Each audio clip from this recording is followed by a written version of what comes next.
national peace and security. But the frameworks we have built need urgent revision. International institutions must become more representative. They must reflect today's political and economic realities. Latvia strongly supports the strive to improve the working methods of the Security Council. The permanent members of the Security Council must uphold their responsibility to protect peace and security, especially Russia, which continues to wage its brutal war of aggression against Ukraine.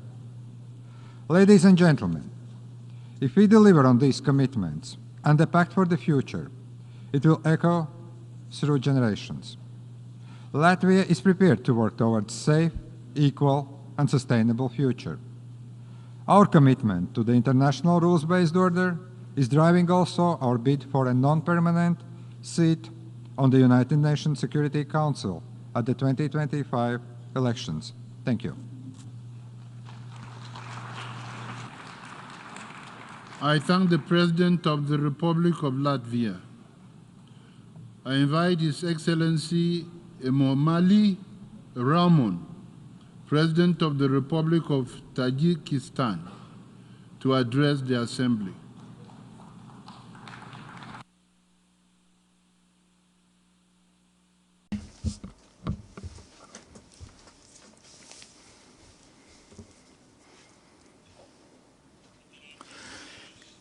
Excellency Chairperson, Excellency Secretary General, ladies and gentlemen, I'd like to first of all extend my sincere gratitude to the United Nations Secretary General for the commendable initiative in organizing this Summit of the Future, as well as for the gracious invitation to partake in this important summit.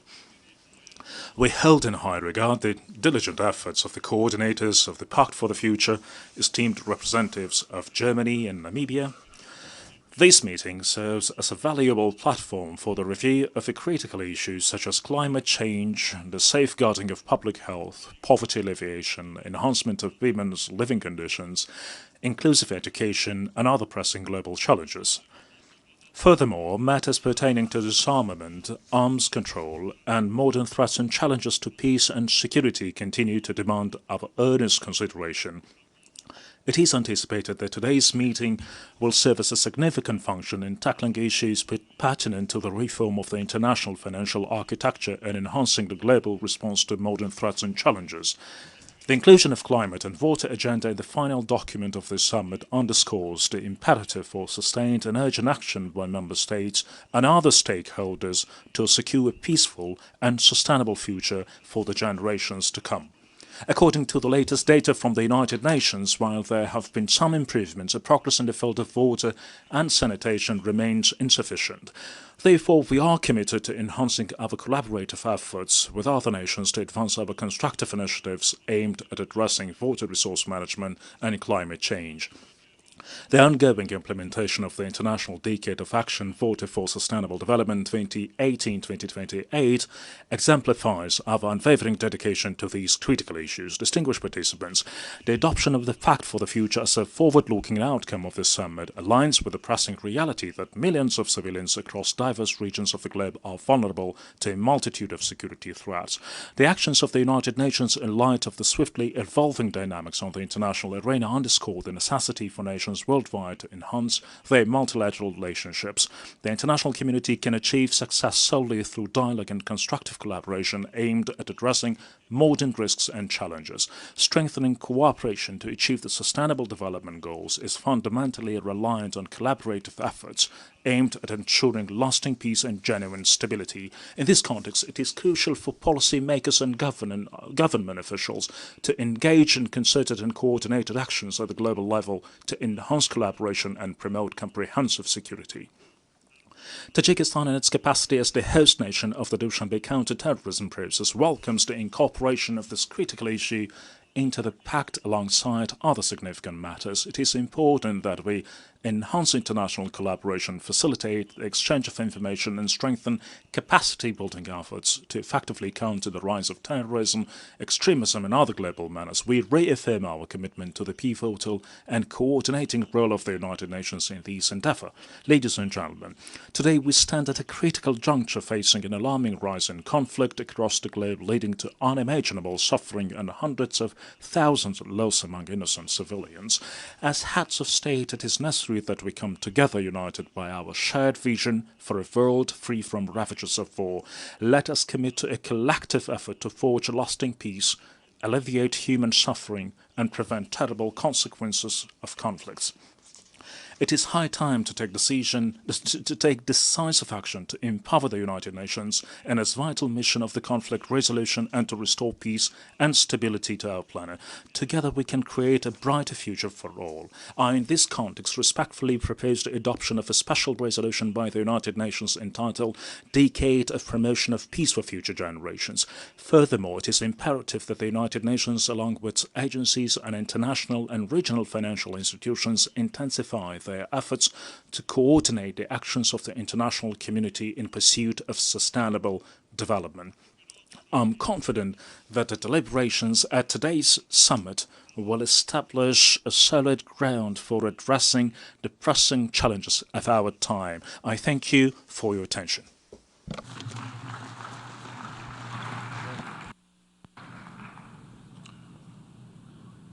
I thank the President of the Republic of Tajikistan.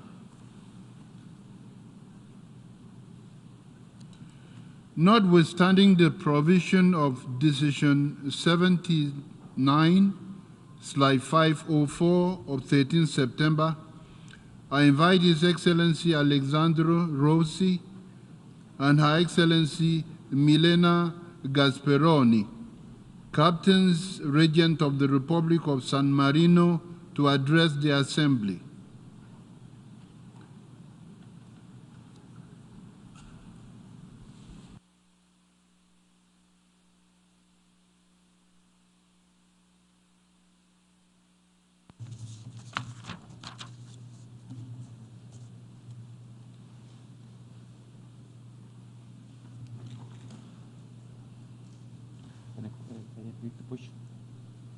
Okay. Mr. President, Mr. Secretary General, colleagues, the Republic of San Marino expresses deep concern about the armed conflict which are still ongoing around the world. We are now witnessing the highest number of wars since 1945, and the resulting devastating crises, such as worsening humanitarian crisis, bring every state face to face with its responsibilities. 8 years after World War II, during which the Republic of San Marino offered hospitality to over 100,000 refugees, our country has once again renewed its concrete solidarity and strong humanitarian commitment in favor of hundreds of Ukrainian citizens. The Republic of San Marino has taken in over 400 Ukrainian refugees, more than 1% of the entire San Marino population, thanks to the solidarity of public and private institutions, NGOs, and with the help of many volunteers. Together with the refugee crisis, the impact of conflicts may lead to a global food crisis. In its capacity of promoter of the resolution establishing 29th of September as the International Day of Awareness of Food Loss and Waste, San Marino firmly believes that combating food loss and waste will help promote food security and welcomes all initiatives aimed at raising awareness of such responsible behavior. San Marino has decided to cooperate within the framework of international structures and mechanisms, at the top of which is United Nations Organization, because it firmly believes in dialogue, democracy, and respect for others, as founding values of peaceful coexistence among peoples. No one must remain indifferent to war, but instead we must all work responsibly to create the condition for dialogue and peace with the full involvement of international institutions. The importance of dialogue and its relevance in democratic and inclusive societies are the basis for the plan of action to combat violent extremism and the radicalization that leads to terrorism.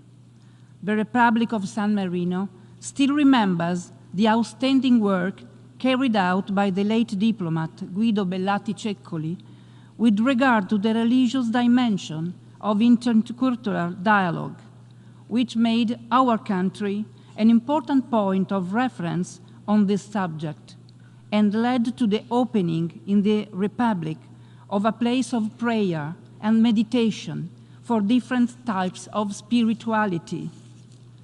The Republic of San Marino is convinced that this historically important summit and its final declaration, the Pact for the Future, whose principles are fully shared by our country, will give a new impetus to the entire multilateral system and to international cooperation in general, strengthening the UN institutions so they continue to represent a beacon for the protection of peace and human rights.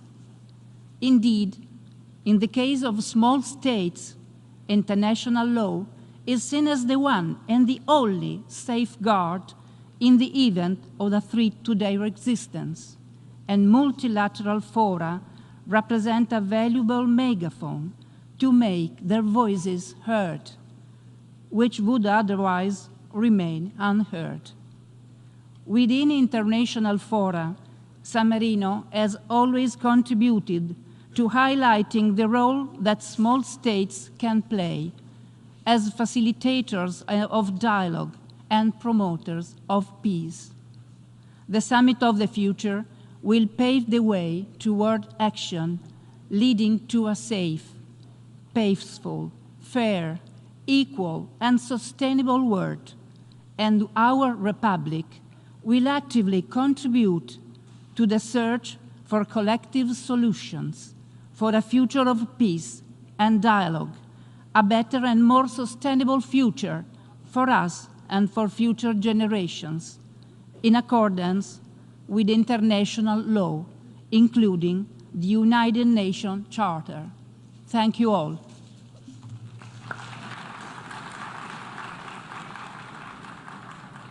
I thank Captains Regent of the Republic of San Marino. I invite His Excellency Nikos Christodoulides, President of the Republic of Cyprus, to address the Assembly.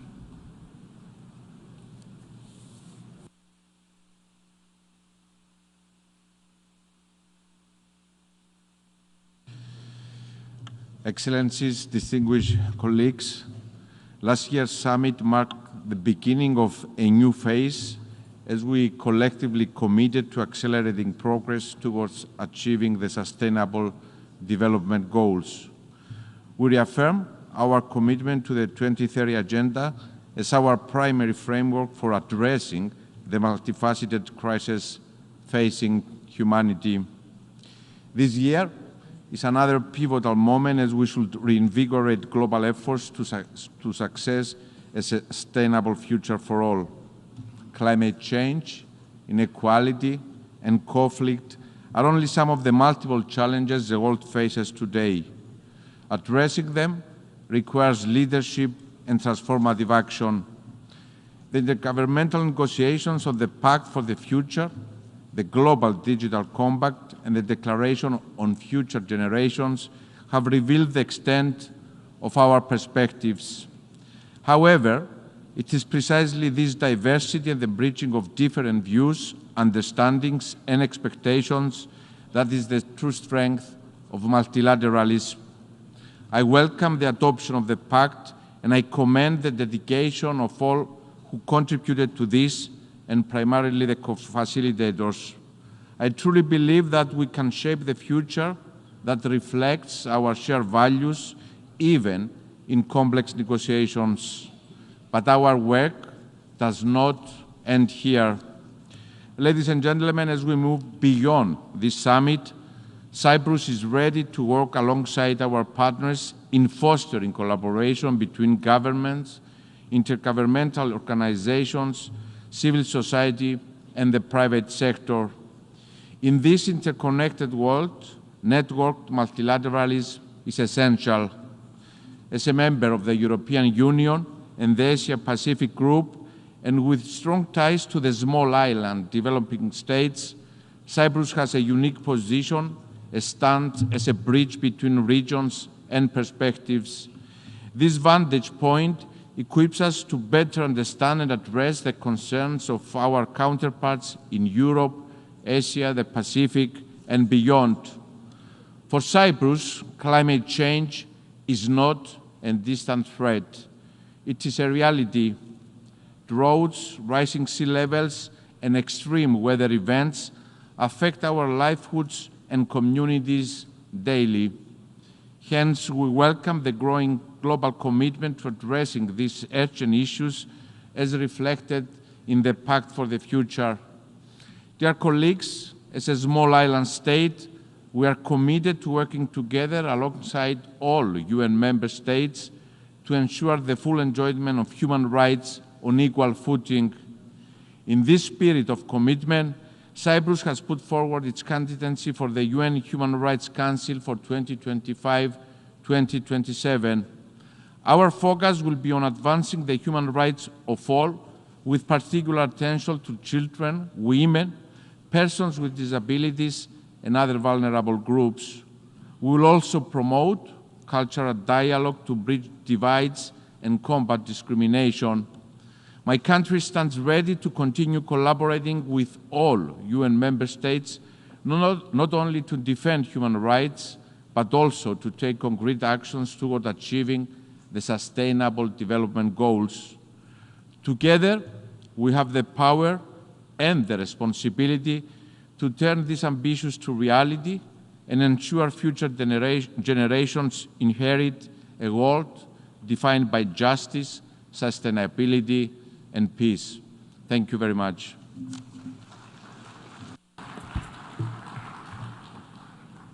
I thank the President of the Republic of Cyprus, and I invite His Highness Prince Albert II, Sovereign Prince of Monaco, to address the Assembly.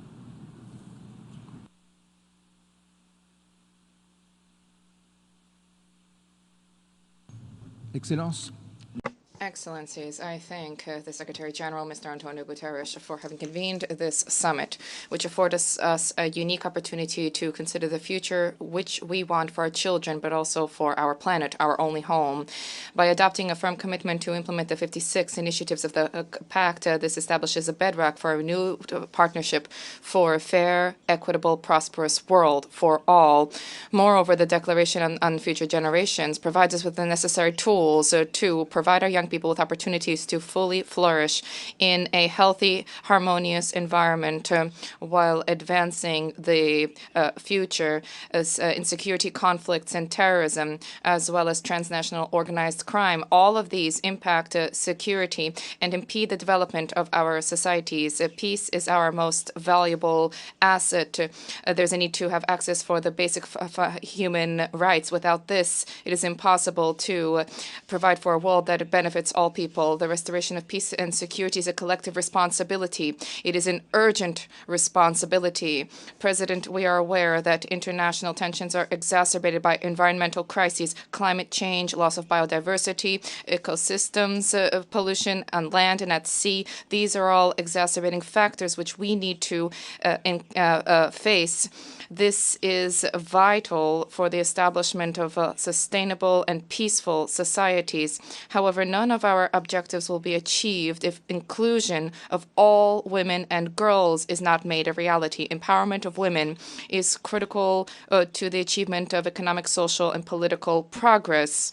Ensuring equal access to education, economic and decision-making realms facilitate not just their personal empowerment, but also help to ensure professional progress. So the unification of of sports is very frequently, the unifying power of sports is underestimated very often. This brings together peoples and cultures and helps to bring down social barriers.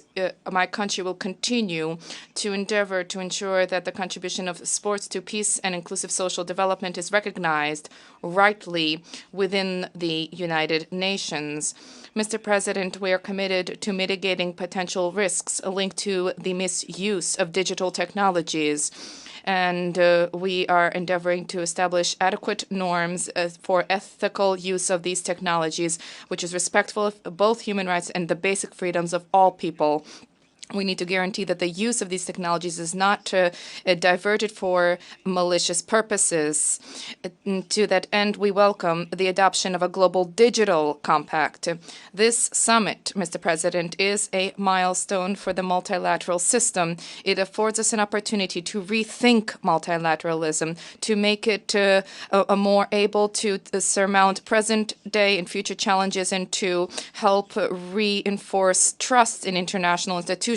This is why it is critical to accelerate our efforts to reform the governance of our institutions with the aim of making them more inclusive and representative and reflective of present-day realities. Multidimensional crises which we are encountering have resulted in delays in the achievement of Agenda 2030, and yet we have the necessary tools, legal tools, technical tools, scientific tools to deliver sustainable and effective solutions to meet present-day challenges. Let us act together decisively, for the future which we aspire to depends upon our present commitment. Thank you.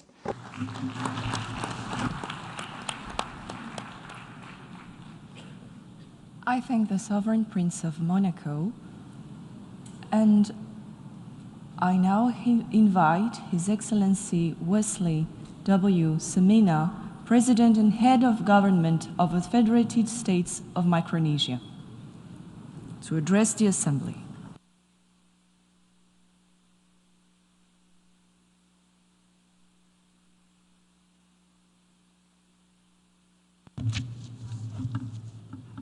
Thank you, President. Ladies and gentlemen, esteemed colleagues, distinguished guests, I bring warm greetings from the people of the Federated States of Micronesia, as we say it back home, Kamorale. Micronesia has consistently voiced its concerns on the global stage, particularly in advocating for the reduction of greenhouse gas emissions in line with the 1.5 degrees Celsius pathway. We also championed initiatives to eliminate fossil fuel subsidies and transition away from the use of fossil fuels. This includes addressing non-CO2 emissions and short-lived climate pollutants in order to effectively combat the climate crisis, as these pollutants significantly contribute to global warming in the near term. By prioritizing their reduction, we can achieve more immediate temperature control, safeguard vulnerable communities, and enhance our efforts toward long-term climate goals. While we embrace the Pact for the Future, we do have some concerns about the text as adopted. We would like to suggest that the United Nations ensure that the implementation of the Pact includes robust and lasting commitments to transition away from coal, oil, and gas in all sectors of society, aligning with the 1.5 centigrade limit in the Paris Agreement. Climate change poses an existential threat to the environmental stability, peace, and security in Micronesia. As rising sea levels and extreme weather events jeopardize our livelihoods and displace communities, it is imperative that we recognize the profound link between climate resilience and the survival of our people. We must foster international cooperation to address this climate crisis with urgency. Our planet is at a critical point of no return, so the time for action is now. We possess the tools, knowledge, and innovative spirit to combat climate change and protect our ecosystems. The Pact for the Future serves as a call to action, urging us to commit to ambitious climate targets and investments in renewable energy. Together, we must strive to create a green economy that prioritizes both our planet and our people. The challenges we face transcend borders. They are global in nature. From public health to economic stability, our interconnectedness necessitates collaboration that goes beyond nationality and ideology. Let us forge partnerships, share resources, and establish frameworks for our collective resilience. We have engaged in formal discussions since yesterday, resulting in the adoption of the Pact. So each of us needs to dream boldly and act decisively in order to make it a reality. Therefore, our vision for the future must be crafted collectively by leaders, innovators, and citizens alike. Let us empower the next generation with the tools and knowledge they need to thrive in an ever-changing world. The Pact for the Future is crucial for the survival of the livelihoods and the well-being of humanity, especially in small island developing states like mine. We continue to face extreme challenges as a consequence of climate change, and our livelihoods stand on the brink of devastation. Therefore, I appeal to all of you to rally behind this pact so that we can safeguard the future of our people and our world. I thank you.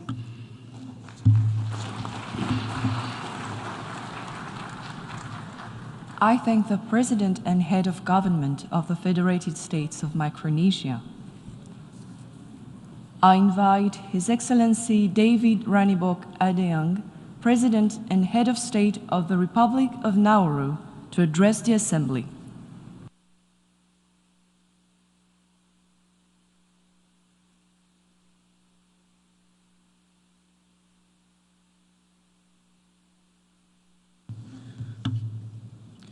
Mr. President and General Secretary, Excellencies, I want to align my statement with the distinguished representatives of Uganda on behalf of the G77 and China, with Samoa on behalf of AOSIS, and with Vanuatu on behalf of PSIDS. To the co-facilitators of the Summit of the Future, Namibia and Germany, I extend my sincere gratitude for tireless efforts on the Pact of the Future. Their exceptional leadership and commitment were crucial in guiding us to a successful conclusion amidst the immense challenges of this task. The Summit of the Future is our call to action. It's a call to rebuild trust, to reimagine our systems, and to secure a livable future. The Pact of the Future is our roadmap. Our priorities are clear: climate action, access to financing, and a reformed global governance that serves all nations. Nauru welcomes the Pact's ambition. And yet, as we consider this Pact, we must ask, does it truly address the needs of the most vulnerable? Does it offer more than lofty words and instead provide a roadmap with concrete commitments and financing for those who need it most? Implementation is paramount. We must transform our shared vision into a tangible reality, improving lives across every nation and every community. To achieve this, we need clear goals and robust metrics. These will be our compass, guiding our efforts and allowing us to track our progress transparently. We cannot and we must not content ourselves with words alone. The Pact recognizes the need for financial inclusion, but we must translate this into concrete action. The Pact's mention of renewable energy holds potential. Nauru is committed to powering our future with clean energy. We appreciate the reference to the MVI. The Pact acknowledges the complexity of our vulnerabilities, but we must see this reflected in global policies and programs. And we further call upon the IFI and MDBs to integrate the MVI into their frameworks. It is not just another statistic. It is a tool that provides a more accurate picture of our national circumstances, our strengths, our challenges, and our potential.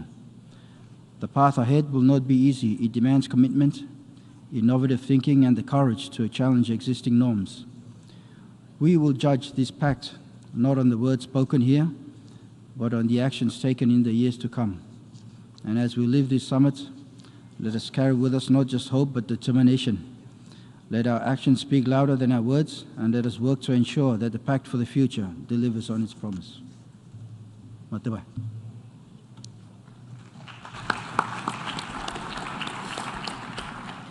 I thank the President and Head of State of the Republic of Nauru,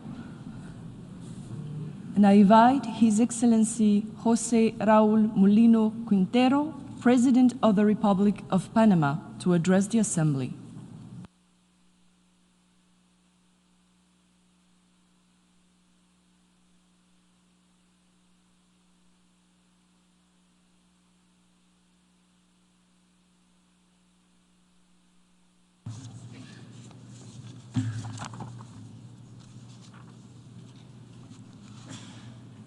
Muy buenos días.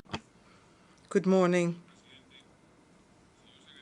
Madam President, distinguished Secretary General, Excellencies. Today, I am addressing you on behalf of the Republic of Panama, a country of great strategic value located in the heart of the Western Hemisphere. In Panama, 64.8% of the population is between the ages of 15 and 64. That means a large number of people of working age. A significant number of them are youth. At the 75th anniversary of the United Nations, countries requested Secretary General Antonio Guterres to provide a report with recommendations to advance our common agenda. Many suggestions were made. However, there is one constant, according to the Secretary General.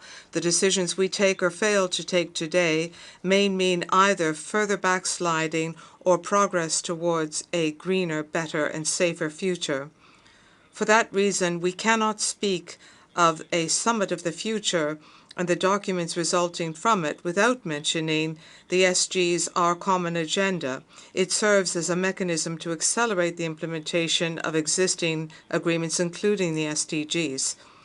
By general consensus, we have adopted the Pact for the Future, the Declaration on Future Generations, and the Global Digital Compact. These documents contain ideals for the well-being of humanity over the long term, seeing today's generations as depositories of a legacy for future generations. We have endorsed the appeal of the Secretary General to implement reforms introduced and even deeper reforms through meaningful action. The Summit of the Future, with the participation of all global leaders, is a golden opportunity to raise up our voice, reaffirm our commitment to bolstering this multilateral system in such important areas as sustainable development and financing for development, international peace and security, science, technology, and innovation, and digital cooperation, youth and future generations, and the transformation of global governance. It is a well-known fact that the challenges we face are growing much faster than our capacity to resolve them, and we cannot do the job on our own. And therefore, the Summit of the Future is a crucial step towards building a stronger and more effective multilateralism. If these actions are taken, humanity has the opportunity to act and to reform global institutions, including the Security Council and the international financial architecture, so that they can respond to the political and economic realities of the future. Agenda 2030 has slowed down. Current conflicts are inflicting suffering. Poverty and hunger have already reached critical levels in many countries, while the SDGs seem to be further and further away. Inequality, insecurity, and violence have risen daily, while access to quality education is lagging behind.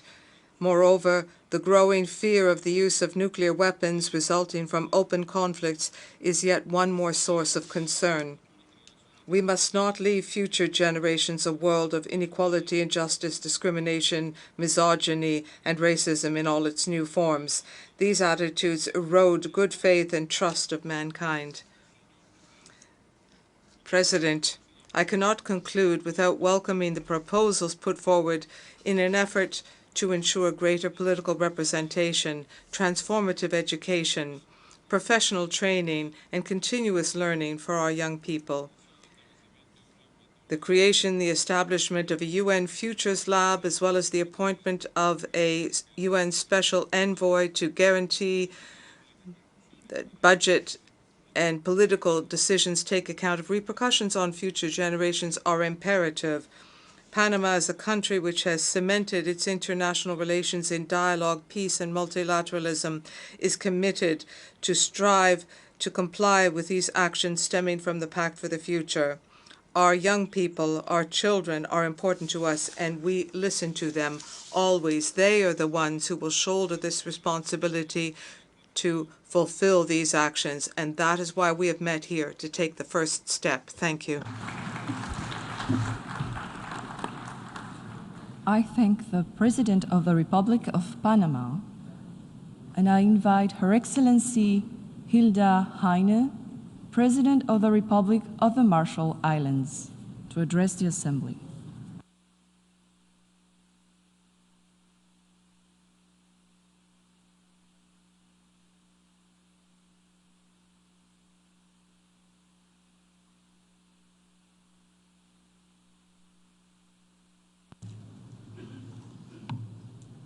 Mr. President, Mr. Secretary General, Excellencies, the Republic of the Marshall Islands welcomes the Summit and Pact of the Future as an important opportunity to better match our collective political ambitions with a more effective UN system to help deliver results. Our sustainable development and security challenges are overwhelming.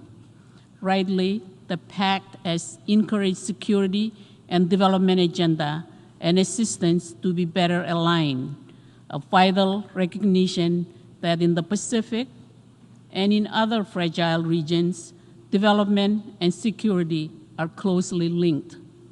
And as a low-lying atoll nation and small island developing state, climate remains our biggest security threat.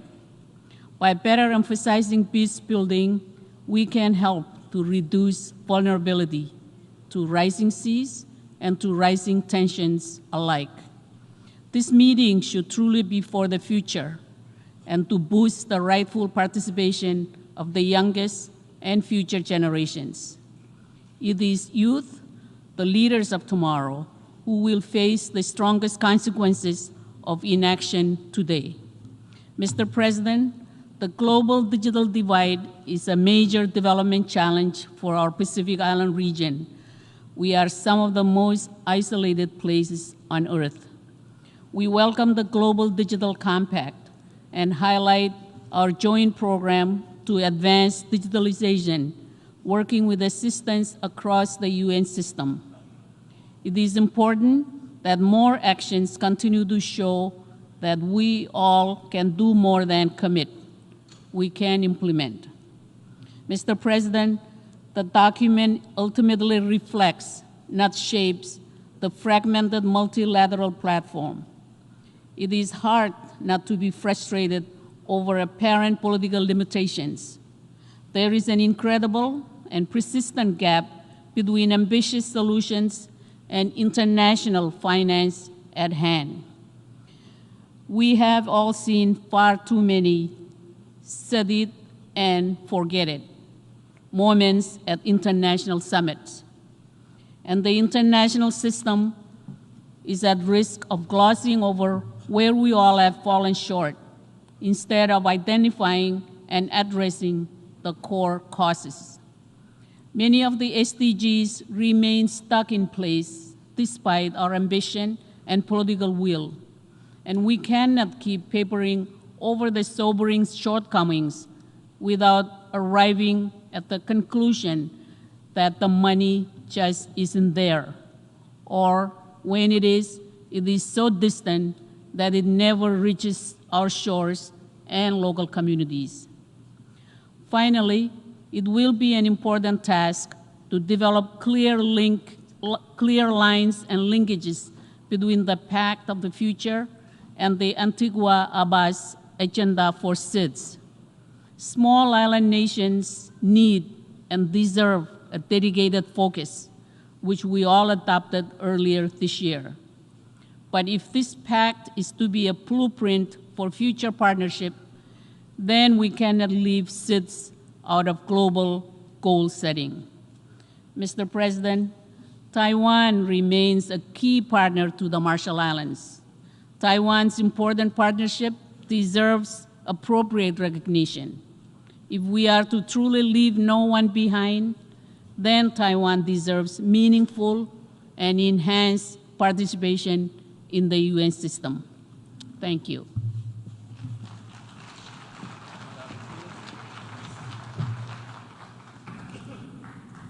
I thank the President of the Republic of the Marshall Islands, and I invite His Excellency Surangel Samuel Whips, President of the Republic of Palau, to address the Assembly.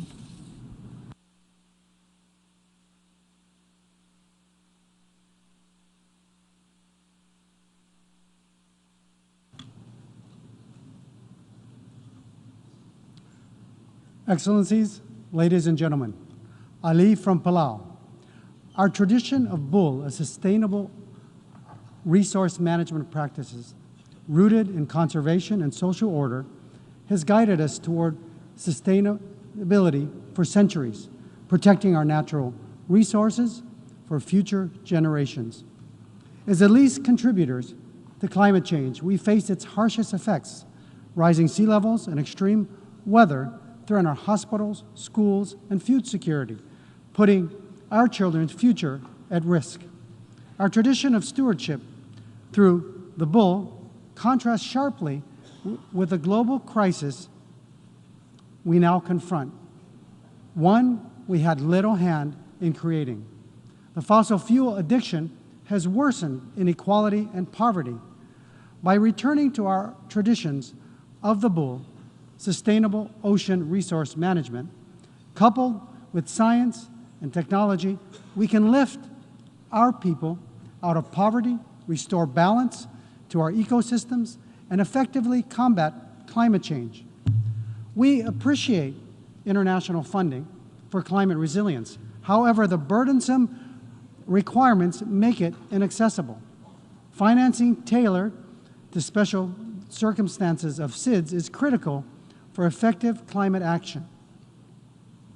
The SDGs represent our vision of a world free from poverty and conflict. However, global progress is falling short, with only 15% of the targets on track and 37% regressing.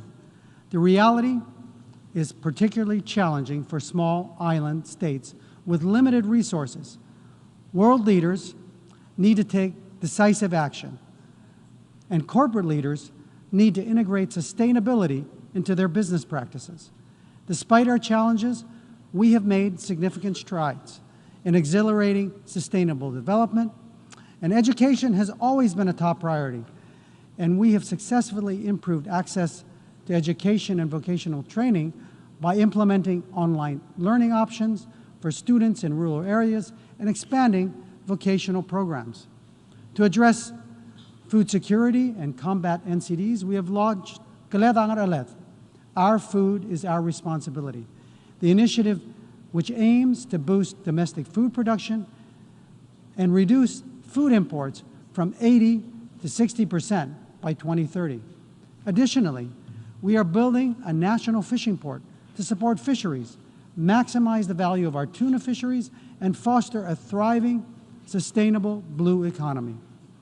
Building our protected areas network and our Palau National Marine Sanctuary, we are implementing a multi-sectoral marine spatial planning approach to achieve 100% effective ocean management, prioritizing conservation of domestic fishing zones and tourism sites based on science, data, and traditional knowledge. Aligning with the goal of 30 by 30, we are collaborating with other Pacific islands and partners to discuss a regional ocean protection and production measures, recognizing the power of collective action, the Unlocking Blue Pacific Prosperity, which was launched at COP28, which aims to create a regional movement that promotes 100% effective ocean management, resilient food systems, and sustainable financing for development. Investments are underway, and we call for even greater investments to ensure its full potential is realized. As a big ocean state, we are deeply connected to the ocean. A healthy ocean means a healthy planet. And now more than ever, we must resist the temptation to rush into deep seabed mining, which threatens irreparable harm to our ocean, and the technologies heralded as part of the green transition must not turn our largest carbon sink, the ocean, into a casualty of short-sighted greed. If we can send people to space, surely we can innovate to meet our energy needs without exploiting the seabed and engaging in other destructive practices. We acknowledge Taiwan's valuable contribution to global sustainable development and technical cooperation. The irony of this year's UN General Assembly's theme, leaving no one behind, is starkly evident.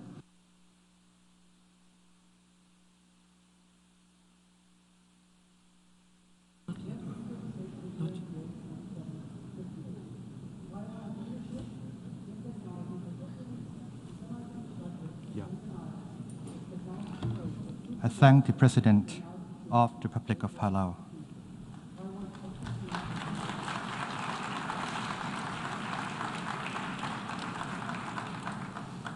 I invite His Excellency Fare Esonsina Nasinka, President of the Tongolese Republic, to address the Assembly.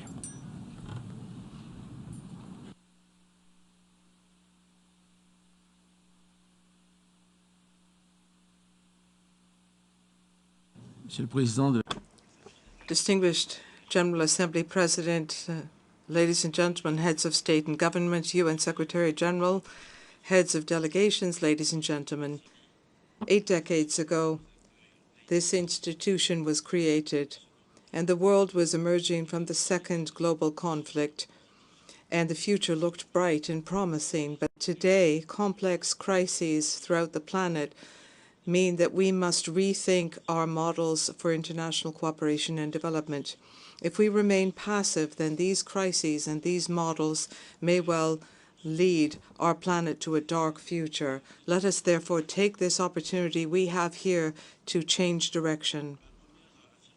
The first affirmation would be that when you have a systematic crisis, you need a global response. Food security, ecology crises mean that countries alone cannot address all of these issues. And these complex crises are interconnected, and they hit regions of the world that are often not involved at the starting point, but which are impacted by the fallout. There needs to be a better future for our current and future generations. We must coordinate our efforts as states, and these collective efforts must be carried out within renewed global policies, because multilateralism itself needs to be rethought. The governance of our global institutions has now become obsolete, and the multilateral discussions have shown that they have limits. To find a truly effective solution, we need international global cooperation. At this stage, allow me to say a few words about Africa. If you look at the future, you need to look at Africa. Africa will continue to host most of the world's youth, and that is where there is the potential to build the strongest markets, in particular new future markets linked to green and blue economies. And that's where we need to experiment with new types of tripartite partnerships in the public and private sectors. These are decisive so that our actions today will have a positive and lasting impact on the future. In Africa as well as elsewhere, I think the state must play a leading, coordinating role, because the state alone can ensure progress for its peoples. It can provide guidance for present and future generations. In Togo, we are attempting to build a strong state, and we see our state at the heart of all of the problems related to development and humanitarian issues. The private sector, public sector, and civil society are involved, and I see that despite our efforts in recent years, international aid often does not meet the requirements and the needs of populations. That is why we must bolster the role of states, African states, and make them a genuine, fair, strategic partner. Development efforts are essential and must be furthered. They must be financed, but there must also be political guidance. And finally, there needs to be greater respect for and involvement of African countries in the international arena. For multilateralism to truly be inclusive, then it must respect the dignity and the equality of representation for our peoples. We can build a better future only if all voices are heard and respected. And that means leaving no one behind. Excellencies, ladies and gentlemen, my country is prepared to play its full role in this great collective to forge a better future. We believe that it is working together in a spirit of solidarity and mutual respect that we will be able to meet the challenges of our times and offer our children a fairer, more prosperous world. Thank you very much for your kind attention. I thank the President of the Togolese Republic. I invite His Excellency Thiemoko Melie Kone, Vice President of the Republic of Cote d'Ivoire, to address.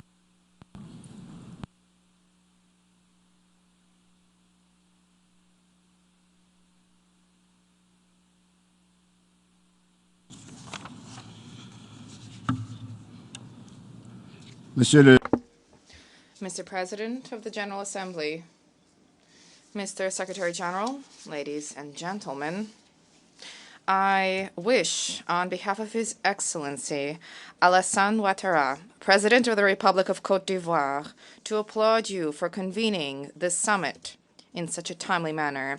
The magnitude of our mobilization reflects the grasp of the challenges related to this summit, which marks a historic turning point in our efforts to reshape the planet.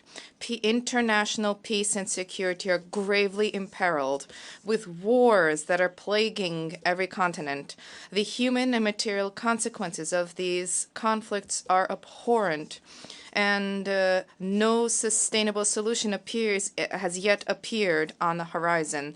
These conflicts compromise the cause of peace, worsening hunger and poverty, and blighting the future of much of humanity, who are facing insufficient mobilization of resources to finance the Sustainable Development Goals. In the light of these challenges, which gravely imperil the future of the world, we reaffirm our call for more solidarity among nations and for more financing, more adequate financing of Agenda 2030 and the African Union Agenda 2063. In this spirit, my country welcomes the surge of solidarity which led to the adoption of ambitious documents of our summit, namely the Pact for the Future and its accompanying annexes.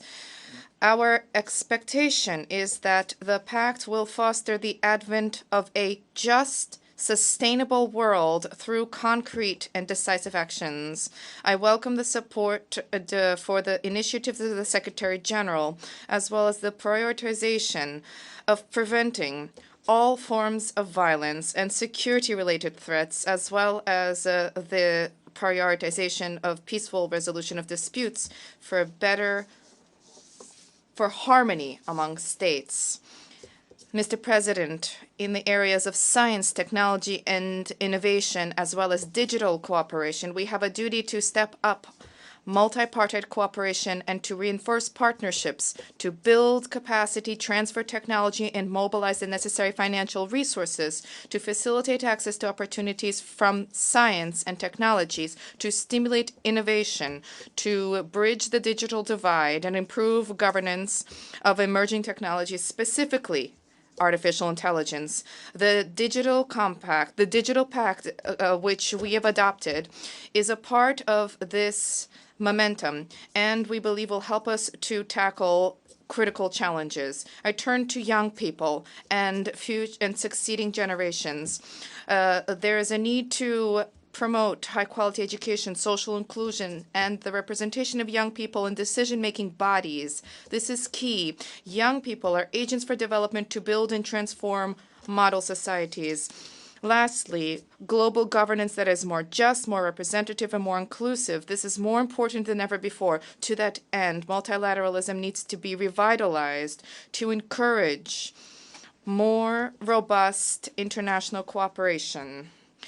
The time has arrived to tailor international financial institutions and global governance to present-day realities, while at the same time paying particular attention to the modernization of the United Nations, specifically the reform of the Security Council. Mr. President, Côte d'Ivoire cherishes the hope that we will see the effective implementation of the recommendations from the summit for the benefit of young generations and for a future of peace and prosperity for all. Thank you. Thank the President. As the Vice President of the Republic of Côte d'Ivoire, I now invite His Excellency Teodoro Obiang Nguema Umbasoko, Vice President in charge of National Defense and State Security of the Republic of Equatorial Guinea, to address the Assembly. Muchas gracias. Thank you very much, Mr. President. I am speaking on behalf of His Excellency Obang Biabaso, President of the Republic of Equatorial Guinea. I'd like to begin by congratulating the Secretary General and the President of the General Assembly for taking this initiative and for convening this Summit of the Future, where we have adopted the Pact for the Future. Today, we have an opportunity to come together at a turning point in our history, at a time when the decisions we take pursuant to this pact will define the future of our relationships and the future for the international community. Mr. President, as we understand it, it is quite unlikely that we will achieve the future we all want if we do not recognize the crucial role played by Africa, given its diversity and vast resources. Africa represents both a challenge and an opportunity as we seek a future of peace and security.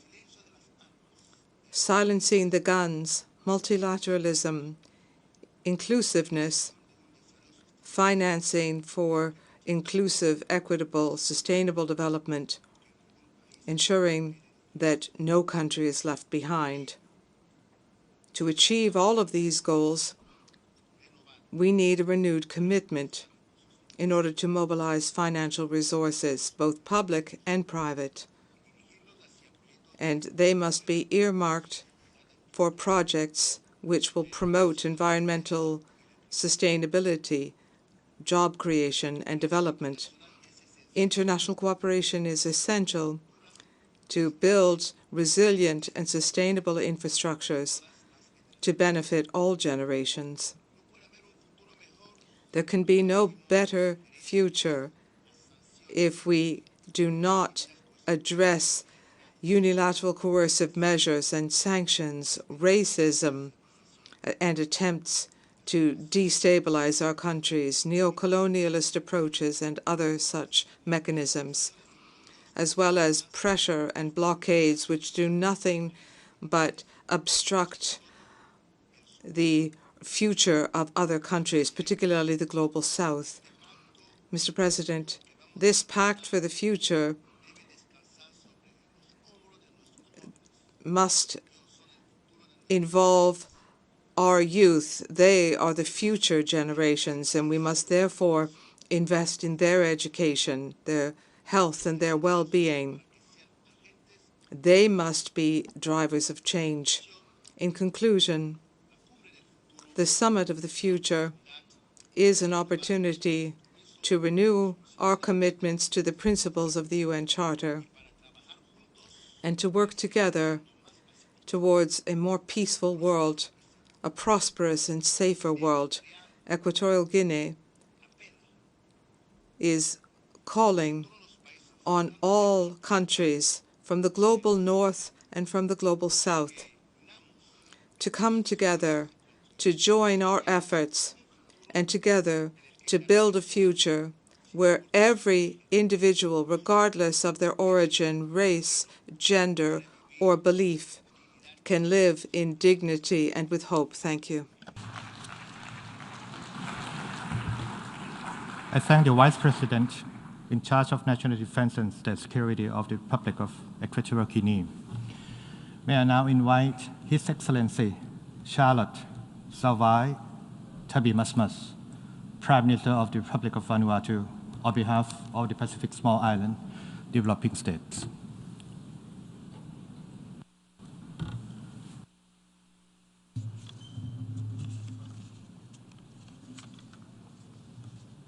Mr. President, Excellencies, Head of the States and Governments, Mr. Secretary General, distinguished delegates, ladies and gentlemen, I have the honor to deliver this statement as the Chair of the Pacific Small Island Development States represented in New York.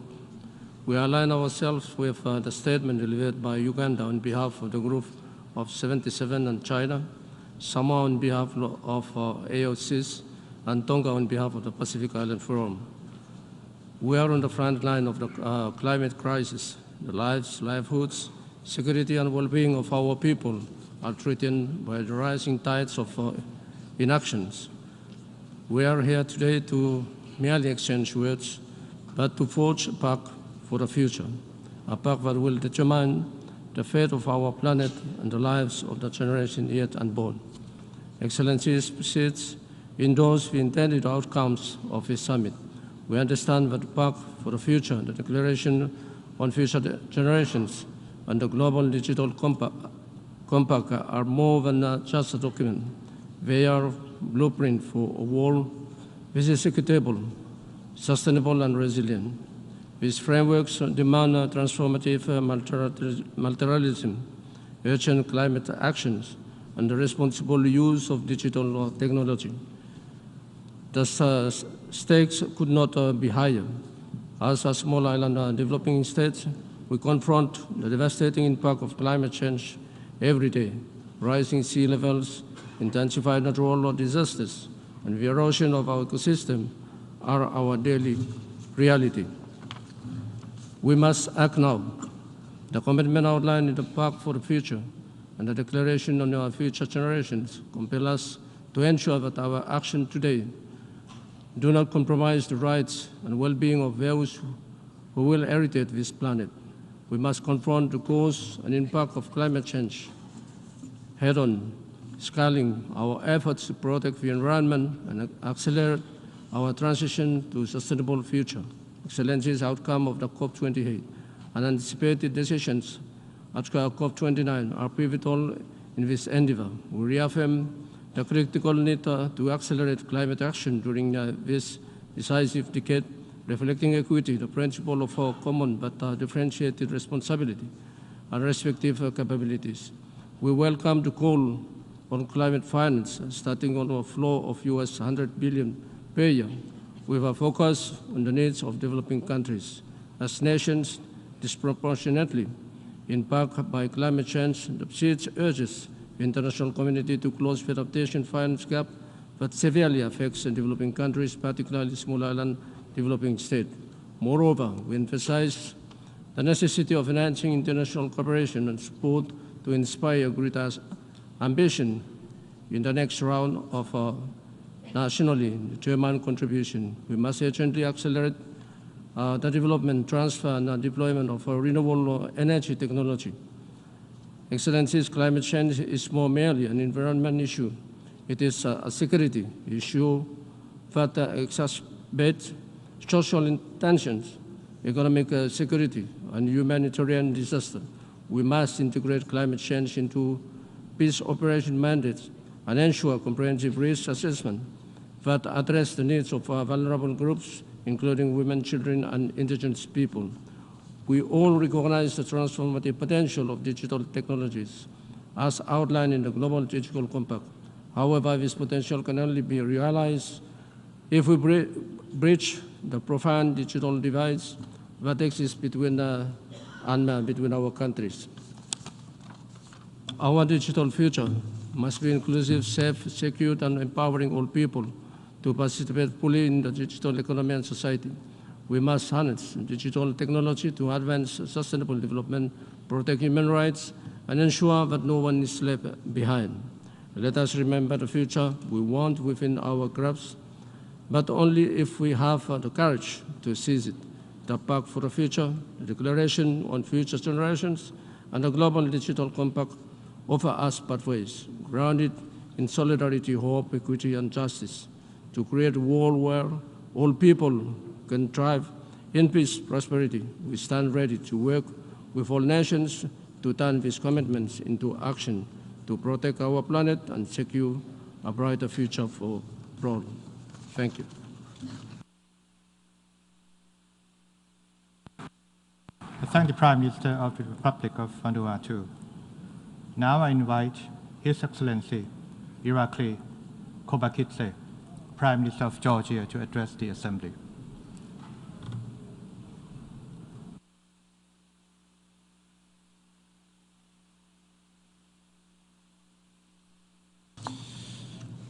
Dear Mr. President, esteemed guests, 3 years ago, in our common agenda, the Secretary General proposed this Summit of the Future, aiming to promote a new global consensus on delivering a better present and safeguarding the future for generations to come. Today, that vision is realized as we gather, united in our commitment to rebuild trust and seek multilateral solutions for a better tomorrow. In today's increasingly complex and rapidly evolving world, achieving a fairer future is more pressing than ever. We face unprecedented challenges, from the lingering effects of the pandemic to persistent conflicts and deepening socioeconomic disparities, humanitarian crisis, and the escalating threat of climate change. As a result, the world is not on track to meet the goals we have set for ourselves. The Secretary General's recent report on progress towards the Sustainable Development Goals shows that only 17% of SDG targets are on course to be achieved. In the light of these overwhelming global issues, this summit presents a unique opportunity to demonstrate the power of effective global cooperation and multilateralism. Its outcomes will significantly advance the 2030 agenda, aligned with the declaration of the SDG Summit. At this crucial moment, Georgia stands ready to unite with the international community in this shared endeavor. The Pact of the Future offers us a chance to transform the success of this summit into meaningful, lasting transformation. It sets out a more effective course leading to specific and sustainable progress for future generations. In this spirit, we welcome the adoption of the Pact, including the Global Digital Compact and the Declaration on Future Generations annexed to the Pact, and we look forward to its swift implementation. It is clear that peace and security are the foundations of human rights and sustainable development. In a world marred by conflicts, aggressions, and forced displacement, the Pact represents a crucial path forward, promoting global peace and security through adherence to the UN Charter and international law, strengthening accountability, and ending impunity. By following this path, we will uphold human rights and achieve sustainable development. In our digitized world, where technology presents both tremendous opportunities and challenges, The Global Digital Compact should serve as a roadmap towards an open, secure, and inclusive digital future. Global digital cooperation is key to leveraging the advantages of cutting-edge technologies, promoting human rights online and offline, and eliminating the risks posed by the misuse of technology.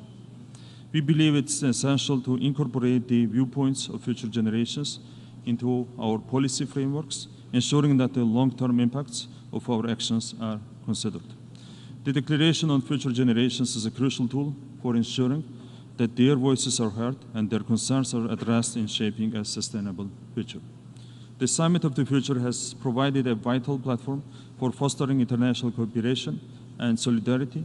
As we move forward, the real challenge will be translating our commitments into tangible actions through the effective implementation of the Pact. Let us sustain this momentum and work together to build a better tomorrow where the values of this organization are fully respected and upheld. Thank you very much. Thank the Prime Minister of Georgia. I now invite Her Excellency Giorgia Meloni, President of the Council of Ministers of the Republic of Italy, to address the Assembly.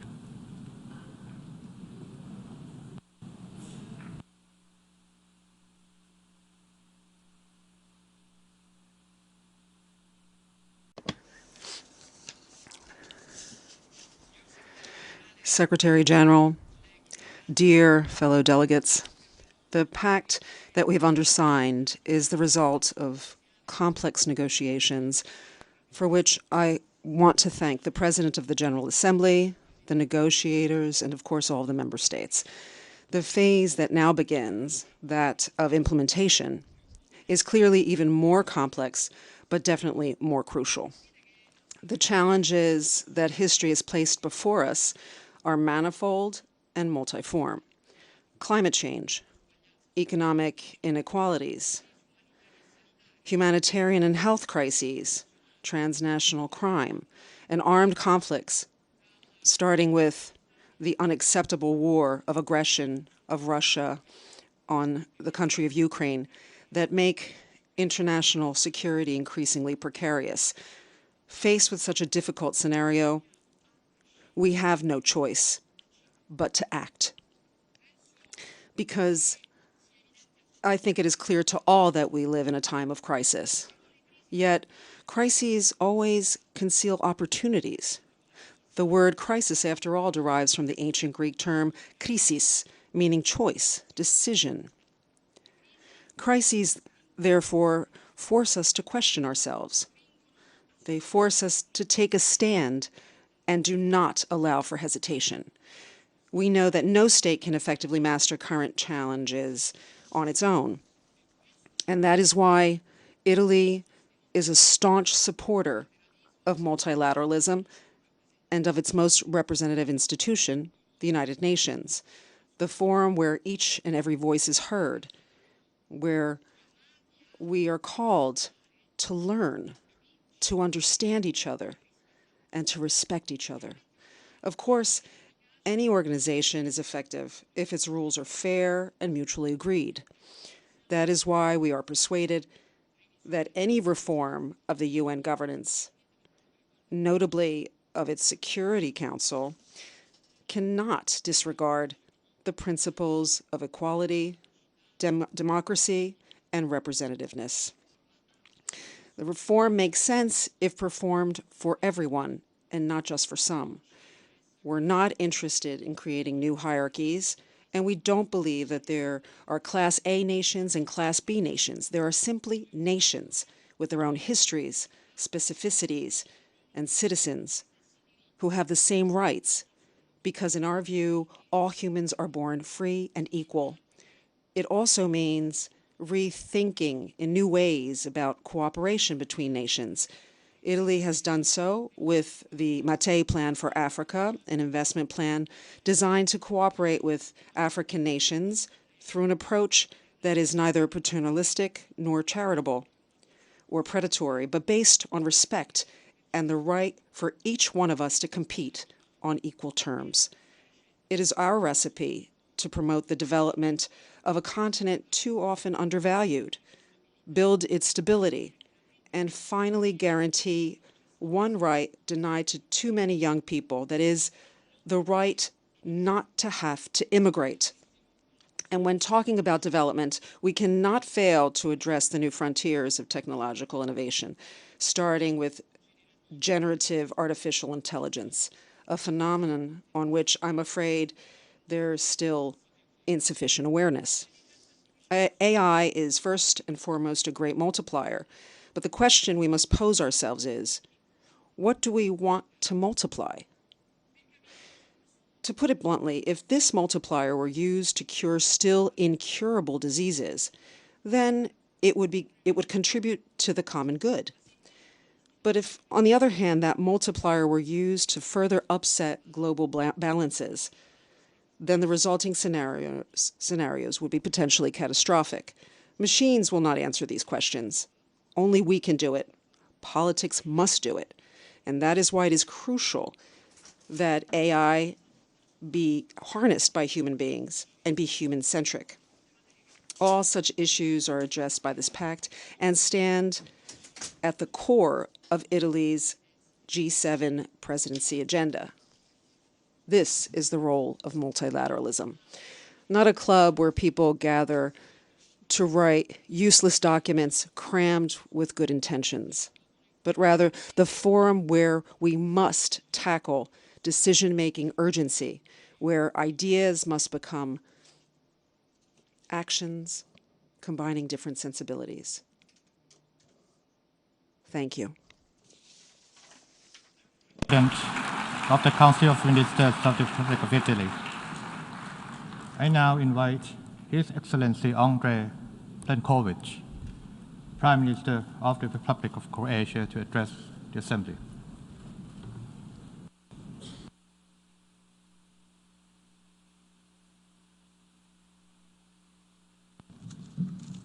Mr. President of the General Assembly, Mr. Secretary General, Excellencies, we have gathered here today driven by a common purpose, concern for the present and a commitment to shaping a better future.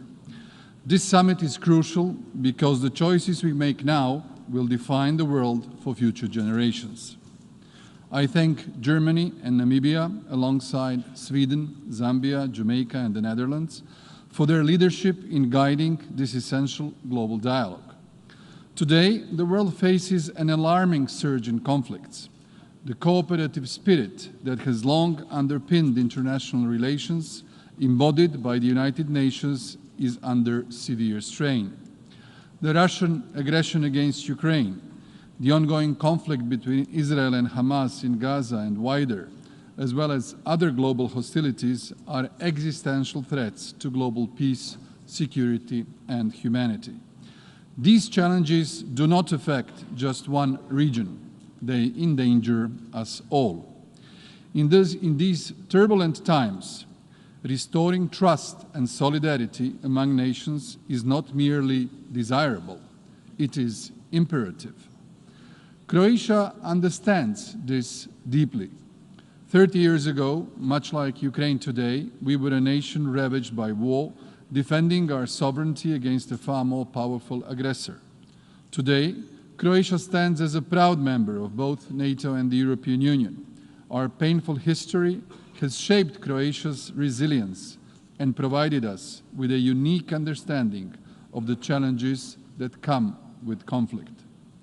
Ladies and gentlemen, despite the myriad challenges we face, we must prioritize sustainable development as a foundation for global peace and security.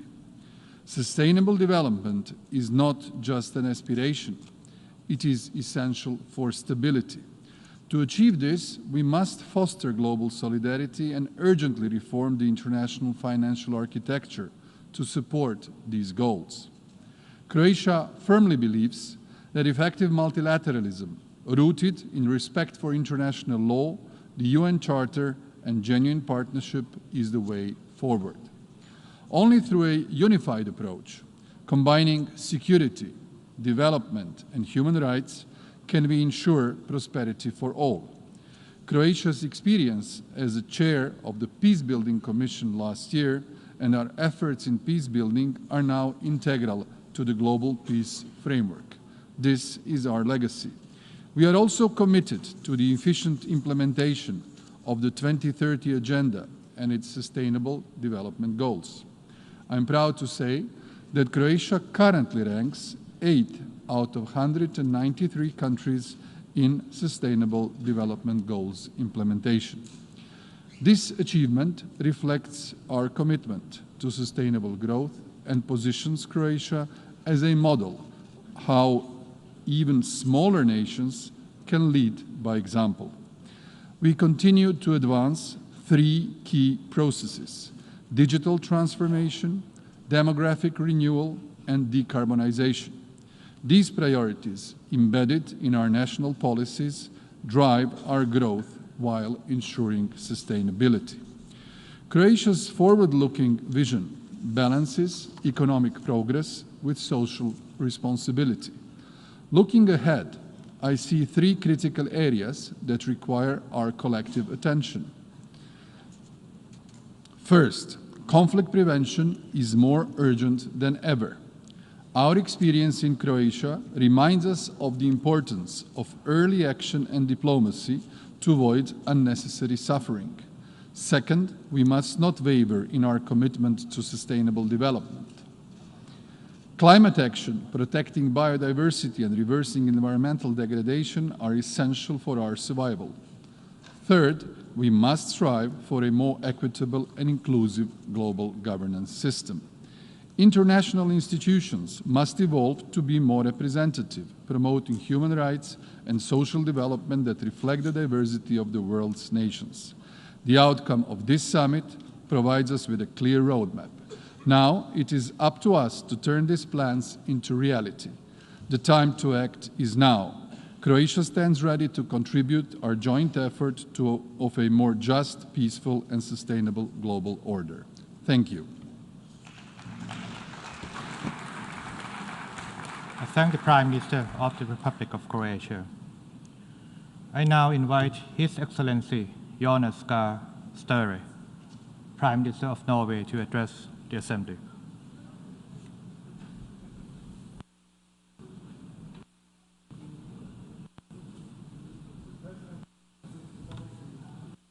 With so much dividing us and with so many wars going on, I think we can salute yesterday's agreement and that we came together and be able to agree on ambitious targets. The Pact for the Future provides a vision for this across all the UN's 3 main pillars. That should be saluted. Let me highlight 3 points from the Norwegian perspective, Mr. President. First, we have reaffirmed our commitment to international law, including human rights. The disregard for human life and international law that we are seeing today must not be allowed to continue. Universally agreed rules and rights remain an indispensable foundation for a peaceful, prosperous, and just world. Those who deliberately breach it must be held accountable. Second, we urgently need to address climate change, cut emissions, transform our energy systems, and protect the environment. We must deliver on our pledges. We stand firmly by agreed commitments and keep our ambitions high. We need to close the extensive financing gap to achieve the SDGs, leaving no one behind. This includes increasing climate finance and investments. Together with Mexico, Nepal, and Zambia, Norway will serve as co-facilitator for the next conference on financing for development. We are committed to working with all member states to achieve an ambitious outcome in Seville this year. Mr. Chairman, our pact rightfully addresses the need to provide sufficient and timely debt relief to countries in debt distress, to reform the multilateral banks, and to promote more inclusive and effective tax cooperation. Norway will continue to engage in an active and constructive manner to develop a UN framework convention on international tax cooperation. We must work towards an inclusive, open, and secure digital future for all. It's part of our dialogue here at the UN today. Accessibility is key, particularly for the least developed countries. Some 2.6 billion people remain excluded from the digital world. For too many people also, they lack access to electricity. Norway supports and actively promotes the initiative by the World Bank and the African Development Bank, the Mission 300, to provide 300 million people in Africa with electricity by the end of this decade. Norway is committed to bridging the digital divide. Our efforts include advancing digital public goods and ensuring digital ID access for all. We also urge stronger cooperation among the large states on a safe artificial intelligence regulation that will give us the opportunities of this technology and limit the threats. Thirdly, Mr. President, sustainable development cannot be achieved without peace and security. It almost goes without saying. Preventive diplomacy and peace building must be at the center of our efforts. It is essential to ensure women's participation in all aspects of the peace and security agenda. There are powerful decisions made here by the UN on this issue earlier. It should be highlighted again. We need a more transparent, inclusive and effective Security Council with greater limitations to the use of veto. We need to address the historical injustice against Africa and improve the representation of underrepresented regions. The General Assembly plays a vital role in maintaining international peace and security in close cooperation with the Security Council. Mr. President, we should expect from the Security Council that it can get its act together and end the war of aggression that Russia is conducting against Ukraine, and to weigh in and help end the escalation of hostilities in the Middle East, and to work towards a two-state solution, giving the Palestinians their right of a state, and a two-state solution where Israelis and Palestinians can live side by side in peace. The solutions can only be found in close cooperation with other stakeholders, also in the civil and private sector. So, friends and colleagues, a lot to be done. The Pact for the Future is a commitment to one another, to future generations, providing a roadmap for building a better world. Now that work putting the pact into action begins, and Norway is eager to get started. Thank you, Mr. President. To thank the Prime Minister of Norway. Now I invite His Excellency John Basilio, Prime Minister and Minister of Finance, Economic Development and Investment of Belize, to address the Assembly.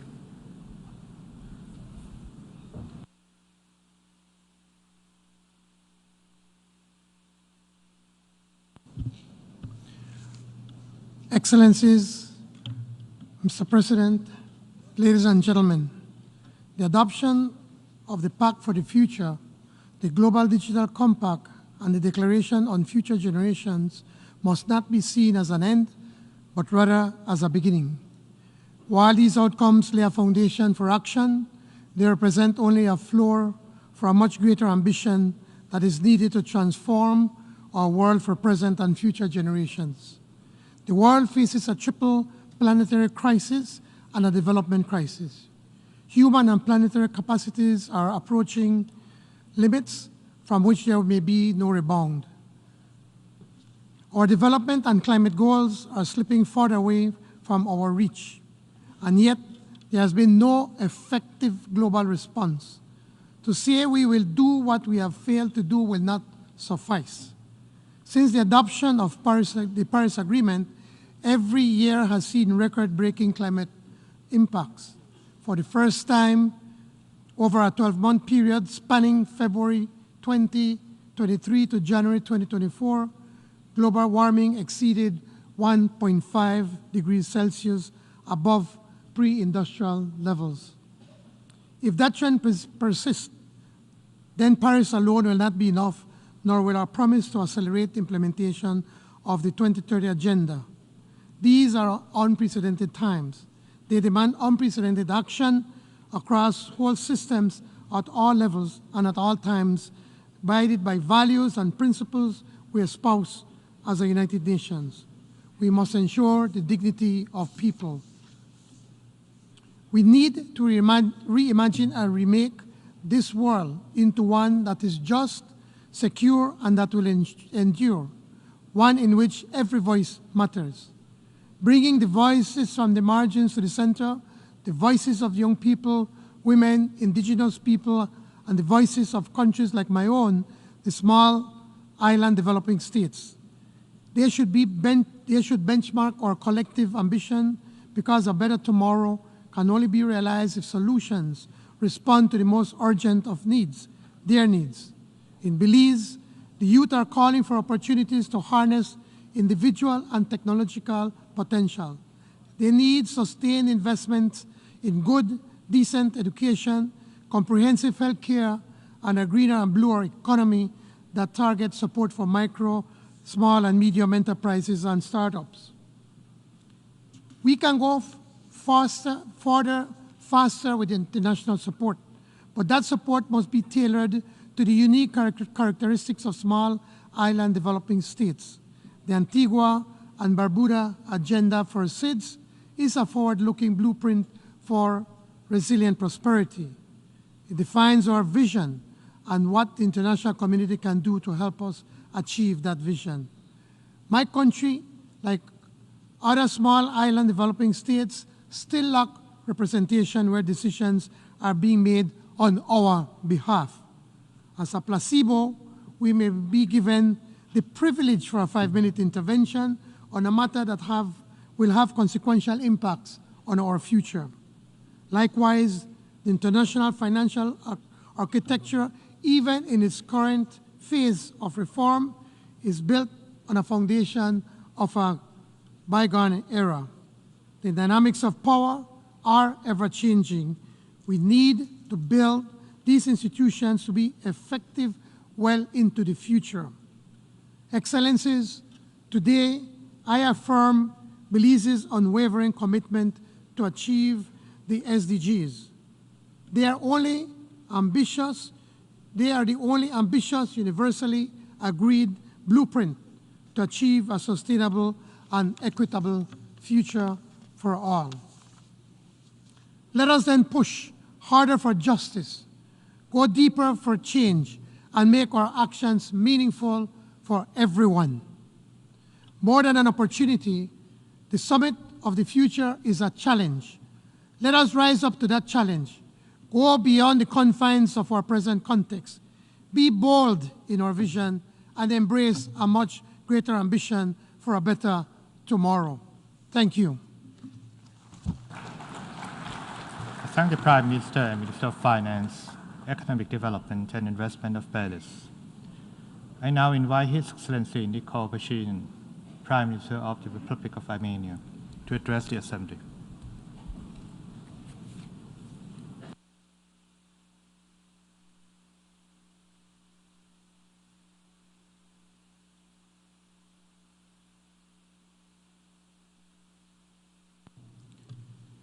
President of the General Assembly, Excellencies, ladies and gentlemen.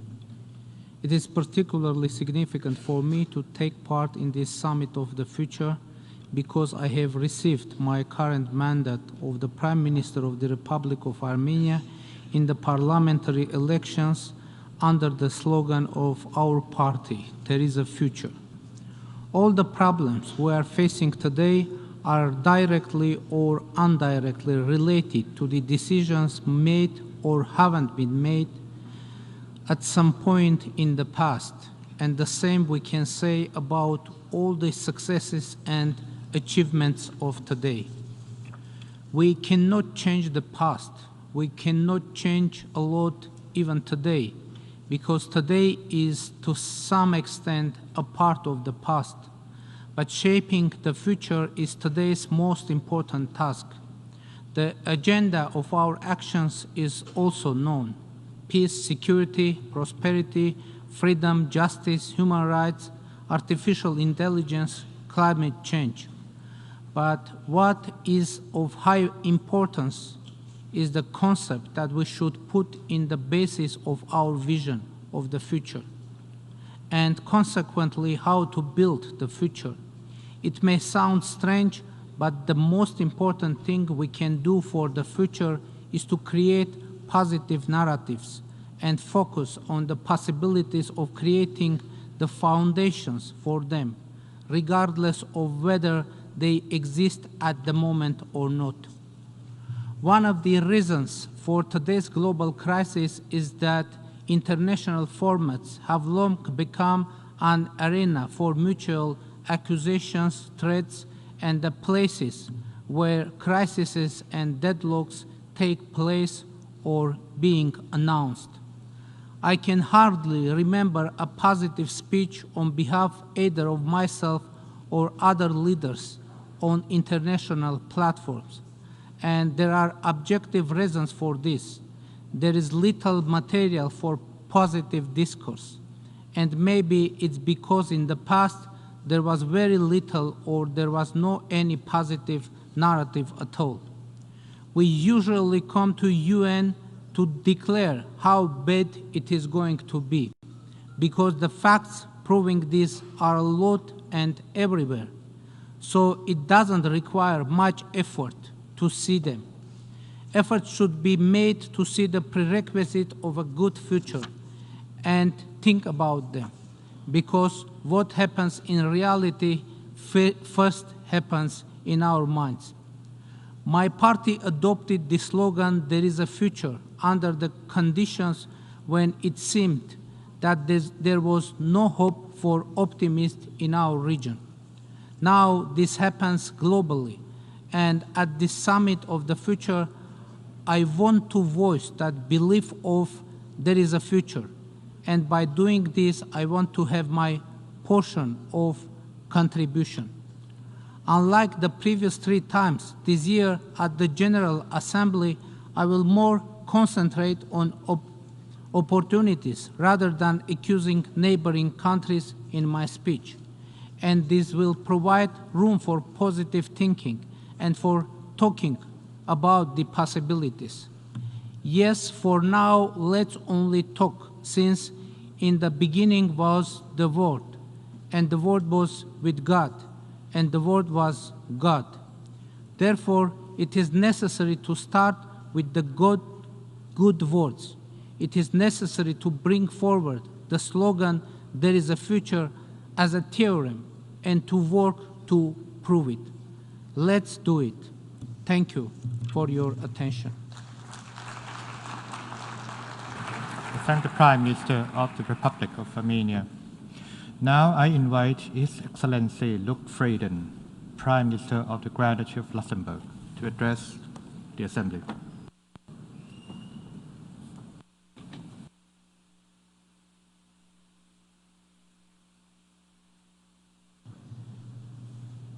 Monsieur le Président, Mr. President, Mr. Secretary General, ladies and gentlemen, it is an honor to speak before you for the first time at the United Nations as the Prime Minister of Luxembourg at this Summit for the Future.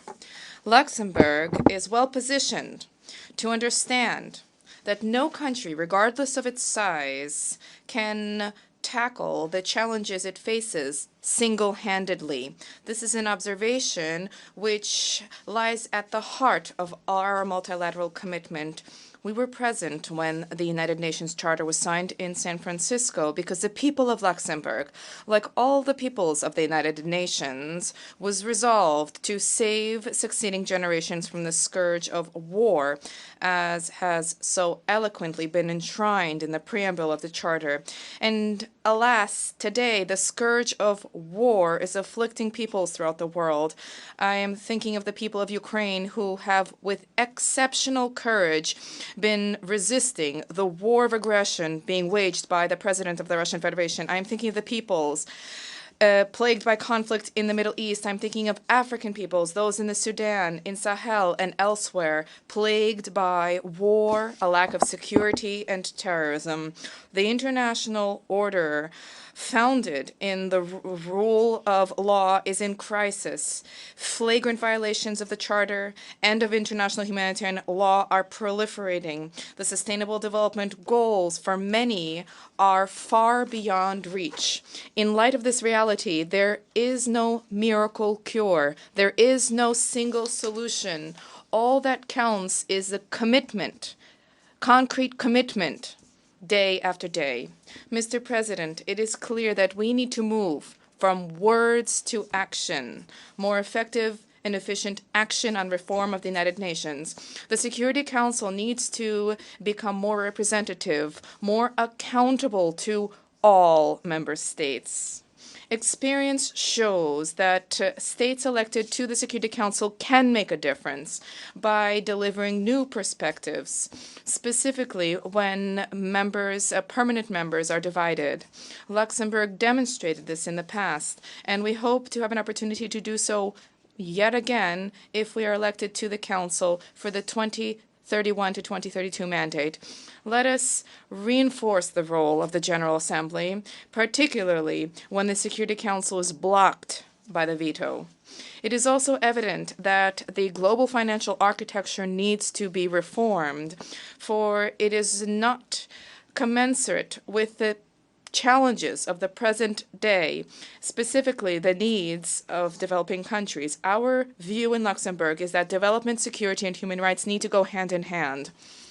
Luxembourg is committed to the advancement, to the protection and the promotion of human rights and international law. This is also our priority as a member of the Human Rights Council. Luxembourg will also continue to uphold our commitment to official development assistance by dedicating each year 1% of our gross national income to this. We will uphold our commitment to climate financing too, and this is in addition to our official development assistance. We will continue to support the mobilization of private financing, thanks to the expertise of our financial center and specifically our stock exchange. Mr. President, Luxembourg applauds the adoption of the Pact for the Future yesterday morning, and we commend both Germany and Namibia for their successful facilitation of the negotiations. But this moment reminds me of the words of one of my predecessors, Joseph Bech, who was present during the San Francisco conference. In his words, and I quote, "It is not the revision of any given of language of the Charter, but rather the revision of the spirit within us, which will save us. More than words where we found agreement." It is in Yalta or San Francisco, it is a feeling of mutual trust which needs to propel us forward in the years to come. Thank you. I thank the Prime Minister of the Grand Duchy of Luxembourg. Now invite His Excellency Narendra Modi, Prime Minister of the Republic of India, to address the Assembly.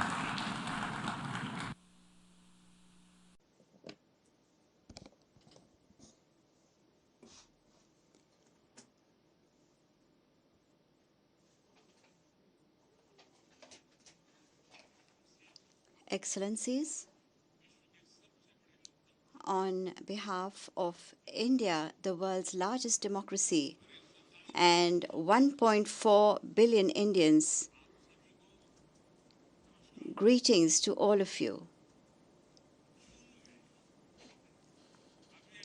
In the largest election in human history held recently in June, the people of India have given me the opportunity to serve them for the third consecutive term. And today, I bring the voice of this 1/6 of humanity to you. Friends, when we are discussing global future, we must accord the highest priority to a human-centric approach, while prioritizing sustainable development. We must also ensure human welfare, food, and health security. By lifting 250 million people out of poverty in India, we have demonstrated that sustainable development can be successful. We are ready to share this experience of our success with the entire Global South. Friends,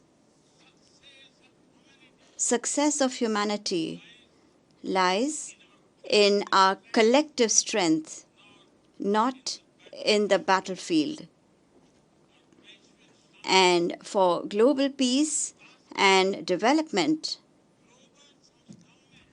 reforms in global institutions are essential.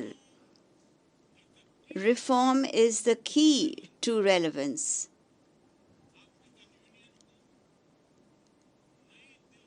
Permanent membership of the G20 to the African Union at the New Delhi summit was an important step in this direction. While on the one hand, terrorism continues to be a serious threat to global peace and security, on the other hand, areas such as cyber, maritime, and space are emerging as new theaters of conflict. On all these issues, I will stress that global action must match global ambition. Friends, there is a need for balanced regulation at a global level for the safe and responsible use of technology. We need global digital governance, which ensures that national sovereignty and integrity are upheld. Digital public infrastructure should be a bridge, not a barrier. For global good, India is ready to share its digital public infrastructure with the entire world.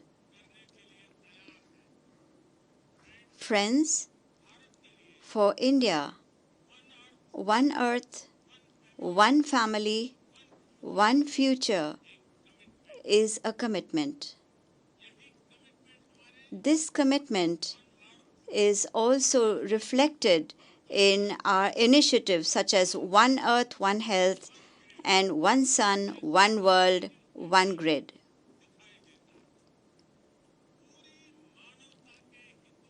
India will continue to work in thought, words, and deeds to protect the rights of all humanity and for global prosperity. Thank you very much. Thank the Prime Minister of India. Now invite His Excellency Russell Miso Lamini, Prime Minister of the Kingdom of Eswatini, to address the Assembly.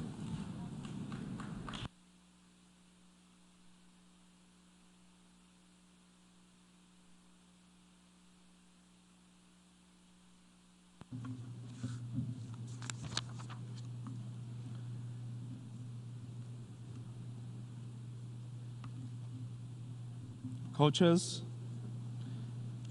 of the Summit of the Future, Mr. Antonio Guterres, Secretary General of the United Nations, Your Excellencies, Heads of State and Government, ladies and gentlemen, it is with great honor to address the Summit of the Future on behalf of His Majesty King Mswati III, where the world leaders have gathered to commit to multilateral solutions for a better tomorrow.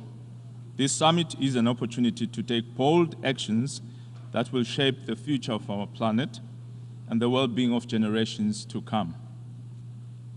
We commend the co-facilitators of the outcome documents, the Pact for the Future, Global Digital Compact, and Pact on Future Generations for their stellar work. Humanity faces unprecedented global challenges, from poverty and inequality to climate change and technological transformation. No single nation can tackle these challenges alone. The Global Pact for the Future calls for a renewed, inclusive, equitable, and responsive multilateral system. Eswatini, along with other African nations, has long called for reforms to the United Nations to create a more inclusive and representative global governance system. The Zuluni consensus remains a cornerstone for this call. The current structure of the Security Council does not reflect modern geopolitical realities, particularly the underrepresentation of Africa. Expanding the Security Council to include permanent representation for Africa and other marginalized regions is essential for maintaining its legitimacy and addressing global security challenges. This reform is critical to building trust in global institutions. Eswatini believes Taiwan must be included in the international system. Taiwan contributes significantly to global public health, economic development, and technological innovation.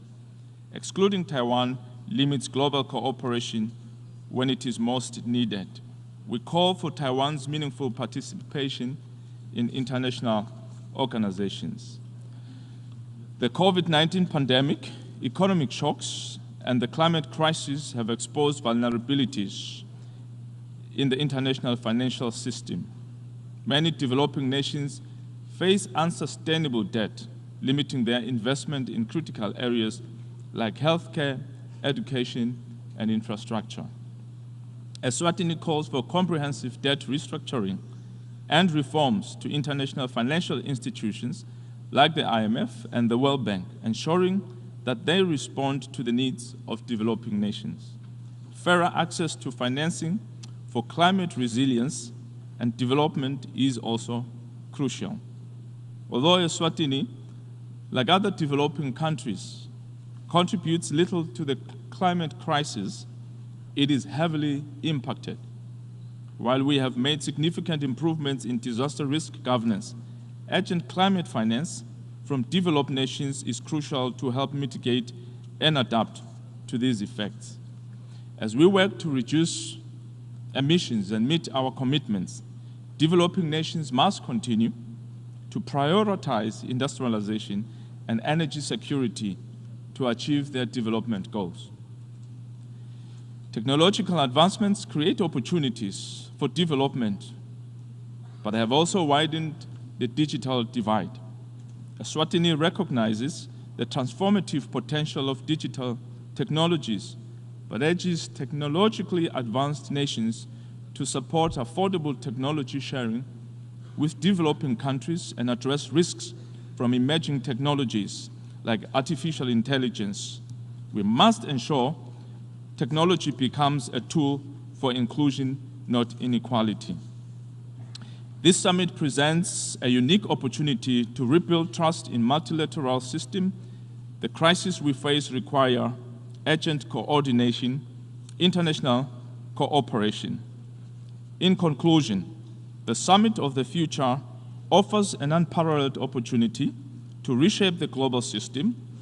We call reforms through the Ezulwini consensus, equitable representation in decision-making forums, Taiwan's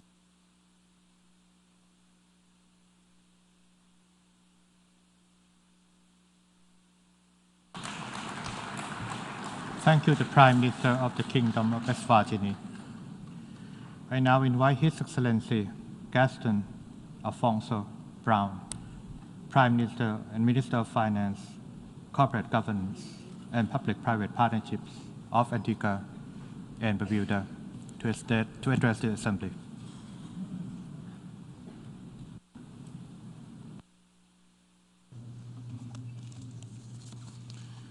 Mr. President, distinguished ladies and gentlemen, the multifaceted environmental, economic, health-related, and social emergencies we face are perhaps humanity's greatest existential challenges. The timing of this summit is critical as we confront these unprecedented global threats. Our decisions now impact not just us, but generations to come. Despite decades of UN-led sustainable development conferences, little has been accomplished to safeguard the rights of future generations. Whereas future generations are poised to inherit the greatest technological advancements, with unabated climate change, perhaps they will have no Earth to call home. Our planet is finite, but humans' current ambitions for unending economic profits and territorial expansion seemingly know no bounds. This unsustainable trajectory, marked by escalating climate impacts, environmental destruction, economic greed, wars, and threats of wars, poses an existential threat to all life on Earth. Temperature records are broken almost daily. Hurricanes, floods, and droughts ravage our lands, while mangroves and tropical forests, crucial to our planetary biodiversity and balance, are being obliterated. By making infinite demands on a finite planet, we are transforming our once hospitable home into a hostile environment. This is our moment to change course, to future-proof our burning planet from ultimate destruction. Who will compensate future generations for selfish acts? The principle that the polluters pay is meant to guide us, but in reality, it is the future that bears the greatest cost. The climate crisis neither affects everyone equally, nor is everyone equally responsible. We who have contributed least to the climate crisis are suffering its worst impacts. To add insult to injury, the large polluters are paying themselves hundreds of billions of dollars for carbon credits to protract their profligate use of fossil fuels at the expense of SIDS and other developing countries. Wealthy nations, disproportionately responsible for the climate crisis, must face the indisputable truth. They owe a debt to the world. The time for excuses is over. They must pay for their polluting, ecocidal thoughts against our planet and human civilization, and take immediate steps to slash emissions aggressively. These nations must aid in healing our environment, rebuilding homes, and transitioning from fossil fuel to cleaner, green energy alternatives. Wealthy polluters have driven climate change for far too long. It is time to hold them accountable. This is an ethical imperative that is necessary for our survival. Big Oil, hear this. Your days of exploiting the global South's natural resources are numbered. As we move to renewable energy, I reemphasize that rich industrialized nations must pay for the loss and damage that they have devastated our communities.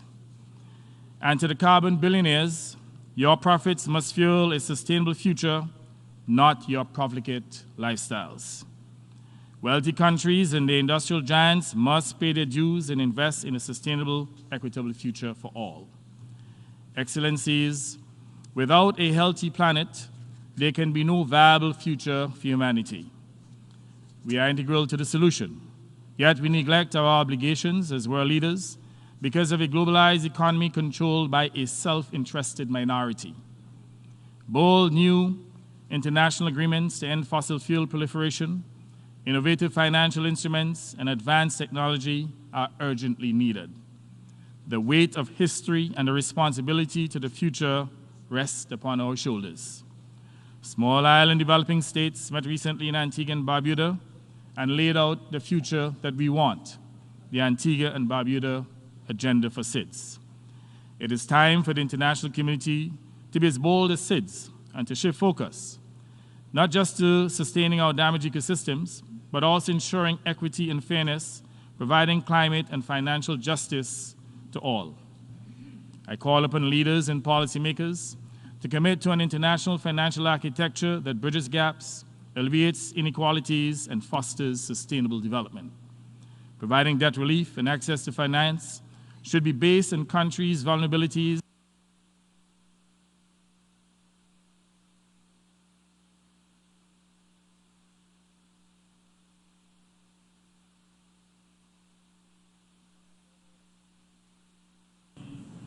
Thank the Prime Minister, Minister of Finance, Corporate Governance, and Public-Private Partnership of Antigua and Barbuda.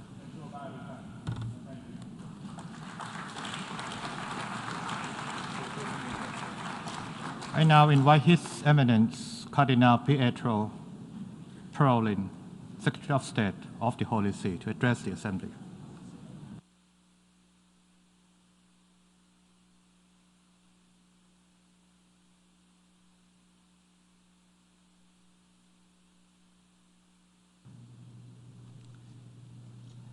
Mr. President, the current summit being convened against a backdrop of apparent crisis in the multilateral system should be a source and a reason for hope, in line with Pope Francis' assertion that hopeful does not mean to be optimistically naive and ignore the tragedy humanity is facing.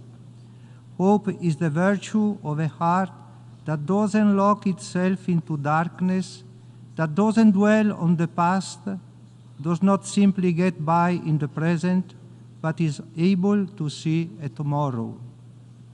The future should be constructed on a foundation of principles, including the inherent God-given dignity of every individual, the promotion of integral human development, the equality and sovereign dignity of all nations, and the establishment of trust between them.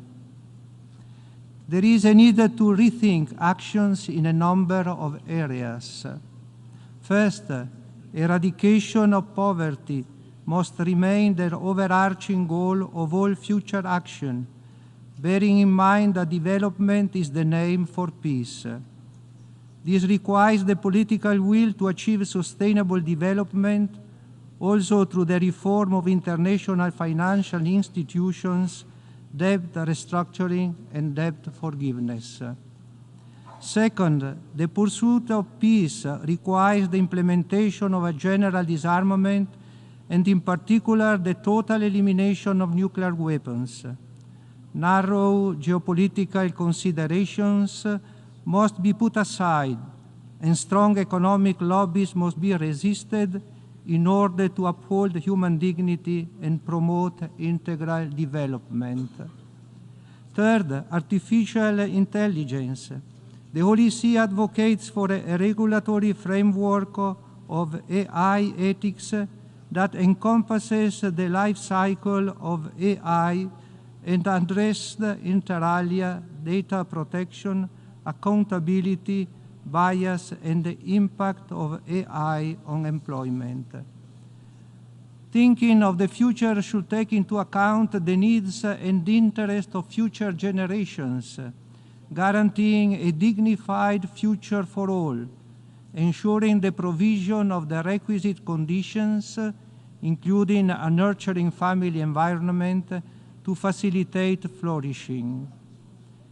If dignity is the foundation and integral human development is the goal of our future, dialogue it is the necessary means. Today, the sense of belonging to a single human family is fading, and the dream of working together for justice and peace seems outdated and utopian. This need not to be the case if there is a will to engage in genuine dialogue. As Pope Francis already exhorted this assembly, the present time invites us to give priority to actions which generate new processes in society, so as to bear fruit in significant and positive historical events. The future demands of us critical and global decisions in the face of worldwide conflicts which increase the number of the excluded and those in need. Mr. President, while taking note of the adoption of the Pact for the Future and its successes, the Holy See, in conformity with its nature and particular mission, wishes to express its reservations on some of the concepts used therein. In the interest of time, the full statement will be uploaded. Thank you, Mr. President.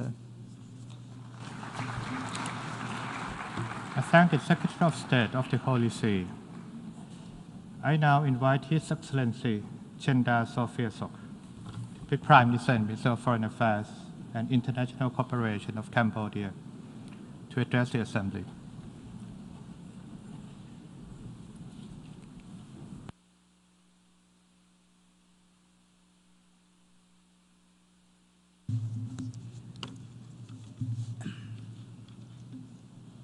Mr. President, Excellencies, distinguished delegates, it is my great honor to address this gathering on behalf of the Royal Government of Cambodia.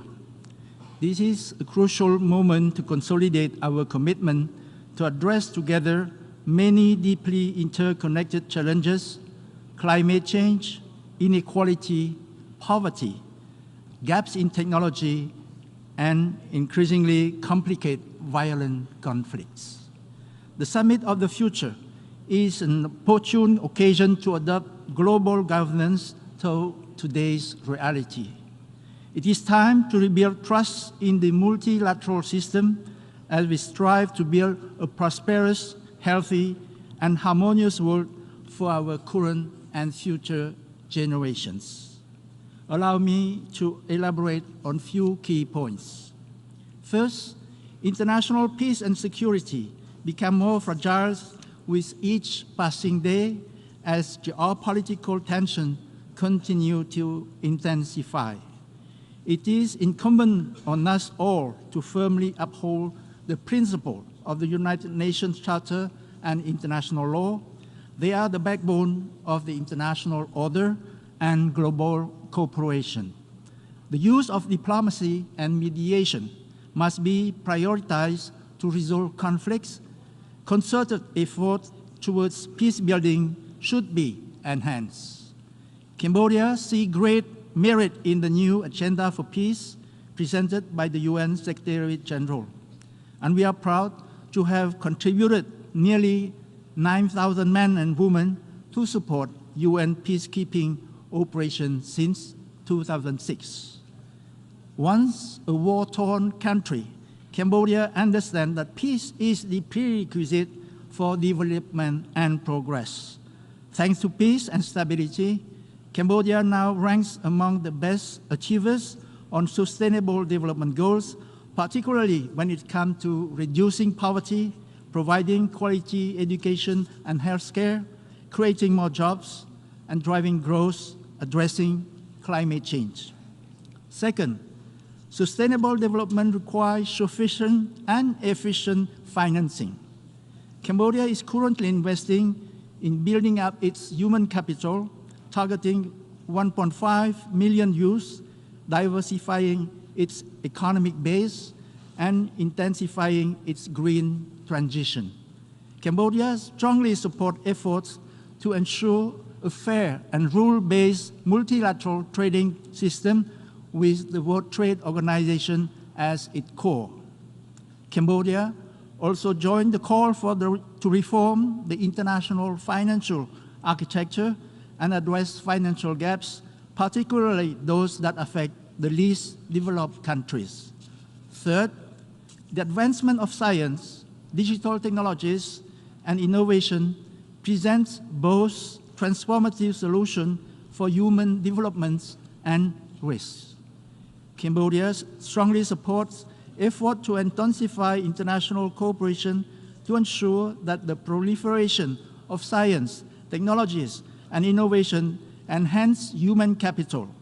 We must work together to overcome growing digital divides and fight against the misuse of digital technologies. To this end, Cambodia endorsed the Global Digital Compact as a common framework to build an inclusive, open, safe, and secure digital space that will drive the digital transformation of our economies and societies. Fourth, it is our shared responsibility to safeguard the needs and interests of our youth and future generations. Cambodia, fully recognizing the importance of intergenerational partnerships, commit to the letter and the spirit of the Declaration for Future Generations. Cambodia already has in place a long-term development plan called the Pentagonal Strategy. It is designed to ensure that our youth are engaged in and well prepared for long-term development that harmonize economic growth, social inclusion, and environmental protection. We also note the progress in mainstreaming youth into the UN-wide system. Finally, transforming global governance for today's challenges is crucial if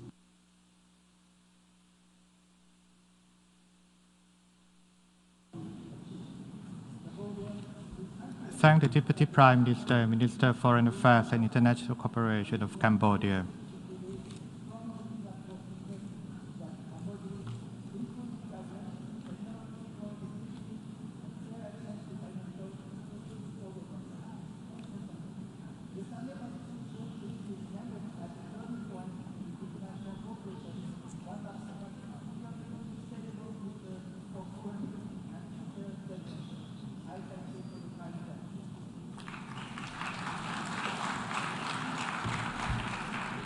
I now give the floor to His Excellency Murat Noliu, Deputy Prime Minister and Minister of Foreign Affairs of Kazakhstan, to address the Assembly.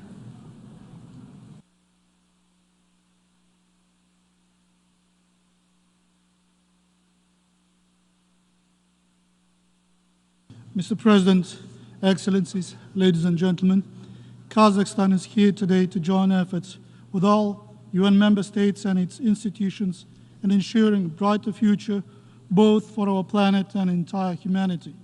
Fully supporting the Secretary General's endeavors to build a prosperous community of nations, my country commits itself to all three landmark documents of the Summit of the Future. It is obvious that effective multilateralism enshrined in the Pact for the Future should be central in overcoming today's unprecedented existential challenges and threats. Therefore, the current summit is a timely call for a comprehensive reform of the United Nations system. As stated by President Tokayev of Kazakhstan, the voices of middle powers and the developing world need to be amplified and heard clearly in the Security Council. In times of geopolitical turmoil and economic uncertainty, the world needs diplomacy and dialogue. Mr. President, climate change is a global issue that cannot be addressed without multilateral engagement. Central Asia stands on the front line of global warming and will face 2.5-degree increase in temperatures by 2050. To effectively tackle problems like melting glaciers, water scarcity, biodiversity loss, and desertification, my country will host the first regional climate summit under the auspices of the United Nations in 2026. In addition, we propose to open the United Nations Regional Center on Sustainable Development for Central Asia and Afghanistan to further enhance coordination on SDG deliverables. I'm confident with the right support, this idea will serve as a future role model for UN development mechanisms. Furthermore, Kazakhstan calls on all technological advanced countries to eliminate barriers and commit necessary resources to assist climate-vulnerable communities. Excellencies, digital transformation is a driving power of progress towards the 2030 Agenda. Within the next decade, about 70% of all global goods and services will be produced using digital platforms. The potential benefits of these changes depend on equitable access and cutting-edge technologies in all countries. To this end, being a regional IT powerhouse, Kazakhstan has initiated the establishment of the UNESCAP Digital Solutions Center to bridge the digital divide in Asia-Pacific region. Emerging digital solutions, including artificial intelligence, should not pose a risk to international security. Mr. President, speaking about the future, we must not forget lessons of the past. Nuclear power, once invented for the good of humankind, is now the deadliest weapon of mass destruction. Kazakhstan, which directly suffered from nuclear tests, calls on the international community to join efforts in preventing any nuclear catastrophe in the future. We also encourage all states to set aside their political differences and focus on new global order based on mutual trust and respect. Ladies and gentlemen, upholding human rights is not merely an aspiration, but one of the key components of sustainable development. It is also the best antidote against inequalities that are often at the root of instability and conflicts.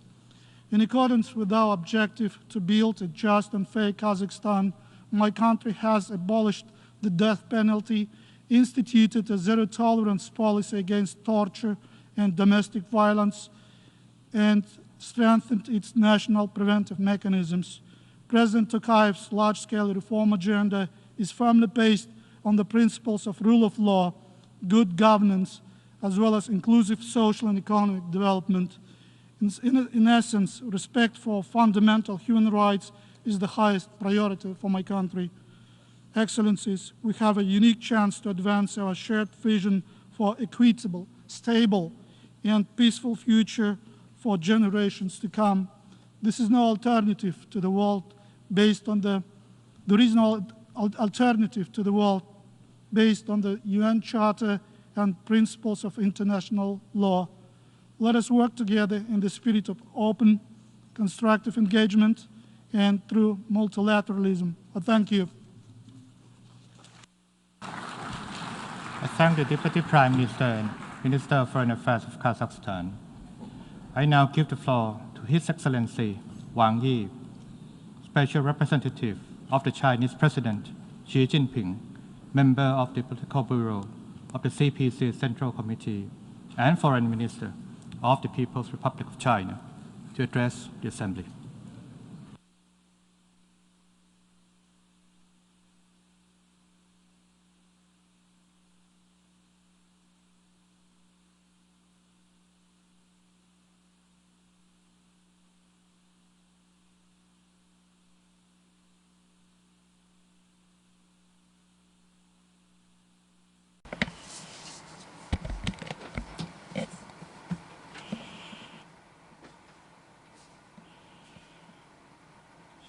Mr. President, colleagues, the future carries the hope of human development. Facing transformation unseen in a century, it is highly relevant that we gather here. Humanity has only one planet, Earth, to call home, and we belong to the same world community. It is important that we take care of our common home and make joint efforts to advance global governance. With this goal in mind, Chinese President Xi Jinping has put forward the vision of building a community with a shared future for mankind, advocated high-quality Belt and Road cooperation, and proposed the Global Development Initiative, the Global Security Initiative, and the Global Civilization Initiative. These vision and initiatives have provided new solutions for tackling the common challenges of humanity and drawn a new blueprint for building a better world. China proposes that we need to build a future of peace and tranquility. In this changing and turbulent world, new risks and challenges keep cropping up. No country can stay unaffected. Greater solidarity and cooperation of the international community is not a choice, but a must. Countries should uphold the vision of common, comprehensive, cooperative, and sustainable security, and settle disputes through dialogue, resolve differences through consultation, and enhance security through cooperation. Major countries in particular should lead by example. They should break geopolitical circles by pursuing the greater good, rise above bloc confrontation, and serve as propellers for world solidarity and anchors for international peace. We should build a future of development and prosperity. In today's world, countries are not riding separately in some 190 small boats, but rather we're all in a giant ship on which our shared destiny hinges. Small boats may not survive wind and waves, but a giant ship is strong enough to brave the stormy seas. Countries need to share development opportunities and pursue win-win cooperation.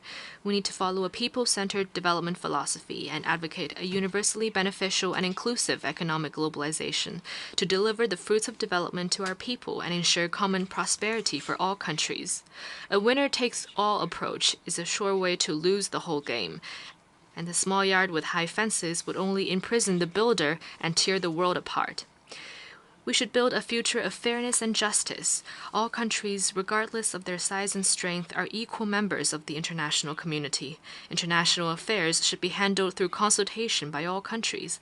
We need to build an equal and orderly multipolar world and defend the UN-centered international system, the international order based on international law, and the basic norms of international relations underpinned by the purposes and principles of the UN Charter. We need to strengthen the authority of international rule of law, reject the law of the jungle where the strong bully the weak, oppose acts of hegemonism such as unilateral sanctions, protect the legitimate rights and interests of developing countries. We need to build a better future. As the new round of technological revolution and industrial transformation deepens, new opportunities and challenges have emerged for human society and global governance. We need to keep abreast with the times, push back the frontier, and explore new practices, and make global governance more just and equitable. China supports the UN in serving as the main channel in AI governance and we will propose the AI Capacity Building Action Plan for Good and for All.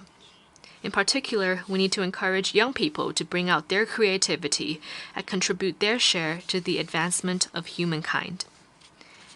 Colleagues, China today is going all out to build a great modern socialist country in all respects and pursue national rejuvenation through a Chinese path to modernization. This will create new opportunities for world peace and development. China will work hand in hand with countries around the world to advance the building of a community with a shared future for mankind and create a more peaceful and better tomorrow. Thank you.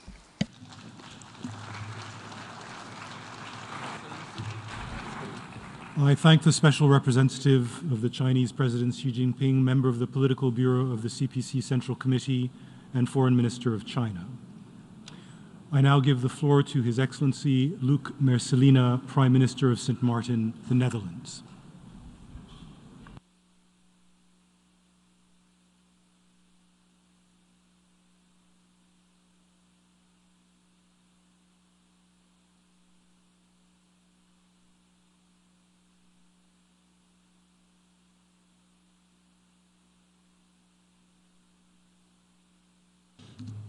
Secretary General, Your Excellence, esteemed colleagues, distinguished guests, I'm honored to be here today as the Prime Minister of Sint Maarten, representing the Kingdom of the Netherlands in all its diversity.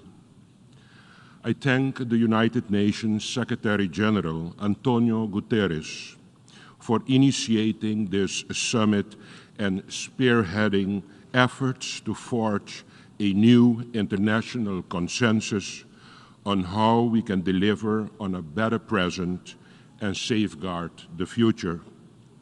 I would also like to thank President Nangolo Mumba of the Republic of Namibia and Chancellor Olaf Scholz of the Federal Republic of Germany for the extraordinary leadership that their countries have shown in bringing to life an ambitious pact for the future.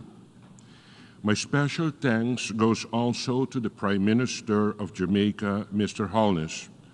Together, we are presenting the historic Declaration of the Future Generations.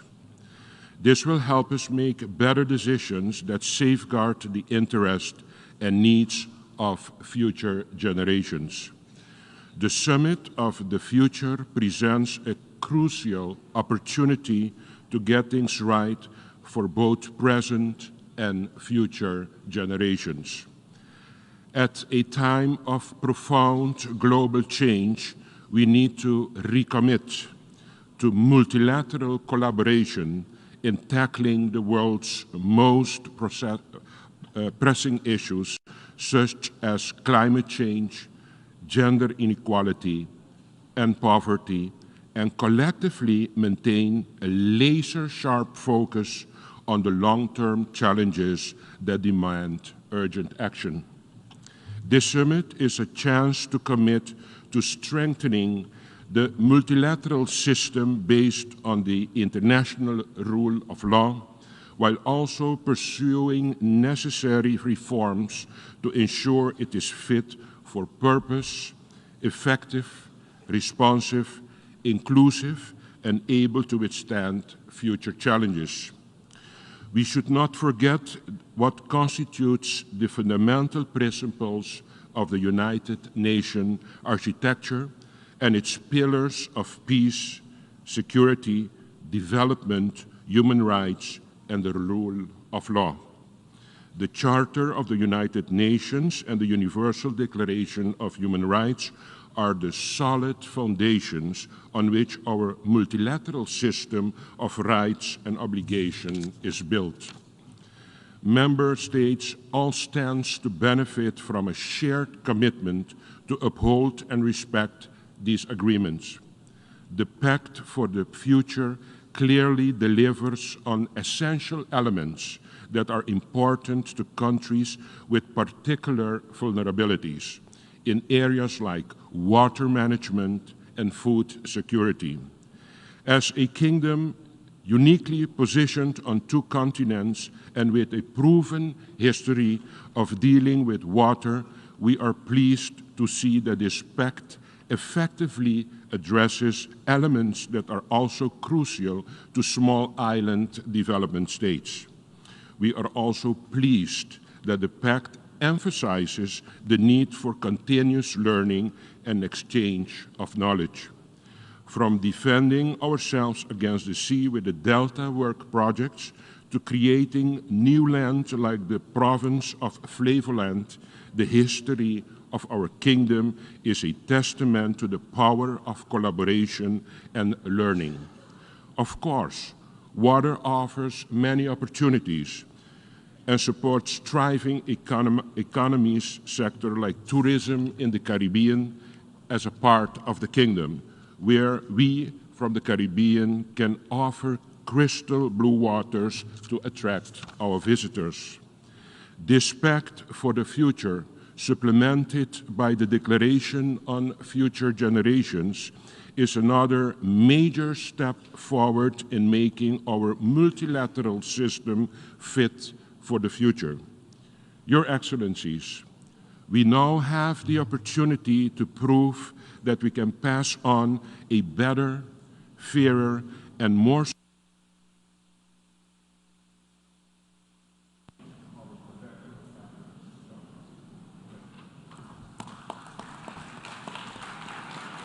I thank the Prime Minister of St. Martin, the Netherlands.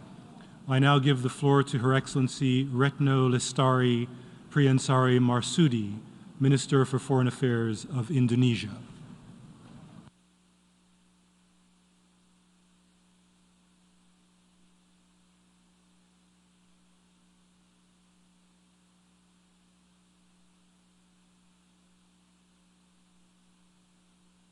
Bismillahirrahmanirrahim. Mr. President, Excellencies, today the world faces significant challenges: geopolitical rivalries, gloomy economic recovery, as well as climate and energy crisis. We cannot only address this issue through paradigm of collaboration. Sadly, we are seeing the opposite. Trust in multilateralism is fading, and its effectiveness continues to be questioned. Fortunately, this summit offers an opportunity to restore trust and global solidarity and to chart a new course for the future. Indeed, the choices that we make in this hall will resonate for generations to come. For Indonesia, there are three strategic objectives that must be achieved. First, creating a lasting peace. Colleagues, peace is not merely the absence of war, but the presence of justice, stability, and development. That peace can only thrive if we consistently uphold international law without double standard. In this context, the ongoing genocide by Israel must be stopped immediately. Enough is enough. Palestine's right to a statehood must be fulfilled based on the two-state solution. Second, safeguarding right to development. Colleagues, there are no other option to achieve 2030 agenda than to accelerate our collective efforts. The Global South has a right to be free from trade discrimination and debt traps. Gaps must be bridged so that no country will be left behind. Third, promoting an inclusive world order. We need a more adaptive, responsive, and effective global governance, including by reforming the UN Security Council and international financial architecture. We cannot afford to wait any longer. We must push for a true and real reform, a reform that listens to the voices of developing countries and address their concerns. Mr. President, let us seize the momentum of this summit to build a future that we can all be proud of, a future that is just, equitable, and sustainable for all humankind.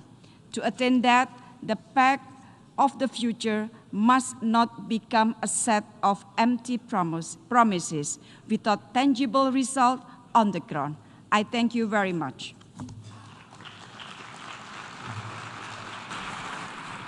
I thank the Minister for Foreign Affairs of Indonesia. I now give the floor to His Excellency Ohud bint Khalfan al-Rumi, Minister of State for Government Development and Future of the United Arab Emirates.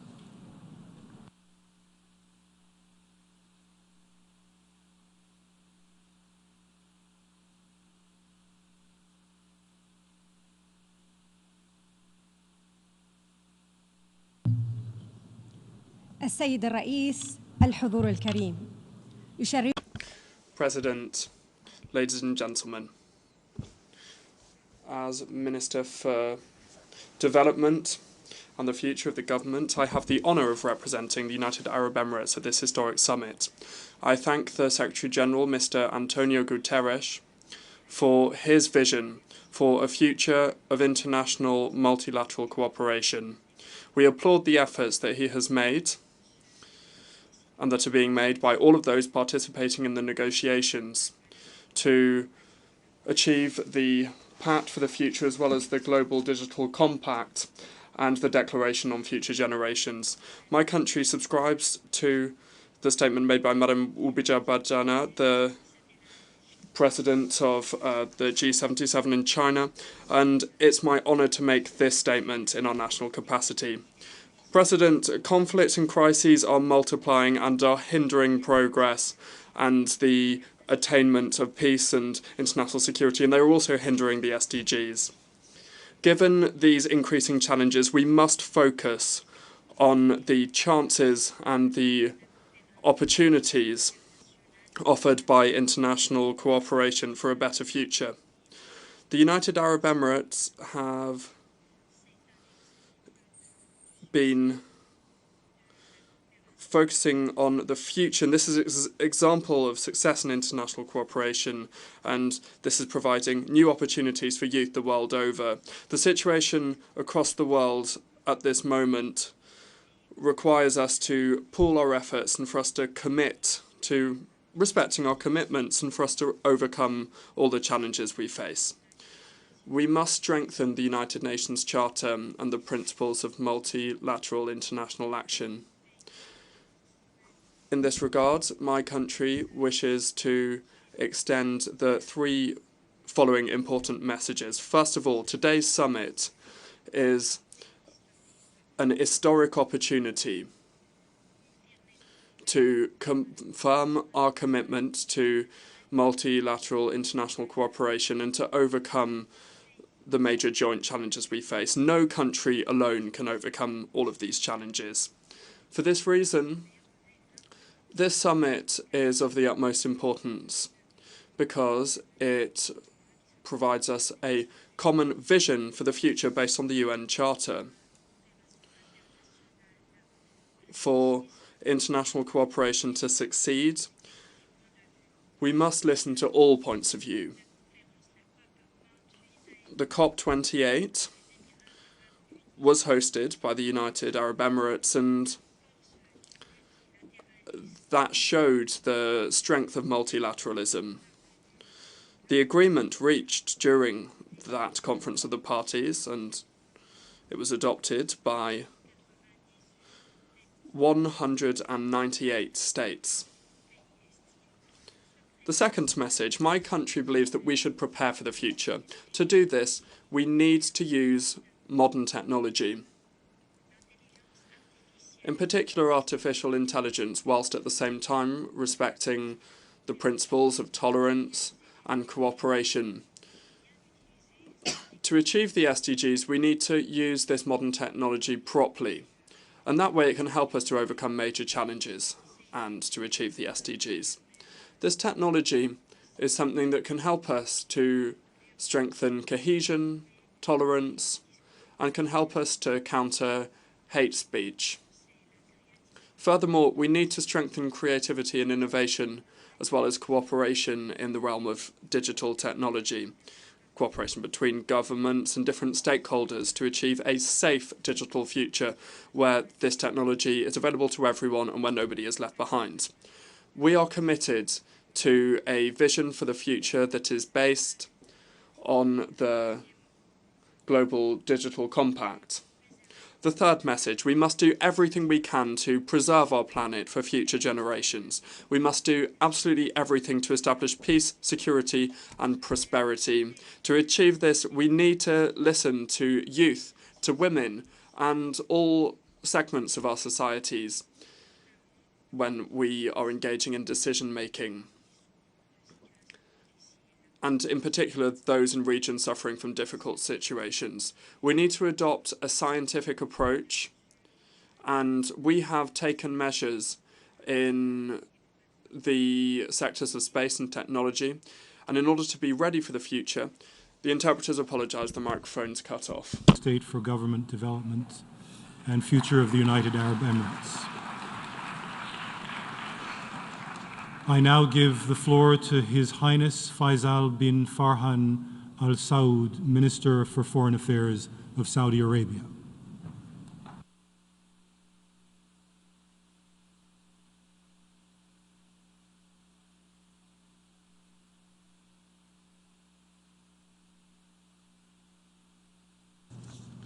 Bismillah ar-Rahman ar-Rahim. In the name of God, most merciful, most benevolent. May the peace and blessings of God be upon you. Ladies and gentlemen, at the outset, I should like to thank all of the facilitators for their cooperation with member states with a view to achieving a consensus on the outcome document and the annexes thereto. My country has spared no effort participating actively in the negotiations. We did this because we're convinced that we need to do everything to build a better world, a greener world. We must also promote multilateralism so as to effectively confront today's challenges and future challenges, achieving peace and security for the benefit of future generations. The Pact for the Future is aligned with fundamental principles. It calls for an end to wars and an easing of geopolitical tensions, which only serve to broaden the divide between states and between peoples. In order to achieve the objectives set forth in the Pact, we need to double our efforts so as to confront the various challenges and meet the needs of people all over the world. This Pact marks a qualitative step forward in multilateral action. It promises a fair and equitable world order, a world order which promotes the implementation of the SDGs and meets the needs of all states, specifically developing countries. It is a pact which calls for the closing of the digital gap and which also promotes economic development in developing countries. My country has been working to strengthen multilateral cooperation. However, to achieve a brighter future, we must reform the UN system. This is a pressing matter. It is necessary to ensure that the organization can shoulder its responsibility to uphold international peace and security. International institutions must be reformed because currently they are not fit for purpose for meeting the challenges and addressing the humanitarian catastrophe in Palestine. This institution cannot hold the occupying power, Israel, to account following all of the atrocities that Israel has committed. Therefore, we must promote the Pact for the Future. Ladies and gentlemen, turning to climate change, my country is committed to a diversified approach that's context-specific and tailored to the capacities of each and every country. We must bolster the following 3 points: energy security, economic development, and the mitigation of the effects of climate change. We need to ensure that our commitments enshrined in the Paris Agreement and the UNFCCC are upheld. We'll be welcoming the next meeting of the UN Convention to Combat Diversification. This will be the 30th anniversary meeting of parties to the Convention. My country is committed to meeting the SDGs and the objectives enshrined in the Pact for the Future. We're going to make every effort to bolster cooperation. We hope that our collective efforts will allow us to uphold various values such as sovereignty and to build a better future for current and future generations. I now give the floor to Her Excellency Luminita Teodora Odobescu, Minister for Foreign Affairs of Romania.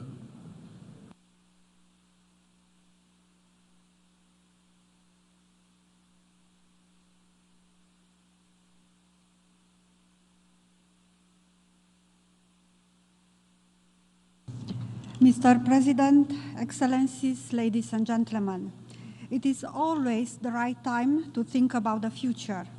Today, it is the right time to start working for it and to work on upgrading United Nations to the same. Romania's vision is clear. The pillars of our work, peace, human rights, and 2030 Agenda implementation, they are more than needed and valid.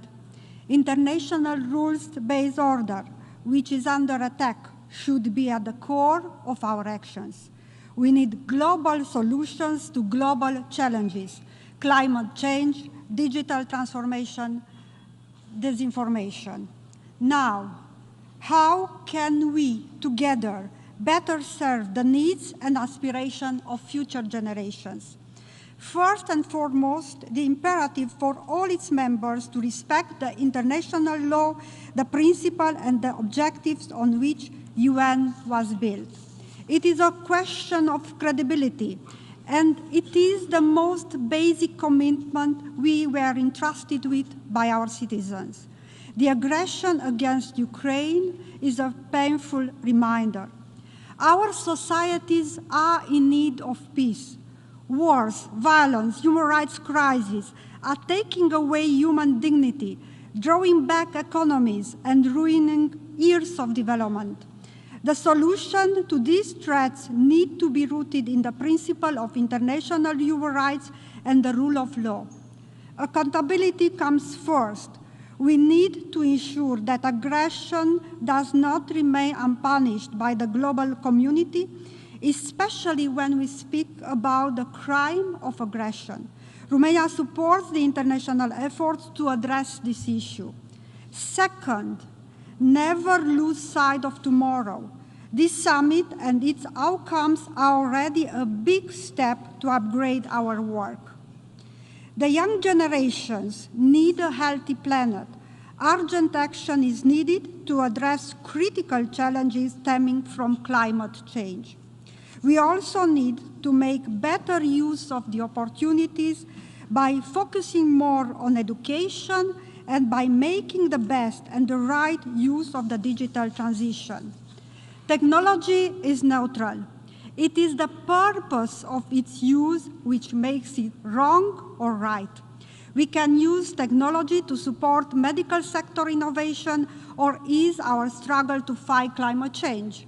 Or by contrary, one can misuse technology for hate speech and disinformation. This is why ensuring a human-centric approach is crucial, and we must ensure a free, open, and secure cyberspace. We need to make our work more accessible and always seek to engage more the civil society. This creates more legitimacy and more trust. It is a healthy reflex that can only bring benefits. We need better communication. In these deeply polarized times, people seek positive sources of identity. They seek to feel represented. Communication is key to reach people around the world, especially since UN projects bear a unique value of universality. Never lose sight of prevention. Whatever is linked to peace or protecting our planet, prevention is key.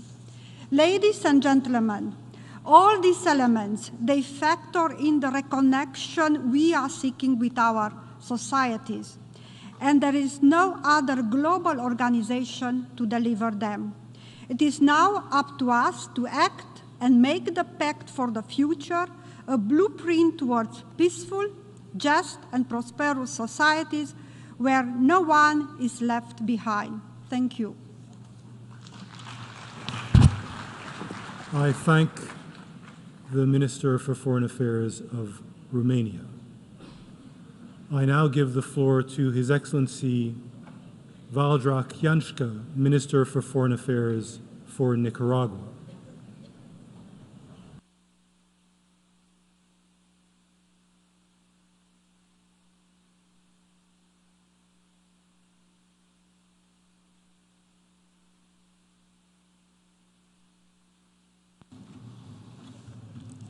Señor Presidente. President of the General Assembly, it's an honor to extend the regards of our President, Commander Daniel Ortega Saavedra, and our Vice President, Comrade Rosario Murillo Zambrana, to you and to all of those present. We also extend our most heartfelt congratulations to you upon your election as President of the 79th session of the General Assembly. Your experience and your able leadership will ensure our discussions are a success, and it's a great point of pride for us to have a brother from the African continent heading up the work this year. The government of Nicaragua is grateful for the organisation of this Summit of the Future to discuss solutions to build a better future, and the search to ramp up efforts to achieve the 2030 Agenda for Sustainable Development and to eradicate poverty. Developing countries are continuing to work on sustainable and innovative solutions to achieve the Sustainable Development Goals in the midst of multiple economic crises, the negative impacts of climate change, imbalance and inequality in access to technological progress, and many other emerging challenges. It's concerning that in our developing countries we continue to face the effects of crises that are mainly caused by the selfish and inhumane economic model that is hindering the development of our peoples, further accentuating extreme poverty, hunger, and inequalities across the planet. Thus far, we, the countries that make up the Global South, have not seen or received an adequate or fair response from developed countries vis-à-vis the commitments made by them, or to respond to their historic responsibilities in the creation of the unfair conditions that have only generated and perpetuated inequalities and have often irreversibly affected the planet. Begin by recognising these responsibilities and establish a clear path towards fair reparations will enable us to address and to eradicate the side effects such as extreme poverty, inequality and political tensions, and to achieve the Sustainable Development Goals. President, while we're talking about and while we're on the topic of obstacles we face in achieving a better future for our people, more than 30 countries, that is, more than a third of the world's population, are suffering on a daily basis from the imposition of illegal unilateral coercive measures. The negative consequences of these arbitrary and illegal actions on the development of the third of the world's population is evident. It's essential that we adopt a clear, unequivocal commitment without conditions to drive forward the right to development of all people in equal conditions. We must urgently undertake collective actions to strengthen international and multilateral governance that is inclusive in order to increase cooperation for developing countries, increasing the flow of official assistance, transfer of technology, and capacity building, among others. We are gathered here today not only to talk about the future, but rather to build a future collectively. We require a global political pact to forge this common future, consolidating the multipolar world that we're building based on cooperation and not on aggression, and based on the respect respect of international law, of sovereignty, and the self-determination of peoples. A multipolar world that creates peace and well-being without exclusions or any type of impositions. A world that recognises the right of the state of Palestine as a free, sovereign and independent state. Thank you very much. I thank the Minister for Foreign Affairs of Nicaragua. I now give the floor to His Excellency Vince Henderson, Minister for Foreign Affairs, International Business, Trade and Energy of Dominica.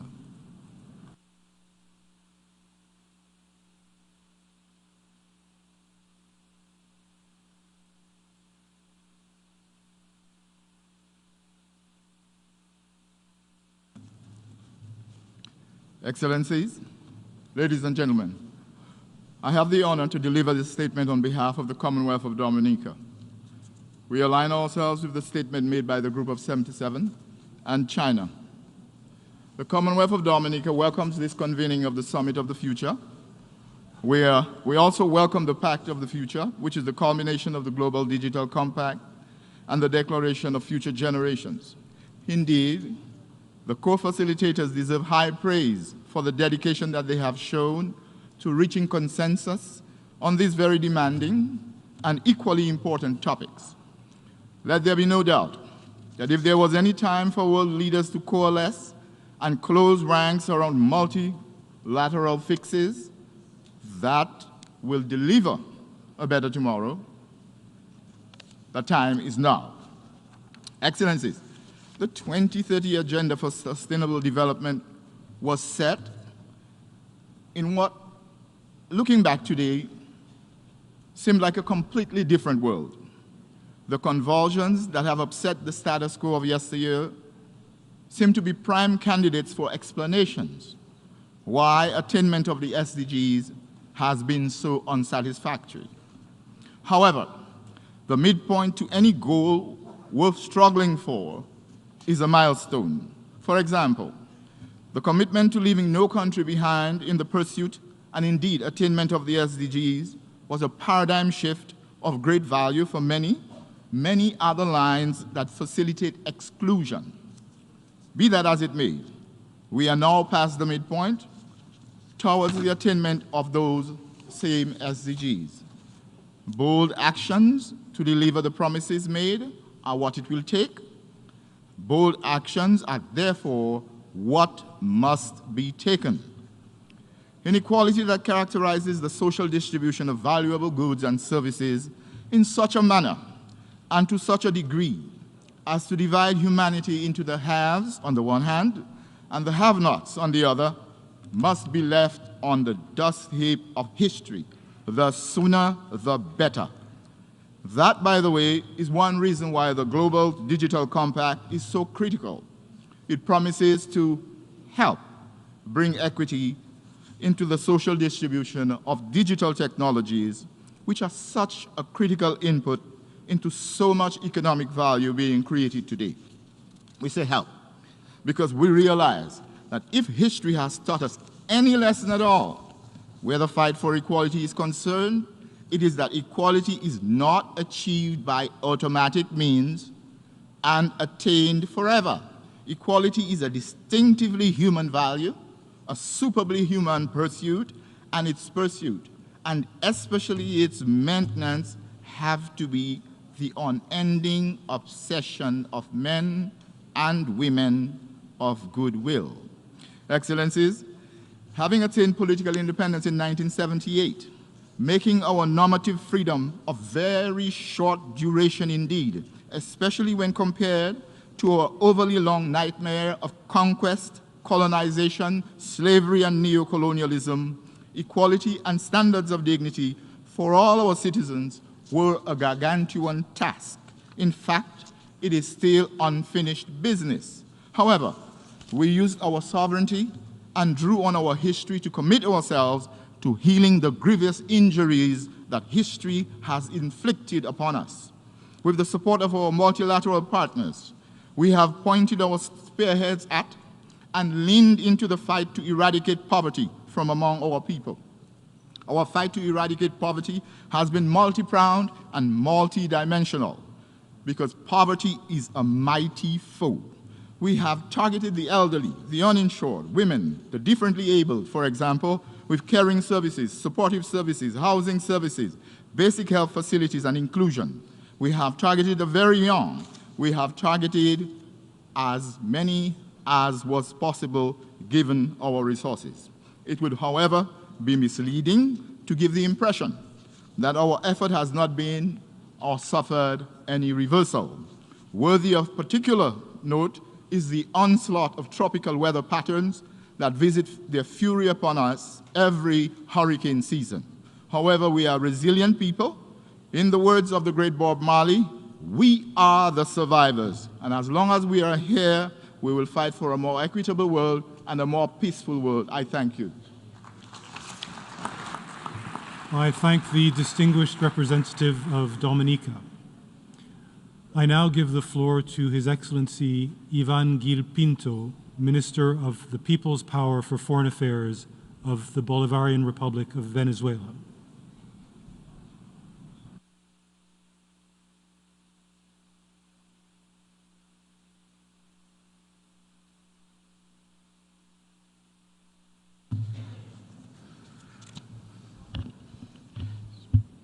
Señor Presidente. Mr. President, the Bolivarian Republic of Venezuela is honoured to take the floor on behalf of the Group of Friends in Defence of the United Nations Charter. Mr. President, when we agreed on the modalities of the Summit of the Future, we were aware that the challenges that the international community was facing, which have only deepened, were interconnected. We also recognised that through enhanced solidarity and international cooperation, and through reinvigorated and more inclusive multilateralism with the United Nations at its core, we have the potential to not just meet, but also overcome the challenges of both the present and of the future. Paradoxically, at a time when increasing global interconnectedness demands greater pluralism, the world is witnessing a growing resort to unilateralism. This trend, marked by isolationist and arbitrary actions, including the imposition of unilateral coercive measures, and the attempts to replace international law with an alleged rules-based order, are undermining crucial efforts to address our common challenges. We insist on the fact that true multilateralism and the application, without double standards, of the principles of the United Nations Charter are the crux of international relations and are required for peaceful coexistence among nations. Throughout negotiations of the Pact for the Future, we emphasise the importance of respecting both the letter and the spirit of the United Nations Charter, and the understanding that it is crucial that we commit to strengthening multilateralism and to preserving our organisation's intergovernmental nature by refraining from the growing trends to replace, minimise or equate the central and leading role of states in the United Nations with that of non-state actors, most of which represent the interests of the developed world.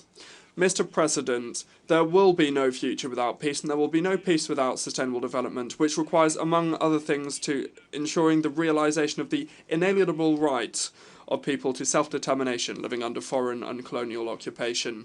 The question of Palestine and the human tragedy unfolding in Gaza are a stark reminder of the vital importance of this timeless principle.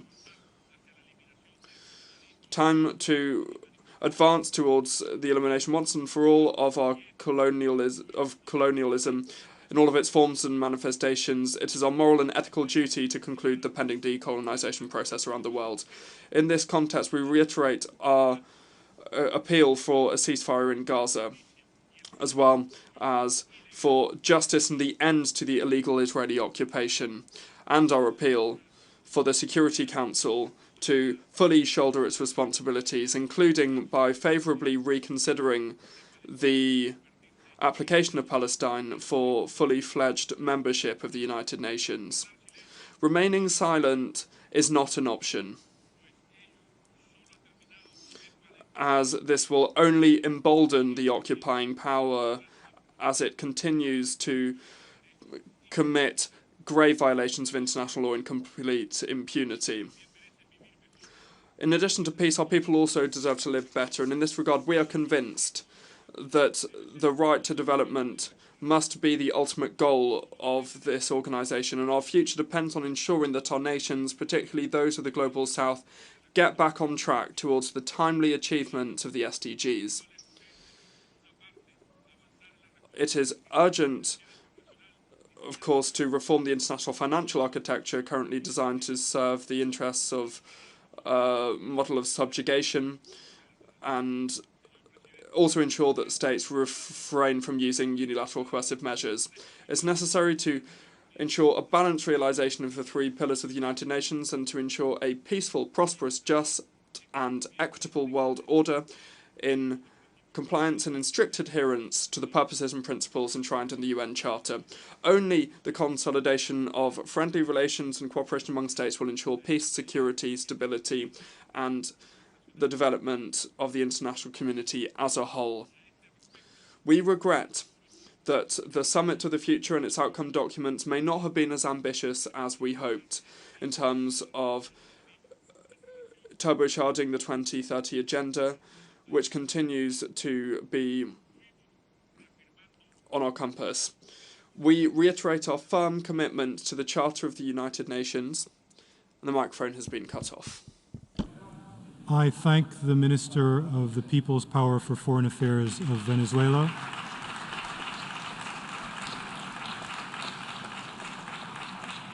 I now give the floor to His Excellency Eduardo Enrique Reina Garcia, Minister of Foreign Affairs and International Cooperation of Honduras.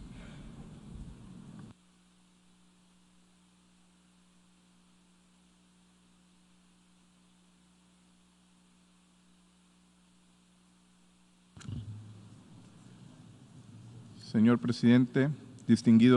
Mr. President, distinguished delegates, since the beginning, the principles and aspirations of the founding charter of our organisation have been inspired by the possibility of achieving a future of hope for humanity that at that dark time had been knocked down by war, desolation and death.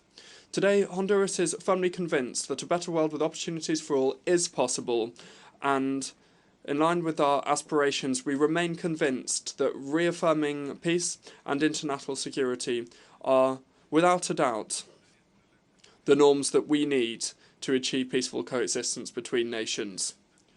Honduras has come here to the Summit of the Future motivated by our aspiration to contribute to the achievement of the goals set out in the Pact for the Future that's already been adopted, and that's something that we don't only fully share, but also we are on board with this because it is in line with the goals and the plan of the government, Iricia Mora Castro Sarmiento, who has also warned about the risk caused by external debt to our countries and has established the need to build a new international financial architecture focused on productive development with social inclusion.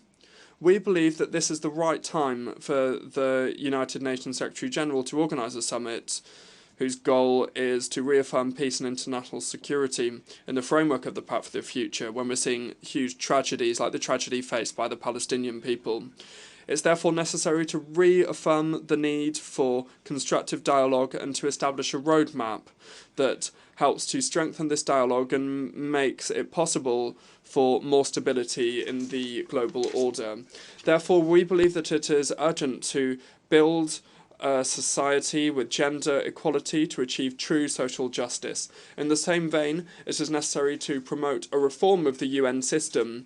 When it comes to the Security Council, it is necessary to make it more democratic in order to re-establish respect for international law and build a new political and economic order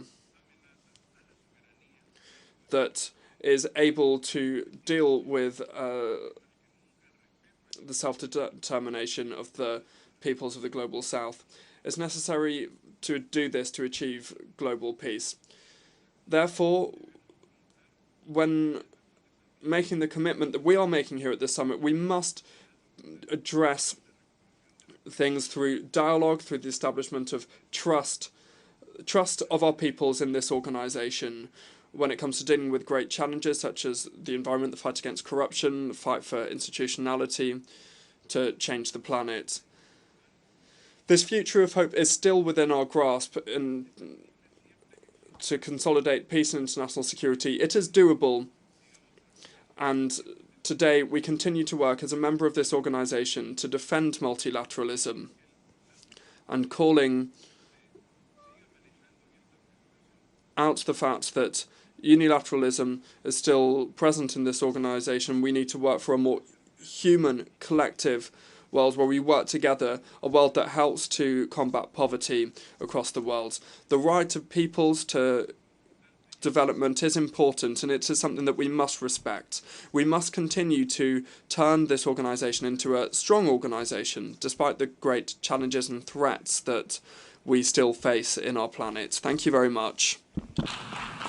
I thank the Minister for Foreign Affairs and International Cooperation of Honduras.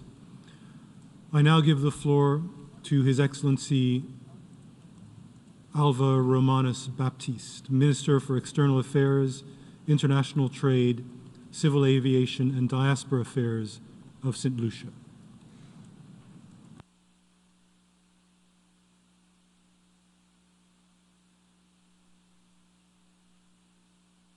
Mr. President, distinguished members of this august assembly, Victor Hugo said, and I quote, "There is nothing else in the world more powerful as an idea whose time has come," unquote.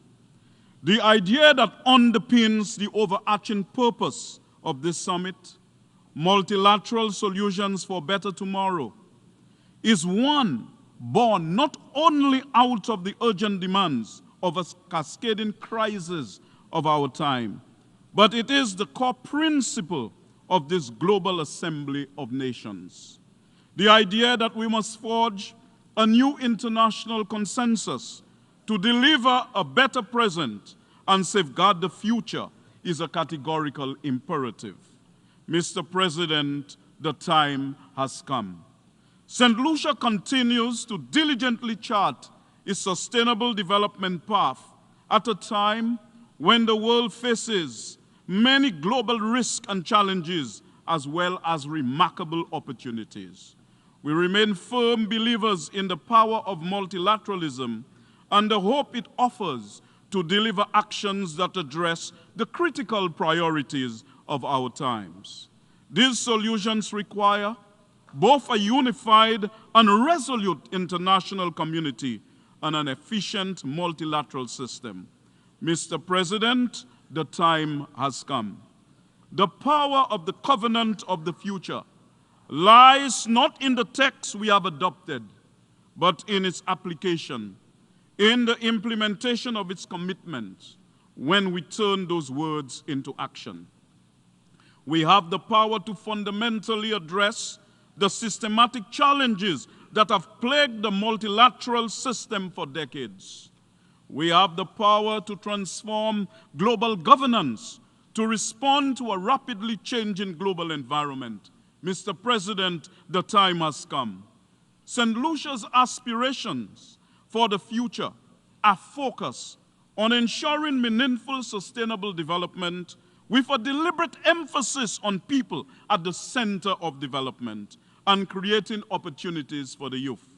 A Ministry of the Youth Economy has been created to drive resilient prosperity in keeping with our development strategy, aimed at delivering economic growth, diversification, and decent work. We are committed to doing our part and look to the multilateral system for the necessary support. Mr. President, the time has come.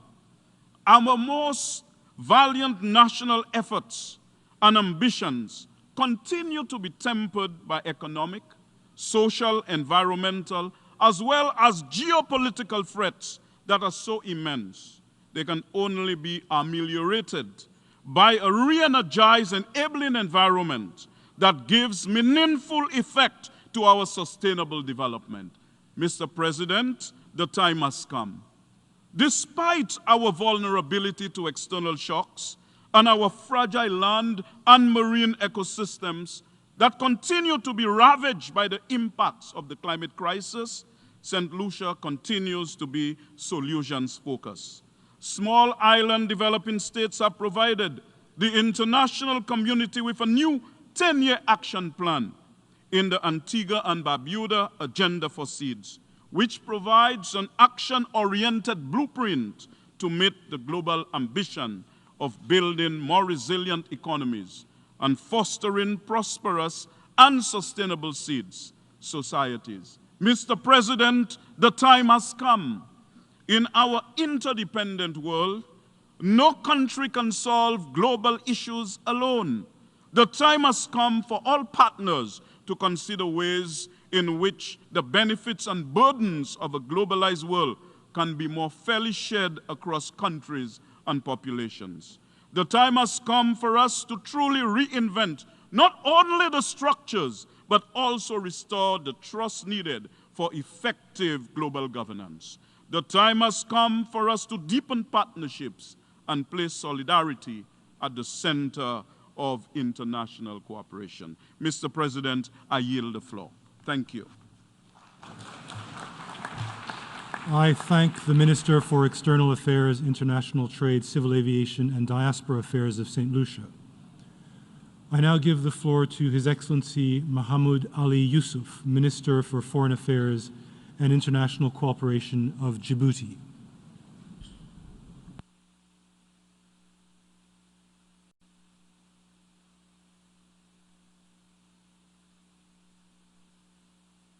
Mr. President, Your Excellencies, ladies and gentlemen, at the outset, allow me to express our profound gratitude to the co-facilitators, Germany and our own Namibia, for masterfully steering the work that led to the adoption of a bold and ambitious Pact of the Future.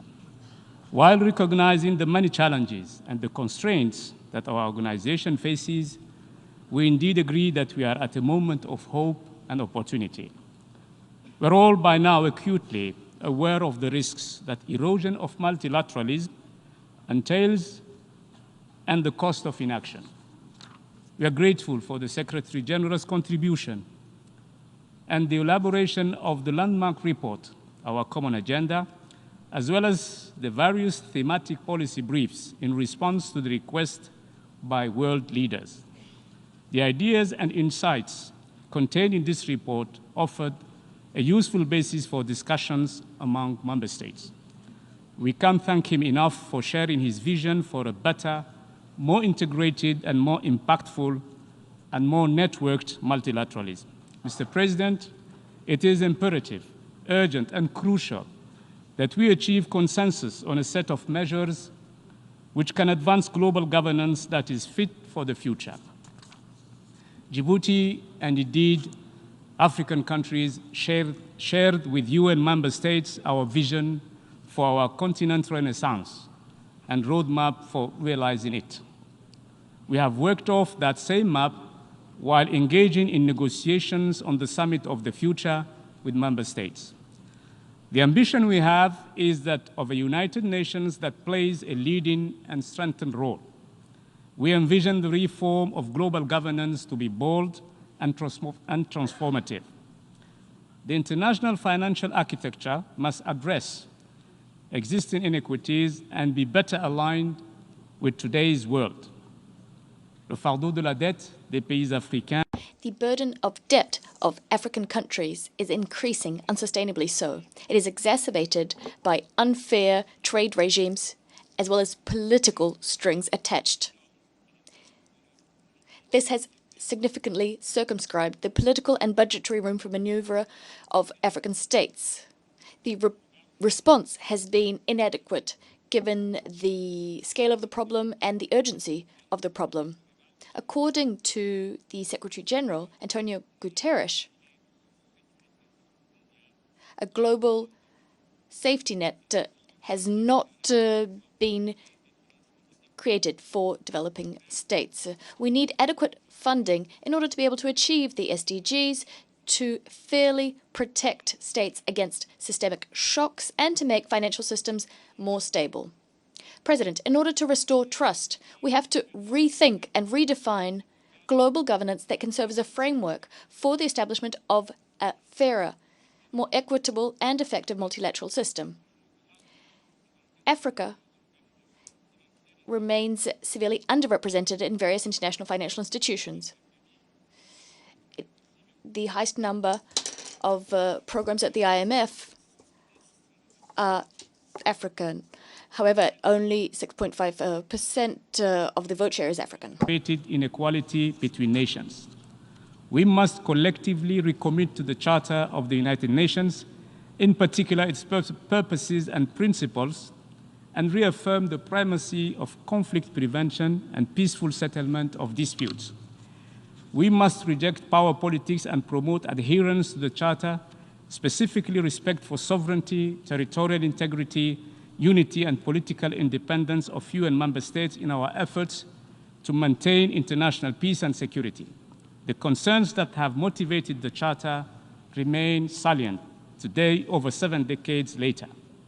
The eruption of new crises in many places in the world, the challenges the world faces in the global arms control and non-proliferation, emerging threats, including the use of nuclear weapons, is today a reality.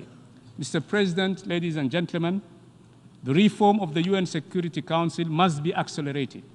As part of the new order, we are aiming to make that body more representative and rectify the injustice done to Africa and other regional groups. I thank you for your attention. Minister of Foreign Affairs and Planning. Excuse me.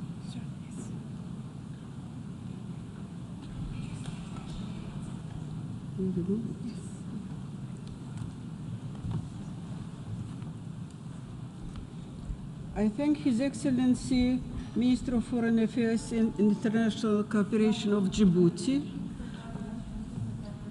I now give the floor to Her Excellency, Minister of Planning and International Cooperation of Jordan. And the Global Digital Compact, the opportunity for us to galvanize international commitments and adopt a solid and clear roadmap that will help us work together effectively to accelerate SDGs, tackle critical challenges, while preparing for a more resilient future for generations to come. Allow me here to commend the efforts of the co-facilitators for leading the process that got us here today and in bringing the pact successfully to a conclusion. The clock is ticking with only 6 more years on the 2030 agenda and trillions of dollars worth of financing and investment still needed. Multiple crises have had a substantial impact on developing countries' socioeconomic performance and on their ability to meet SDGs. The scarring effects of the pandemic, protracted crises, geopolitical tensions, and the growing climate chaos are hitting the global development agenda really hard. And whilst performance on the SDGs varies by country and region, just like the 17 SDGs themselves, performance across the globe is also integrated, and delayed action within a single country affects the global outcomes. Global development must therefore be balanced for it to become more effective and impactful. In this respect, allow me to reiterate a few points. The importance of taking concrete and tangible steps for countries and people to regain trust in the multilateral system and international cooperation.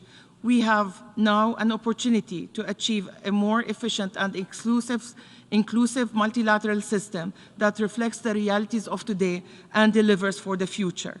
Enhancing financing for development to deliver scale and impact. Concessional, innovative, adequate, and predictable financing modalities are still urgently needed to fuel the development engines and create growth momentums. The international financing architecture must be a tool to remedy disproportionate burdens, not exacerbate their disparity, reforming the multilateral financial system to become more responsive and equitable is still needed to enhance the voice of developing countries in global governance, build resilience, respond to economic and climate shocks, and invest in sustainable development while producing timely results. Only by overcoming disparities can we not only harness the benefits of digital technologies and AI, but also manage risk in a way that leaves no one behind.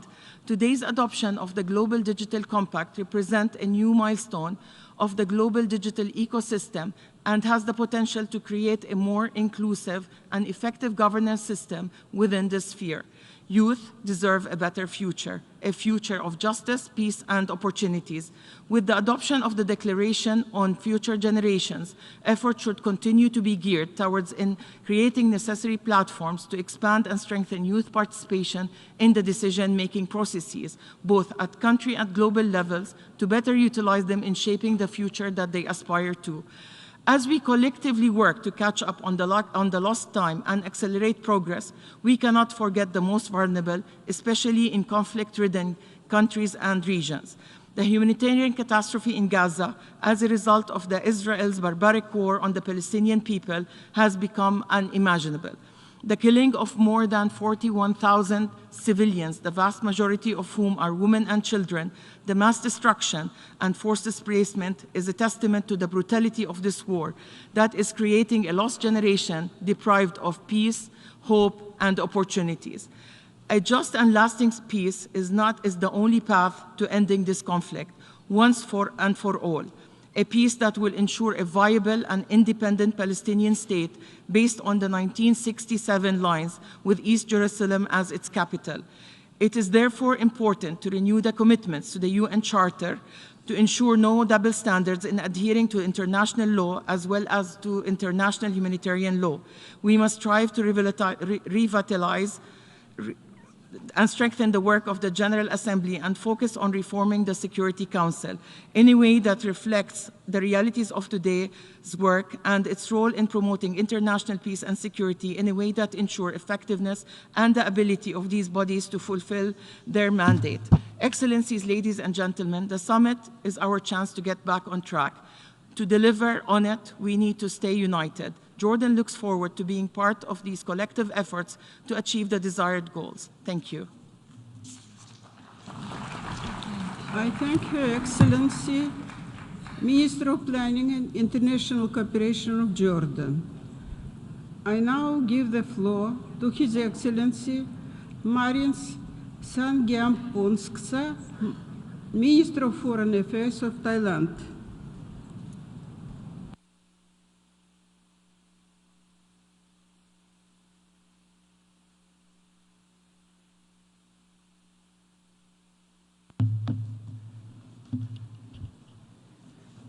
Mr. President, Excellencies, distinguished delegates, humanity today stands at the inflection point, which is mainly of our own making. Advances in technologies and innovations have brought the world closer together. Yet misinformations and disinformations have pushed us further apart. The world economies and global wealth are expanding, yet inequalities and injustice persist. Threats to peace and to the environment are present everywhere, but so too are ideas to address them. This Summit of the Future, Mr. President, offers us the hope to steer our course towards a better future.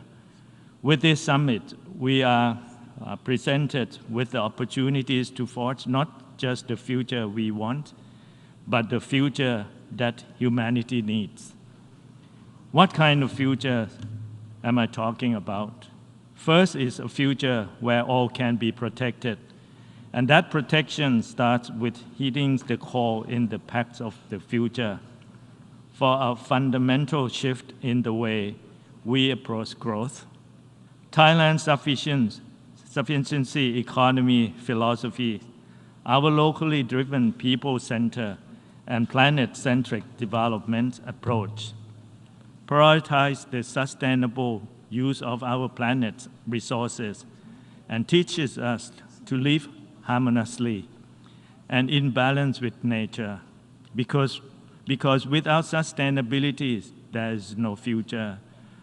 However, sustainable development can never be realized in the midst of discriminations and division. or through the ravages of conflict. Towards this end, Thailand is fully committed to the reform of the United Nations, including Security Council, so that the UN can truly represent the interests of all countries, and the Council will be more effective in maintaining international peace and security. We also need to overcome the challenges of illicit drugs and transnational crimes, including cybercrime.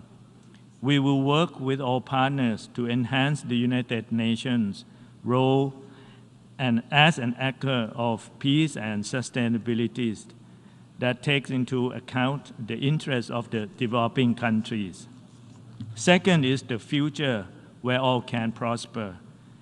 At the heart of prosperity is equitable access to resources, quality education, health care, and employment opportunities must be readily available to all. This also includes bridging the gender gap and the digital divide to ensure that technologies contribute to inclusive prosperity. Therefore, Thailand supports the Global Digital Compact's call to bridge the science, technologies, and innovation gap between and within the countries. Further, Thailand recognizes that human rights is the foundation to build a prosperous future for all. It is for these reasons that we have presented our candidature for the United Nations Human Rights Council for the terms 2025 to 2027. We are committed to ensuring that everyone has equal access to fundamental they need to prosper and enhance their livelihood. As we look towards the future, we must ensure that no one and no country is left behind. Third is the future that is promising for all. This begins with the recognizing the role of youth, the true bearers of change. We must prioritize their engagement, empower their voices, and invest in their potential. With this in mind, Thailand is proud to have youth delegates joining our national delegations to UNGA so that they can actively participate in shaping the future they envision.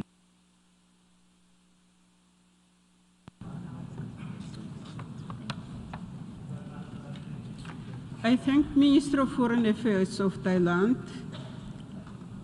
I now give the floor to His Excellency Sergei Khomenko, Deputy Chairman of the Council of the Republic of the National Assembly of the Republic of Belarus.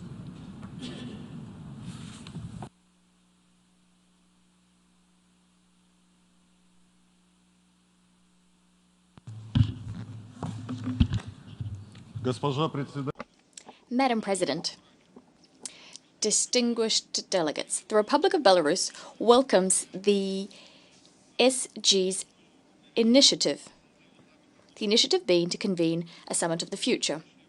We believe this event is an opportunity to revive multilateral cooperation at a time of mounting contradictions in global politics. Indeed, the world is being held hostage by the egotistical approaches adopted by Western countries. They are underpinned by their desire to secure their own interests at the expense of the interests of other countries. It's necessary to stop this trend in its tracks and pull the world back from the brink. This is only possible if there's political will. We call on all states to exhibit such political will and to kickstart a global dialogue on security following the spirit of San Francisco. This is an idea that the President of the Republic of Belarus, Alexander Lukashenko, put forward 7 years ago already. The objective of such a dialogue would be to craft common constructive bases for the building of a new, fair, multipolar world order. As the head of my country said in his message to the Secretary General of the United Nations, And here I quote, "We believe that the value of the Summit of the Future lies in the fact that it's an opportunity, yet another opportunity, to agree on action in all areas where this is possible." End of quote. We're convinced that even in these testing times, United Nations member states can and should work to effectively address challenges and threats we all face. We hope that the Summit of the Future will give additional impetus in this direction, especially in those areas which it directly relates to. Furthermore, such impetus is all the more necessary given the paltry global sustainable development goal implementation results so far. On this note, I'd like to say about the work underway in my country on this front. On the whole, Belarus has achieved notable successes. Our achievements hinge on two factors. First, Belarus is genuinely committed to sustainable development. As a consequence, we're working in a concerted fashion to uphold our international obligations. Second, we've built a strong, people-centered state, which is implementing effective policies that are human-centric. We have a state that works for the people in the name of humanity. Our successes have been confirmed by international ratings. The Republic of Belarus has been making steady progress on SDG implementation at the level of 80%. And in fact, we're ranked 30th in the world on SDG achievement. According to UNDP reports, the Republic of Belarus remains firmly in the High Human Development Index category. In June, we held the second National Forum on Sustainable Development, where we took stock of what's been done so far and agreed on additional steps to accelerate SDG achievement. The outcome of the forum is an official document of the 78th session of the UN General Assembly, and I invite all those interested to read that document. Distinguished summit participants, Belarus is unswervingly moving forward, and this despite serious obstacles that are being erected by Western countries via the imposition of unprecedented sanctions. There can be no doubt about it. Sanctions are one of the most serious barriers to sustainable development on our planet. Sanctions violate the UN Charter. Sanctions thwart food security and environmental security, especially in the least developed countries. Sanctions restrict access to financial markets and goods markets, as well as transport infrastructures. Sanctions are a dead-end street. Last but not least, sanctions simply are at odds with common sense. Given our planet's growing interdependence, sanctions have global negative effects. They impact all of us, including those countries which impose sanctions. One of the most important outcomes of the summit should be the following conclusion. A civilized future is wholly incompatible with illegal sanctions. Another key aspect I wanted to touch upon is that some states are spending billions buying and supplying weapons in order to ignite conflicts. Wouldn't these funds be better spent to eradicating poverty and hunger, on achieving the SDGs, especially in those countries which acutely need assistance? After all, the interpreter apologizes. The speaker's microphone has been cut off.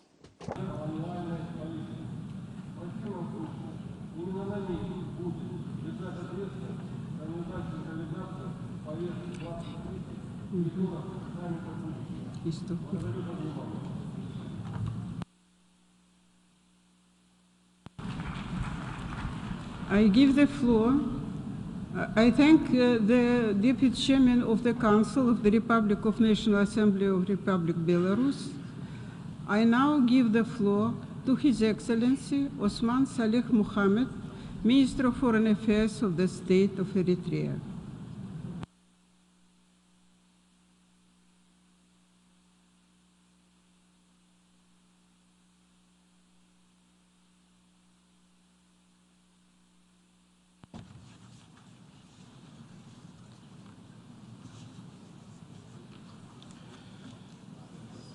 Mr. President, ladies and gentlemen,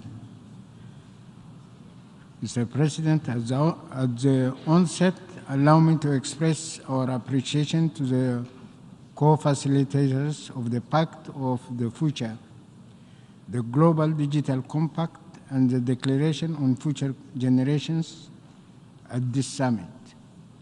I also extend my gratitude to His Excellency Antonio Guterres, Secretary General of the United Nations, for convening this crucial summit of the future. In an increasingly interconnected world, no nation can stand alone in the face of the shared challenges. This gathering is a testament of our collective commitment to addressing the profound challenges facing our world today and to shaping a future that is just, sustainable, and inclusive for all.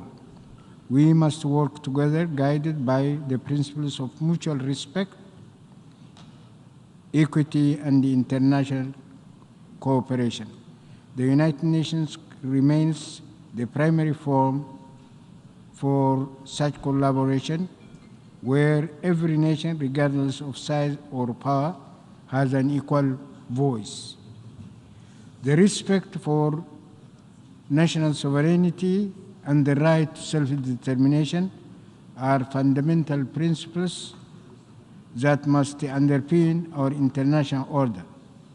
It is the prerogative of all nations to pursue their own development paths, free from external interference and unilateral coercive economic measures. True partnership should be rooted in equality and respect, not in dominance and imposition. Eritrea reaffirms its unwavering support for genuine multilateralism and intergovernmental processes as the cornerstone of our global governance system. Mr. President, it cannot be emphasized enough that the importance of peace and security as prerequisites for sustainable development. At the global, regional, and sub-regional levels, we are witnessing firsthand the devastating impacts of conflicts and instabilities. The international community should resort to peaceful resolution, prioritizing diplomacy over force. To collectively address the global challenges, the international governance institutions must be referred to be more inclusive, representative, and accountable. This includes reforming the Security Council, democratizing international financial institutions, and ensuring that the voices of developing countries are heard and respected. We are utterly dismayed that the efforts of the member states, especially countries from the global world south, were not able to have a strong language on the much-needed reform of the current international financial architecture. In the age of digital transformation, the potential of technology to drive progress and innovation is immense. However, we must also be vigilant against its misuse and abuse for malicious purposes. An international legal framework must be put in place to ensure technology serves humanity and is shared equitably, and to protect against threats of cybercrime. Mr. President, Eritrea is strongly committed to the principles of sustainable development and to combating the existential threats posed by climate change. As a country on the front line of climate impacts, we understand the urgent need for action, and we call for enhanced global solidarity, particularly in supporting vulnerable nations through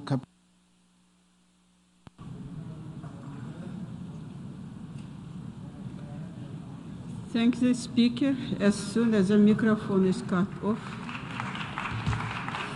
I thank the Minister of Foreign Affairs of Eritrea I now give the floor to Her Excellency Penny Wong, Minister of Foreign Affairs of Australia.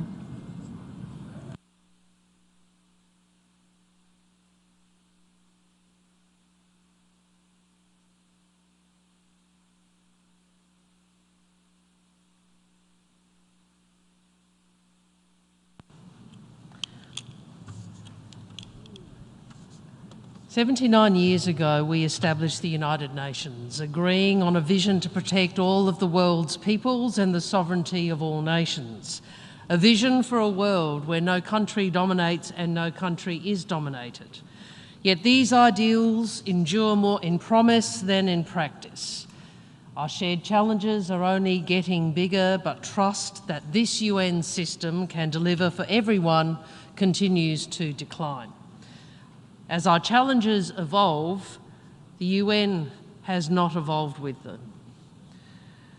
The Pact for the Future is a sign of what we can still achieve together, but our inability to agree on so many issues prevents us from addressing today's challenges.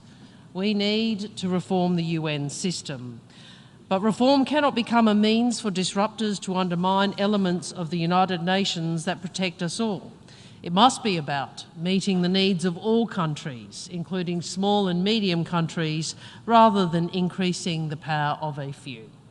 We need a reformed UN Security Council that includes representation from Africa, Latin America, and the Asia Pacific, and where small states see their interests reflected and voices heard. We need stronger peace building and conflict prevention architecture, and we need to strengthen resolve to achieve peace in Ukraine, Gaza, and Sudan. Friends, last month we marked the 75th anniversary of the Geneva Conventions, a reminder of a time when the international community agreed rules to limit human suffering in conflict. We are falling short of that commitment, with 2024 shaping up to be the deadliest year on record for humanitarian personnel.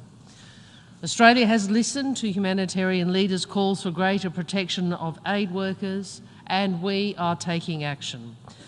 This week we are convening ministers and humanitarian leaders to begin work on a new declaration for the protection of humanitarian personnel. Just as we are listening to our friends in the developing world, and we are taking action. With just over 5 years to 2030, we are falling behind collectively on the SDGs, over a third of them stalled or regressing, climate change upending development gains and finance targets not being met. Australia has listened to calls from Pacific Island nations for breakthroughs on climate change, and together we have taken action. Australia and Tuvalu's Falapili Union is the first time two nations have recognised in a legally binding treaty continuing statehood and sovereignty, notwithstanding the impacts of climate change-related sea level rise. Australia has listened to calls to advance the Multidimensional Vulnerability Index and the Bridgetown Initiative, and we have taken action. We will offer climate-resilient debt clauses in our sovereign loans by the end of 2025 to help developing countries build economic resilience in the face of climate change and other shocks, resist coercion and focus on delivering for their citizens. Australia has listened to calls for smarter and greater financing, and we have taken action. This year, we have committed $492 million to the Asian Development Fund replenishment round, working with Japan to unlock a record $5 billion in new assistance over the next decade to the region's most vulnerable countries. Australia has listened to calls to lessen the digital divide, and we have taken action. We are building sustainable south-south connectivity via submarine cables across the Pacific and Timor-Leste. So in this and in many other ways, Australia is working to deliver on the Pact for the Future, and we will continue to act, because the United Nations cannot reform itself. This is a job for all of us, collectively as member states. It is up to us, our summit, our United Nations, our future. Thank you. I thank the Minister for Foreign Affairs of Australia. I now give the floor to His Excellency Ahmed Attaf, Minister for Foreign Affairs and the National Community Abroad of Algeria.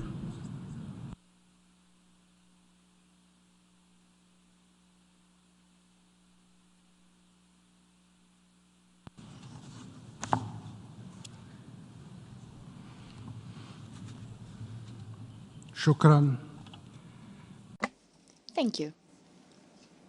Algeria would like to extend its gratitude for the holding of the summit. We'd like to applaud the very positive momentum that's been built up around this valuable initiative put forward by the United Nations Secretary General. This momentum is synonymous with hope. Hope that the United Nations organization will take charge and shoulder its responsibility as an inclusive forum for achieving consensus, bringing together member states to confront various challenges.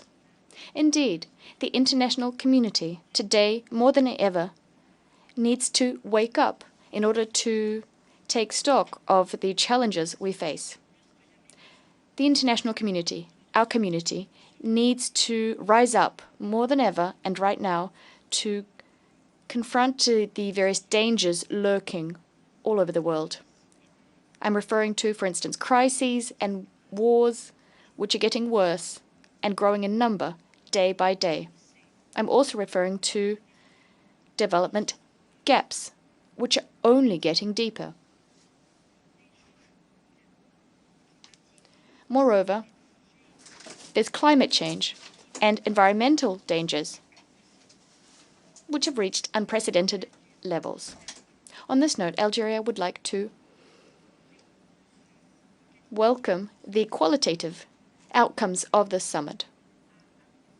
We are committed to contributing to the implementation of the conclusions we've reached.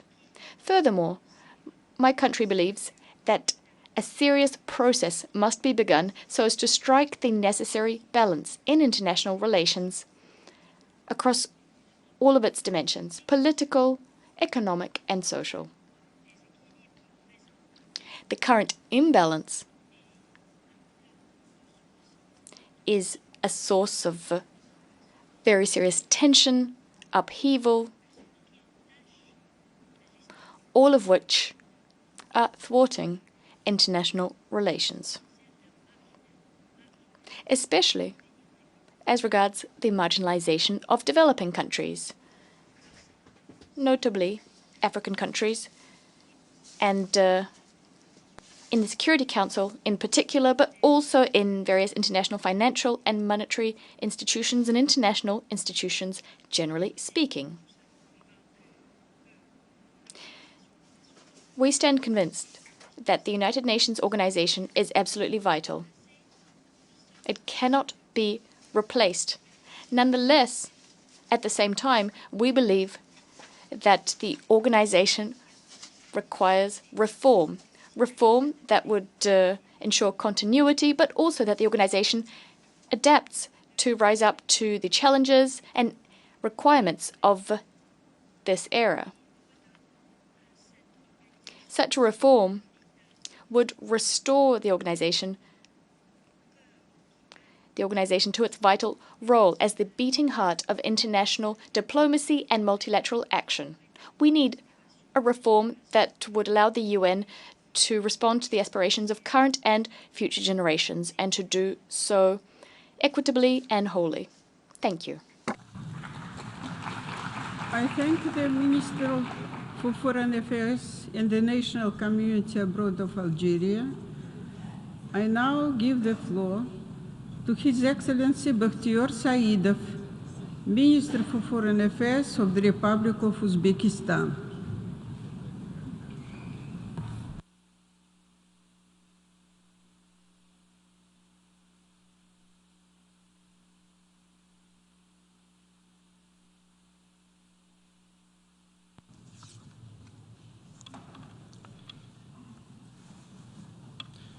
Dear Madam President, honorable heads of delegations, colleagues.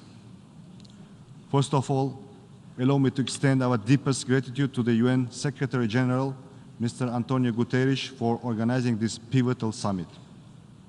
This forum is both timely and extremely important. Our world stands at a critical juncture marked by global instability and uncertainty. In such a defining moment, we must reflect on the legacy that we will leave for future generations. To effectively address the challenges before us, we must reform global governance system and enhance multilateral institutions. We firmly believe that the United Nations, which has no alternative in the world, must remain the central organization in addressing the global challenges. Uzbekistan fully supports the Pact for the Future. We committed to implementing its principles in collaboration with our partners. Under the leadership of the President of Uzbekistan, His Excellency Shavkat Mirziyoyev, we are consistently implementing the Sustainable Development Goals. Uzbekistan has made substantial progress in reducing poverty, promoting gender equality, and advancing climate resilience. We are determined to double our GDP by 2030 and achieve upper middle income status. Stability and openness are the hallmarks of modern Central Asia. Today, our region faces significant challenges affecting our stability and development. Digital technologies are shaping our future. We must not allow the digital transition to become a new source of global inequality. Uzbekistan fully supports the UN Secretary General's initiative for an annual digital cooperation forum and the establishment of high-level advisory body on artificial intelligence. Climate change demands urgent and collective action. Central Asia has long faced the impacts of global warming caused by water scarcity, environmental degradation, and loss of biodiversity. The RLC disaster continues to have a significant impact on the ecosystems of all states in the region. Uzbekistan is undertaking substantial measures to enhance environmental sustainability. In 2025, we plan to organize a climate forum in Samarkand and invite everyone to actively participate in this event. We have made tangible progress in advancing gender equality, protecting the rights and interests of women. Uzbekistan is among the top 5 countries that have achieved the greatest success in implementing reforms in this field. Youth is the foundation of our shared future. Human development is a key focus of our strategy for building a new Uzbekistan. Our country, among the top 10 states in implementing the UN Youth Strategy 2030. We will continue to prioritize youth development in alignment with the UN strategy. The development of transport corridors is a crucial step toward accessing the global markets. Central Asia is once again becoming a key transportation hub between East and West. Together with our partners, we are creating modern transportation routes and implementing projects to access global markets. One of the key projects is the construction of the Trans-Afghan Railway, which will provide access to international ports and is significant in the region's economic development. Lastly, Afghanistan remains a critical concern. This country is as an integral part of Central Asia. Uzbekistan is engaged in pragmatic efforts to support Afghanistan's recovery and development. We emphasize the UN's crucial role in coordinating international approach to this issue. Dear summit participants, the Summit of the Future is taking place at a time of profound changes. Uzbekistan is committed to active multilateral engagement and supporting the central role of the UN in achieving our common goals. I thank you for your attention. I thank the Minister for Foreign Affairs of the Republic of Uzbekistan. I now give the floor to His Excellency Peter Szijjártó, Minister for Foreign Affairs and Trade of Hungary.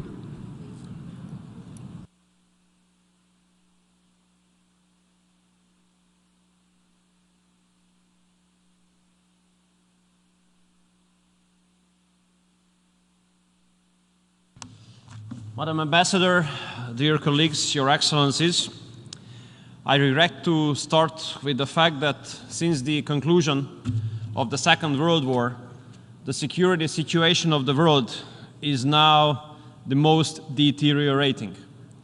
Threat of terror has been increasing. Illegal migratory flows are putting a huge challenge to many countries. And there are wars or armed conflicts going on in more than 30 places of the world. In order to be able to tackle these extremely serious challenges, we need to change international politics fundamentally. What would be the fundamental change? International politics should come back to the basis of mutual respect, and dialogue should be the major tool. Nowadays, unfortunately, if you represent a position out of the mainstream, you are immediately stigmatized. If you stand up for your national interest, if you express a sovereign opportunity, you are immediately accused and attacked, either politically, legally, or sometimes even physically, as it has been experienced in this very country or in our neighbor, Slovakia. The saddest thing is that international liberal mainstream made the word peace as a cuss word, at least in Europe. European politicians usually argue in favor of diplomacy and peaceful solutions of certain wars if they are far away of Europe. But nowadays, unfortunately, a war is going on in Europe, and those who argue in favor of peace are immediately stigmatized, attacked, and criticized. If it continues as it has been going on, future will be really sad, as there are two sad scenarios ahead of us. The risk of the outbreak of the Third World War is becoming more and more serious, or the world is heading towards an age where the world's gonna be divided into blocks again.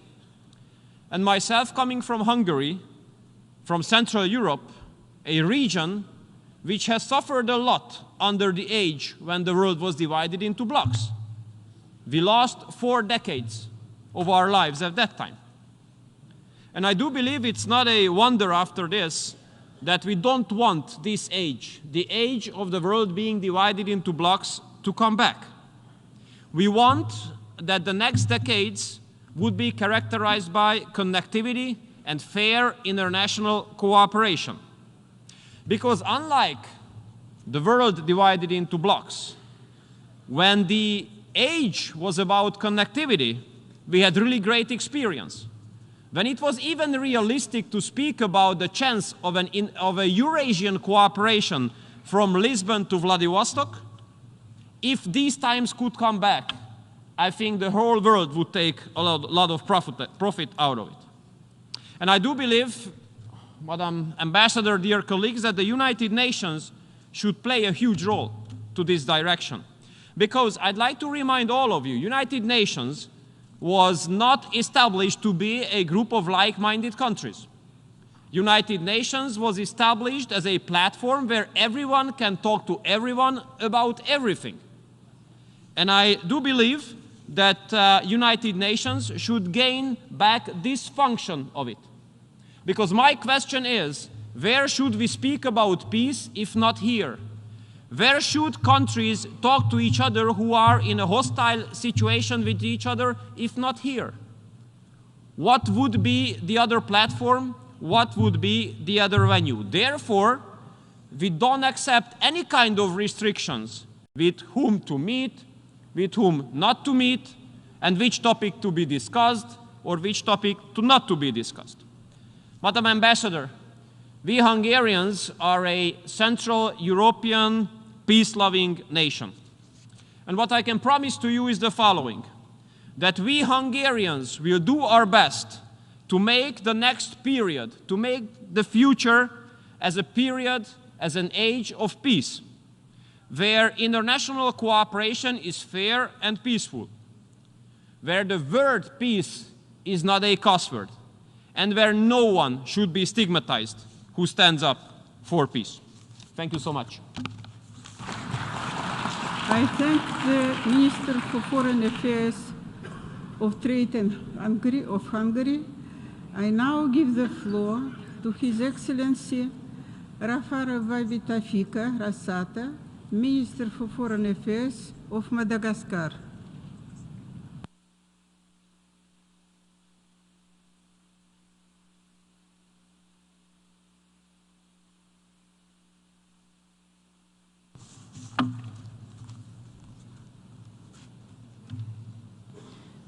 Excellences, Mesdames, Excellencies, heads of state and government, heads of delegation, Madam Ambassador, ladies and gentlemen. For me, it's a great honour to take the floor before you on behalf of His Excellency Mr. Andry Rajoelina, President of the Republic of Madagascar, and to extend to you his most heartfelt regards. It's also a real point of pride for the whole of the Malagasy nation, and particular for all of the young people of Madagascar, to contribute to building our common future. While we are blazing the trail of our future actions, I wish to welcome the effective and able leadership of the co-facilitators, Namibia and Germany, in the negotiations that led to the adoption of the Pact for the Future and its two annexes, the Global Digital Compact and the Declaration on Future Generations. Madagascar aligns its voice with the statement made by the representative of the G77 and by the representative of the African group. Madam Ambassador, Madagascar is a young country. 2/3 of our population, that is 70.6% of our population, is under the age of 30. In Madagascar, our youth is aware of the responsibilities that weigh upon them and of the challenges that they face. We also firmly believe in our ability to bring solutions. This year, to mark the participation of youth in this historic summit, we have launched a vast campaign called Let Us Give the Voice to the Future in all regions of our country to make sure that we hear from the young people of Madagascar.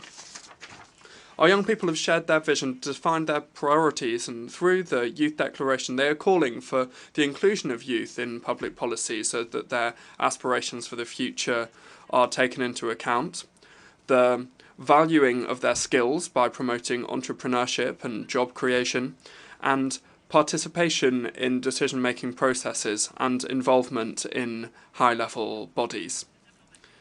Excellencies, Madam Ambassador, we are all here for a reason, that is to find solutions for today and for tomorrow.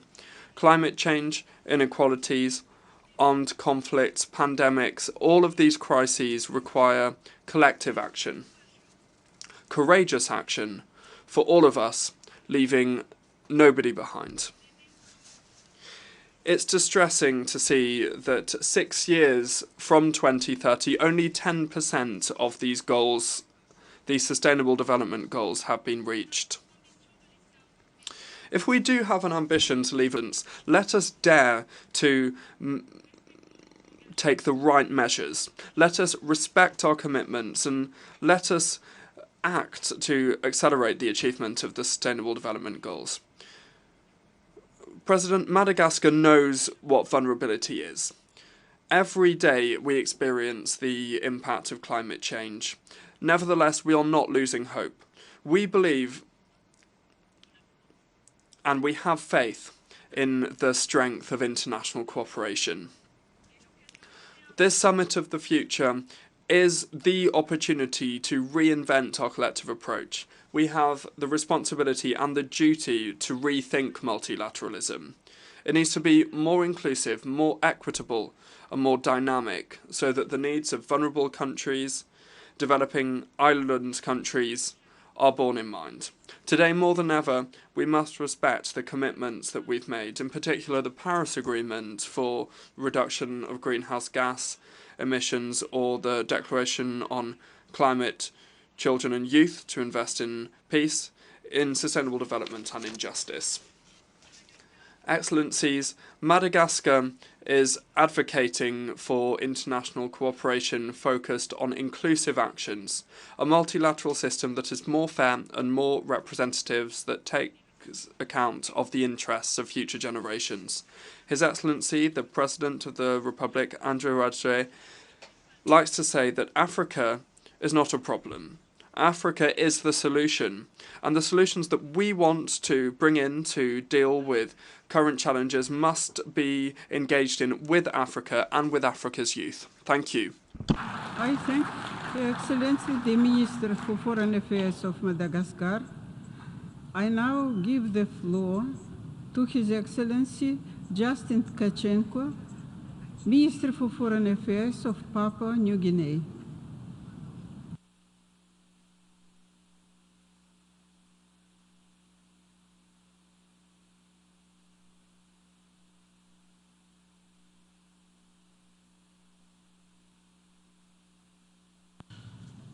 Madam President, Excellencies, all protocols observed.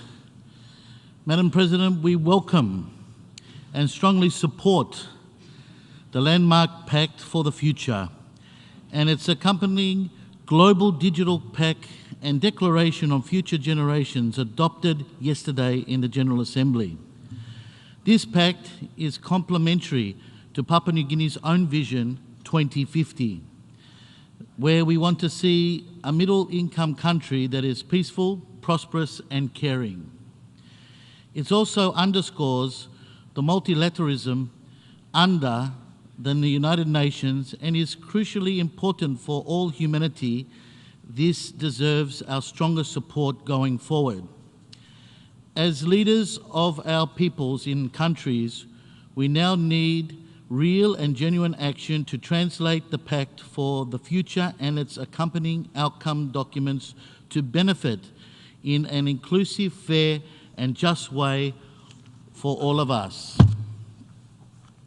We do not need rhetoric statements that undermine privileges and lackluster progress for the Sustainable Development Goals at just 17% seen globally, including in my own country, which demands that we all must do better.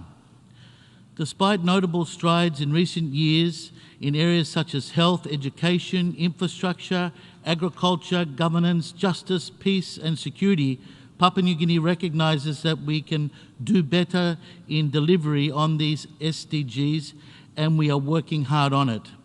Improving national leadership, broad-based and inclusive people-centred development approach with better national coordination and coherence, strong governance, supported by effective implementation of our national development priorities and roadmaps known as the Middle-Term Development Plan, is a step in the right direction in improving our people's livelihoods going forward.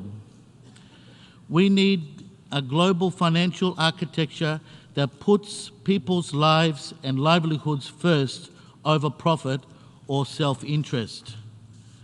We remain serious and we're concerned that the climate finance we need is not happening at the speed and scale in some cases. Like in our own country, there is hardly a trickle.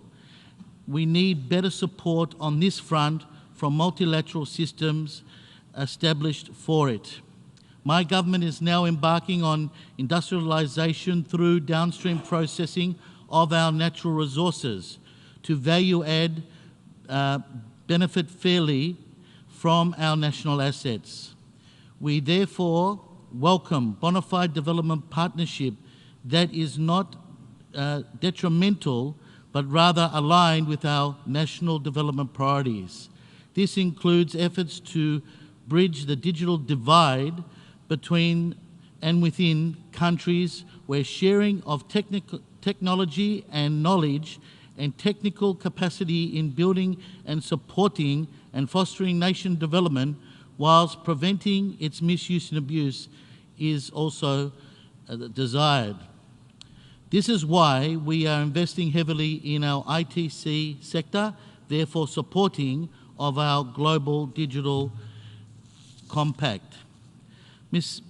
Madam President, the Pact for the Future emphasises on the importance of peace and security at all levels to do better, safeguard humanity in the right decision, especially in a world that is under serious threat from other conflicts and tensions that abound. We must rally together for peace and security to enable us to deliver on the promise of our SDGs and the Pact for the Future. On our part, Papua New Guinea has as the highest priority peace and security for our development agenda. We recognise that without peace and security, there is no sustainable development. That is why we are committed to the Pact for the Future, and I thank you, Madam President, Bamahuta, ML, and thank you, True.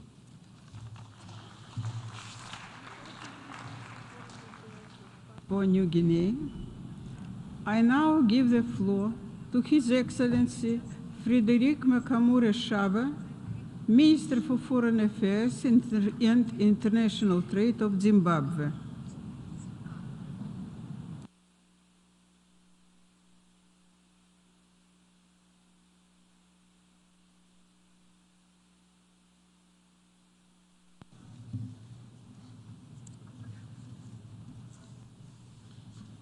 Madam President, Excellencies, and all protocols observed, I commend the Secretary General, Mr. Antonio Guterres, for his visionary leadership in initiating the Summit of the Future.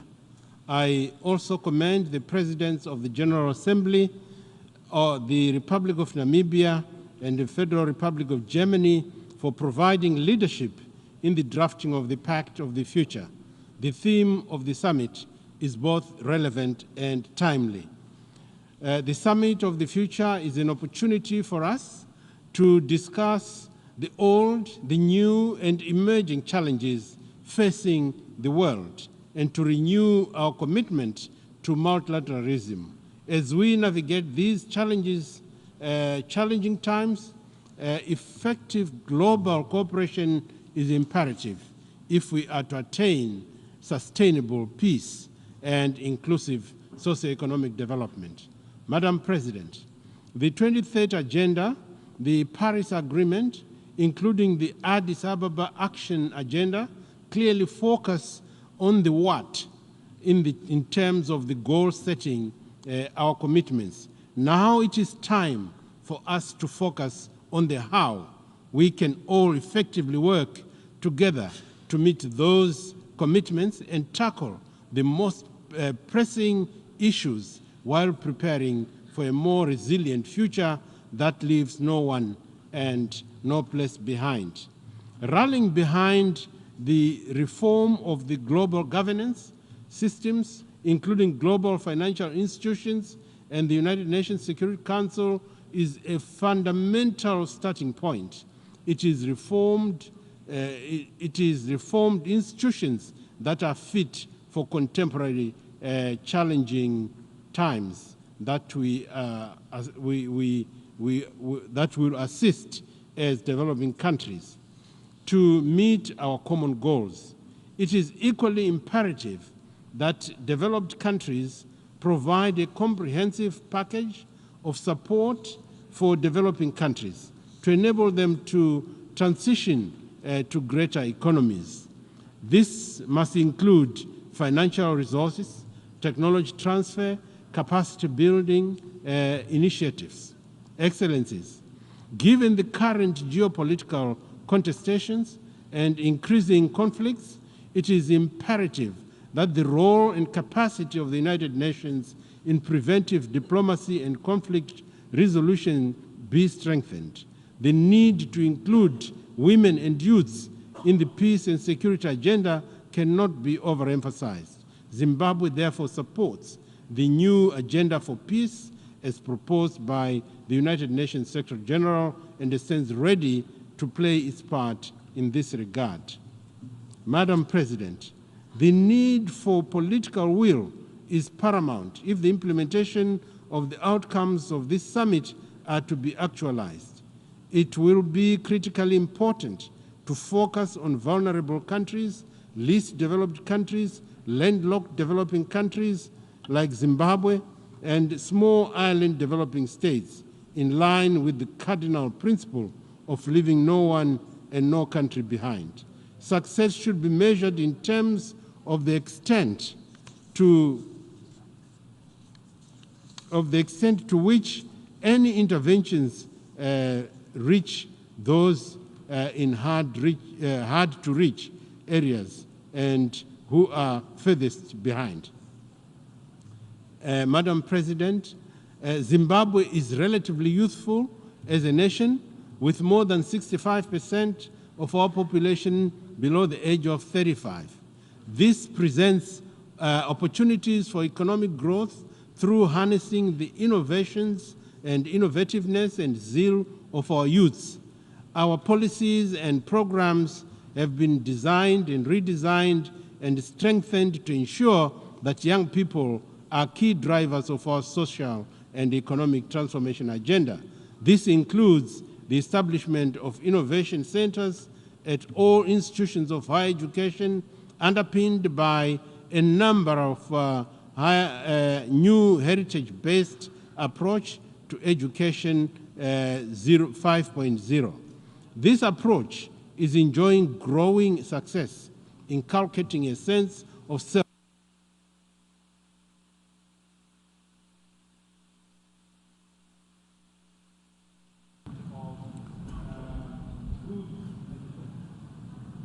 I thank the Minister for Foreign Affairs and International Trade of Zimbabwe. I now give the floor to His Excellency Tuhit Hossain, Advisor for the Ministry of Foreign Affairs of the Interim Government of Bangladesh.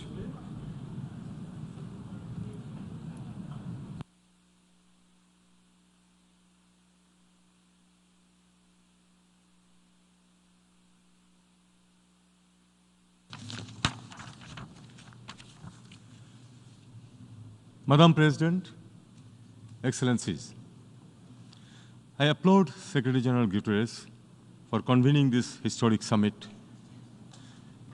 Gathering a most diverse actors and stakeholders to reflect on collective actions is indeed a triumph of multilateralism. Excellencies, envisioning future is exciting yet challenging. In an intensely connected and instantaneous world we live in, future is fraught with too many unknowns, unknowables, and uncertainties. As we speak of securing our common future, we have to be ready to make inconvenient choices, difficult trade-offs, and critically question the decisions we take. The world acknowledged all such in adopting the Agenda 2030 as we pledged to create a secure and sustainable future for our descendants based on shared responsibility.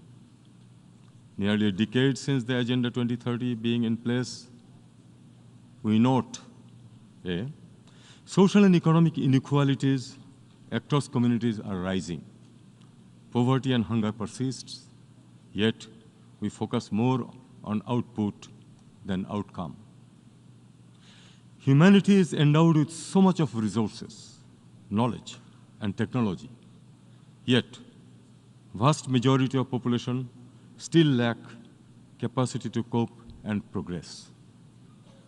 While wealth abounds to finance almost all the global needs, even though developing countries are ready to pay for the solutions, we see very little money moves to critical developmental issues such as climate adaptation, securing future of water for farmers, etc. Excellencies, 2 months back, a remarkable people's movement in Bangladesh starkly reminded how 170 million people value their aspiration for freedom, dignity, justice, and equality over sheer growth numbers.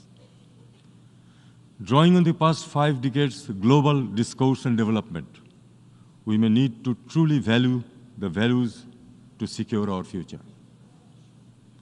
Understanding empathy for people and nature alike, placing harmony and stability beyond peace and conflict only, balancing ecology and economy, weighing well-being over profits, rediscovering responsibility. What is key to me is to rediscover learning beyond skewed remit of education only. We need to blend content with values that spark creativity. We also need to democratize digital technology tools, applications, and innovations beyond profit. Else, many risk to be left out in a vast, evolving world of work. I see how people in deserts, islands, or coasts without literacy or numeracy can turn their circumstances around. They ask for modest support. Let us indicate how we can shape and reach solutions to those billions on the fringe. At the same time, the wealth of traditional practices and heritage across communities merit to be blended with contemporary knowledge. In all, let us liberate the potential latent in entrepreneurship of individuals and enterprises across the developing world, where so much still revolves in informal economy. Excellencies, diversity of nations presented different perspectives that enriched the Declaration on Future Generations and the Digital Compact. The guiding principles, elements, and suggestive actions surely sow the seed for a shared global undertaking beyond 2030. Bangladesh stands ready to contribute her bit beyond this summit. I thank you all.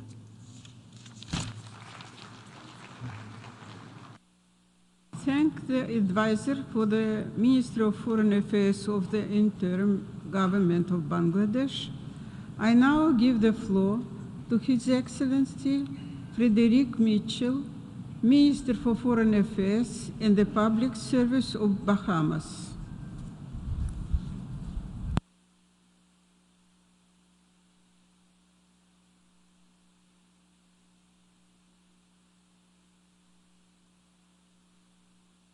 And as we look around today, there are wars and rumors of war.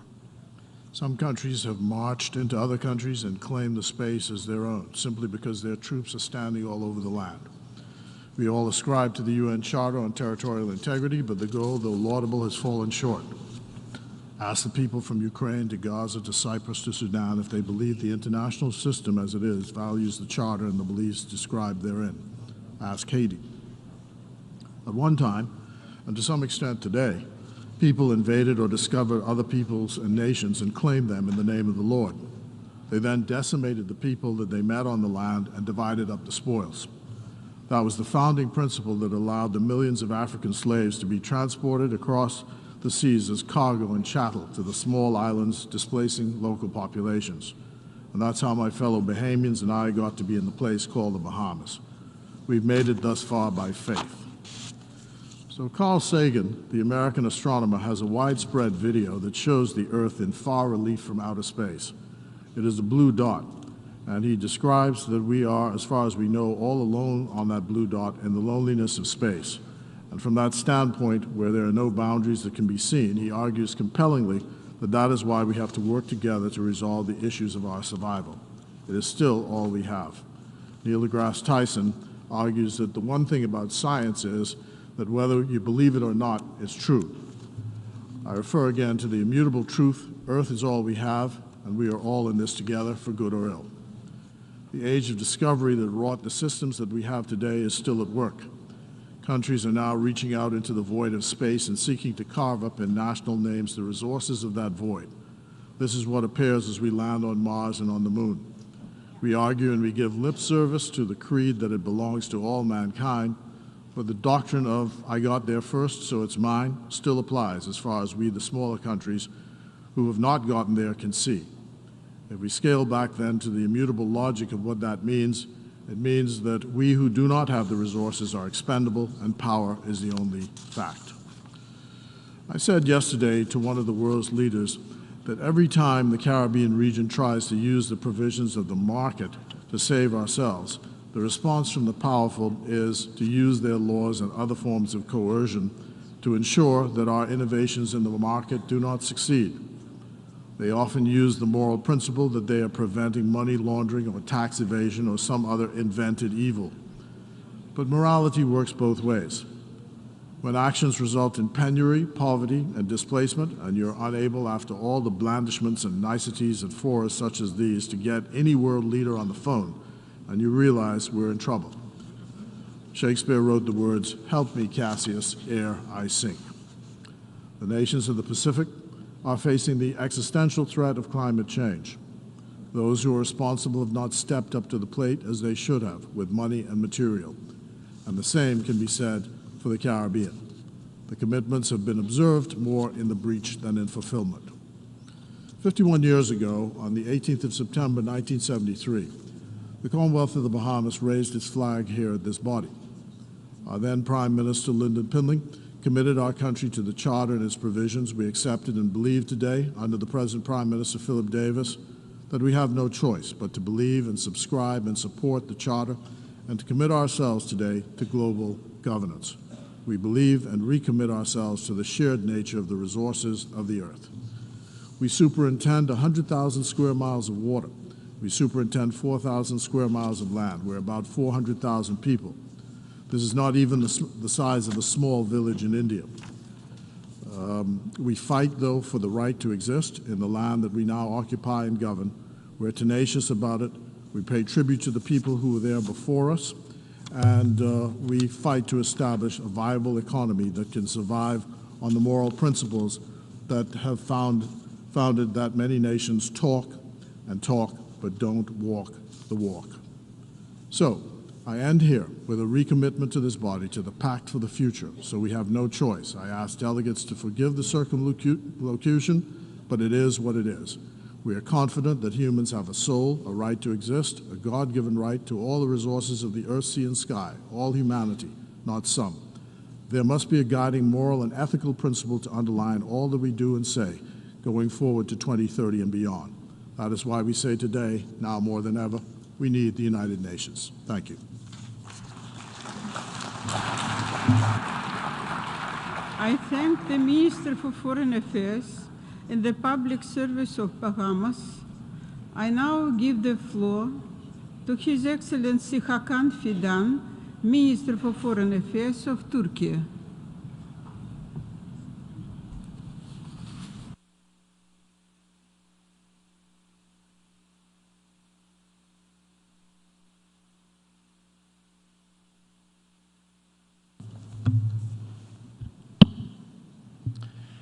Distinguished heads of state and government, esteemed representatives, Madam President, both the international community and the United Nations are going through a historical test. Our ability to produce solutions to crises and conflicts is declining, while the injustices in the income distribution are deepening.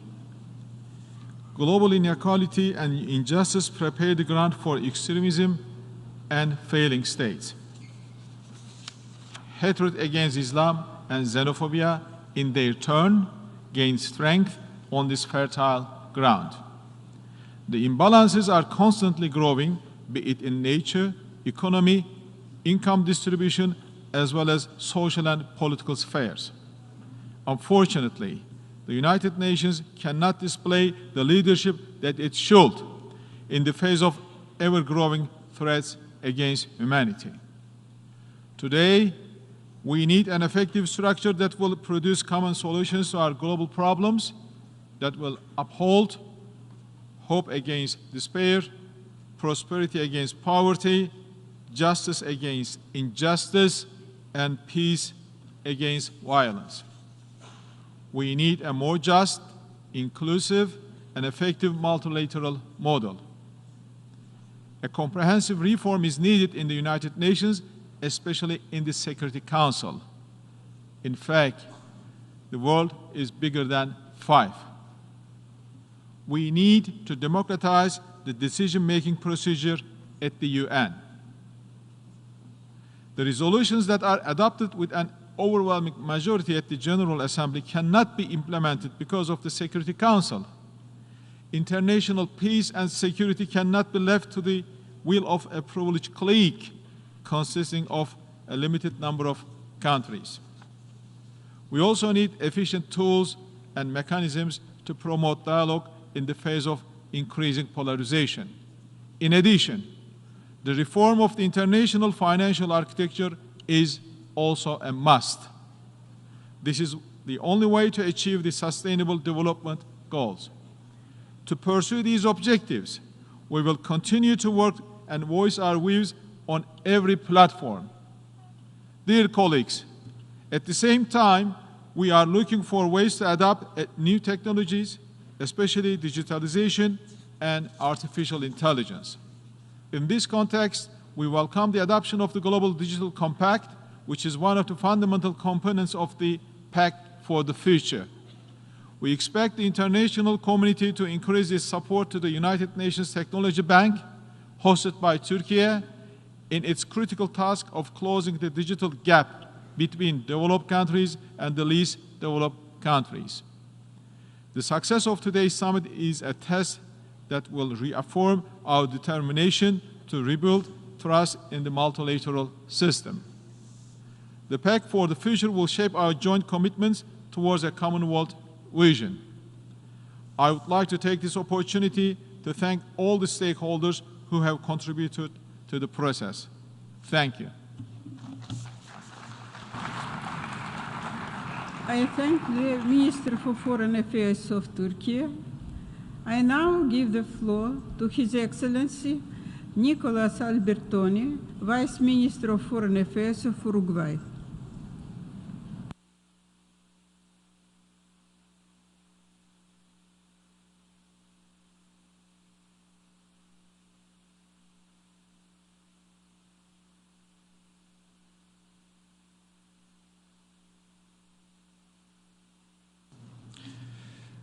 Muchas gracias, señora Presidenta. Thank you very much, Madam President. This summit is taking place in the midst of very uncertain times that often prevent us from seeing the magnitude and the urgency of the global problems that we need to address. We must often put urgent things above important things, and that's why my country highly values the agreement that we've struck. It's a symbol of the collective desire to be the masters of the changes that our society needs today. Therefore, in this pact, we are seeing a north, but also a south, putting once again on the horizon what's truly important. This type of joint progress enables us to imagine a bolstered multilateralism, renewed international cooperation that, despite facing huge challenges, gives us the possibility of telling the world we have been able to strike a pact for the future together. Uruguay comes to this summit having been committed to the agenda that we've agreed on today for many years, and in 2021, since 2021, we've had a bicameral Commission for the Future, and the UN system in Uruguay, alongside the Uruguayan government, between 2022 and 2024, organised dialogues for the future, seeking to empower this agenda with a futurist perspective. This pact has also been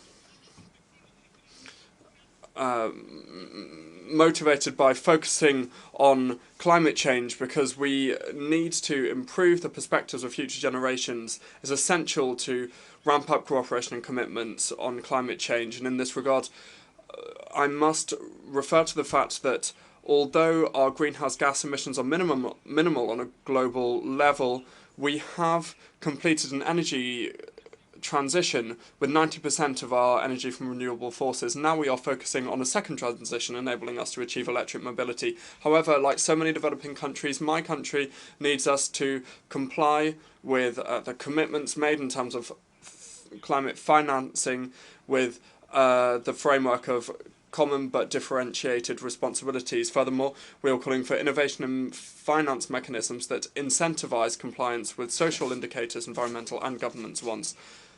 We are only 6 years from 2030. This is the deadline that we established for the SDGs, and something that they constantly remind us of is that sustainable development is essentially multidimensional. That's why we applaud the fact that this pact establishes a process to measure development beyond GDP. That's something that we've been calling for a long time in order to avoid us punishing those that are making a lot of effort to do things well. President, just like the Secretary General has said, we cannot build a future for our grandchildren with a system that was designed by our grandparents. That's why in Uruguay we are working to guarantee access to better education, health and employment opportunities for future generations.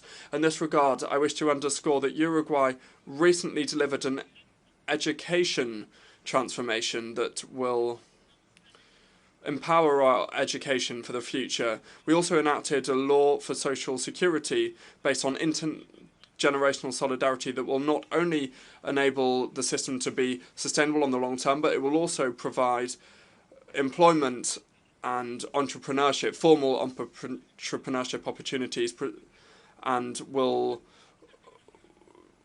ensure a future for today's and future generations. And talking about future generations, please allow me to applaud the creation of a UN Youth Office. And at the head of the mission, we have our compatriot Felipe Paulier, searching for better participation of youth in decision-making. We must be clear that the current situation is alarming. We have so many people displaced by humanitarian emergencies, conflict, armed violence.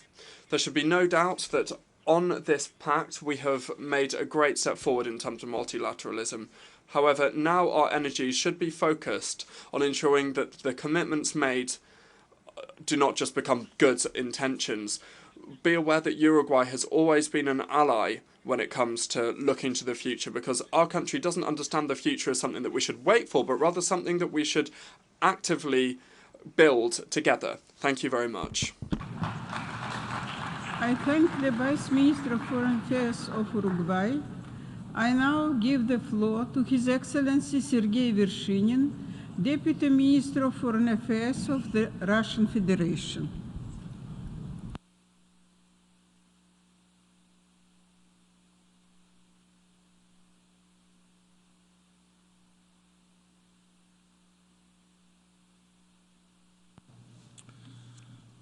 Уважаемые коллеги, Distinguished colleagues, today's world is confronted with unprecedented challenges which require collective decisions. That's why, when the UN Secretary General proposed convening a summit of the future, his proposal was elicited with a strong response from the organization and garnered Russia's support as well. We shouldn't forget that states' unity in combating fascism and the desire to cooperate in good faith to address global problems resulted in the establishment of the UN. Without political will, it's impossible to achieve consensus, and it's certainly not possible to restore peace, ensure indivisible security, and achieve the development goals. In a word, the foundation of the effectiveness and credibility of the UN is genuine multilateralism.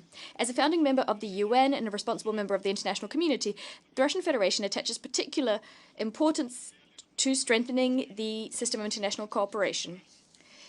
We believe that the UN should play a central coordinating role in our multipolar world, aligning member states' positions in the search of collective answers to global challenges. Guided by this stance, Russia has taken a most active part since the very beginning in crafting the Pact for the Future. We were not governed solely by our national interests. We also pursued the priorities of the global majority. Our delegation was unswervingly constructive in its approach and opened a dialogue in the interest of compromise. Despite this, the final version of the pact and the annexes thereto still contains non-consensus and unacceptable elements.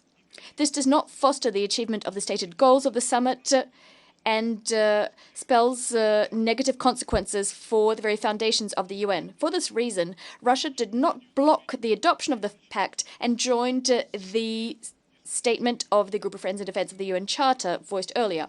However, we'd like to dissociate ourselves from the consensus on the pact and the Global Digital Compact, especially regarding the above. Specifically, we cannot support wording that aims to undermine the intergovernmental nature of the UN. What's also unacceptable is selective quoting of several principles of international law, such that in the document there's no mention made of the principle of non-interference in the domestic affairs of sovereign states, nor is there any mention of the principle of cooperation. We and a host of other countries, which also pursue a sovereign foreign policy, cannot support the strengthening of the Office of the High Commissioner for Human Rights, who is known for his bias and for condoning Western interests. We believe that expediting nuclear disarmament, given that the principle of equal and indivisible security is being ignored, is not realistic, if not destructive, in fact. The Global Digital Compact contains serious shortcomings. It covers attempts to put non-government entities and governments on an equal footing when taking decisions on the international technological agenda, as well as for the establishment of additional review bodies with unclear mandates. It goes without a doubt that the documents adopted at this summit contain some ideas reflecting the expectations of the global majority. These include the reform of the international financial architecture, expanding access to technologies and bridging the digital divide in the interests of the SDGs achievement. We welcome the Declaration on Future Generations, which is a shining example of the fact that it is possible to achieve consensus within the UN if the political will is there. Given this position, we'd like to underscore that the summit's outcome documents do not impose any obligations on the Russian Federation, obligations under provisions which did not achieve consensus. They cannot be reproduced in other UN documents automatically, since they require additional painstaking consideration as well as agreement thereon on the part of all UN member states with rigorous respect for these states' approaches and concerns. Thank you for your kind attention. Of the Russian Federation, I now give the floor to Her Excellency Bahia El Hariri, Member of Parliament of Lebanon.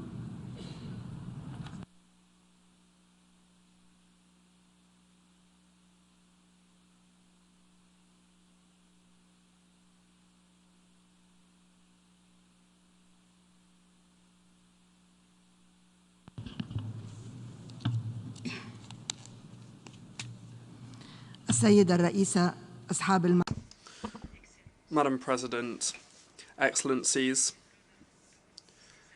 I have the honour of making this statement on behalf of His Excellency Mr. Najib Mikati, head of the Lebanese government, during this plenary meeting of the Summit of the Future. He tasked me with giving you his excuses, his apologies for not attending here in person, given the urgent circumstances and the destruction facing the Lebanese people, including in their homes. Mr. Mikati is working with the government and government teams to deal with the aggression that we are victim to at all levels: diplomatic, humanitarian, health, security, and also in terms of people's livelihoods. We're seeing a wave of exodus and seeing residential areas being targeted following the massacre that killed more than 3,000 people in the port of Beirut, and we are seeing the destruction of large areas of agricultural land and residential buildings in the majority of the regions of Lebanon.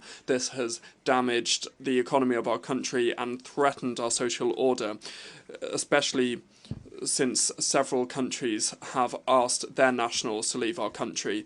The Summit of the Future is taking place at a time that is ever so sensitive. The whole of humanity urgently needs dialogue to call ourselves into question and to become aware of the dangers that are threatening international peace and security after the erosion of the international system, violence, lack of respect of values and conventions. In response to this, we require efforts to reinstate trust in this system. We, on behalf of the Lebanese government, welcome the efforts of the Secretary General and the United Nations to prepare this summit through the dialogues being addressed and the strategy and the approach to it in place since 2015. The 2030 Sustainable Development Agenda, the Paris Agreement on Climate Change, and the Addis Ababa Action Plan for Sustainable Development, the declaration made on the 75th anniversary of the United Nations in 2020, our common agenda in 2021, the statement by the Secretary-General in 2022, the summit on the transformation of education, the fight against the spread of pandemics in 2023, the SDG summit. All of these measures should reinstate trust.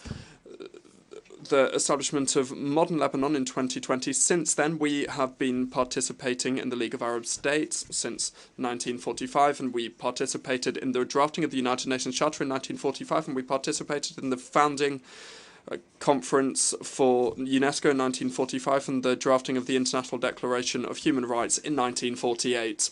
In 1948, Lebanon hosted the third conference of UNESCO in Beirut. The preamble of the founding document of UNESCO states that since wars begin in the minds of men, it is in the minds of men that the defences of peace must be constructed. This was a forum for freedom, for peace, for cultural diversity, for dialogue in the diversity of global culture, against violence, destruction, exile, exodus, hunger and disease. All of these things have a huge effect on the minds of future generations, and the causes of future wars are brewing currently in the spirits of the minds of different generations, and with artificial intelligence, and future generations face all of these disasters, and in their minds all of these things are so clear. So re-examining these documents with each new generation directly requires re-evaluating the maturity of these delegations. Indeed, the current generation is evolving so quickly due to technological progress, while in the past we talked about a new generation every 10 years. The Lebanese Prime Minister, Mr. Mikati, is looking at levels of trust in Lebanese civil society and in scientific institutions and the youth, and we wish to underscore the importance of the Secretary-General's position on debating the results of this exceptional summit with civil society and with youth organisations. We hope that the young people of the city of Beirut will be the first to discuss the results of this Summit of the Future and its pact and compact. They are so bitter from violence, war and conflict. The speaker's microphone has been cut off, say the interpreters. I thank the Member of Parliament of Lebanon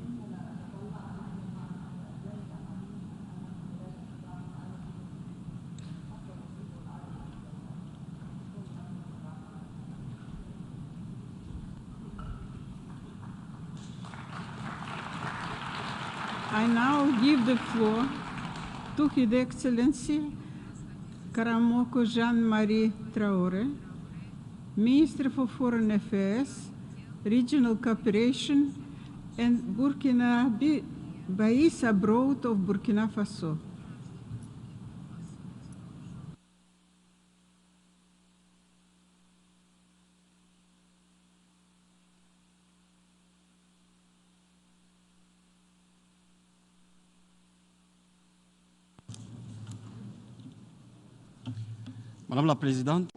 Madam President, Burkina Faso would like to applaud the considerable efforts undertaken by the co-facilitators in crafting the Pact for the Future, which we adopted unanimously.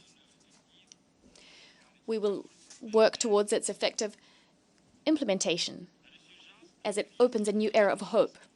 The pressing crisis of multilateralism resulting from the failures of the international system in confronting current challenges calls for us to take action. It also affords legitimacy to this summit.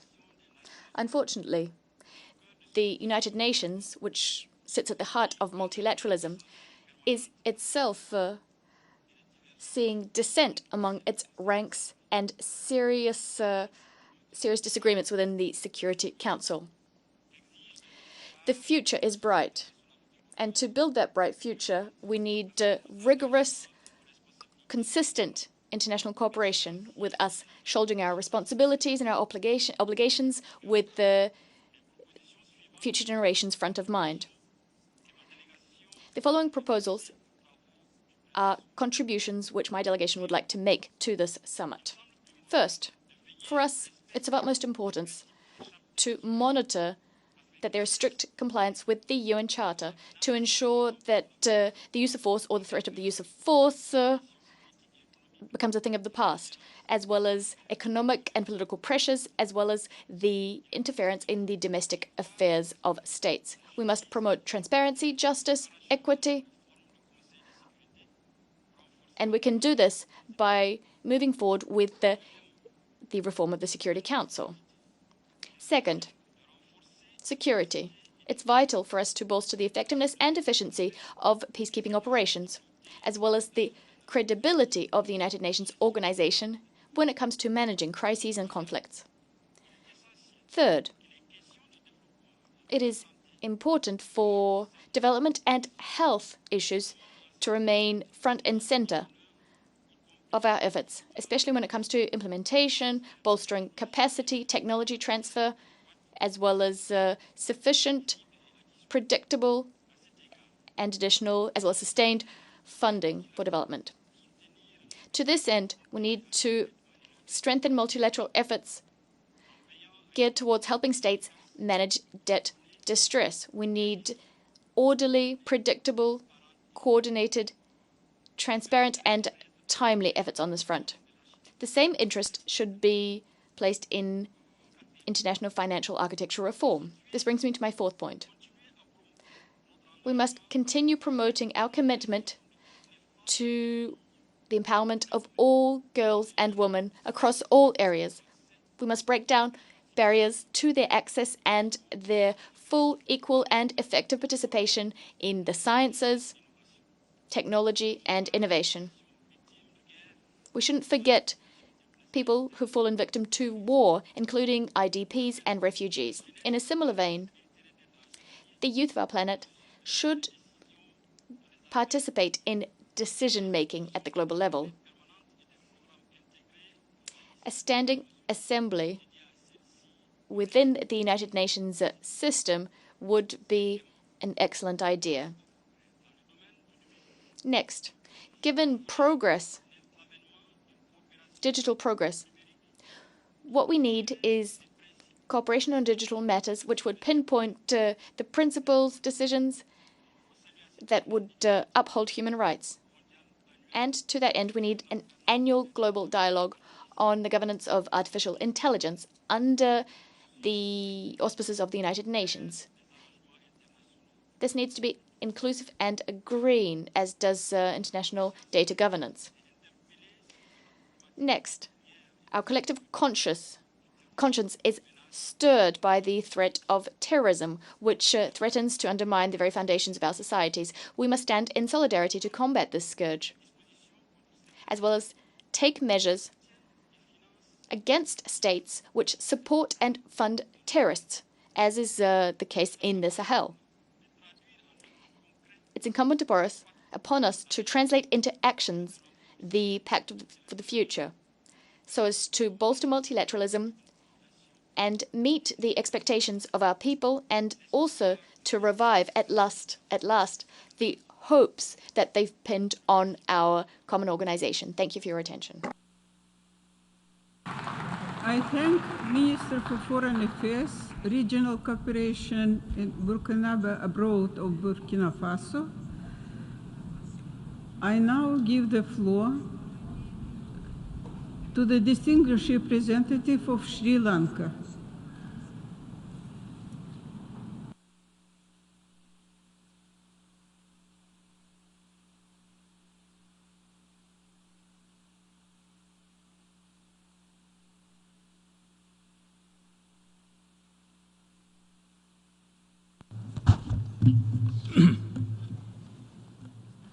Madam President, Excellencies, distinguished delegates.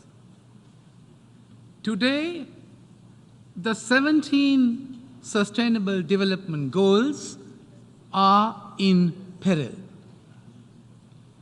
We know where we need to be and how we need to progress,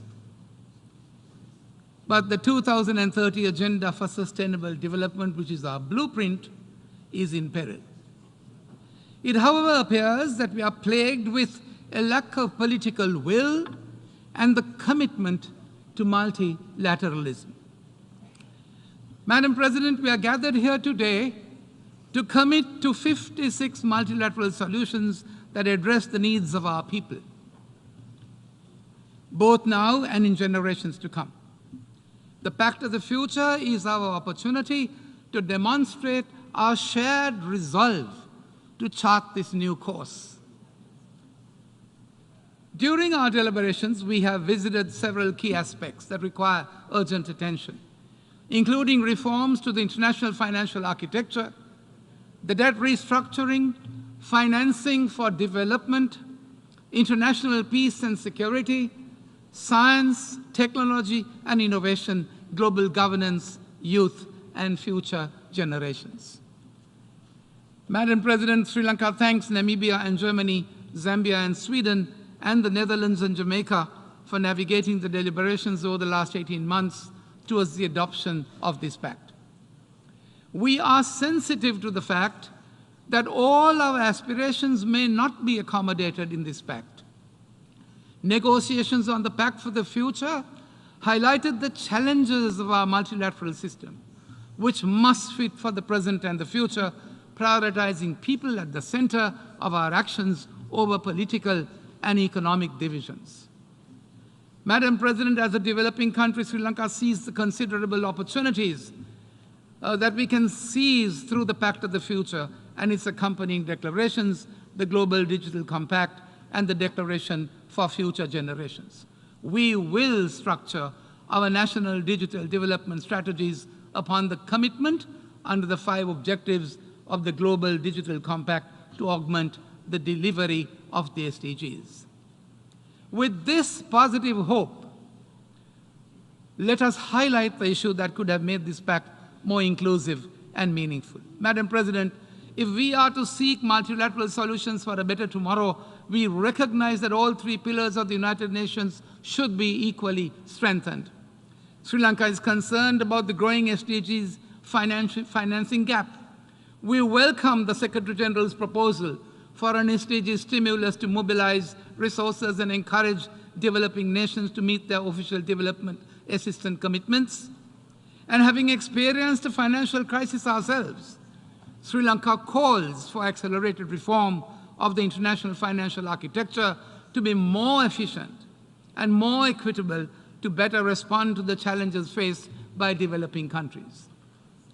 Madam President, we call for the United Nations, the Secretary General, the IATF, on financing for development and member states to review the sovereign debt architecture and present reforms as we head to the 4th International Conference on FFDs next year. The evolving global security landscape, Madam President, calls for a sincere commitment, we believe, to the principles of the UN Charter and to the foundational objectives of this organization. The various threats to peace and security, whether on land, at sea, in the air, outer space, or cyberspace, should be addressed through efforts to restore trust, strengthen solidarity, and enhance cooperation in alignment with the recommendations of the new Agenda for Peace. As we aspire, therefore, to the implementation of the Pact of Enhancing Human Rights, we should honor the fact that all human rights are universal, indivisible, and independent. We cannot turn a blind eye to serious and gross violations of human rights in one part of the world, while we call for human rights accountability in another. Multilateralism cannot be sustained on double standards. Madam President, the fiscal impacts of various crises are triggered debt distress in many developing countries, including ourselves, limiting the ability to invest in recovery, the SDGs, and in climate.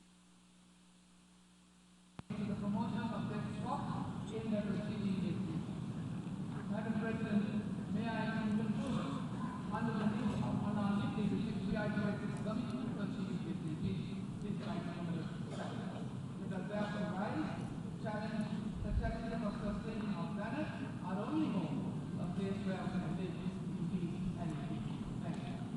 I thank the distinguished representative of Sri Lanka. I now give the floor to the distinguished representative of Democratic People's Republic of Korea.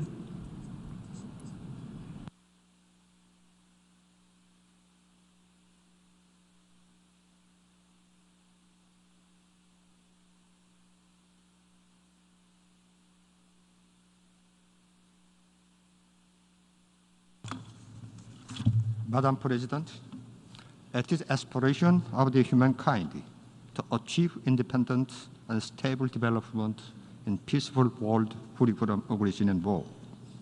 9 years ago, we embarked on implementation of SDG.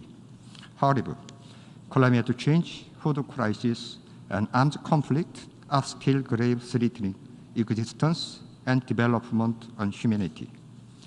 I'm convinced that current meeting hold under the themes of the multilateral solution for better tomorrow will serve as an important occasion to accelerate implementation of the SDG. With a view to actively contribute to this meeting, I'll briefly mention about what DPRK has been doing to promote its socio-economic development. DPRK is faced with an unfavorable situation due to external factors. Even so, it is confidently advancing toward the goal it has set, continuously strengthening its capacity and potential for independent development. Conspicuous trend of growth is seen in all fields of the economy and culture, and strong springboard is in place for radical improvement of the living environment and material cultural life of the people. The experience of DPRK proves in reality that the future of the mankind lies in the people-first policy that hold the people in both sacred esteem. Madam President, the peaceful environment for development is an indispensable requirement for sustainable development of the international community. Comrade Kim Jong-un, President of State Affairs of DPRK said, I quote, "We should not tolerate imperialist moves for aggression and war against sovereign nation. Instead, we should struggle to prevent the danger of war and safeguard world peace and security," unquote. Today, aggressive joint military drills of the United States, its allies, and their expand the military bloc are main factors that seriously threaten the regional peace and undermine global security landscape. In particular, unilateral sanctions and economic coercive measures imposed by few countries cause tremendous damages to the economic development and people's life in developing countries. International community should never allow anti-peace and confrontational acts that incite conflict and instability and instigate distrust and hostility among UN member states. The right to development of developing country should be fully ensured in the international economic system, which serves as a firm guarantee for successful implementation of agenda for sustainable development. To overcome shortcomings in current global governance system and realize genuine international justice is becoming more important than ever before in restoring trust in United Nations and establishing fair international order. Today, we witness wrong practice in international arena, where fundamental principles governing international relations are openly disregarded due to high-handedness and double standards of few countries. UN Security Council did not take an action to stop war crimes against humanity in Gaza Strip almost for 1 year. Indeed, abnormal situation persists in Security Council, denouncing as a threat legitimate exercise of the right to self-defense of sovereign states, which does not cause even slightest damage to security of neighboring countries. Prevailing reality shows the Security Council must be reformed immediately to correct current composition of the unfair Western-led membership and expand strengthen representation of developing countries. In conclusion, the DPRK government is committed to fulfill its responsibility and role as a member of international community in the work to build a new just world that guarantees a better future of the humankind. I thank you.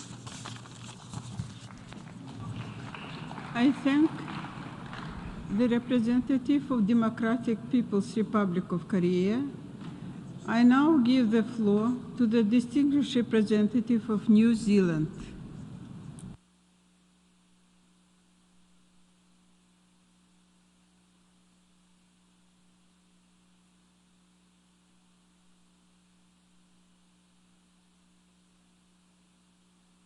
President, as a member of the UN 75 Leaders Network in 2020 and the co-facilitator of the Summit Modalities Resolution along with Oman, New Zealand is pleased to see the Summit of the Future come to fruition. These 2 days have been long in the making. The Summit of the Future has its genesis in our common agenda, the UN Secretary-General's call for solidarity between people, countries and generations, as well as a renewal of the multilateral system to accelerate the implementation of existing commitments and the filling of gaps in global governance. We thank the Secretary-General for laying down the challenge.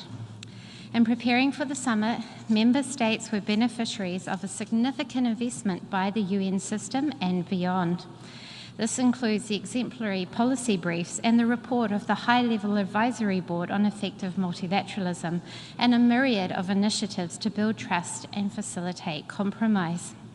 New Zealand embraced the possibility of the Pact for the Future, the Global Digital Compact and Declaration on Future Generations as an opportunity to drive action on pressing and emerging global challenges. As a small state, New Zealand has long been a benefactor and beneficiary of the international rules-based system. We remain committed to engaging constructively in all efforts which seek to contemporise global governance for today and the future.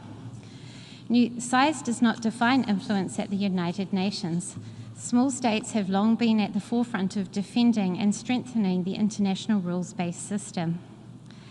Our multilateral system is imperfect, and while we have made significant strides through the convening of the summit, we must not assume our job is done.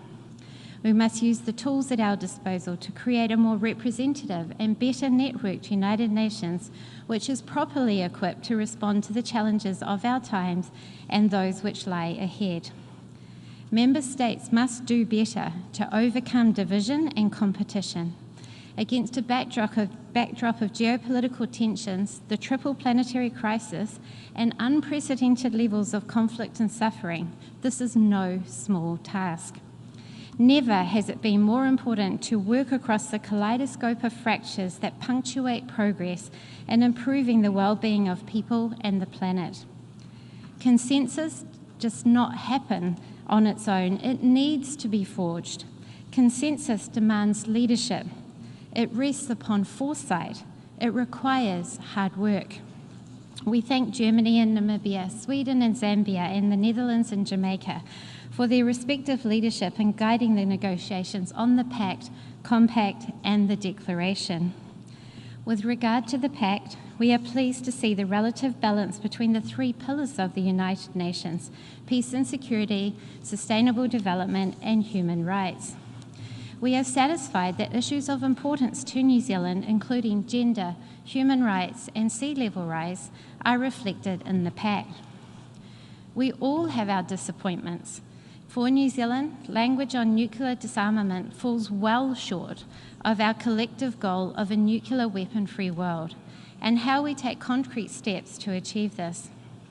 We had also wished for stronger language on reform of the United Nations Security Council, although we do see some glimmers of hope.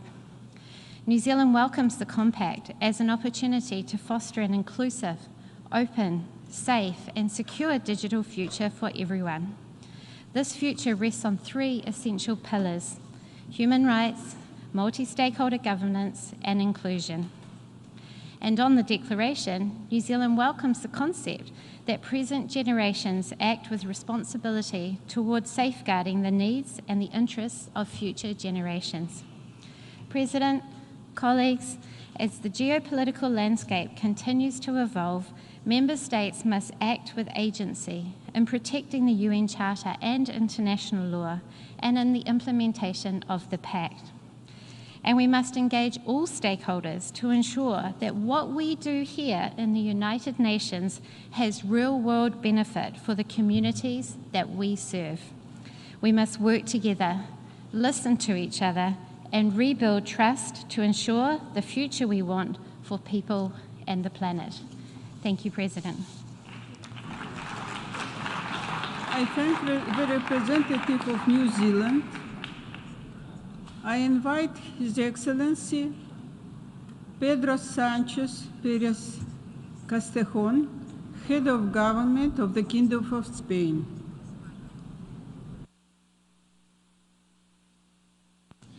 Señora Presidenta. Madam President, Excellencies, ladies and gentlemen. In times of change such as those that we're experiencing now, fear is our worst enemy. A future of peace, justice and prosperity that we want can only be built with hope.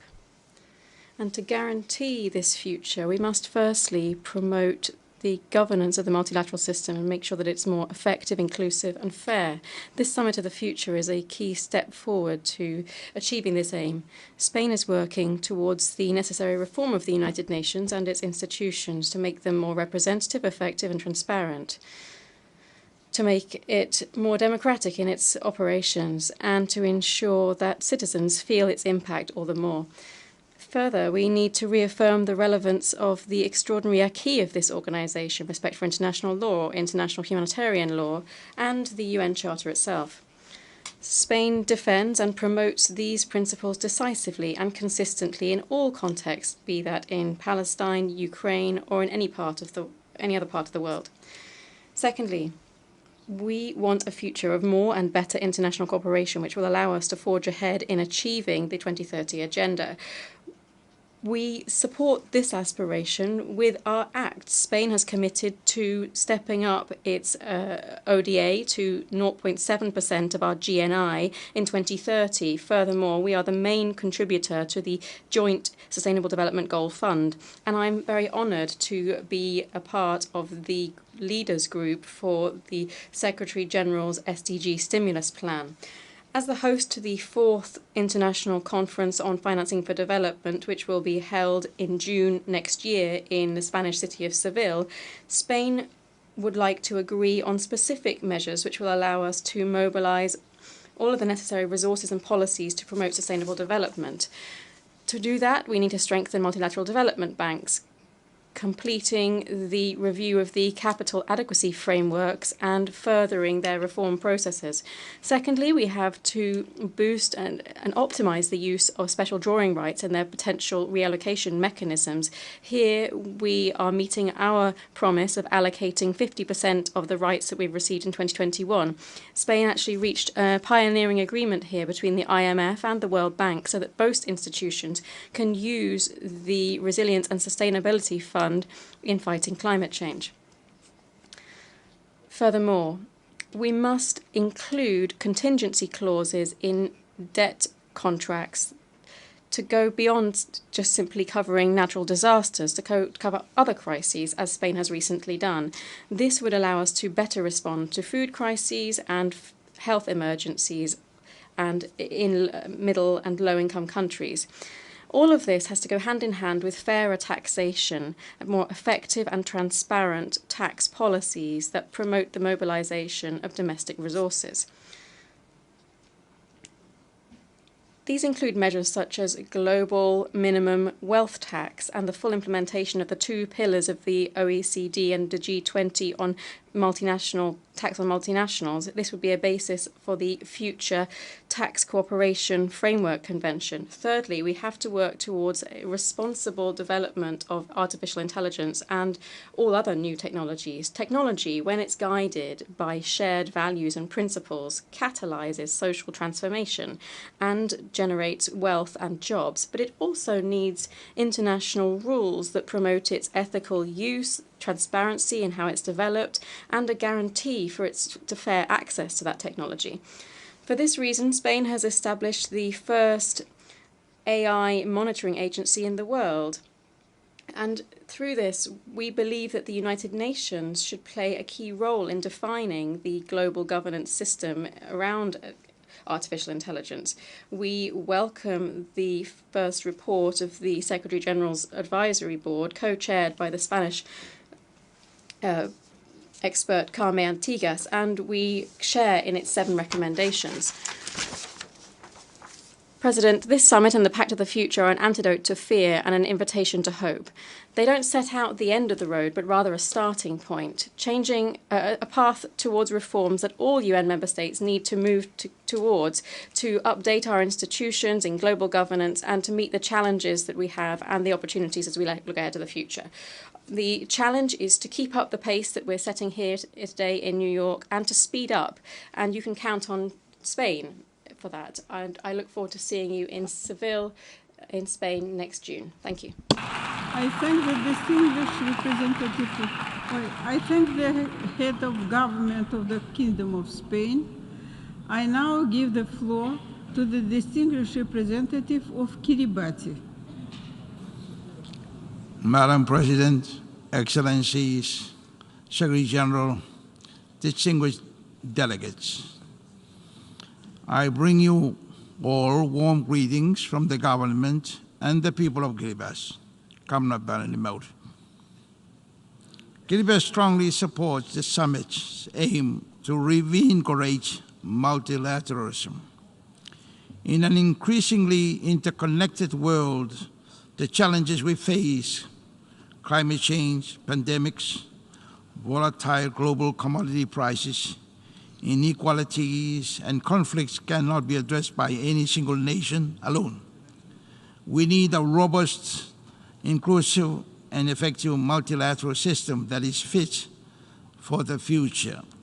A system where every nation, no matter its size or wealth, has a voice, and where decisions are made with the welfare of the global community in mind. This requires reforming our international institutions to ensure they are more responsive, accountable, and transparent. It also requires a renewed commitment to the principles of solidarity, cooperation, and equity that lie at the heart of the United Nations. With the integration of cultural values into development strategies, recognizing their importance in shaping sustainable and inclusive growth. Madam Chair, Kiribati stands as a testament to both the vulnerability and resilience of our planet. As a natural nation, we are on the front line of the climate crisis, facing threats from rising sea levels, extreme weather events, and ocean acidification. For us, the future is not an abstract concept. It is about navigating and adapting to climate extremes and variability. It certainly requires a collective responsibility to ensure that all nations can thrive in the face of these challenges. Madam President, as we look towards the future, we must also embrace innovation and adaptability. The rapid pace of technological change offers both challenges and opportunities. It is imperative we harness these technologies for the common good, ensuring they contribute to human dignity, social inclusion, and environmental sustainability. It is essential that all nations, including small island states like Kiribati, have the tools and resources to participate fully in the global digital economy and to harness technology for the betterment of their people and planet. Madam President, Kiribati is committed to achieving the Sustainable Development Goals through its localized version called Kiribati 20-Year Roadmap, or KV20, vowing to transform Kiribati into a healthy, wealthy, and peaceful nation by 2036, with a focus on sustainable economic growth based on fisheries and tourism, quality education, healthcare, and environmental preservation.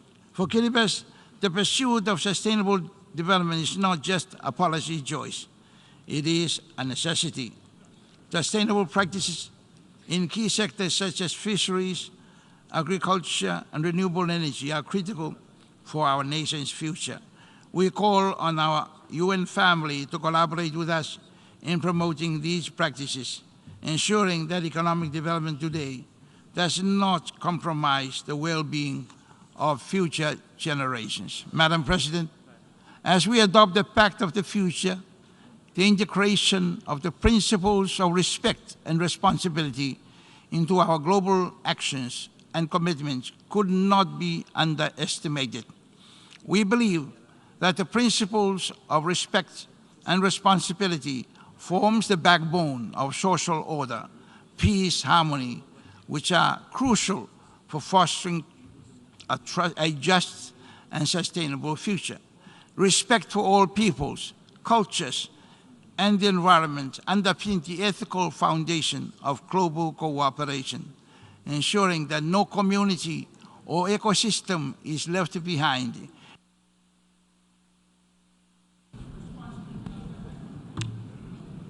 I thank the distinguished representative of Kiribati. I now give the floor to the distinguished representative of the Syrian Arab Republic.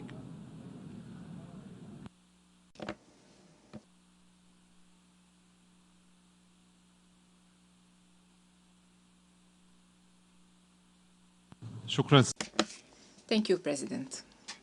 Mr. President, this summit is an important opportunity to take stock of our common work and of what has been achieved towards the future we seek, which meets the aspirations of our peoples, which allow us to fulfill the pledges of the UN Charter in maintaining international peace and security, in saving succeeding generations from the scourge of war, in strengthening ties of cooperation and friendly relations among states, and upholding basic human rights.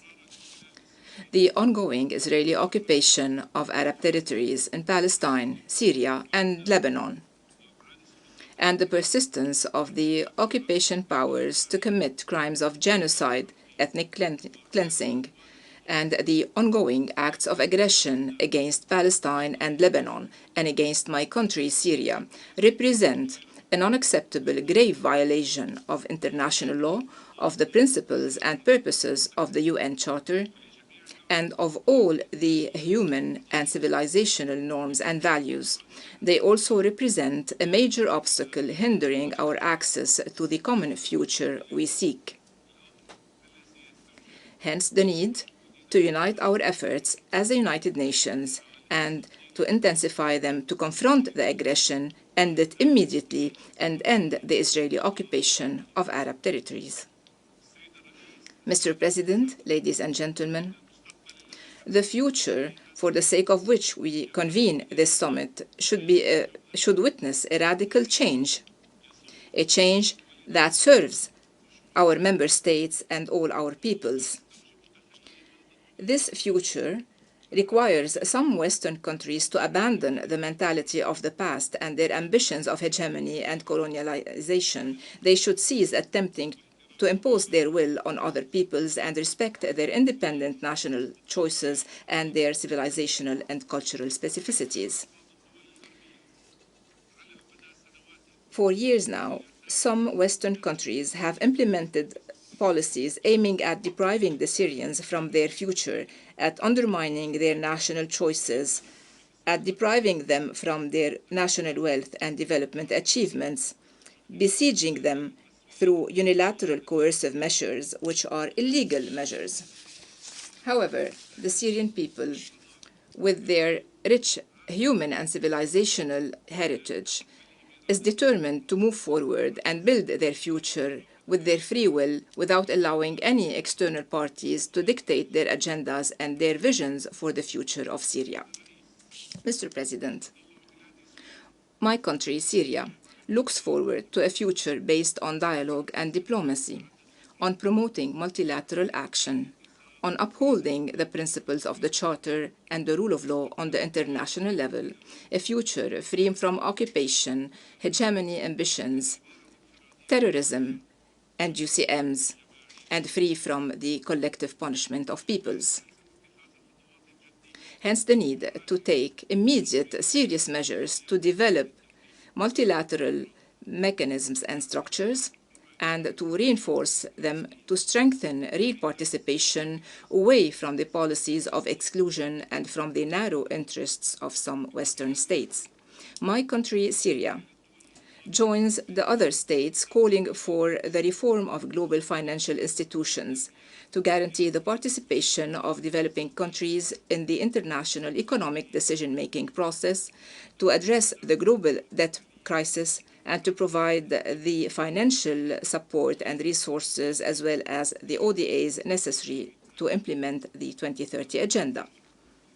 The current status of the SDG indicators at the international level calls for strengthening our joint efforts and for promoting international development cooperation away from politicization to guarantee that developing countries can access modern technologies to achieve tangible results, to improve these indicators within the remaining timeline, and to fulfill the slogan of leaving no one behind.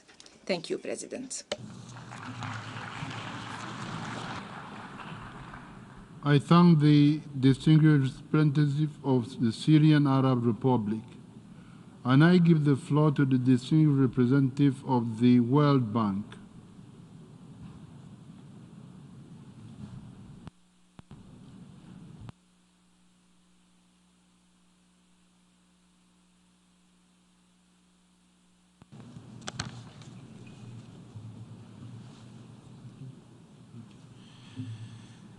Excellencies, we have gathered today at a pivotal moment. The challenges of climate change, conflict, and economic instability are intensifying, yet we also stand on the cusp of unprecedented opportunities. Advances in finance, technology, and governance empower us to shape a sustainable and equitable future. The pressing question is, how do we harness these tools effectively to address and rise above the challenges?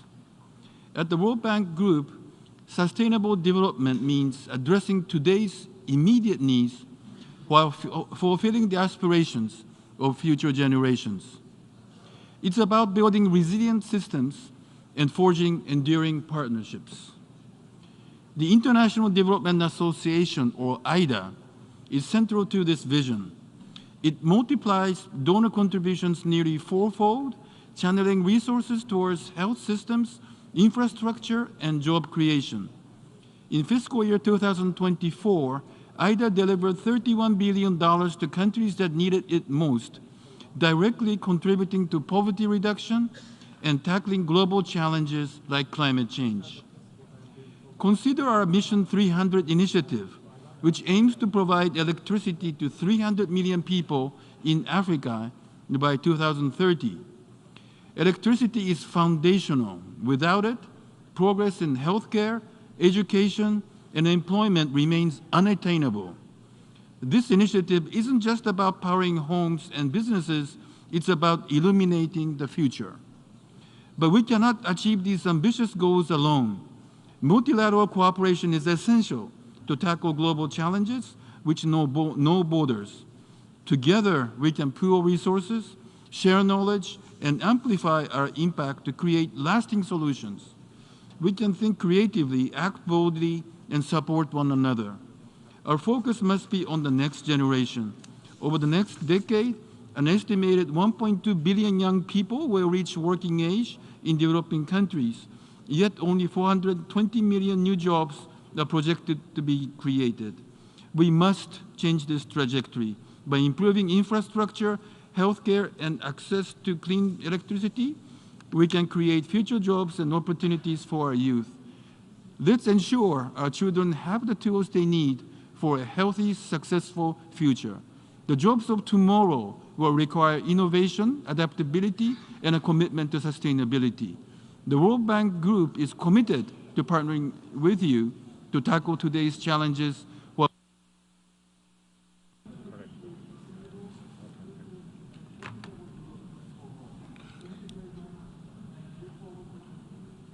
I thank the distinguished representative of the World Bank.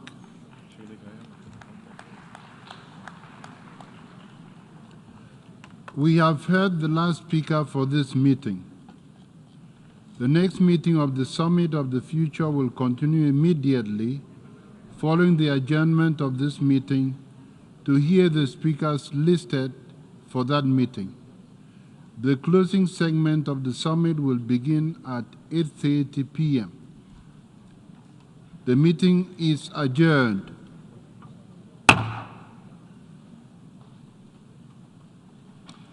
The 6th plenary meeting of the General Assembly is called to order.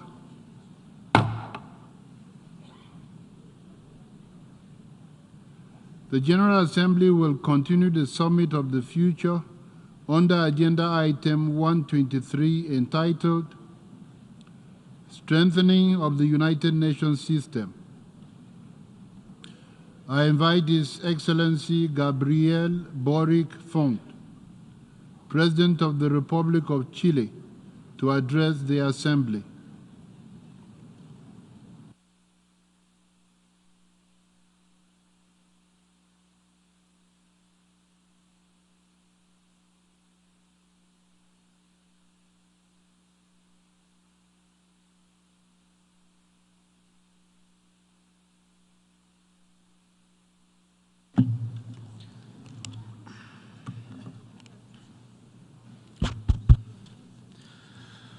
Muy buenas tardes. Very good afternoon to all of you who are with us today. The Secretary General has invited us to talk about the future when, without any doubt, I imagine that for the vast majority of us, it's very difficult to even do and think about the present. Every day over the last few years, it's become increasingly difficult to govern. There's an undeniable democratization of information, which is obliging us as those in government to be much more transparent to our citizens about how we take the decisions that we take. And there's a feeling of unease that's running around the world in various forms, in which it seems that we can't look ahead to the future optimistically. So we need to ask, as members of the government, what we need to do. What can we do to change this? Today, I think that there's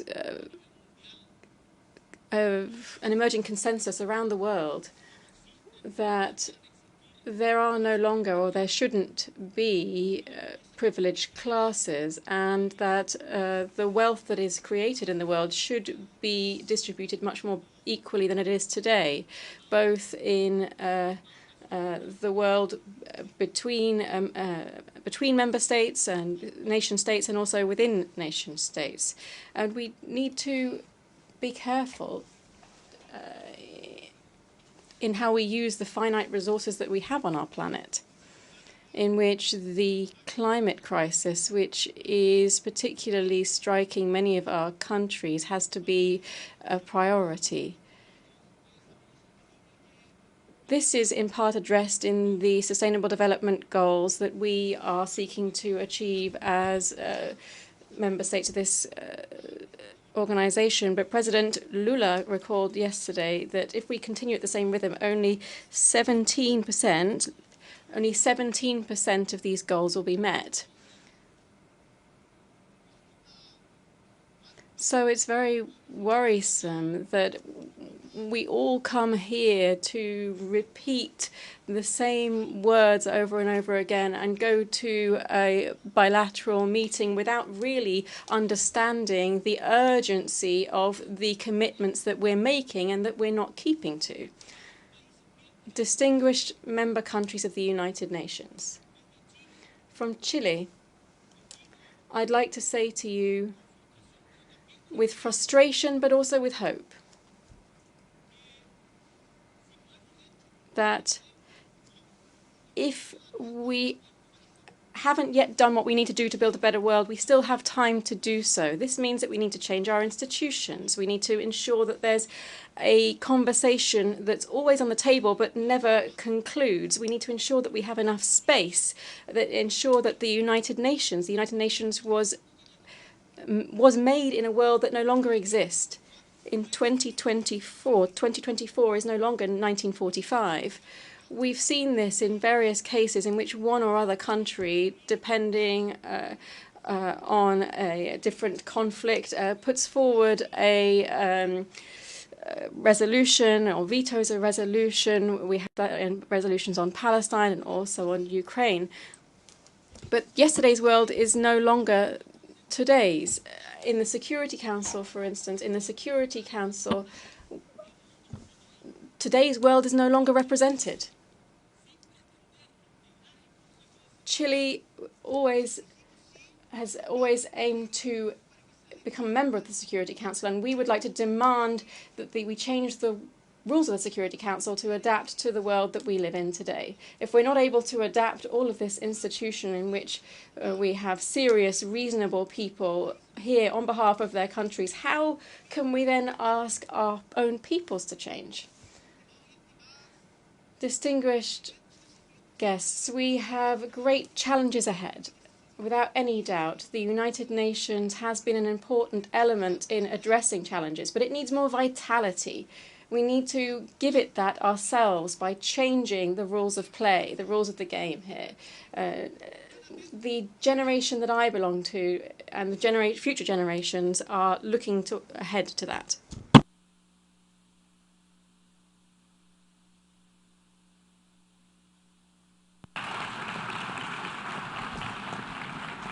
I thank the President of the Republic of Chile.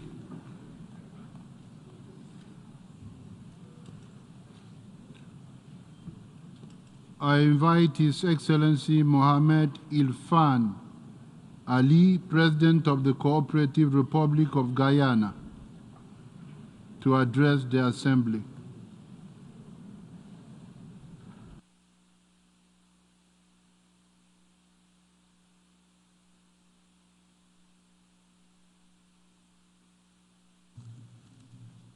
Mr. President, Excellencies, ladies and gentlemen, yesterday we adopted the Pact for the Future.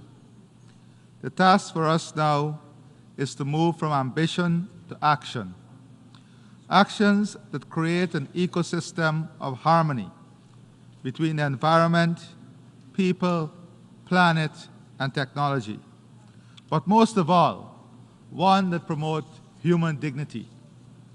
Poverty has been a constant for hundreds of millions for this and past generations. This we must change now. Ensuring climate security, food security, and energy security is paramount. Let us not rehash the climate story. We know it. We must act now. Meeting the climate finance commitments can no longer be postponed. Forests are an integral part of the climate solution, and it is time that a global market-based mechanism for carbon credit be put in place. Our global food security continues to deteriorate, and the projections are alarming. It is estimated that $90 billion in annual global financing will be needed between now and 2030 to provide a basic social safety net. If we are not able to meet the basic need of feeding our people, the entire Agenda 2030 is in peril. It is our collective responsibility to provide the $300 to $500 billion needed to transform our global food system. Technology transfer, insurance for farmers, access to finance, and fair trade rules are all part of the solution. On energy security, this must be built on a platform of equity and access to technology. We must not be divided on addressing the digital divide. Too many still lack the basic of connectivity. AI can be a positive game changer for humanity, but also has the potential to widen the gap between countries and people if we do not bridge the digital divide. Our global community has a responsibility to ensure that AI is a force for good that benefits everyone.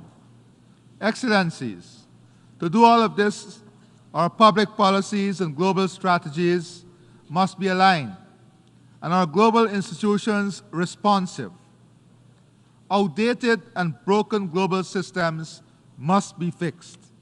We must reform the international financial architecture and make it more inclusive and conducive to sustainable development for all. But sustainable development cannot flourish without peace and security. We must end and prevent wars. The Security Council must also be reformed to be more representative, responsive, and democratic. If not, it will lose both its credibility and relevance.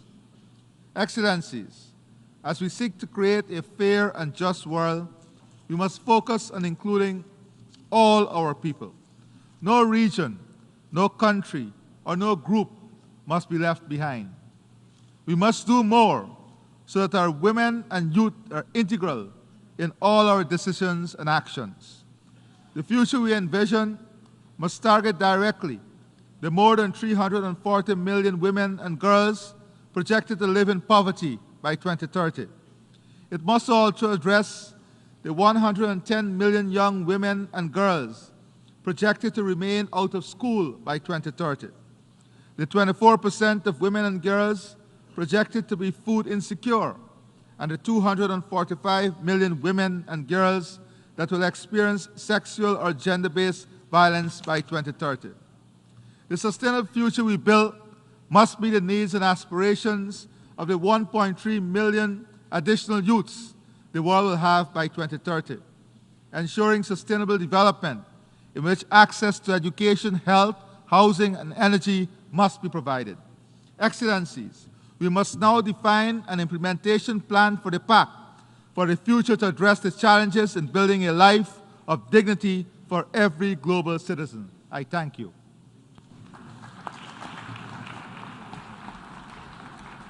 I thank the President of the Cooperative Republic of Guyana.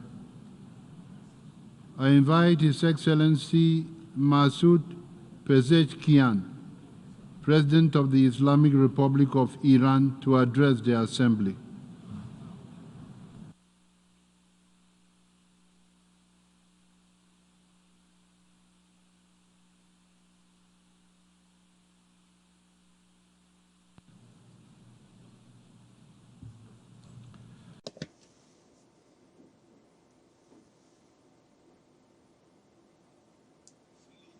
In the name of God, the compassionate, the merciful.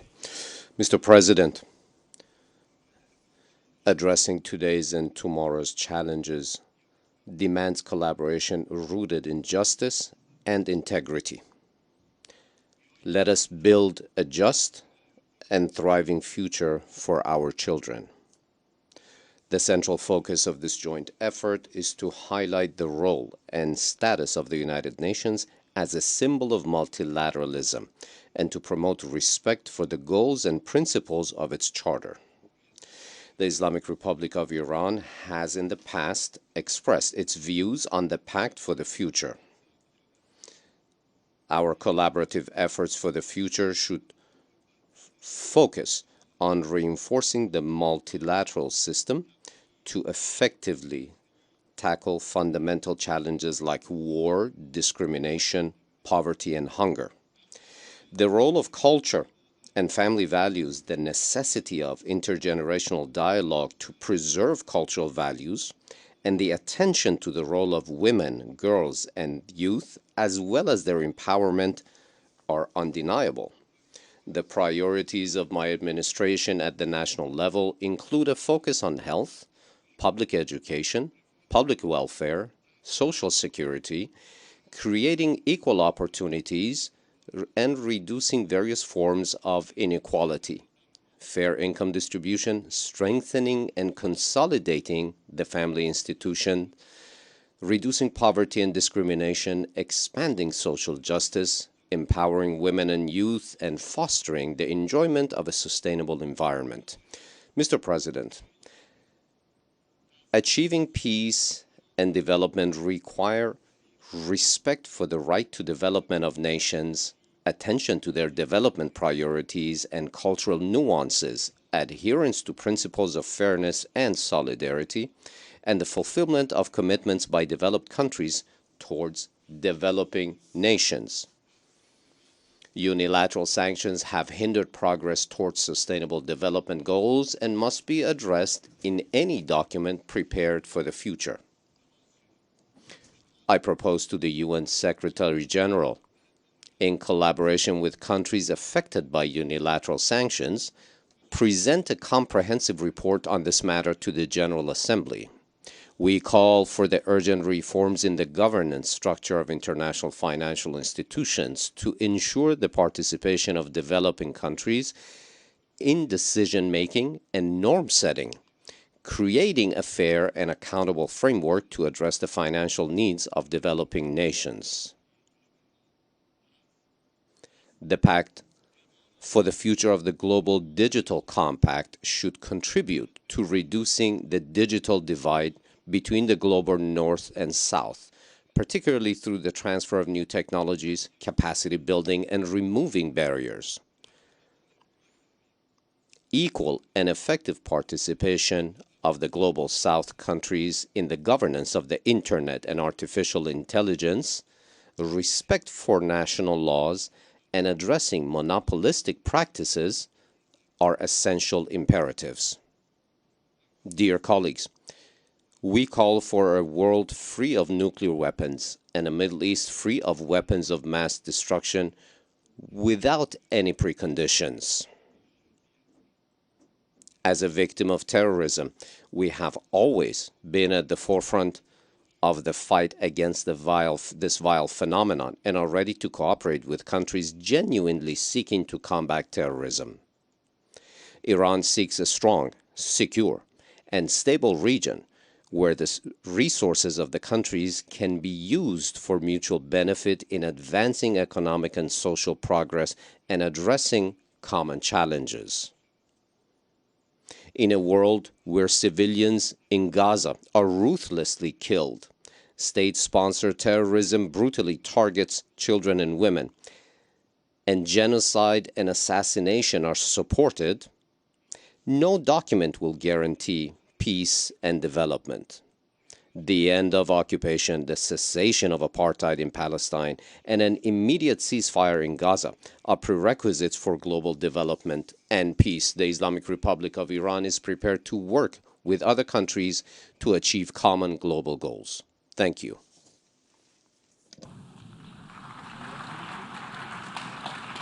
I thank the President of the Islamic Republic of Iran. I invite His Excellency Santiago Pena Palacios, President of the Republic of Paraguay, to address the Assembly.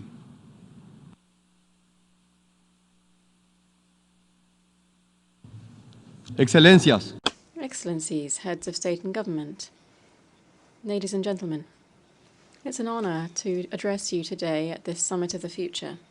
I believe that this is a singular space where, as a military hero and a statistician of my country said, the future is the son of the present.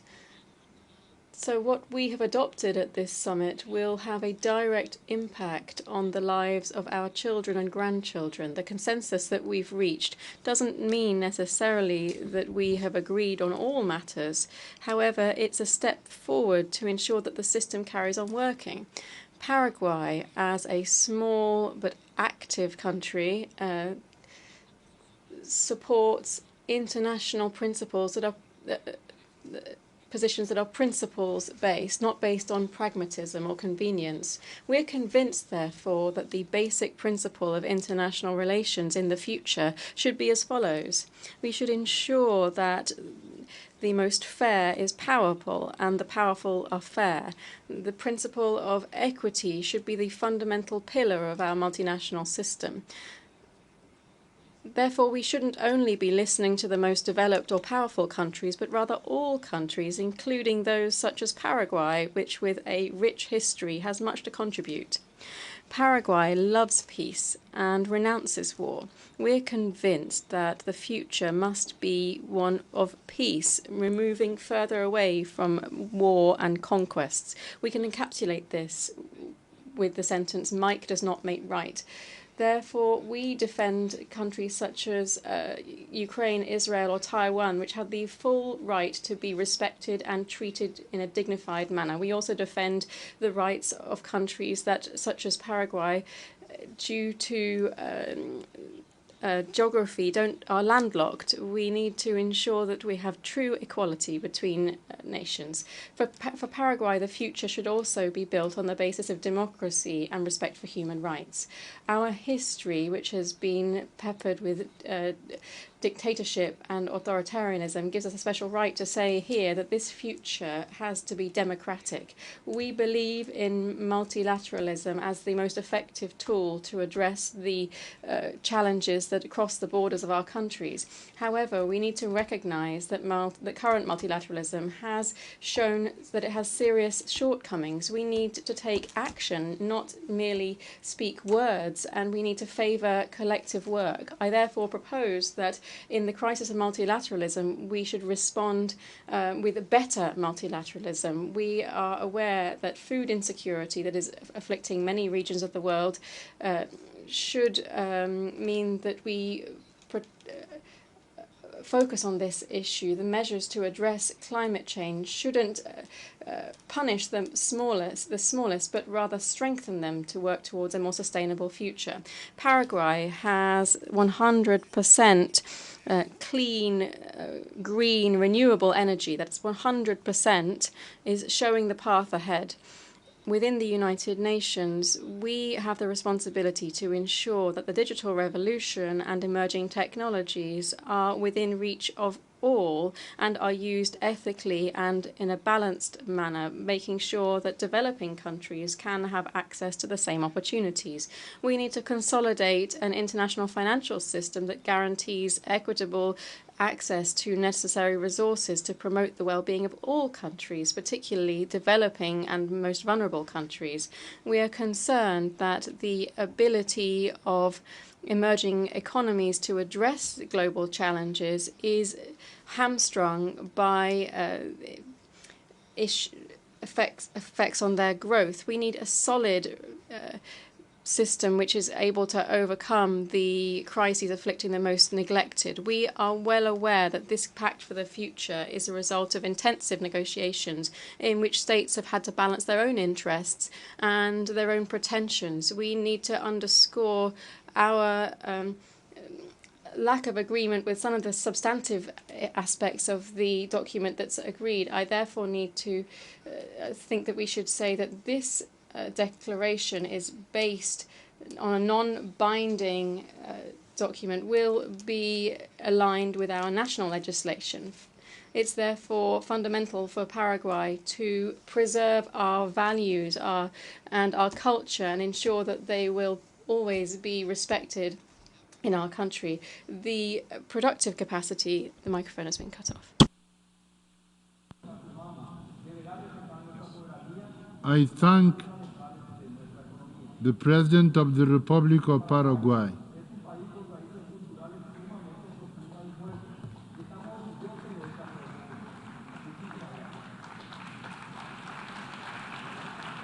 I invite His Excellency Volodymyr Zelensky, President of Ukraine, to address the Assembly.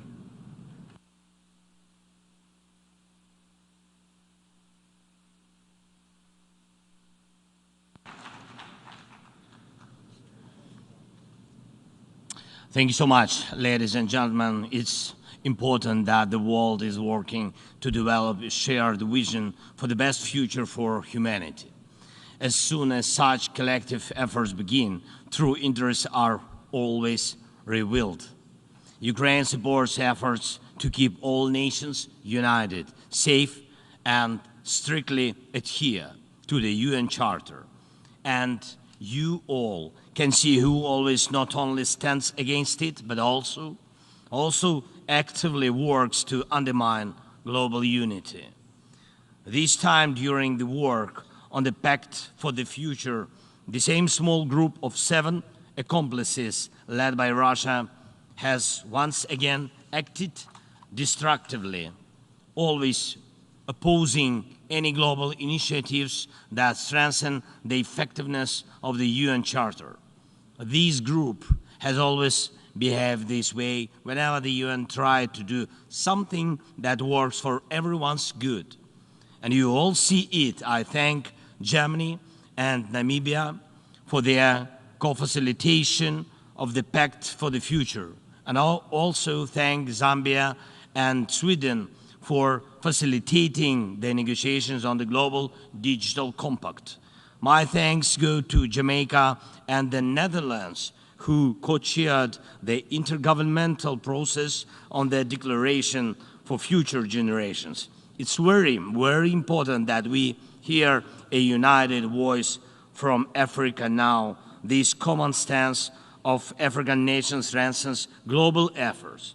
And my sincere thanks to all the countries that have offered their helpful ideas for the future. The world needs a peaceful future and sustainable development. And I say this as the president of Ukraine, a country resisting Russia's brutal colonial aggression. And we know exactly how much global unity can achieve, both here at the UN and through the peace summits for Ukraine, where we aim to overcome the destructiveness of Russia and its accomplices. We are now preparing for the second peace summit, moving forward with our partners step by step according to the peace formula. And we are working on food security, energy security, and holding Russia accountable for its terror. Next, we will address all other points of the peace formula, including the release of prisoners, the restoration of territorial integrity, and more. And we are preparing a document to present at the second peace summit. I invite all leaders, nations to continue supporting our joint efforts for a just and peaceful future.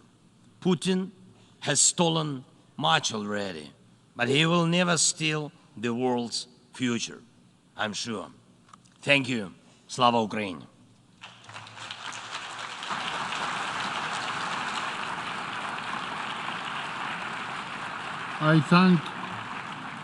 I thank the President of Ukraine.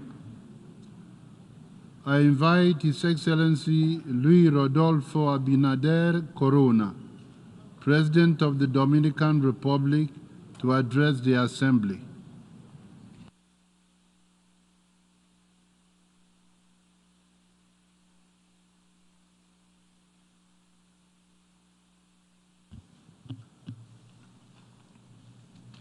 Excelentísimo señor. Excellency, Mr. Philemon Yang, President of the 79th session of the General Assembly of the United Nations. Your Excellency, Mr. Antonio Guterres, Secretary General of the United Nations. Distinguished colleagues, ladies and gentlemen. On behalf of the people and government of the Dominican Republic, I congratulate the Summit of the Future, for which we come together to create a tomorrow based on the pillars of knowledge, peace, inclusion, and sustainability. As Peter Drucker was saying, the best way of predicting the future is by creating it. The first appeal for this summit should be to leave aside what is dividing us and seek what unites us. This is the best approach to come up with joint solutions which will have a direct impact on present and future generations. It also means taking seriously the decarbonization of our economies to address the climate crisis.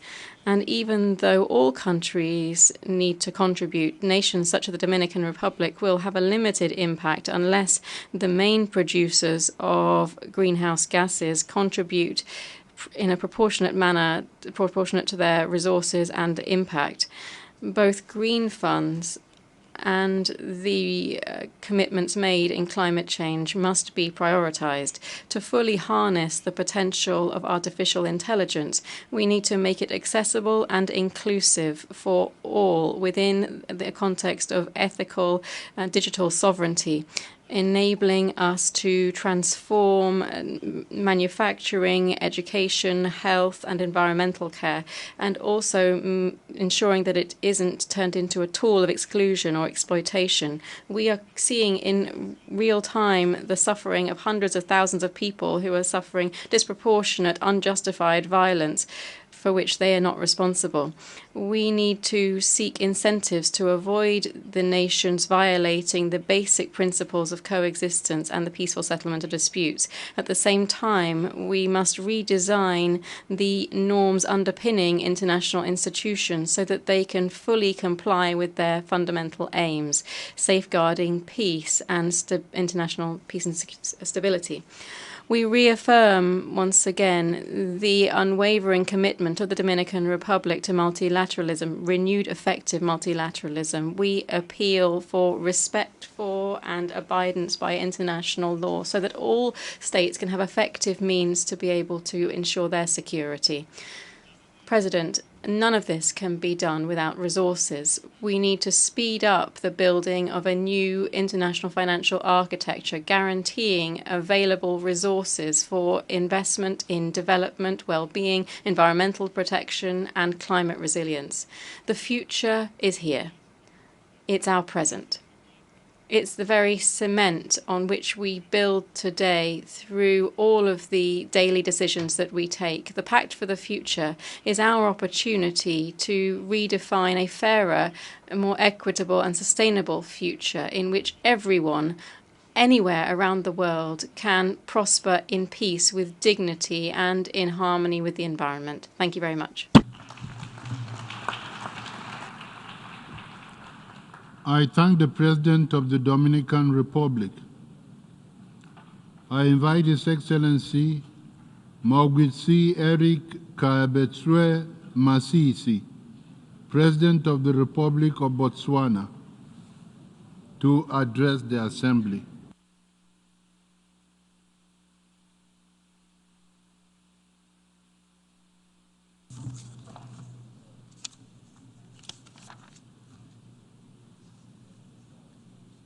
Your Excellency, Mr. Philip Minyang, President of the General Assembly, Excellencies, distinguished ladies and gentlemen.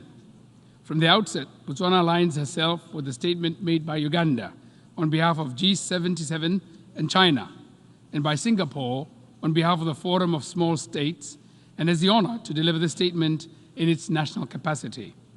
Allow me to join other delegations in congratulating and commending Namibia and Germany for the exceptional job of overseeing the intergovernmental negotiations of the Summit of the Future.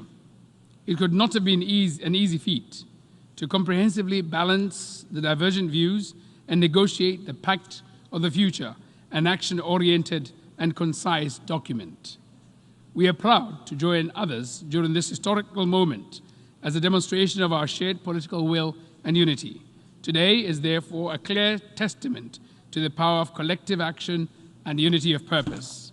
We are pleased that the summit offers an opportunity to redirect focus and chart a path towards the realization of our shared goals and aspirations as contained in SDGs.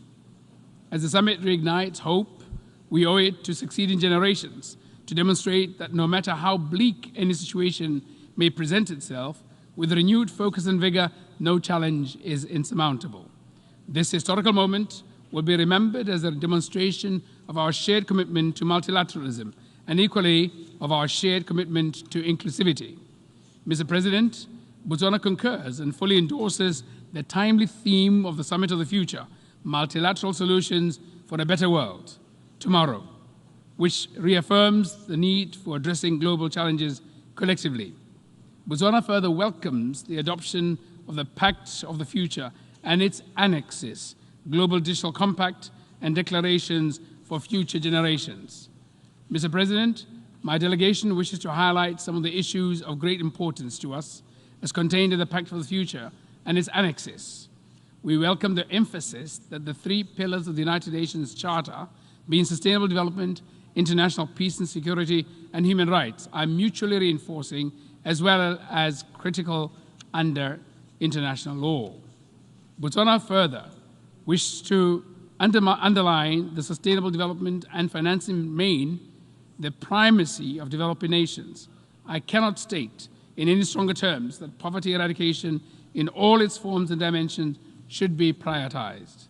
We need to pay attention to the most pressing of our needs, and as such, we should fully commit to reform of the international financial architecture under the auspices of the United Nations, close the digital gap between the developed and developing countries, address issues of youth and future generations by ensuring that what we do will not deny any of them the benefits and opportunities, and ensure generational equity, reform the Security Council, revitalize the General Assembly, ensure unimpeded access to humanitarian aid, and lastly, promote cooperation. Mr. President, I recall that in my statement during the 78th session of the United Nations General Assembly, I highlighted the need for the United Nations to consider appointing a female candidate for the Secretary General position. I note that the Pact acknowledges that the Pact acknowledges we have not done enough on this front, and I concur unashamedly. It is imperative that we do our utmost to advance gender parity. That my administration has placed this goal at the forefront of its key national appointments, and I will continue to ensure that appointments for the empowerment of women and girls remains a central pillar of my administration.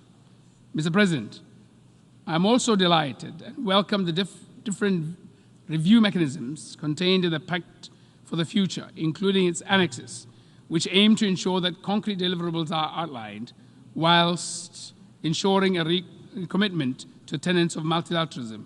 It is, however, key that we acknowledge that slow progress towards achieving these goals. Mr. President, allow me to conclude my remarks by assuring you and reaffirming Botswana's commitment to making every effort to contribute to meeting the goals that we have set ourselves for the benefit of succeeding generations. I thank you.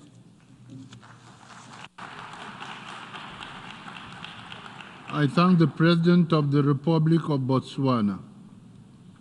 I invite His Excellency Mohammed Ould Sheikh El Ghazouani, President of the Islamic Republic of Mauritania, to address the Assembly.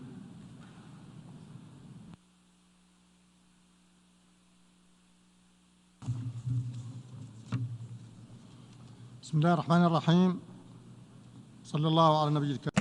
the name of God, the most gracious, most merciful, may the peace and blessings of Allah be upon Prophet Muhammad. Mr. President, this summit for the future is a window of opportunity for all peoples and countries to provide a future for all nations. The crises faced by our world recently and the challenges present a challenge to our common future. If we continue to achieve the SDGs following the same track, using the same mechanisms, following the same pace, within the foreseeable future, we will not be able either to eradicate poverty or to achieve peace and security or to restore the environmental balance or create the sustainable development we want.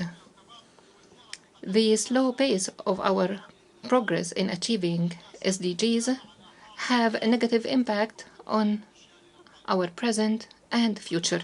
Therefore, the African continent, as a union and the individual states, have made tremendous efforts to achieve the 2063 agenda, which is consistent with the 2030 agenda of the UN. In this connection, Mauritania has endeavored, like all other African countries, to fight violence, terrorism, vulnerability, and poverty. It contributed to ensure the economic integration of Africa, yet the results achieved regionally and internationally are not up to the standard. Even worse, the development and security gains have been regressed because of the wars, conflicts, climate change, the debt burden, imbalances in international governance systems.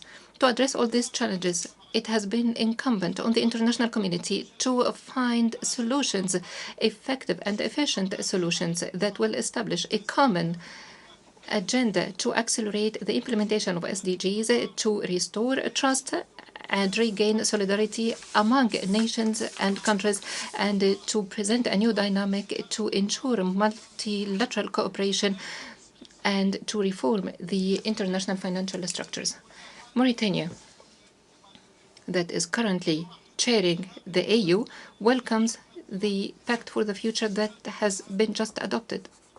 We reiterate our call to reform the United Nations, in particular the Security Council, to allow our continent to have a voice so its priorities will be given the due consideration in the international agenda. We also call to address the debt issue and address the environmental needs and enhance international cooperation and ensure international peace and security, so together we can take our planet away from the collapse that is experiencing. Thank you. I thank President of the Islamic Republic of Mauritania. I invite His Excellency Mohammed Yunus Amenfi, President of the Presidential Council of the State of Libya, to address the Assembly.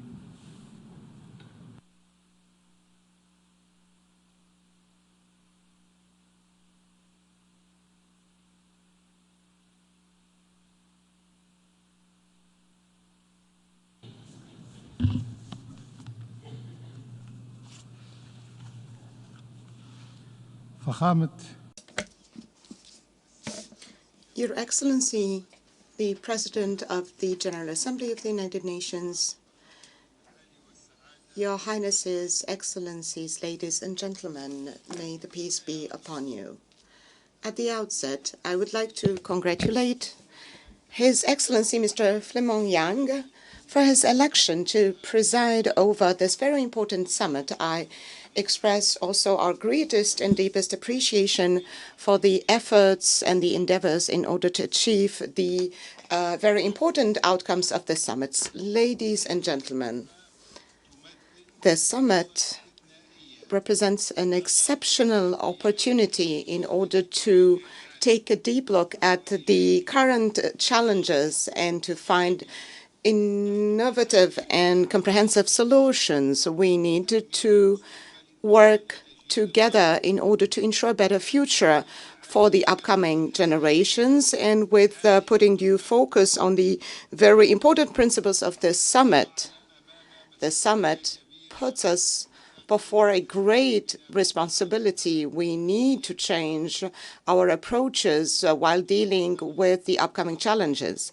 The technological advancement, especially the digital ones, offers us new tools in order to come up with sustainable and innovative solutions. These solutions are not merely just technologies. They should be the result of a very strategic way of thinking with a forward-looking touch in upholding social responsibility. We need to be cognizant of the fact that these tools are not merely artificial intelligence.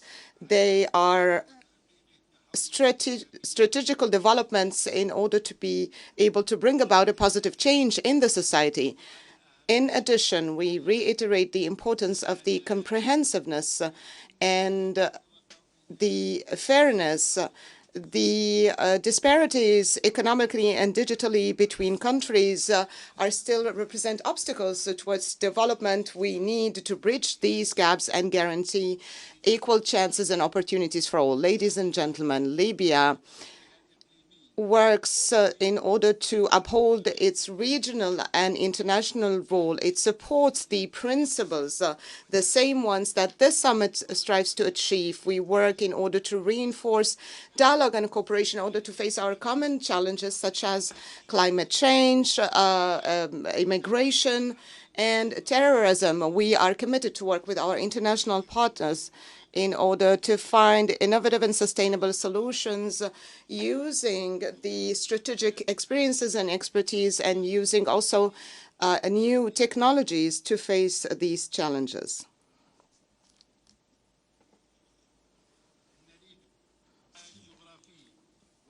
The geographic location of Libya as a transit country makes us cognizant of the challenges of the unregulated migration. We try to come up with sustainable solutions in order to face this phenomena. We reiterate in this context the importance of international cooperation to deal with the root causes of the migration and to provide development in the countries and in alignment with the principles of the Summit of the Future. Ladies and gentlemen, this summit has a main objective is to build a future where everyone has equal opportunities. We need to work together and overcome the regional disagreements and to unite our efforts in order to achieve this very noble objective. The cooperation between countries is not an option. It is a necessity in order to achieve sustainable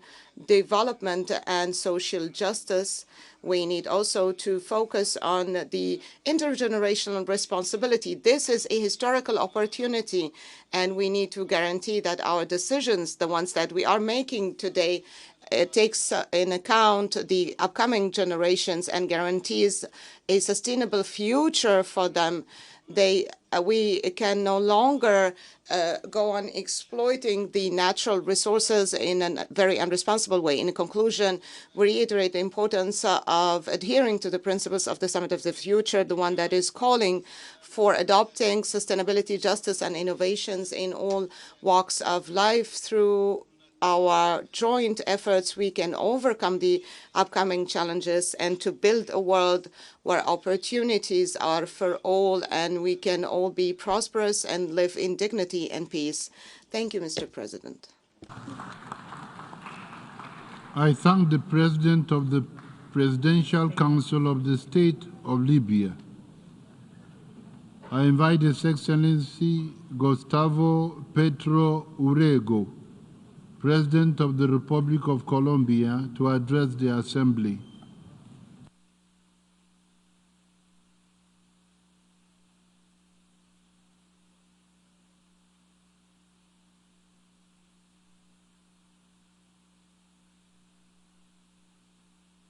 Señores, heads of state and delegations, Stephen Hawking, the famous physician, was once asked what he thought were the causes of potential extinction of humanity in the contemporary world, and he mentioned two. Firstly, artificial intelligence. Two, the climate crisis. I think if we're going to talk a little bit about the future, I think that we should be understanding the interlinkages between these two concepts, which were so dangerous in the view of Stephen Hawking. AI undoubtedly can be dangerous, or it could be dangerous when there is a confusion for human beings between reality and lack of reality, the dividing line between reality and no reality. It seems that we are currently moving towards that, and there's a danger, an immense danger for humanity, that this would mean that we lose our reference with reality.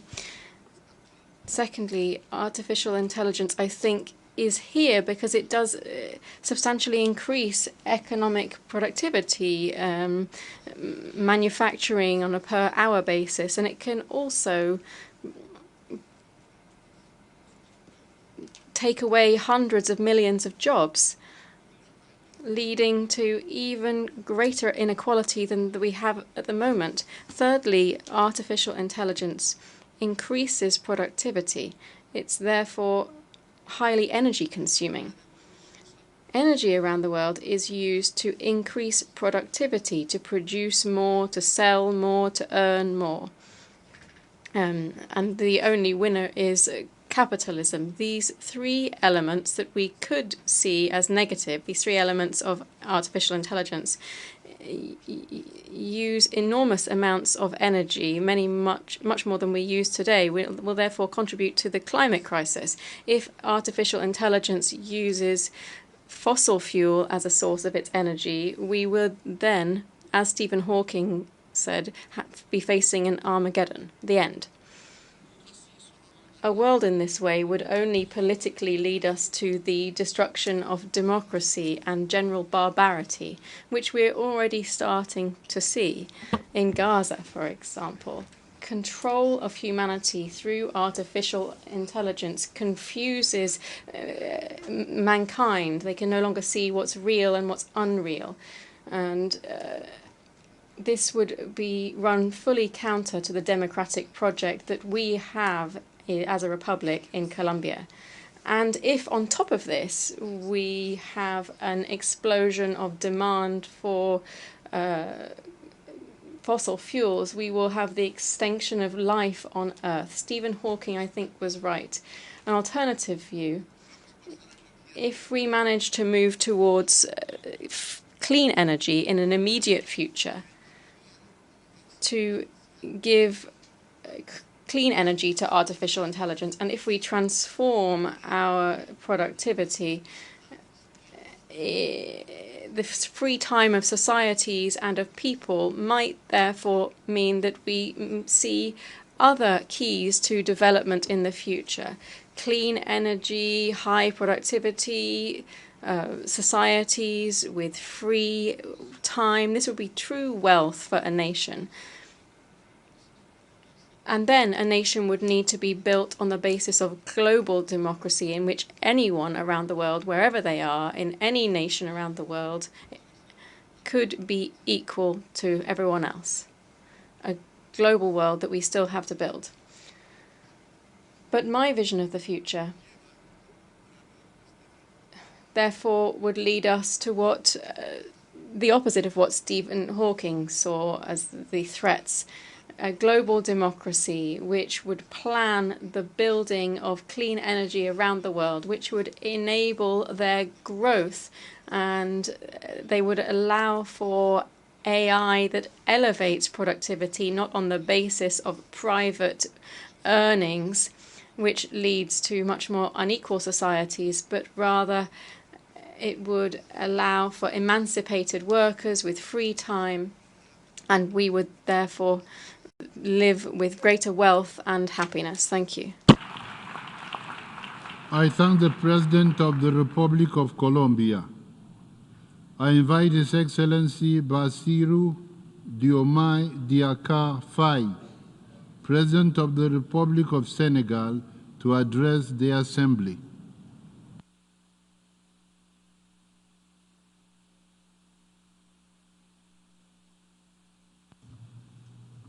Monsieur le Président, Mr. President, dear colleagues, ladies and gentlemen, I thank the Secretary General for the initiative of organizing this summit, and I commend his efforts for a world of peace, a stable world where inclusive development reigns. The future we want requires us to leave no one behind. Faced with the challenges to peace and security, reducing inequalities, eradicating poverty, justice and equity.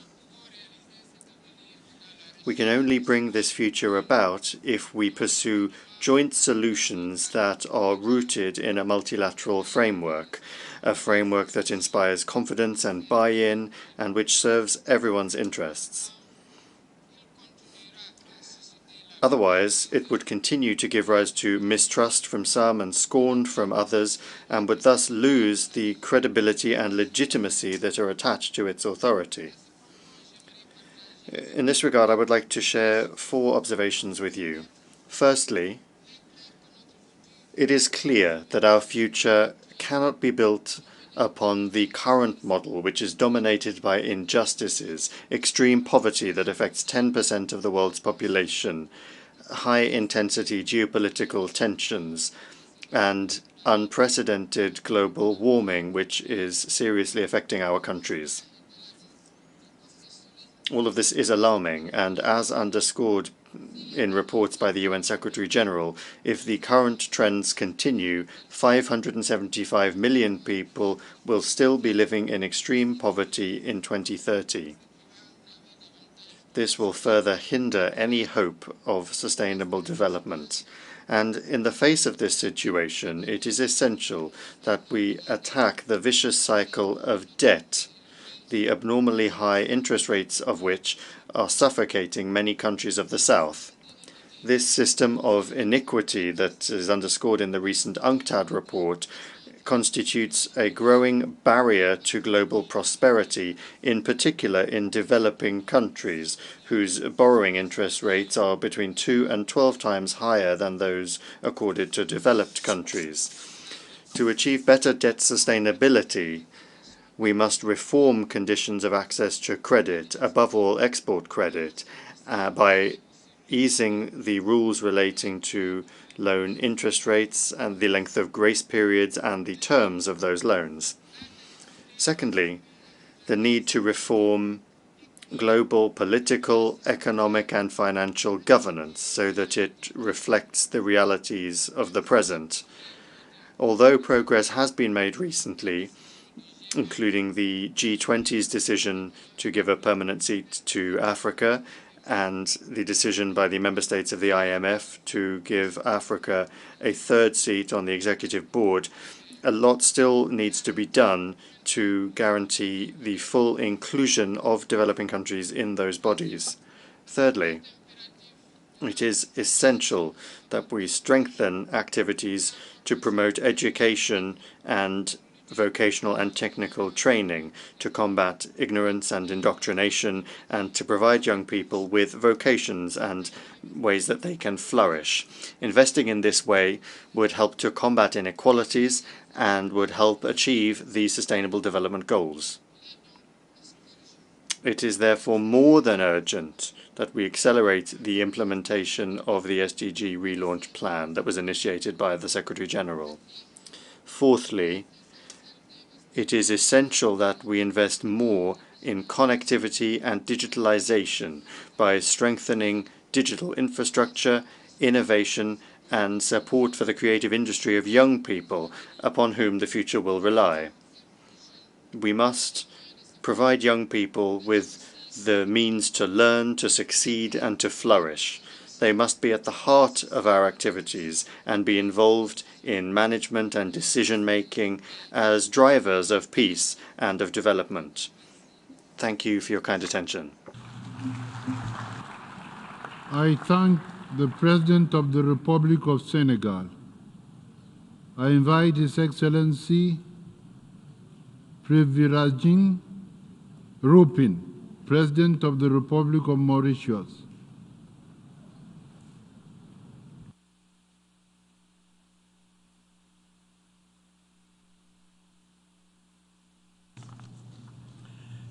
Excellencies, distinguished delegates, we convene today at this Summit for the Future, not merely as representatives of individual nations, but as custodians of humanity's collective destiny. We find ourselves in an era of unprecedented potential when human ingenuity offers lots of promises. Yet, countries are grappling with challenges that threaten to unravel the very fabric of our society. climate-induced calamities, conflicts, the scourge of poverty and hunger, epidemics are not isolated occurrences. They form threads in the complex weave of our global agenda. It is this interconnectedness that brings us together under the theme Multilateral Solutions for a Better Tomorrow, which should also serve as a clarion call for action. The Pact for the Future is a covenant with posterity, a solemn promise to generations yet unborn that we, the stewards of today, will not falter in our duty to safeguard their inheritance. This pact must serve as a cornerstone upon which we build a more equitable, sustainable, and resilient world. It must breathe life into our collective aspirations. Mauritius joins the international community in reaffirming our shared commitment to the principles enshrined in our pact. Mauritius has always prioritized inclusiveness and built a strong social protection system to create equal opportunities for each and every citizen. This commitment extends to our collective pursuit of equitable development, where we acknowledge the paramount importance of ensuring equal access to economic opportunities and resources for all. Excellencies, distinguished delegates, SIDS stands as sentinels of climate change. Our challenges are a microcosm of the global struggle against climate emergency and economic fragility. As the tides rise along our shores, so too must our collective resolve to address these existential threats. Similarly, while the international community strives towards these goals, we must commit to supporting initiatives that foster scientific and technological progress, wherein the inherent vulnerabilities and specific needs of developing countries are taken into account. While we embrace the dawn of the digital age with open arms, we should do so tempered by wisdom. This is why our Pact for the Future, along with the Global Digital Compact and the Declaration for Future Generations, are all crucial parts of our forward-looking strategy.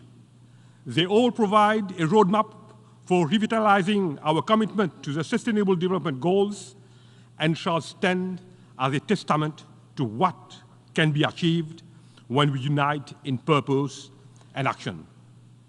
Mauritius reaffirms its utmost conviction to the principle of multilateralism and for the realization of this pact. Excellencies, ladies and gentlemen, together we can and must craft a future that honors the dignity of every individual, harnesses the true potential of every nation, and preserve what remains from our planet's natural ecosystem. To the generations that will inherit the world we shape today, let our legacy be one of courage, foresight, and unwavering commitment. Let it be said that when faced with unprecedented tribulation, we responded with unprecedented solidarity. I thank you for your kind attention. I thank the President of the Republic of Mauritius. I invite His Excellency Ratu William Maivelili Katonevere, President of the Republic of Fiji, to address the Assembly.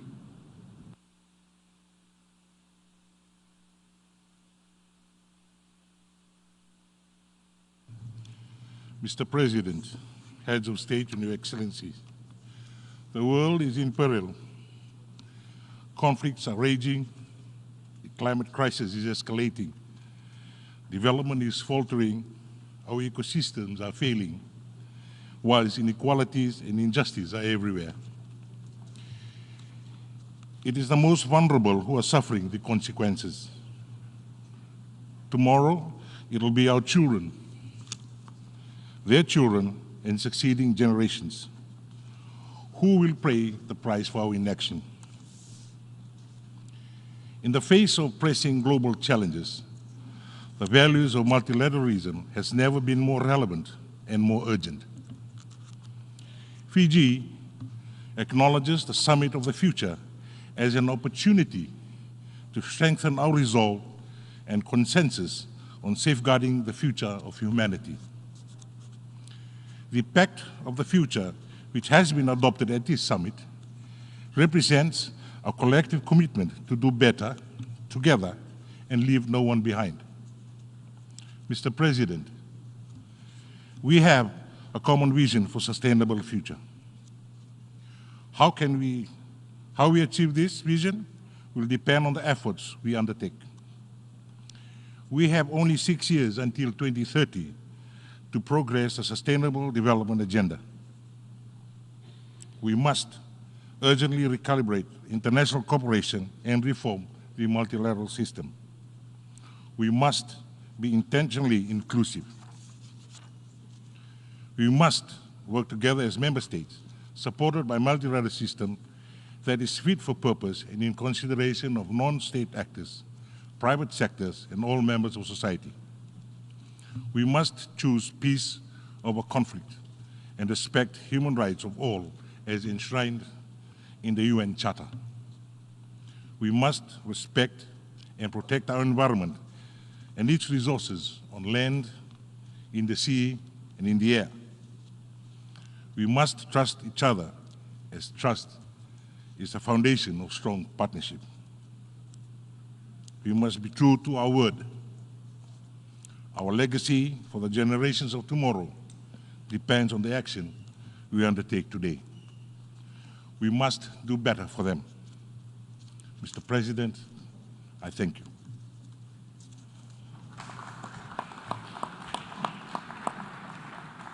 I thank the President of the Republic of Fiji. I invite His Excellency Xavier S. Port Samora, Head of Government of the Principality of Andorra, to address the Assembly.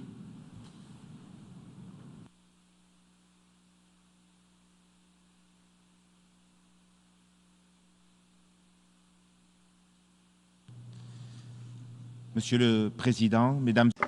Mr. President, ladies and gentlemen, we are here at the Summit of the Future, one of the most decisive moments in the history of humanity, not just to consider the current challenges, but also to together forge a path that will lead us to a more just, more sustainable, and more inclusive future. And it's high time that we do so.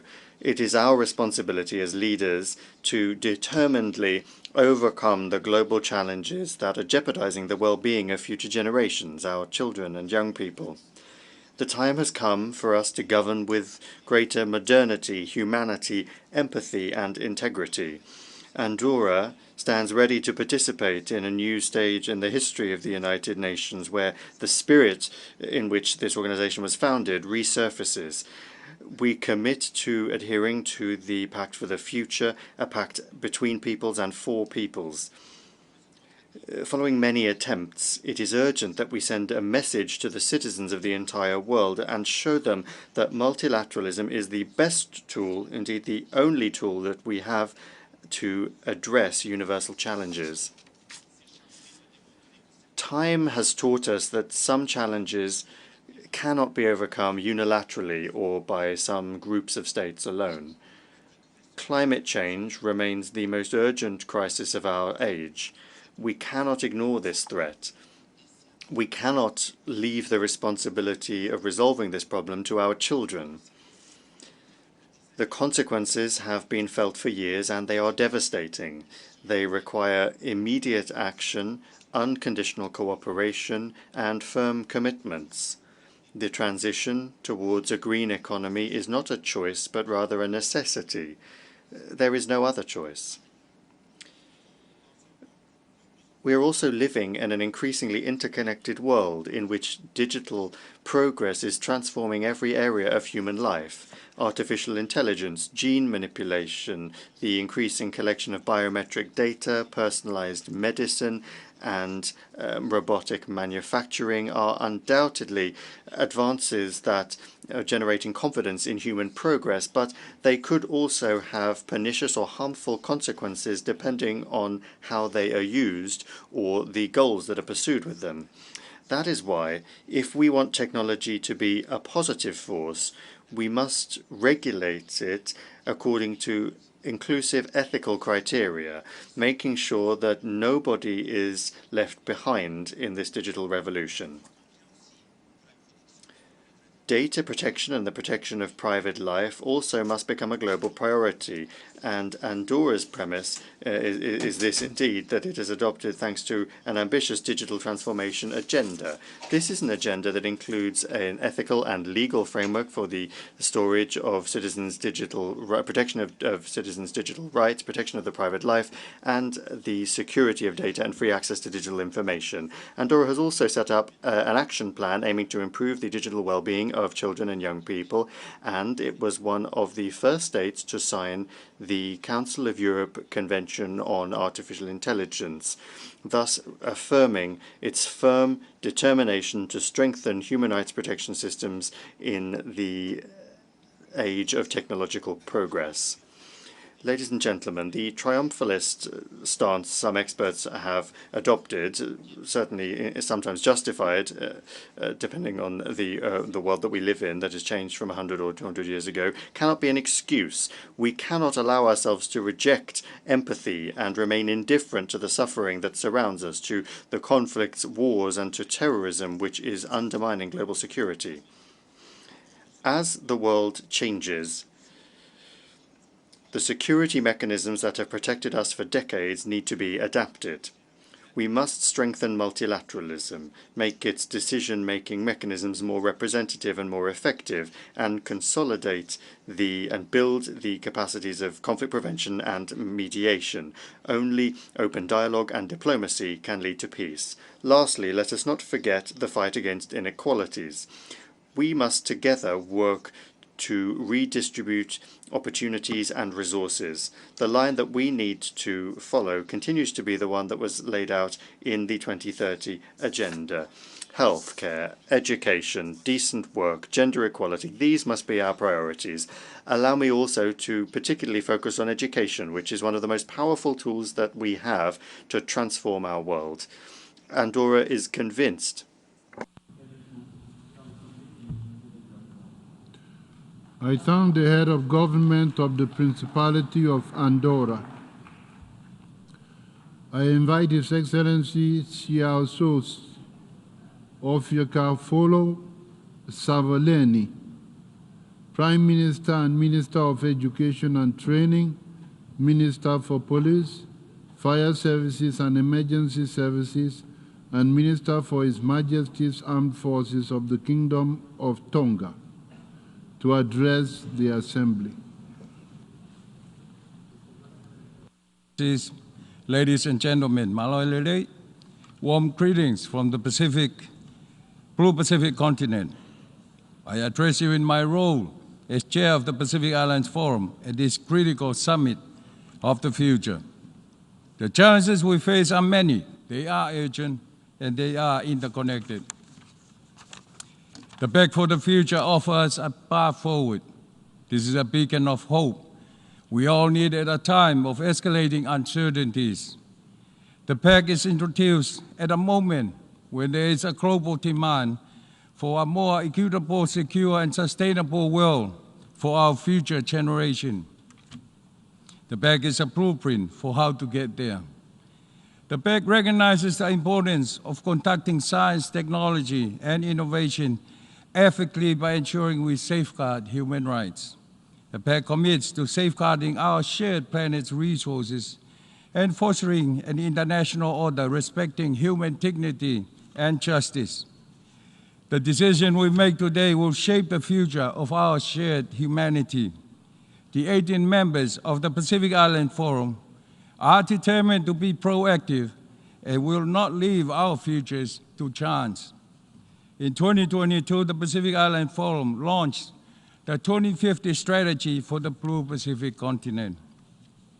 The strategy is the result of our vision of peace, security, social inclusion, and prosperity.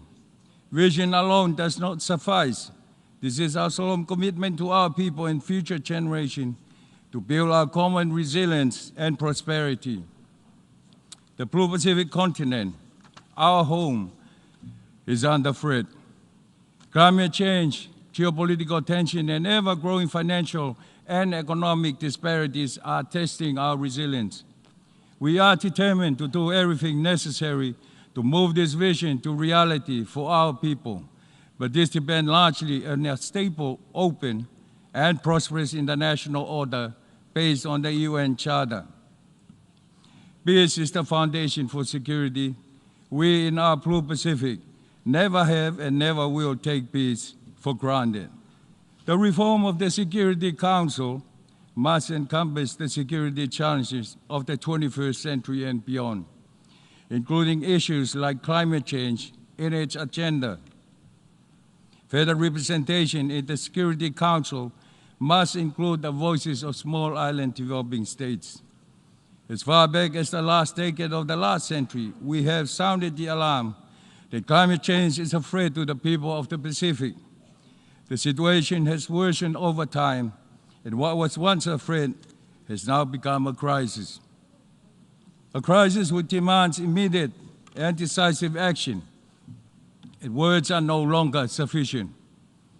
The Pacific Islands as frontline states are bearing the brunt of climate change.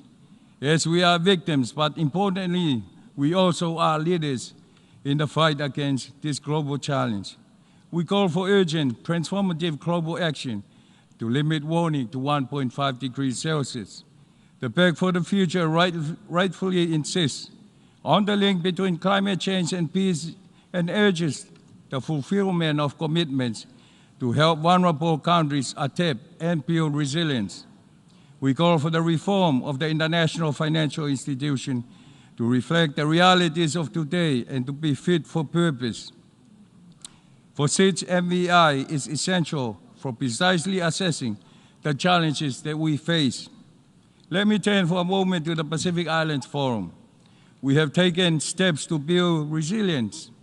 This includes pioneering the Pacific Resilience Facility, our first Pacific-led climate and disaster initiative. We have established key declarations, such as the Declaration on the Continuity of Statehood and Protection of Persons amid sea level rise, and the 2021 Declaration on Preserving Maritime Zone against Climate Impacts. We have also developed and endorsed the Pacific Regional Framework on Climate Mobility and introduced a framework for resilient development in the Pacific. Incidentally, the latter is the world's first regional framework linking climate change and disaster risk. I firmly believe that the Pact for the Future is a vital catalyst for the 2030 agenda. The Pact for the Future must be our commitment to a fairer and safer future for all. The Global Digital Compact is crucial for fostering a safe, inclusive, and sustainable digital.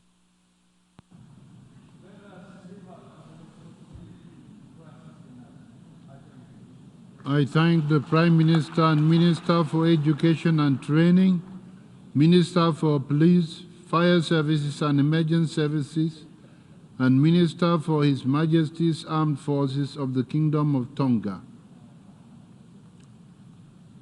I invite His Excellency Amadou Ouri Ba, Prime Minister, Head of Government of the Republic of Guinea, to address the Assembly.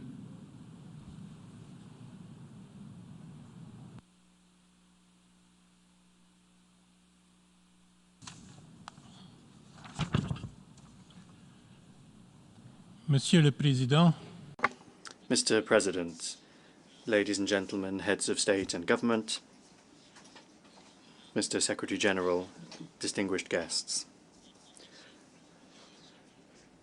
Our deep-rooted conviction is as follows. The future is not simply something that we achieve, it is something that we build together. On behalf of His Excellency General Mamadi Doumbouya, President of the Republic, the people of Guinea, and their government, I express to you our fraternal greetings and our congratulations to the co-facilitators of our summit, the Republic of Namibia and the Federal Republic of Germany. This summit represents a unique opportunity to transform our collective commitments into concrete and decisive action. The Pact for the Future is an ambitious framework for responding to the challenges that our planet faces, be it inequalities, climate threats, or the need to reinvent our approaches to sustainable development.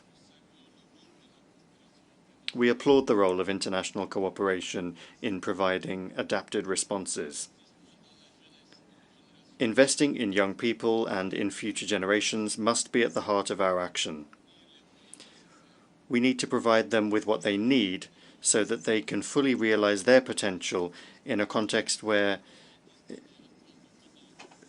illegal migration is in the process of emptying our countries of their resources.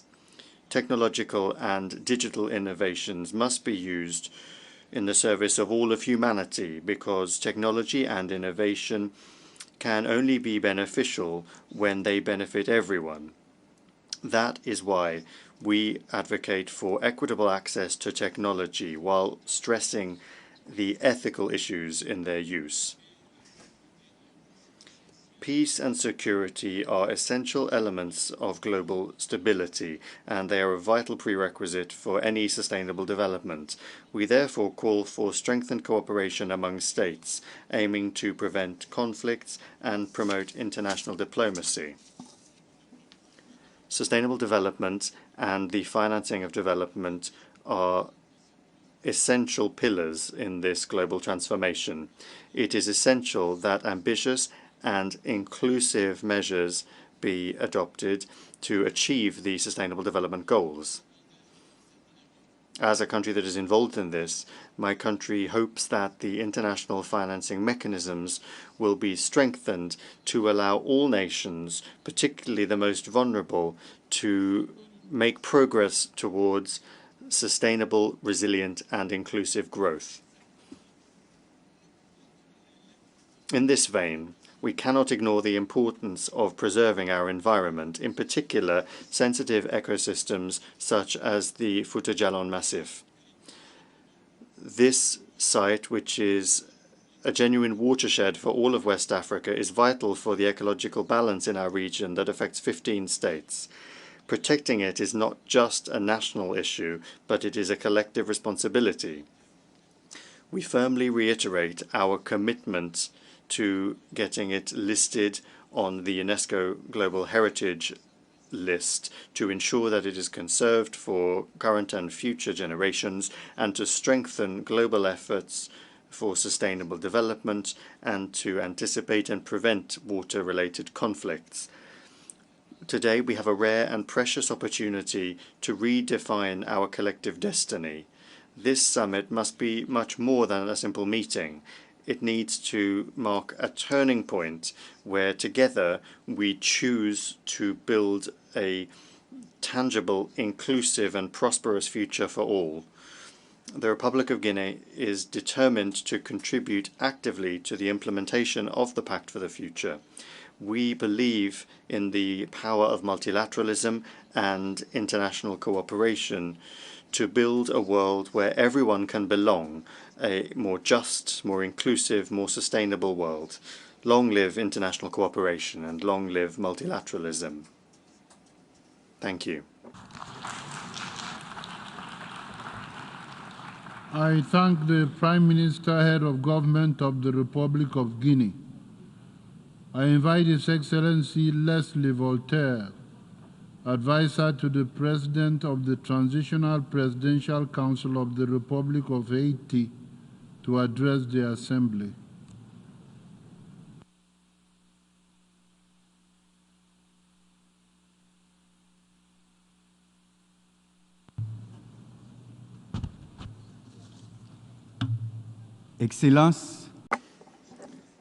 Excellencies, Mr. President of the General Assembly, Your Excellency, Mr. Secretary General of the United Nations, ladies and gentlemen, heads of state and government, distinguished guests, ladies and gentlemen. It is with a great sense of responsibility that I address you today at this Summit of the Future. This event does not just represent a meeting of world leaders, it is also a critical moment in building a shared future based on the principles of solidarity, equity, and justice. As the President of Haiti, a country facing many complex challenges, I wish to underscore the importance of the Pact for the Future, which we envisage adopting today at this summit.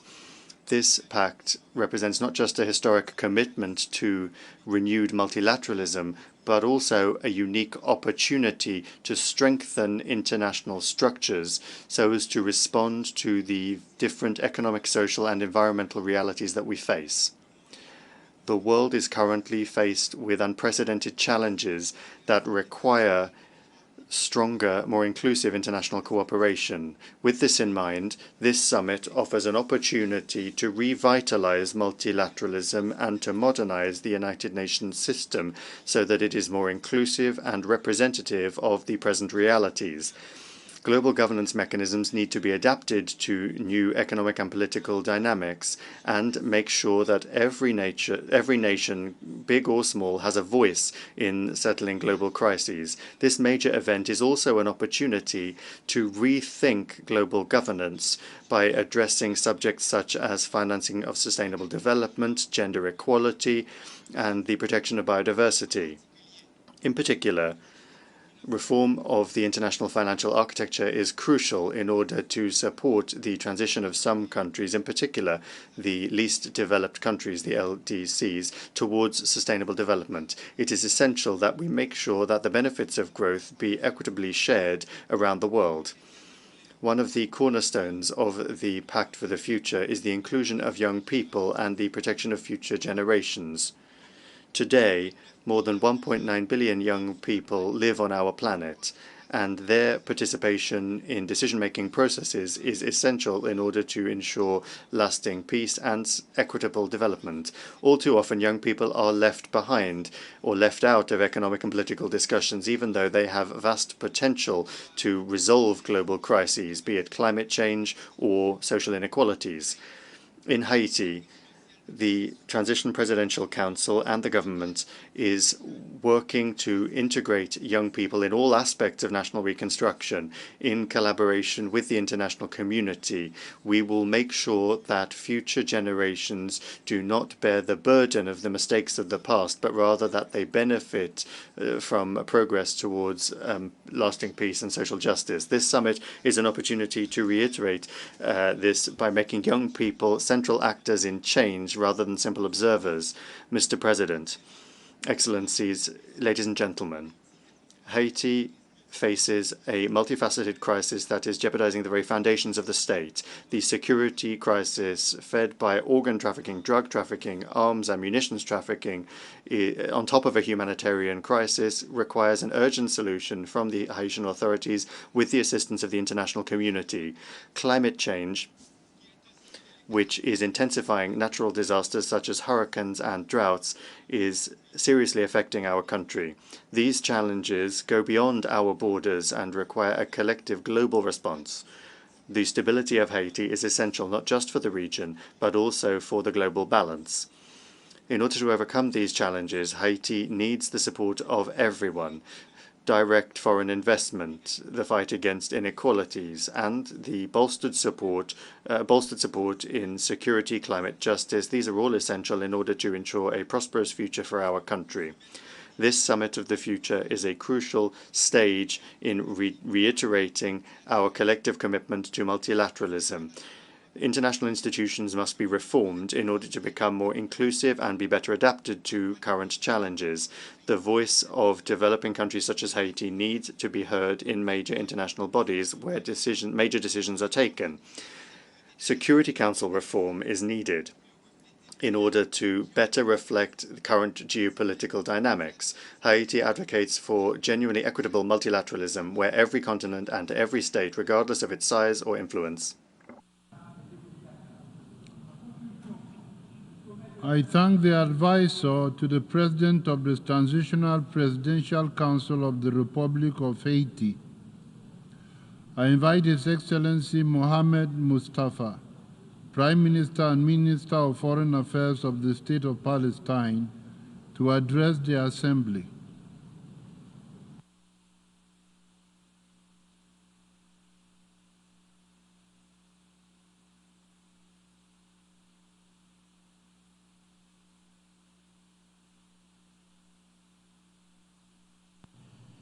Good evening, Excellencies, ladies and gentlemen.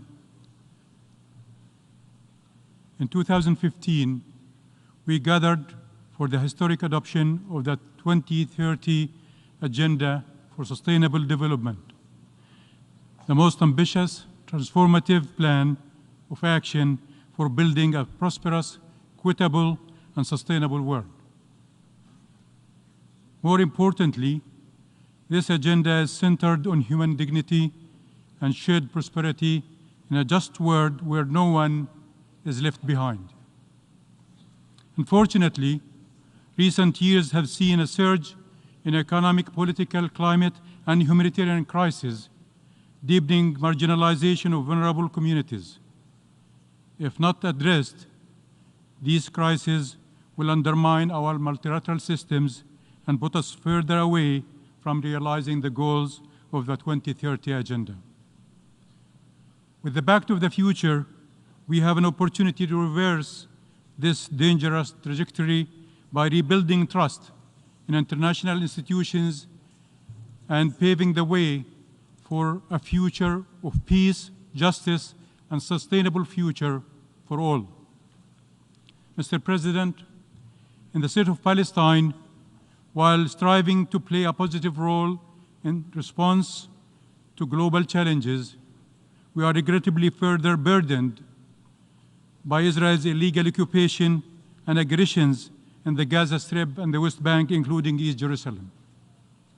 For over 76 years, our people have been forced to endure multiple man-made catastrophes that have directly undermined our efforts to achieve justice, peace, and prosperity.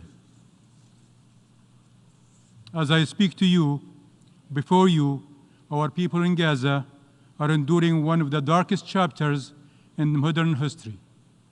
For nearly a year now, Israel's genocidal war has caused unprecedented loss and suffering and humanitarian catastrophe. At the same time, our people in the West Bank, including East Jerusalem, continue to face systemic threats driven by the escalating settlers' violence, military raids, movement restrictions, and financial siege, withholding of Palestinian tax revenues. Excellencies, despite long years of oppression and occupation, our people remain steadfast. We firmly believe that human capital is our greatest asset and are thus committed to enhancing the performance of our institutions, ensuring effective governance and service delivery to our people, and to creating an enabling environment where every Palestinian has the means to survive and thrive in peace and stability. The remarkable resilience of our people, even in the face of ongoing atrocities, renews our confidence that they will heal and rise from this tragedy. Palestine has demonstrated social resilience at the national level, with our commitment standing strong in unity and perseverance. It's now our collective duty to stop the aggression and to extend this resilience beyond the social sphere in our economy, in our infrastructure, and all areas of development. We must ensure that Palestine is equipped to cope, adapt, and transform in the face of diverse challenges, preparing ourselves not only to withstand future challenges, but also to build stronger, more resilient nation. Central to this goal must be a just transition, an essential framework in the 2030 Agenda. As proven in the past, Palestine can achieve economic growth and sustainable development But this time, we must ensure their pursuit is just, fair, and inclusive, ensuring every citizen benefits equitably, guaranteeing a prosperous, sustainable future for all. Let us act together with the global solidarity and cooperation inherent in the 2030 Agenda and Pact for the Future to overcome the challenges threatening humanity. Let us remain faithful to the principles we have affirmed in this summit by restoring hope to future generations, including the Palestinian people who must.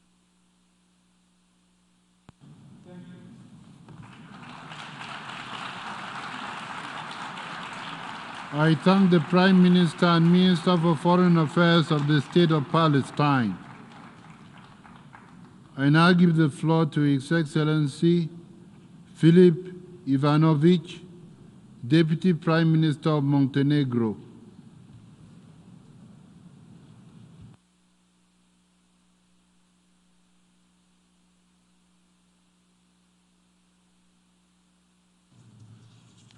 Honorable President of the 79th session of the UN General Assembly, Excellencies, distinguished colleagues, ladies and gentlemen, we have gathered here today to embrace the adoption of a new and ambitious agenda, the Pact for the Future, with the aim to make the UN more effective, credible and relevant for the 21st century and multiple global challenges we are faced with.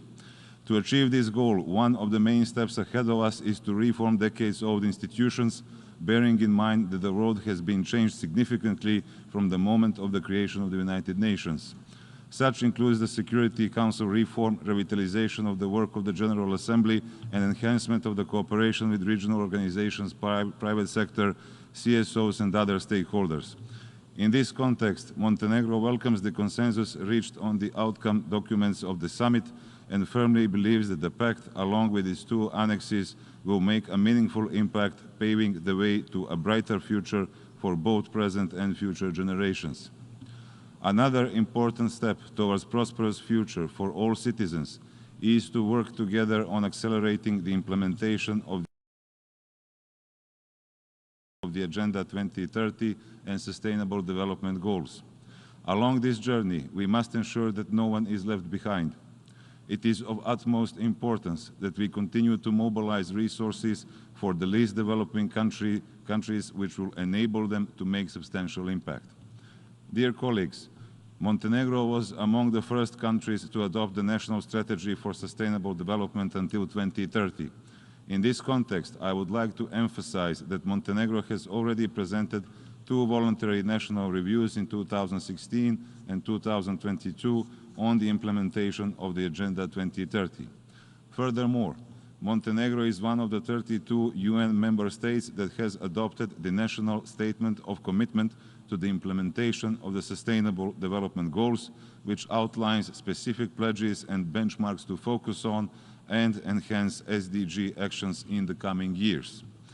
As an EU candidate country, Montenegro places great importance on complementarity and synergy between our EU agenda and SDGs and remains fully committed to making progress and achieving success in both processes.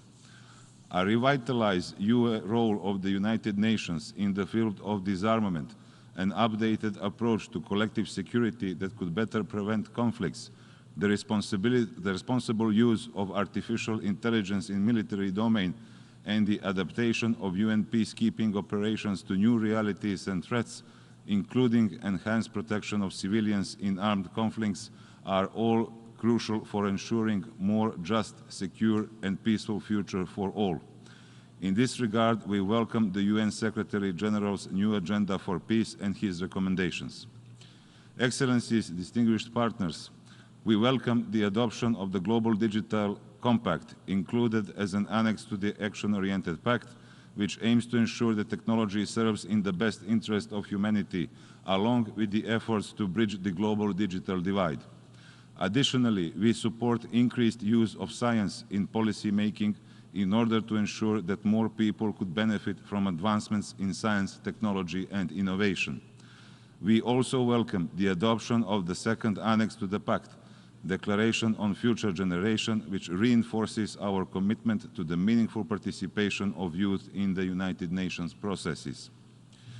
Dear colleagues, we firmly believe that global challenges could only be effectively addressed through the joint cooperation of all international actors, ensuring a more inclusive, accountable, and effective global governance framework. In this context, allow me to reiterate that Montenegro remains a constructive partner in addressing these global challenges through revitalized and a more effective multilateralism strengthened by closer cooperation, unity, and solidarity among countries, and reinforced by stronger international institutions. I look forward to working with all of you for the benefit of both present and future generations, and I am sincerely grateful for your attention. Thank you. I thank the Deputy Prime Minister of Montenegro. I invite His Excellency Aziz Akanovic, Head of Government of the Kingdom of Morocco, to address the Assembly.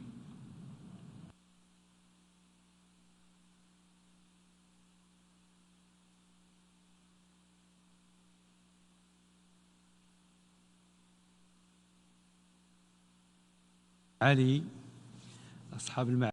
Your Excellencies, ladies and gentlemen, at the outset, I'd like to convey to you the greetings of His Majesty King Mohammed VI to those participating in this important summit.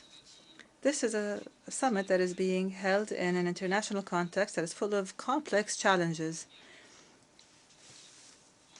It is a summit that provides us with a unique opportunity to renew our commitment to the United Nations Charter and to renew our collective commitment to establishing a new dynamism in multilateralism so that we can achieve a better and more sustainable future for generations present and future. Ladies and gentlemen, Morocco is committed firmly towards the Charter of the Pact for the Future, and we believe that implementing it will rely on 5 main conditions. First, we must establish peace and stability and development as the foundation of our work, because we cannot establish sustainable development without peace, and peace cannot be achieved without economic progress and social progress. Therefore, we stress the need to develop a global approach that is inclusive and that is based on mutual respect and trust and dialogue. Second, we must renew multilateralism based on true and genuine political will to work collectively.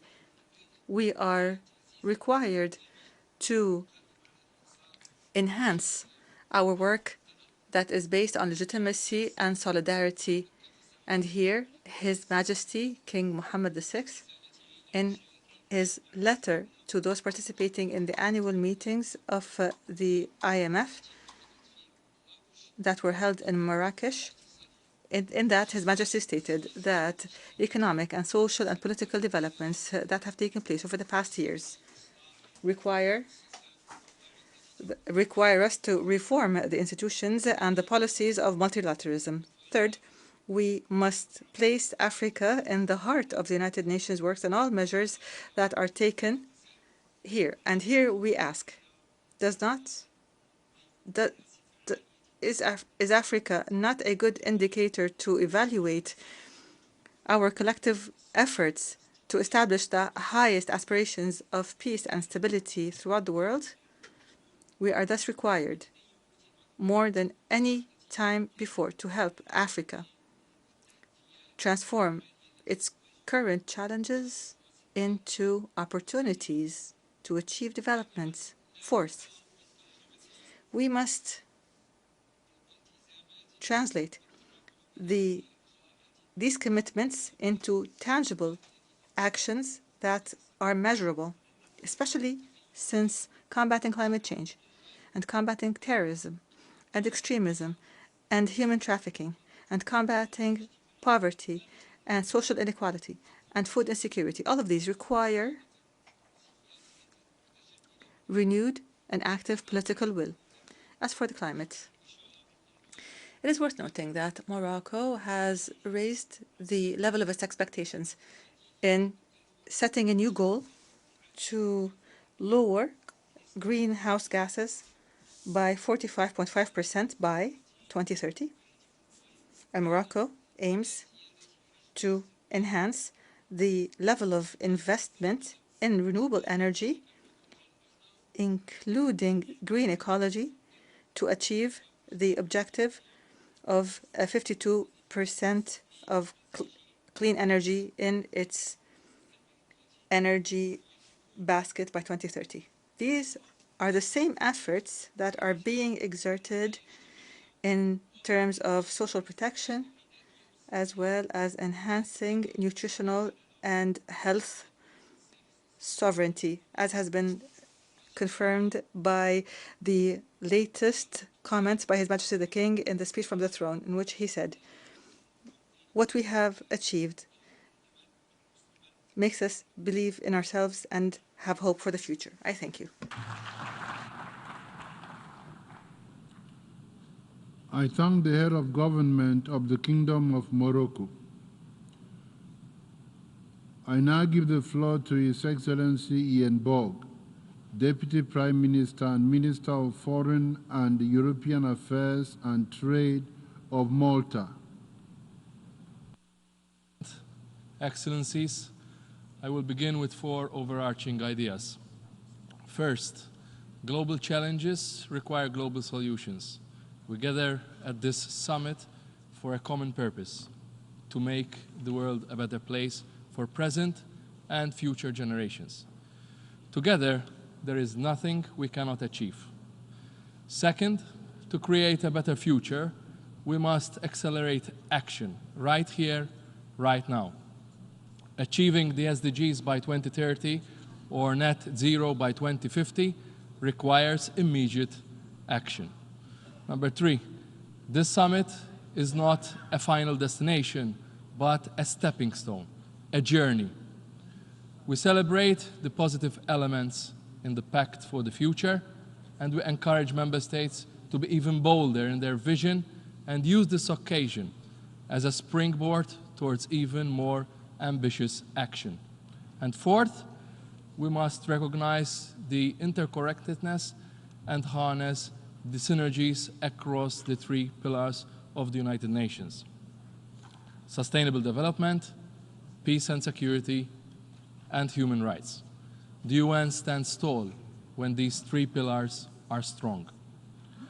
On international peace and security, a comprehensive approach encompassing these 3 pillars is essential in a world where conflict and crisis are becoming increasingly complex and interconnected.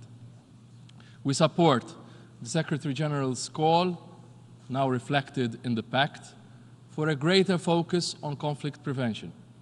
The participation of women and youth in peace processes is crucial to prevent and resolve conflict, build and sustain peace. And we must address the adverse impacts of climate change on international peace and security. On sustainable development, holistic action across its economic, social, and environmental dimensions yields the best results. It's unacceptable that extreme poverty and hunger continue to persist in today's world. In this pact, we recommit to eradicating them. We must turn climate and environmental challenges into opportunities for a cleaner, greener world by scaling up renewable energy, transitioning away from fossil fuels, and achieving net zero. We must also work to ensure our oceans' health, resilience, and sustainability, and take action to address sea level rise, which disproportionately impacts small island developing states. Let us harness the benefits of science, technology, innovation, and digital cooperation to improve every aspect of our lives, while keeping a watchful eye on potential threats. In an era of globalization and rapid change, governments should act as catalysts and facilitators, creating enabling environments for collaboration and dynamism, while also embracing the power of multi-stakeholder action. We highlight the importance of investing in young persons, providing them with the ample opportunities of quality education to reach their full potential, empowering them and ensuring their engagement and participation. They are the innovators, entrepreneurs, dreamers, and creators who shape this world. Through this pact, we also acknowledge that children are very much our present. We are committed to their protection from armed conflict and violence, to work towards the eradication of poverty and hunger, and to put more children in schools and invest in their education. We must respect, protect, and fulfill the human rights and fundamental freedoms of every person on this planet, regardless of their nationality, race, skin color, ethnicity, religion, gender, or sexual orientation. We reiterate the need to reduce inequality and leave no one, anywhere in the world, behind. Gender equality, the empowerment of all women and girls, and their full, equal, and meaningful participation in the decision-making processes are essential prerequisites to sustainable development. Together we are stronger. We join hands at this Summit of the Future to support efforts towards transforming global governance and a strengthened multilateral system, with the UN at its heart, embracing structural and systematic reform towards a system that is more effective.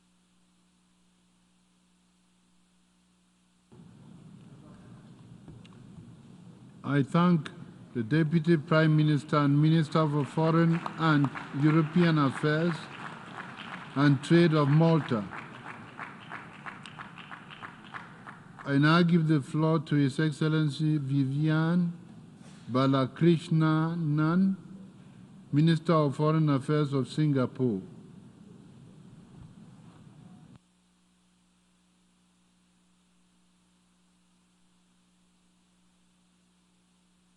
Excellencies, a stronger multilateral system where rules are applied universally is vital.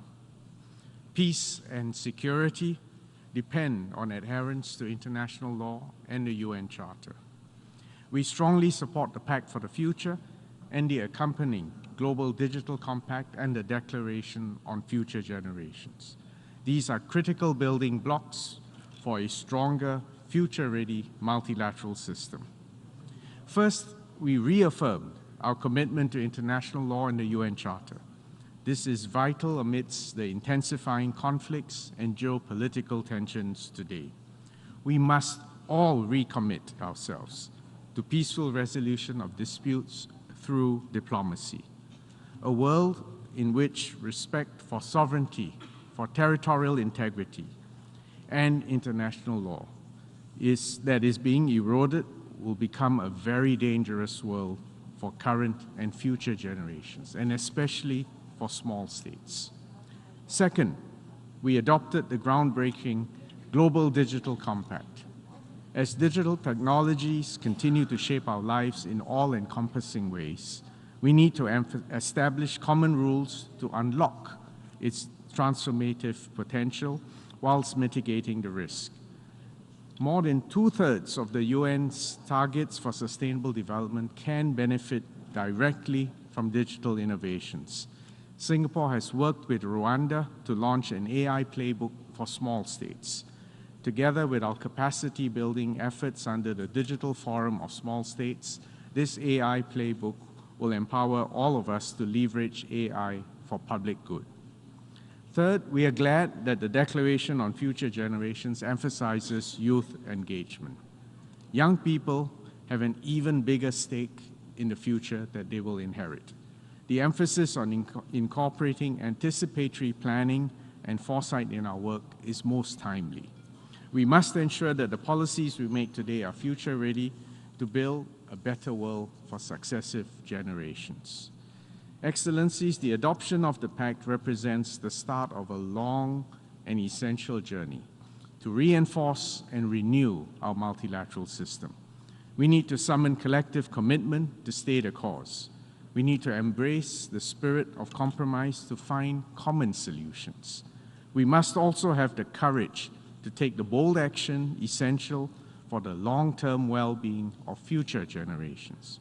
We must forge a future that is fair, just, equitable, and inclusive. Thank you, Excellencies.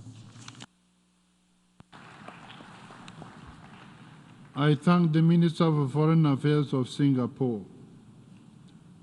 I now give the floor to His Excellency Arnoldo Ricardo Andre Tinoco, Minister of Foreign Affairs of Costa Rica.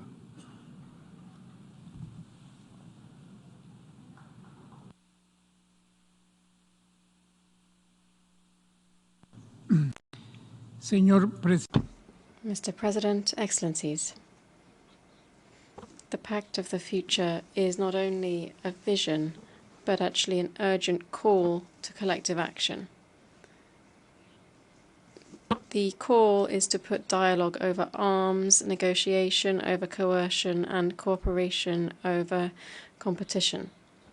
The pact that we adopted yesterday puts prevention at the heart and urges us to invest politically and financially in it.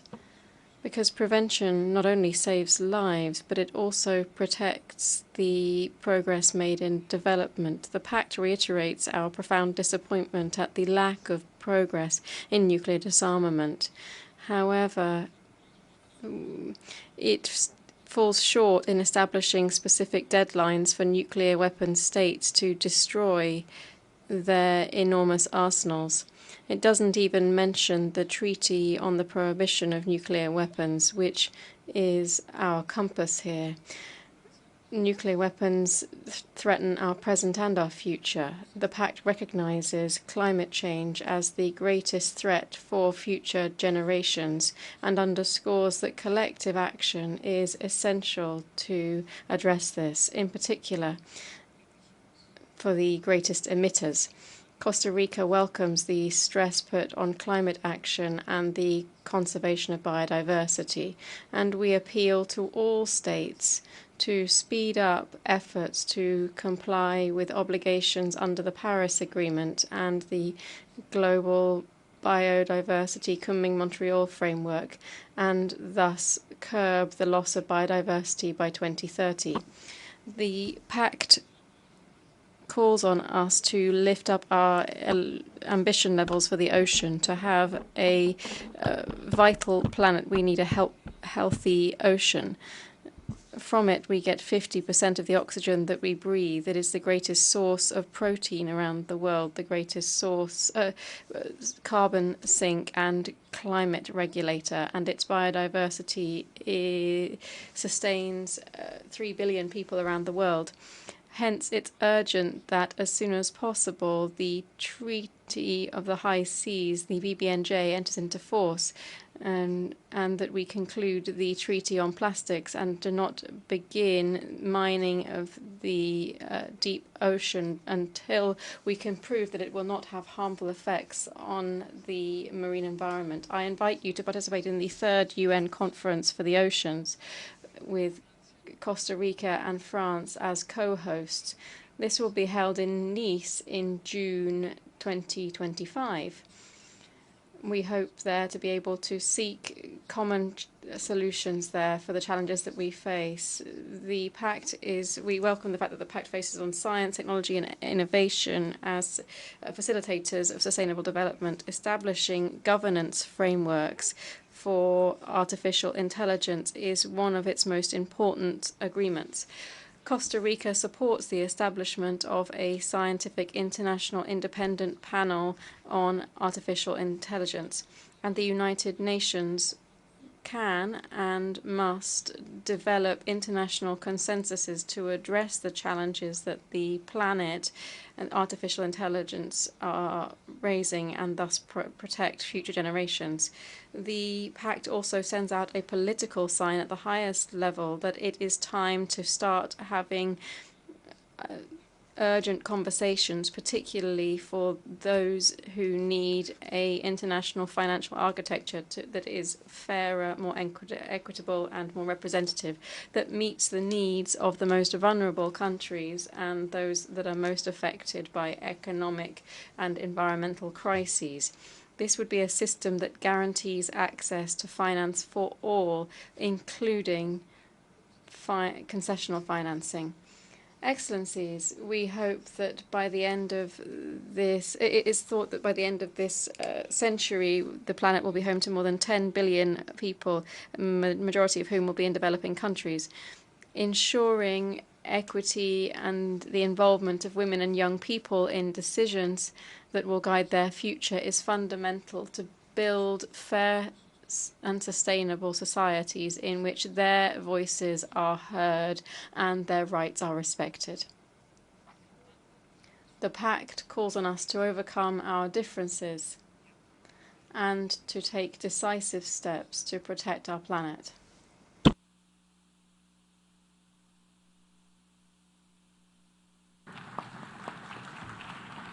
I thank the Minister for Foreign Affairs of Costa Rica. I now give the floor to His Excellency Mary Brown, Minister for Foreign and CARICOM Affairs of Trinidad and Tobago.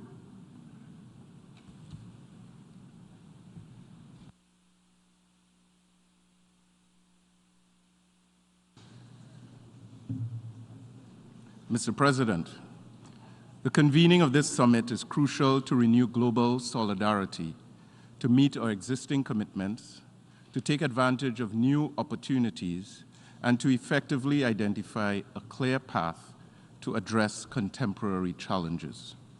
In our quest to achieve sustainable development, we must ensure that all member states are on a level playing field.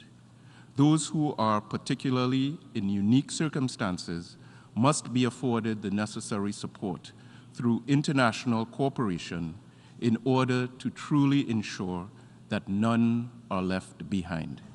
Accordingly, we must not renege on our commitments to LDCs, LLDCs, and SIDS.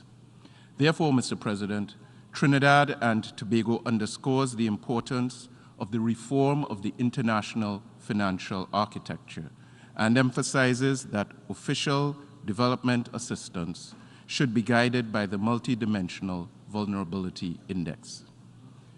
Mr. President, it is truly regrettable that at this time, the international community is failing at the maintenance of peace and security globally.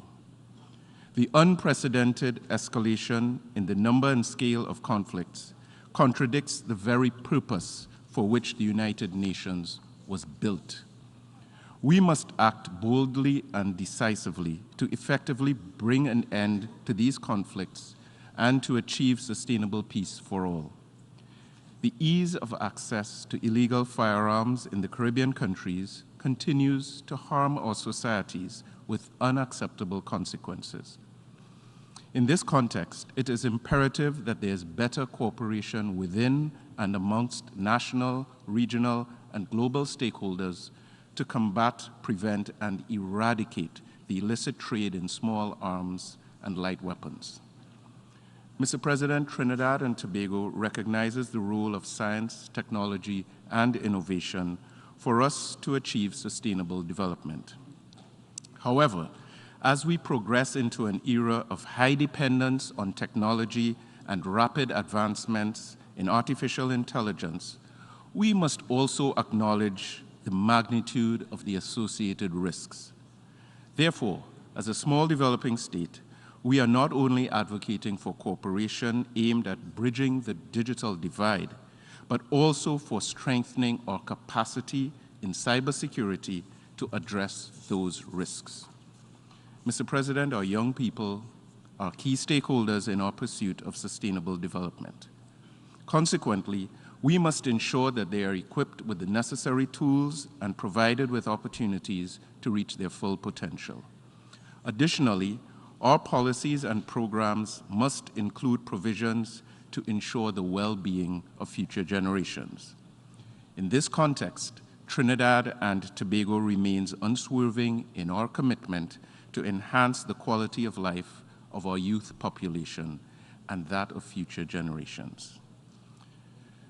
Mr. President, the father of our nation and first Prime Minister of Trinidad and Tobago, Dr. Eric Williams, in a statement in 1968, affirmed that the central responsibility of the UN is the maintenance of world peace, not only through conciliation and discussion, but also through the promotion of human development. His words remain relevant even today in reminding us of the importance of fulfilling our obligations as responsible members of our United Nations. Mr. President, I thank you.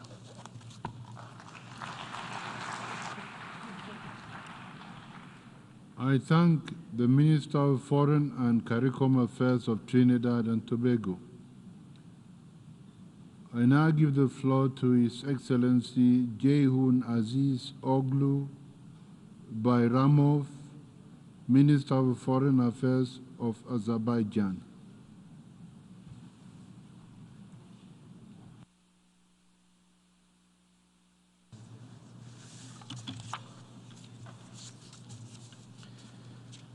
Mr. President, Excellencies, distinguished delegates, ladies and gentlemen, the world stands at a crucial crossroads, facing unprecedented challenges, including climate change, ravaging conflicts, geopolitical tensions, and rising inequality. At this critical juncture, the Summit of the Future is an opportunity to address pressing challenges, bridge the gaps, and show that a multilateral system can deliver with a unified voice. Azerbaijan as itself lives through the most tragic consequences of violations of international law, including humanitarian law, and had been subject to injustice of non-implementation of the Charter and series of resolutions of main organs of the United Nations. It is against this background that Azerbaijan fully recognized the call of this summit for strict compliance with international law and reversal of the erosion of international norms. The Charter, as well as all the instruments and mechanisms set out therein, must be applied unreservedly, without any double standards, political, geographical, or whatsoever preferences. Excellencies, we meet the halfway mark for the 2030 Agenda for Sustainable Development, with only 17% of the SDG targets on track. There is an urgent need for turning our political commitments into decisive action to achieve progress. In this regard, Azerbaijan fully supports Secretary General's efforts to galvanize progress on the SDGs and remains committed to the pledges made in the 75th anniversary declaration. At the national level, we are making progress prioritizing 17 goals, 88 targets, and 119 indicators, and setting an example for others to follow. This has been achieved through collaborative and inclusive process involving civil society, the business community, women, youth, and other key stakeholders.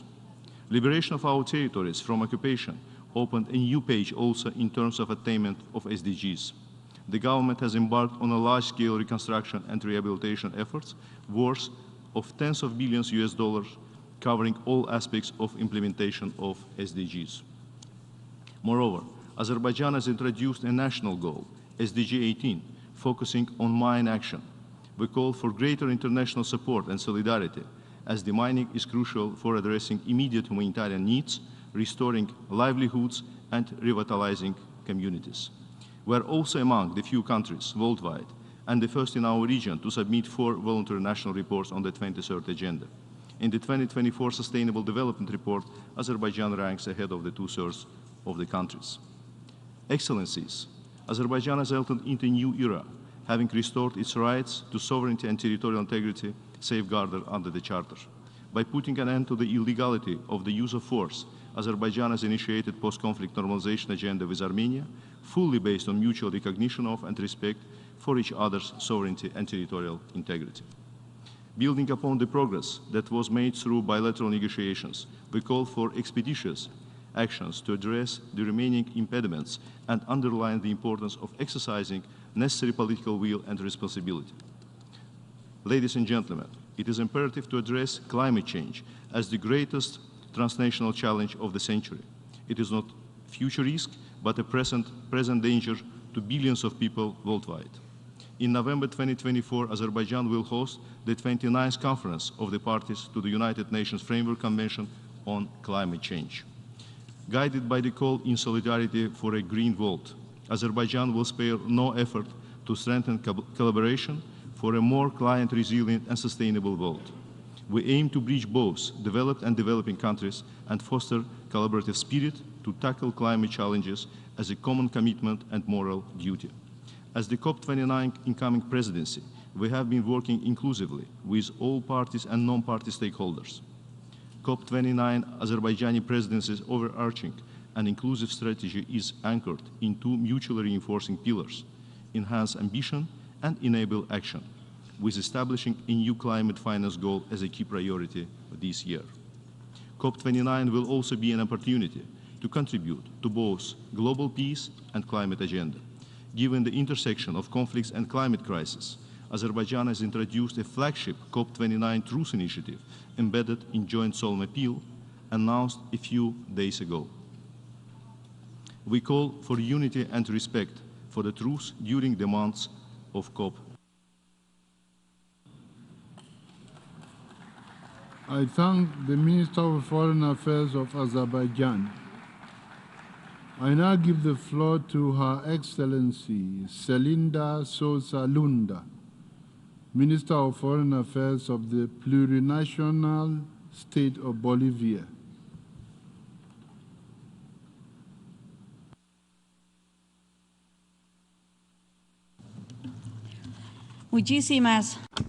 Thank you very much, President. I'd like to begin by conveying the brotherly greetings on behalf of the Bolivian people and our President, Luis Arce Catacora. President, distinguished colleagues, humanity and our planet are facing the effects of the multi-dimensional crisis of the capitalist system. This is reflected in a rise in poverty, in inequality, in food insecurity, the climate crisis, war, among other scourges. If we're not able to address global problems with collective solutions, we will be facing the possibility of the collapse of the whole of mankind. For this reason, cooperation, solidarity, complementarity, peace, a balance with nature, respect for sovereignty, and the self-determination of peoples must be the common values that guide the decisions that we take and the new paths that through which we will build. In this context, the Pact for the Future, the Global Digital Compact, and the Declaration on Future Generations are important instruments that allow us to look ahead to a better future for present and future generations. This pact has the great aim of correcting profound inequalities created by centuries of economic, political, and social domination. Regrettably, we must also recognize that the Sustainable Development Goals will not be attained as was planned by 2030. However, we believe that the Pact for the Future must serve as impetus to speed up the implementation of the 2030 Agenda. President, colleagues, allow me to share 3 principles that we deem important for the implementation of the Pact for the Future. Firstly, equity in global governance. In the modern world, from the global south, which is home to the highest number of countries and people around the world, multilateral decisions must be collective. They must be taken on an equal footing with respect for sovereignty and the sovereignty enjoyed by all states. This involves undertaking real and deep-rooted reform of the UN Security Council, of international financial organizations, and other multilateral fora. Secondly, climate justice and sustainable development. Our nations are the ones that have been most affected by the climate crisis, despite the fact that they are the least responsible for it. The commitments that have been made under the Pact for the Future must guarantee common but differentiated responsibilities among developed and developing countries, ensuring the funding that has been pledged for adaptation and mitigation. It is not acceptable for those countries that are most responsible for climate change to now attempt to renegotiate the content of the Paris Agreement. Once and for all, we must build a development model based on respect for Mother Earth and the rights of all our peoples. Thirdly, capacity building.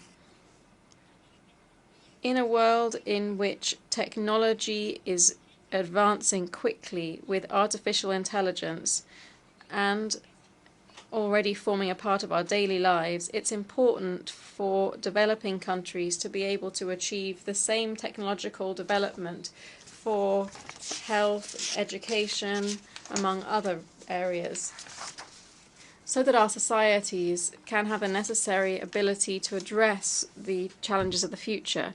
Women and young people of the Global South are the greatest drivers in our society. For this reason, it's fundamental that we invest in their development so that they can lead the change that we need. Furthermore, we recognize the inclusion of and the reference to the most vulnerable sectors in our societies. These include indigenous peoples and women. However, their inclusion continues to be insufficient. Bolivia believes it's important to progress to undertake further deep-rooted reform. We propose promoting decolonization and dismantling the patriarchy.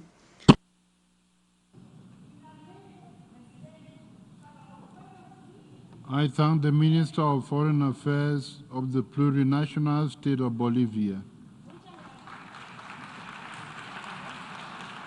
I now give the floor to His Excellency David Lammy, Secretary of State for Foreign, Commonwealth and Development Affairs of the United Kingdom.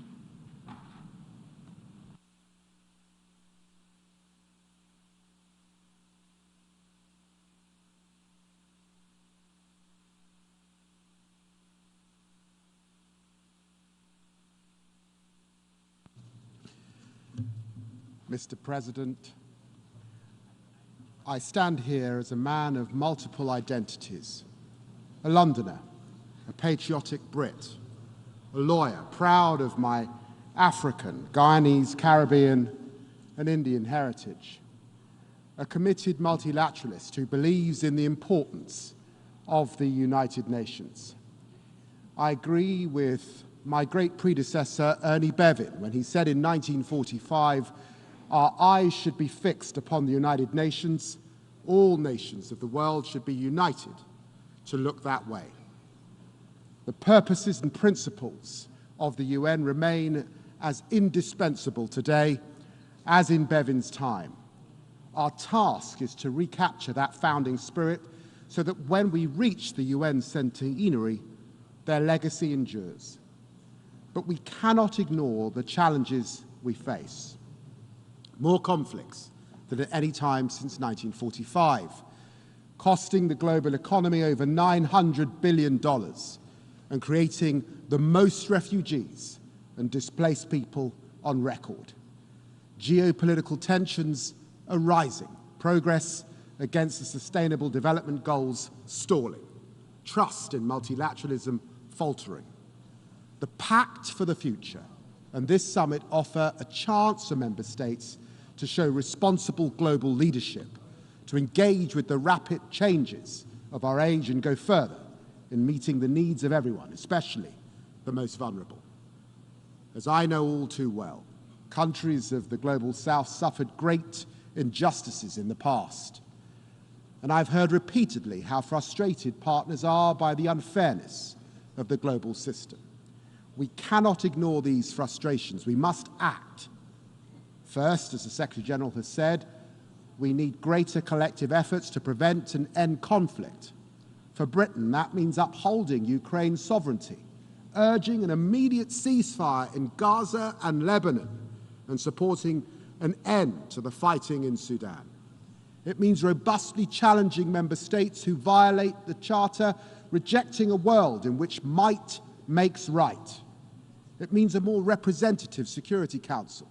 It means supporting the international rule of law and applying it equally and fairly, which is why Britain has proposed the outstanding Professor Dapo Akande for election as a judge at the International Court of Justice.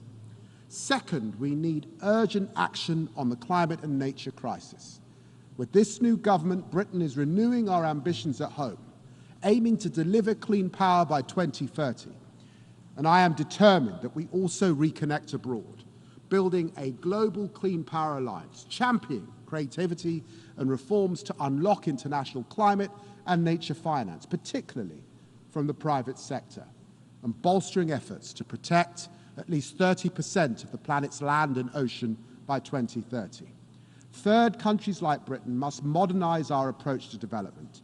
This government believes partnership, not paternalism, is the way to deliver the Sustainable Development Goals, making best use of technology, putting indigenous people and local communities, including women and girls, at the center of decision-making on development programs, driving faster reform of the global financial system to strengthen the voice of the most vulnerable and tackle unsustainable debt.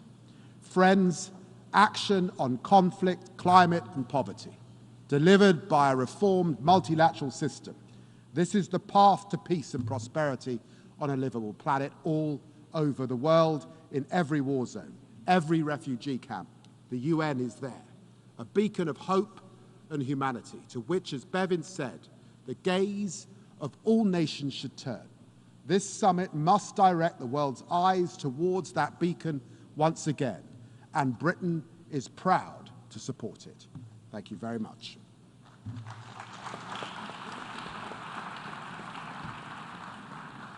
I thank the Secretary of State for Foreign, Commonwealth and Development Affairs of the United Kingdom. I now give the floor to His Excellency Antony Blinken, Secretary of State of the United States.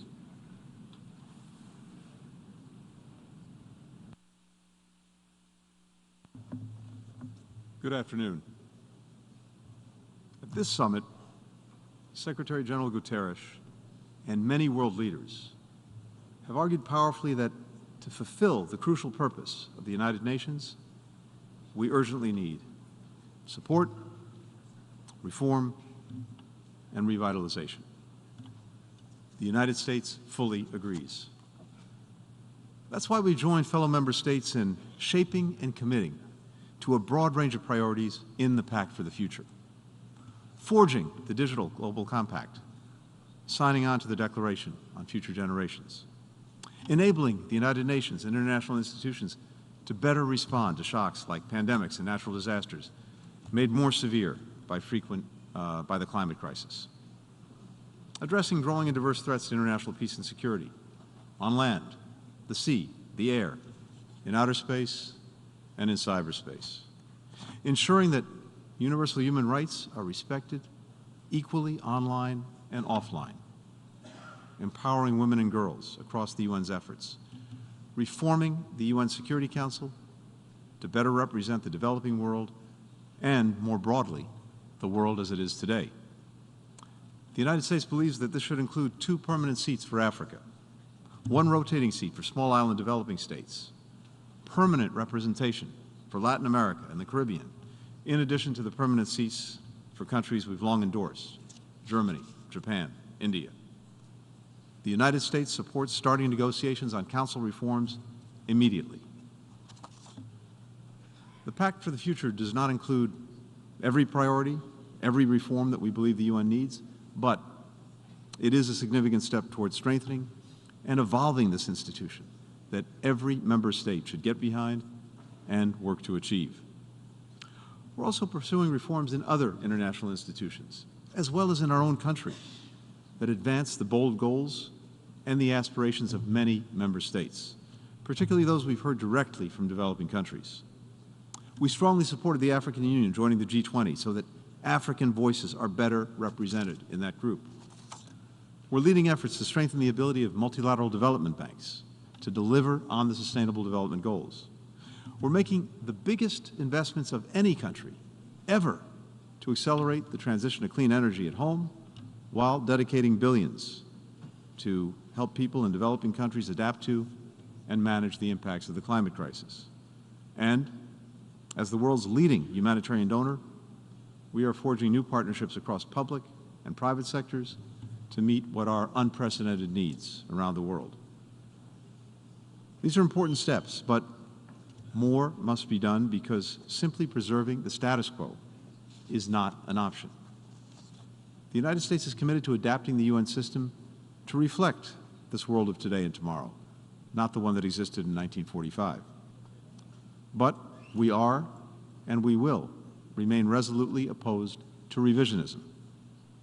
We will not accept efforts to tear down, dilute, or fundamentally alter the core principles of the UN Charter: sovereignty, territorial integrity, independence. We will continue to affirm that no member state has the right to redraw borders by force or repress their own people. We'll continue to oppose the idea that nations can assert spheres of influence or dictate who other countries ally or partner with. We will push back fiercely against attempts to undermine the Universal Declaration of Human Rights and related international human rights treaties. It's one thing to revitalize, to reform, to adapt the organization to meet the challenges of the future. It's quite another to try to change its core purpose and principles that are essential to avoiding repeating horrors of the past. In this pact for the future, reform has pride of place, revisionism should have no place at all. At a time of great testing for the multilateral system, that's an accomplishment we can and we must build on in the years to come. The United States is committed to this collective effort. We know that we're stronger, we're better off, we're more effective when we're all working together in common purpose. This is what the world needs in this moment, and it needs a strong multilateral system if it is going to meet the goals and aspirations of the people that we all represent. Thank you very much. I thank the Secretary of State of the United States. I invite Her Excellency Mette Frederiksen, Prime Minister of Denmark, to address the Assembly.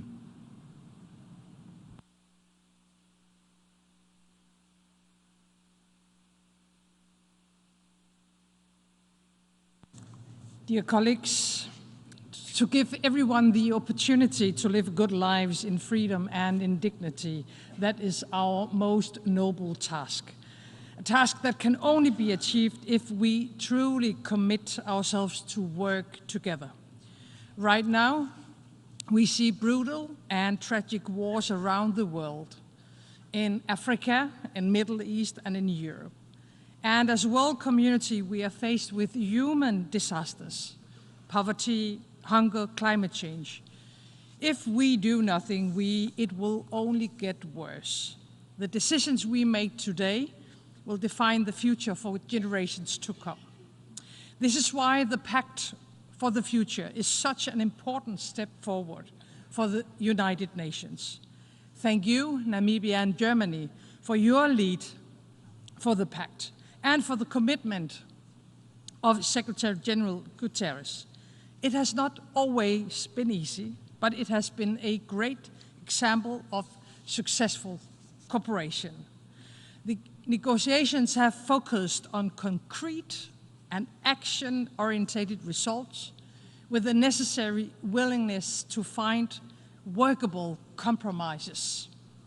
It is truly significant that we have been able to adopt the Pact by consensus. We need a global system that is far more equal, that promotes solidarity and fair representation for its future with more equality, where we ensure fair representation, especially of the African countries.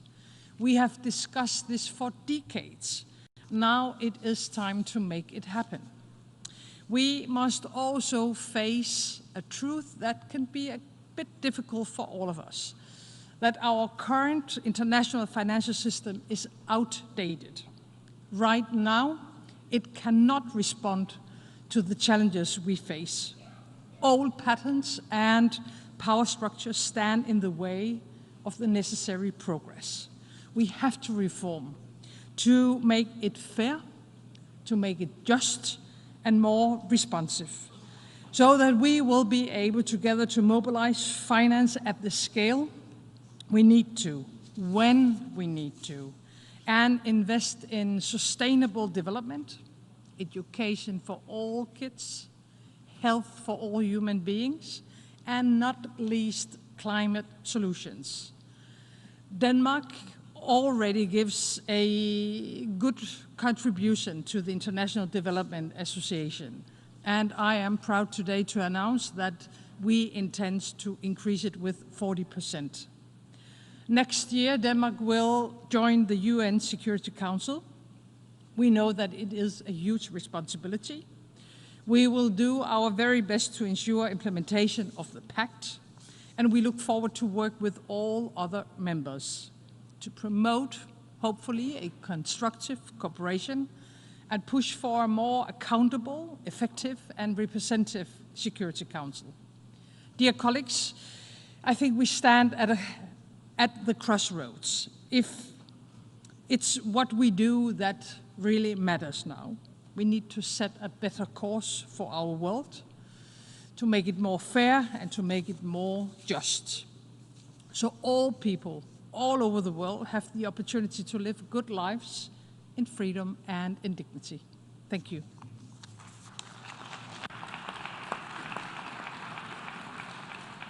I thank the Prime Minister of Denmark. I now give the floor to His Excellency Stéphane Séjourné, Minister for Europe and Foreign Affairs of France.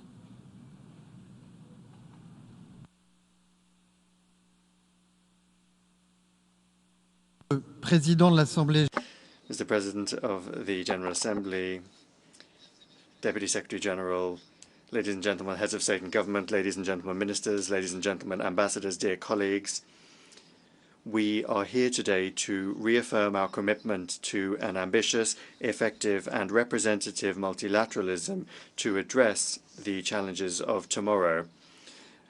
Many of you want to advance our multilateral system, a system founded on respect for the rules of law and clear principles established following the Second World War, founded also on respect for the United Nations Charter, a system based on cooperation among nations, sustainable development for all, and solidarity between countries. A system which today must be reformed because global governance must be both more representative and collectively more effective. Everyone has to contribute to this, and everyone has to shoulder their share of the responsibility. I thank the Secretary General for allowing us to make headway on this essential task for future generations, which France firmly and determinedly supports. Mr. Secretary General, this Summit of the Future must allow for the achievement of the 2030 Agenda and achieving the Sustainable Development Goals on schedule. We need to accelerate our efforts to respond to climate challenges. In line with its historic engagement within the United Nations, France has worked to make sure that the Pact for the Future lives up to Member States' expectations when it comes to reform of the Security Council. We call for an expansion in the two categories of members and a heightened presence of Africa, including among the permanent members. In the same vein, we have a joint initiative with Mexico to limit the veto in the case of mass atrocities, which is already supported by 106 states from every region of the world.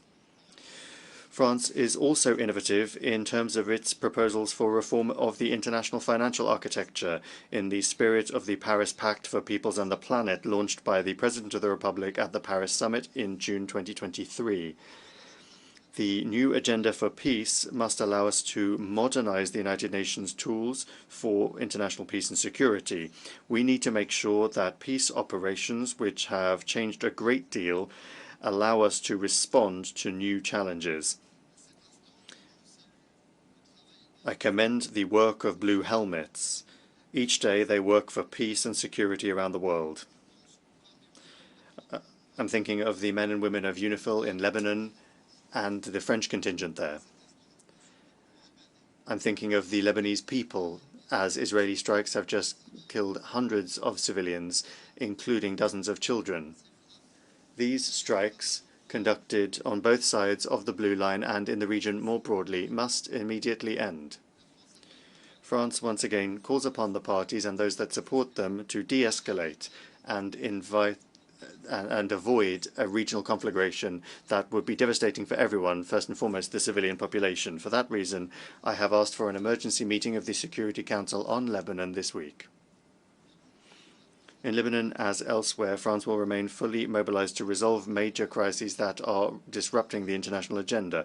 France will take initiatives and will continue to condemn Russia's war of aggression against Ukraine and demand peace in respect of the law. We will continue to demand the release of all hostages, respect for international humanitarian law, and a ceasefire in Gaza. France considers that all human lives are equal in dignity. France will never turn its gaze away from any armed conflict and will continue its initiatives to support Sudan together with its partners. Mr. Secretary General, Deputy Secretary General, you've asked us to look to the future, and this future will be marked by great progress in the digital sphere, first and foremost in artificial intelligence. The Global Digital Compact records the commitment of all of the international community to coordinate on these new challenges. The digital revolution should not further increase the digital divide and must serve the Sustainable Development Goals. This priority will be at the heart of the Artificial Intelligence Action Summit, which will take place in France on the 10th and 11th of February. The fight against climate change and for the protection of the environment is not a subject of the future, but rather a challenge of the present. The climate threat is running rampant, and inaction and a lack of ambition are at fault here. We owe our populations determined, tangible, immediate, and effective action. It is with this in mind that the President of the French Republic, the President of Kazakhstan, and the President of the World Bank will this year co-organize the One Water Summit. Thank you. I thank His Excellency Jean-Noël Barrot, Minister for Europe and Foreign Affairs of France. I now give the floor to His Excellency Rexon Ramofafia, Minister for National Planning and Development Coordination of the Solomon Islands.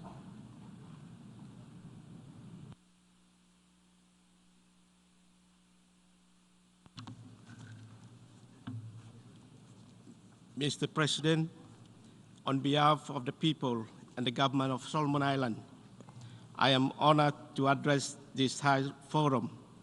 This summit is convened against the background of SDG.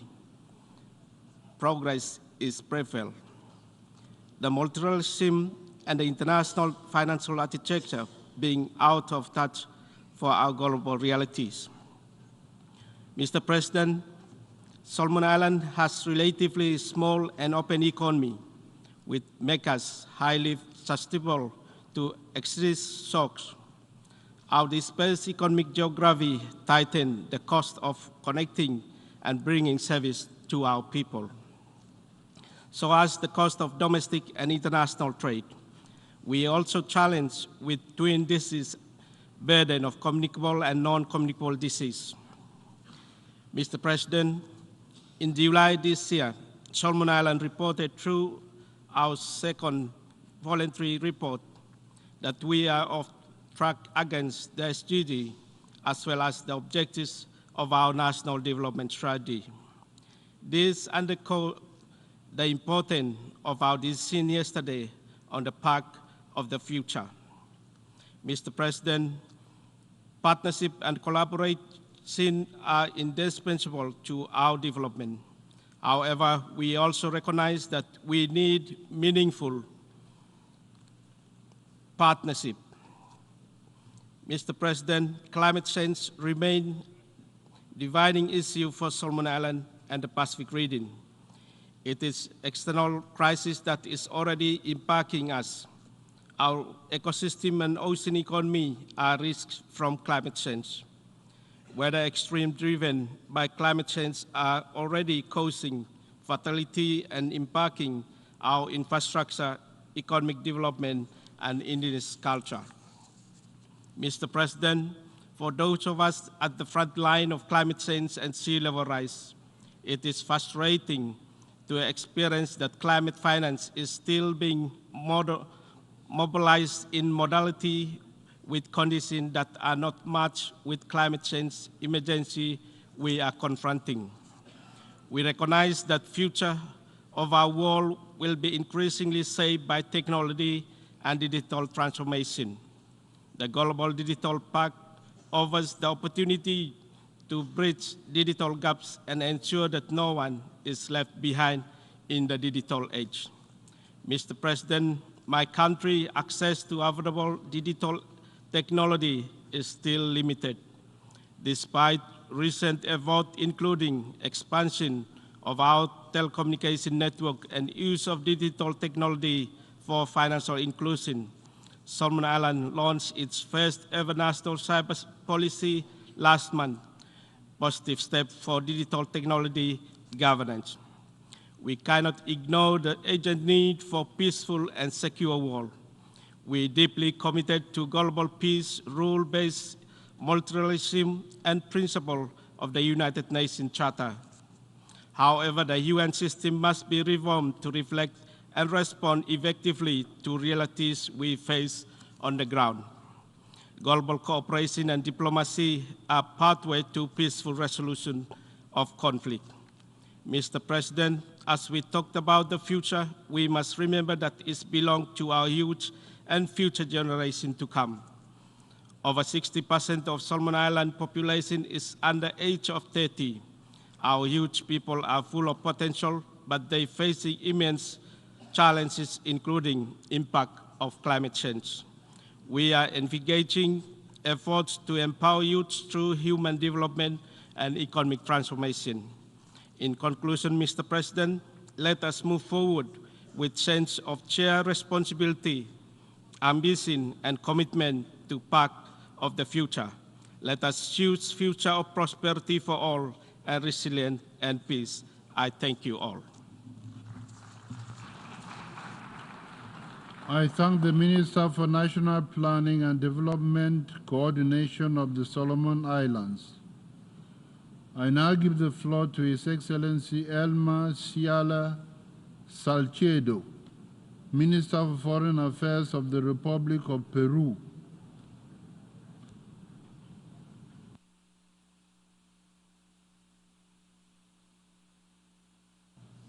Señor Presidente. Mr. President, I bring the respectful greetings of the President of Peru, Dina Boluarte Serrar, who would have liked to be in this great assembly with us today. Mr. President, we stand at a time of profound global transformation, and we are living through times marked by unprecedented challenges which call on us to work together to forge a fairer and more sustainable future for all. What we need is clear to all of us, that is, new global governance which is more inclusive and equitable. In light of this, Peru has been working hard to reduce social divides and to include sectors of the population that have historically been left behind. This objective includes higher ambitions in our national and collective action, as well as financial commitments that are sustainable on the part of the international community, that enable appropriate resources for developing countries.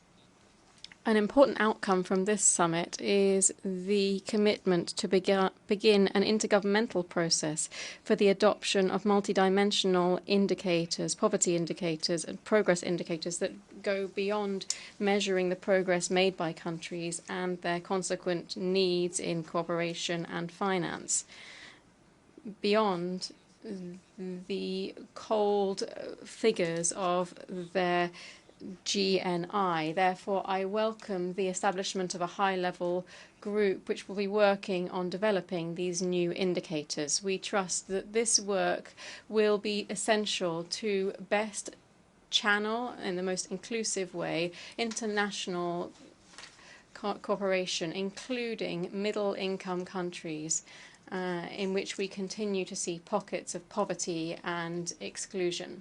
We also welcome the fact that during this Summit of the Future we are addressing emerging impactful challenges for future generations such as digitalization and artificial intelligence. Peru believes it's crucial to forge ahead towards building a global governance system that promotes the transfer of knowledge and technology and that establishes parameters for the correct use of artificial intelligence. President, Peru understands the Pact for the Future as a tool that must respect the sovereignty of states and that further must promote cooperation based on solidarity, mutual respect and equity. For us, this pact is not and will never be an imposition nor an agenda which erodes our traditions or our domestic legal order. Rather, we see it as a platform that allows us to work together with other nations to address the challenges that we share, such as combating poverty, protecting the environment, and ensuring a fairer and more equitable global economic order for developing countries. In essence, it is an appeal to build a future in which sustainable development, peace, and prosperity are accessible to all, without implying giving up our identity, values, or our autonomy as a nation. Thank you very much, President.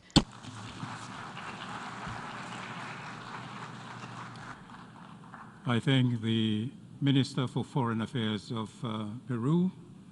I now give the floor to distinguished representative of the Minister of Foreign Affairs and State and Foreign Affairs of Portugal, His Excellency Paulo Rangel.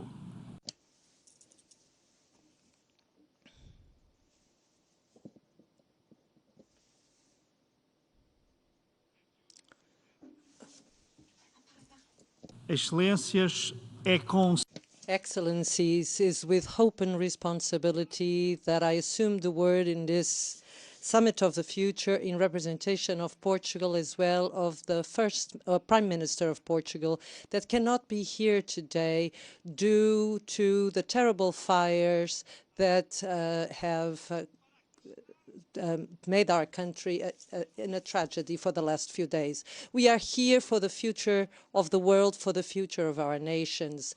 These completely uncontrollable fires are connected to the climate changes, to the sustainable development, to the planning of cities.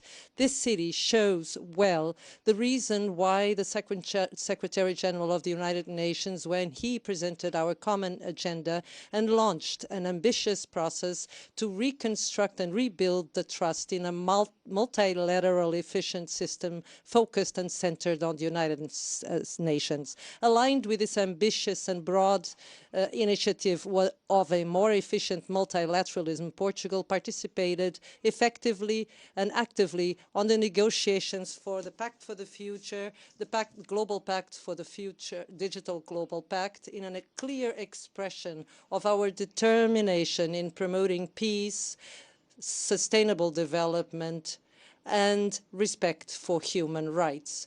Peace and international security start with the guarantee that each person in each corner of the world has the opportunity to have a life with dignity in a sustainable planet and a prosperous planet. The commitment of Portugal with this multilateral agenda is not something new.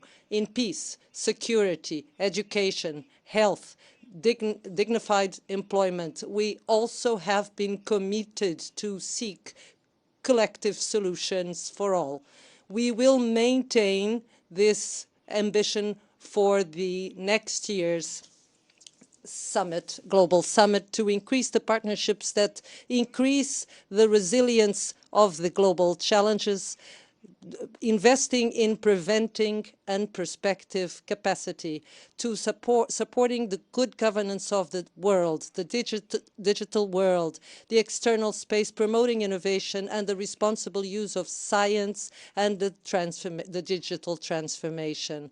Portugal is a country deeply connected to the sea, and we recognize the vital role of the oceans in the global economy and in the fight against the climate change, because we support effervescently a sustainable management that aims at the next ocean conference side by side with our partners, in particular with small island states in development, the SIDS. We are committed to reforming the global governance, including the international financial architecture. We are still committed towards this goal as an invited country by the G20 Brazilian presidency, which call to action we subscribe, and we have the 4th International Conference about Development, which preparatory process is co-presided by Portugal and Burundi.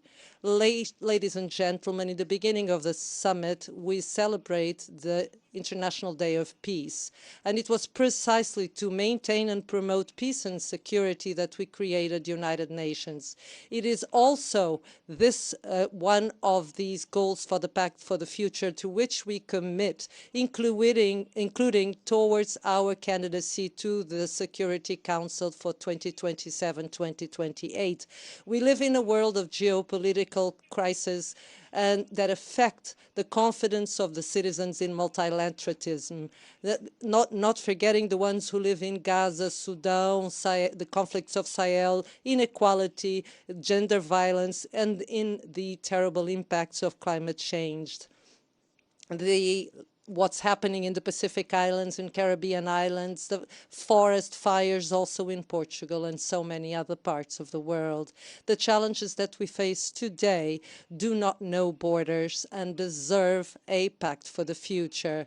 It is now up to each country, each leader, each one of us to choose the path for the future. Portugal chooses the collective action path, and collective action, multilateralism, peace dialogue, and unwavering commitment to a future for all. Thank you.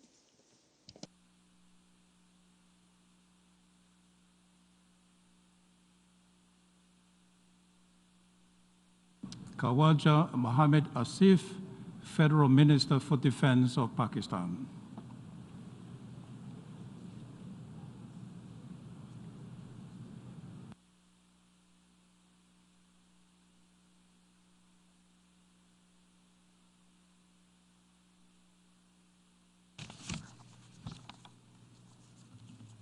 Bismillahir-Rahmanir-Rahim. Mr. President, let me state at the outset that no sustainable development can take place till tragedies like Gaza are perpetuated by the developed world. Mr. President, the adoption of Pact of the Future is an expression of our collective determination to respond to the global challenges of security and development that threaten the present and future generations. For the over 100 developing countries, the Pact offers an opportunity to revitalize development and to reform unequal international financial economic system. The Pact will be transformative only if we translate the commitments undertaken into concrete actions. To bridge the 4 trillion SDG financing gap, we must fulfill the long-standing ODA commitments, implement the Secretary General's SDG stimulus proposal, rechannel 50% of the unused 2021 allocation of SDRs, deliver a bigger, better, and more ambitious IDA by ensuring a robust $100 billion replenishment in December this year, enlarge lending by the multilateral development banks, and lower borrowing costs of developing countries. Improve the representation of developing countries in international financial institutions. Review the sovereign debt architecture to make it more equitable.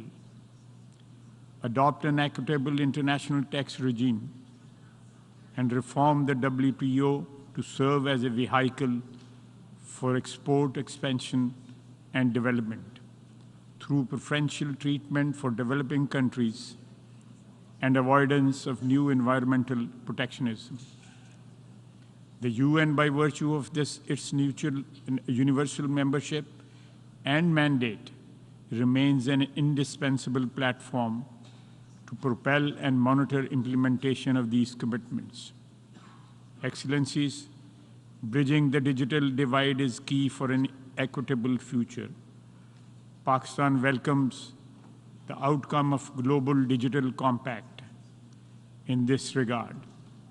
We must bridge the North-South divide and prevent an East-West fragmentation of the digital space.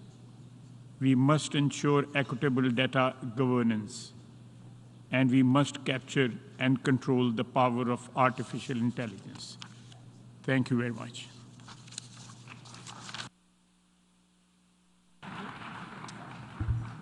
I thank the Federal Minister for Defense of Pakistan. I now give the floor to His Excellency Bakari Bachi, Minister of Youth and Sport of Gambia.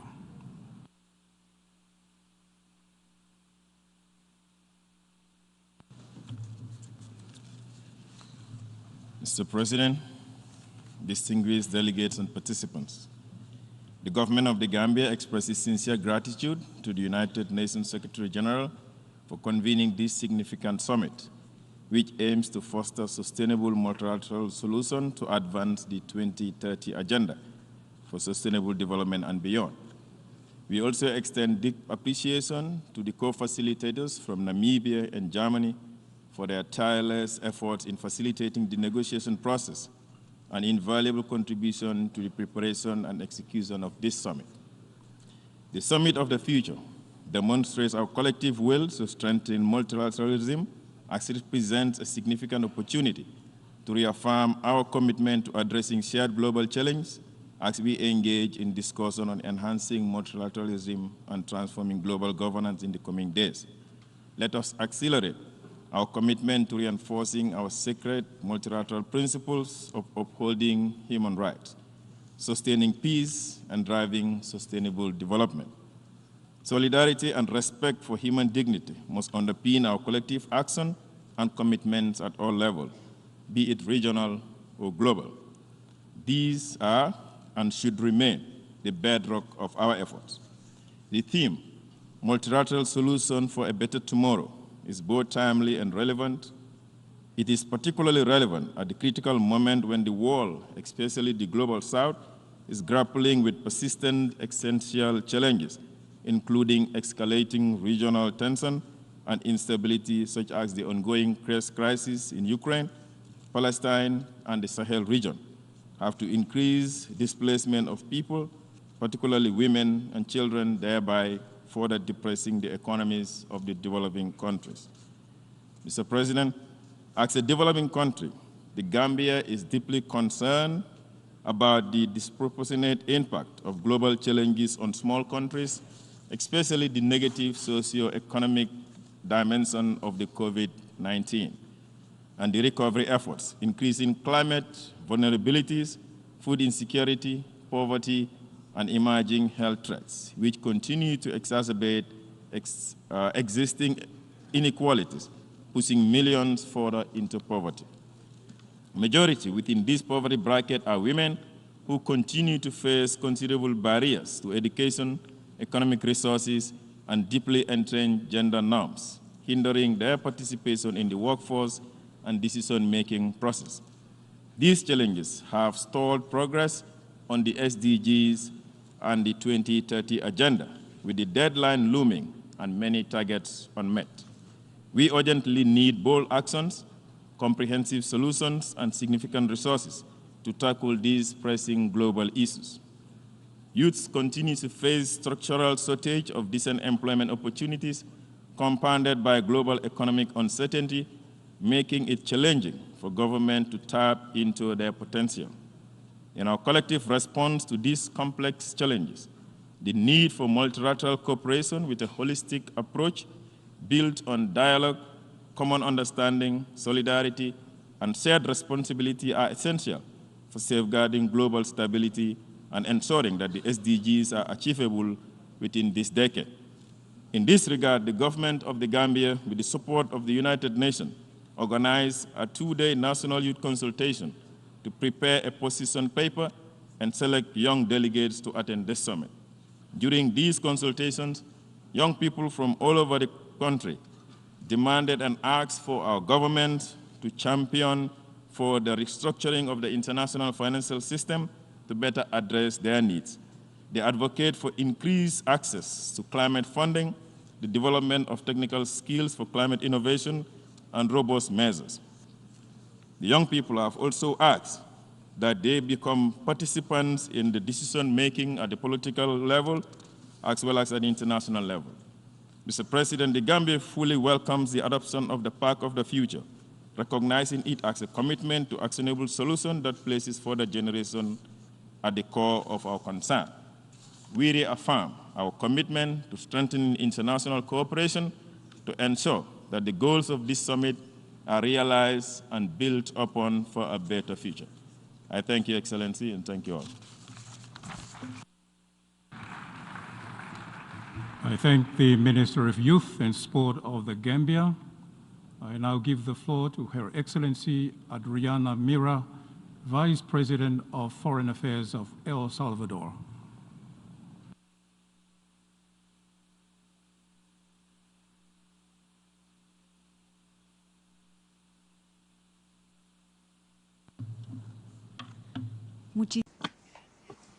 Thank you very much, Mr. President, honorable heads of delegations, friends. El Salvador acknowledges enthusiastically the importance of this summit for the future, which is a milestone in the history of our international community. The instruments that we have negotiated to arrive at this summit represent a great opportunity to promote greater international cooperation and revitalize multilateralism that will lead to future discussions that will allow us to go beyond agreements towards true mechanisms and sectoral actions to support the development of all. We hope that the entire world will welcome the outcome of this summit with hope, especially at a time when developing countries require access to greater financing and resources to confront global challenges to which we face. This meeting also is an opportunity to increase trust and solidarity among countries.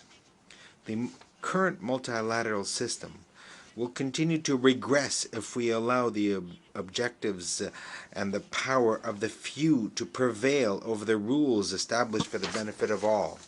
El Salvador is not alone. Many of the countries of the global south are raising their voices with greater force and are offering their visions of development based on their own reality. During the negotiations of the Pact for the Future, El Salvador reiterated the urgent need to reform the Security Council so that it is transformed into a more representative, democratic, legitimate, effective, and transparent organ.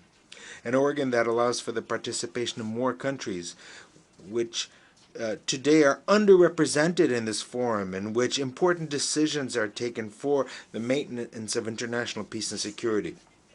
Present generations are increasingly concerned by the problems that affect their daily lives and make it more difficult to think about the future. This discussion compels us to ask whether the actions that we're taking are necessary to build a future that our people truly need. I am proud to say that the government of El Salvador, under the vision of President Nayib Bukele, has restored hope as it has become the safest country in the Western Hemisphere. For Salvador, security was the premise that was necessary to restore our faith in our future. And while we are not neglecting to sustain that achievement, now we can prioritize actions that address economic growth, investment, and participation in international trade. The international environment forces us to invest and design policies geared towards technology, adaptation to climate change, and the transition towards green energy. Aware of the potential of technological innovation, El Salvador has taken important steps to transform the country in the technological hub of the region by implementing policies of digital governance and enacting legal instruments to better take advantage of technologies and investment flows. My country is laying the groundwork to achieve the goal of a digital future that is inclusive, open, just, and secure. We have a commitment to eliminating the digital divide by increasing levels of connectivity and access to the internet. Our partnership with Google and the inauguration of the first commercial data center rated Tier 3 in El Salvador is a reflection of the commitment of the government to the appropriate use of technological innovation. The seeds that we are sowing today through these instruments promise a better future for all, and especially for young people and future generations. During the event called Imagining the Future, Jobs, Youth, and Opportunities, promoted by the United Nations system and organized in my country, we reached the conclusion that it is fundamental to heed the voice of young people and generate opportunities for dialogue that allow us to connect with their perspectives, so that within our respective agendas we can take concrete action for our young people. We trust that through the coordinated efforts of the United Nations country team and other strategic partners for development, we will continue investing in our youth. In conclusion, I would like to express the commitment of El Salvador to advance in implementing the outcomes of this summit, with the hope that together we will achieve the goals that together we identified today for a better future. Thank you very much.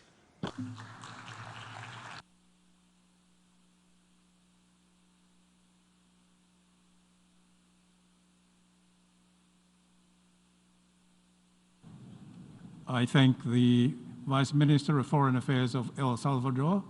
I now give the floor to the distinguished representative of the International Criminal Police Organization.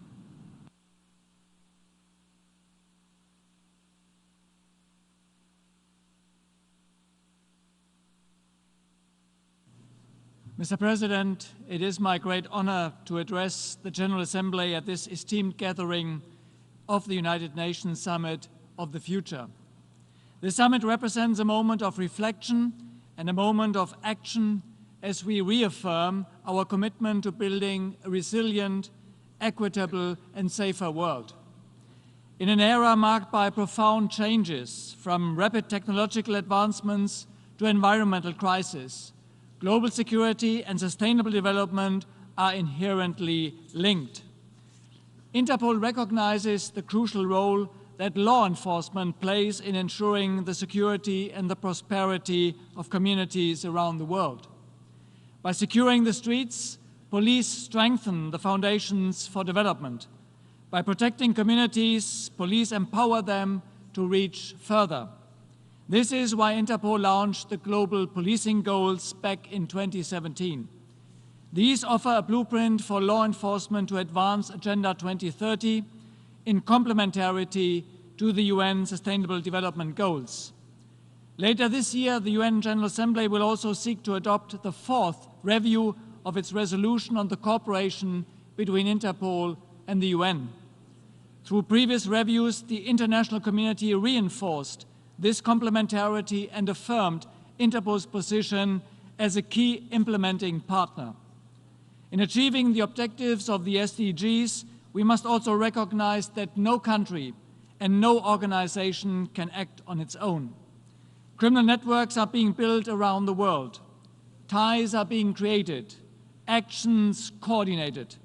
To counter them, we need to be more innovative and more agile. As Interpol Secretary General, it is my conviction that a safer future hinges on a single, strong global architecture of security, on one that avoids silos and duplication, one that ensures inclusivity of information, of networks, and of access to technology, and one that prevents gaps and loss of critical information. Interpol stands ready to continue building this with member states, regional, and global partners. Excellency, this summit calls on us to build opportunities for tomorrow's generations, founded on multilateralism and a strong, integrated security system. To fulfill this mission, we must restore and maintain trust in the institutions designed to protect peace, security, and prosperity. This means evolving our approaches to address emergent challenges responsibly, ethically, and with integrity in making the world a safer place. I thank you very much. I thank the distinguished representative of the International Criminal Police Organization. I now give the floor to the distinguished representative of the International Institute for Democracy and Electoral Assistance.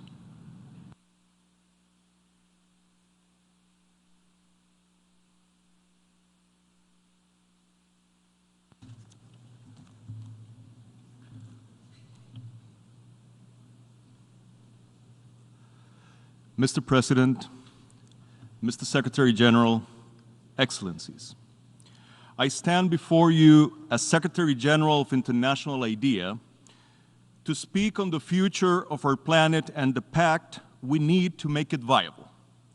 For me, the future has faces. I have two children, Annalena and Simon, ages 15 and 12.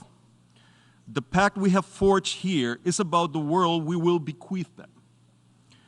I want them to live in a world where women are not second-class citizens anywhere, where they don't have to wait on current trends, 46 years to achieve equal representation in parliaments, and many more to sit as equal partners in boardrooms. If this pact does not advance this human right, which is the best opportunity for our future, we are wasting our time. I want them to live in a world that no longer accepts that 81 people own as much wealth as 50% of humanity combined. If this pact does not open the door to a fundamental reform of capitalism, to make it fairer, so that our political processes and the possibility of a sustainable future are not captured by the obscenely rich, we are wasting our time.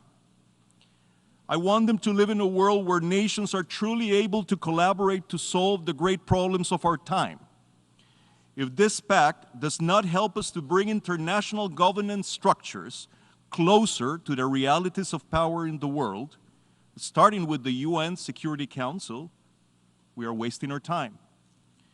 I want them to live in a world that cherishes democracy as one of the pinnacles of the human journey. And I use the word democracy deliberately, not governance, not institutions, not all the euphemisms that many governments use to disguise simple truths. That democracy is the only political system that fully respects the UN covenants on civil and political rights and social and economic rights, which nearly every country present here has signed up to. That democracy is the best defense against the emergence of the killing fields in Ukraine and the Middle East, in Sudan and Myanmar, and hence protects global peace. If this pact does not advance democracy, we are wasting our time. Mr. President, the British writer Aldous Huxley once asked if the world was another planet's hell. I do not know. What I do know is that we have the obligation not to turn it into hell for Annalena and Simon's generation. This pact may be our best chance. I thank the distinguished representative of the International Institute for Democracy and Electoral Assistance. I now give the floor to the distinguished representative of the United Nations Educational, Scientific, and Cultural Organization.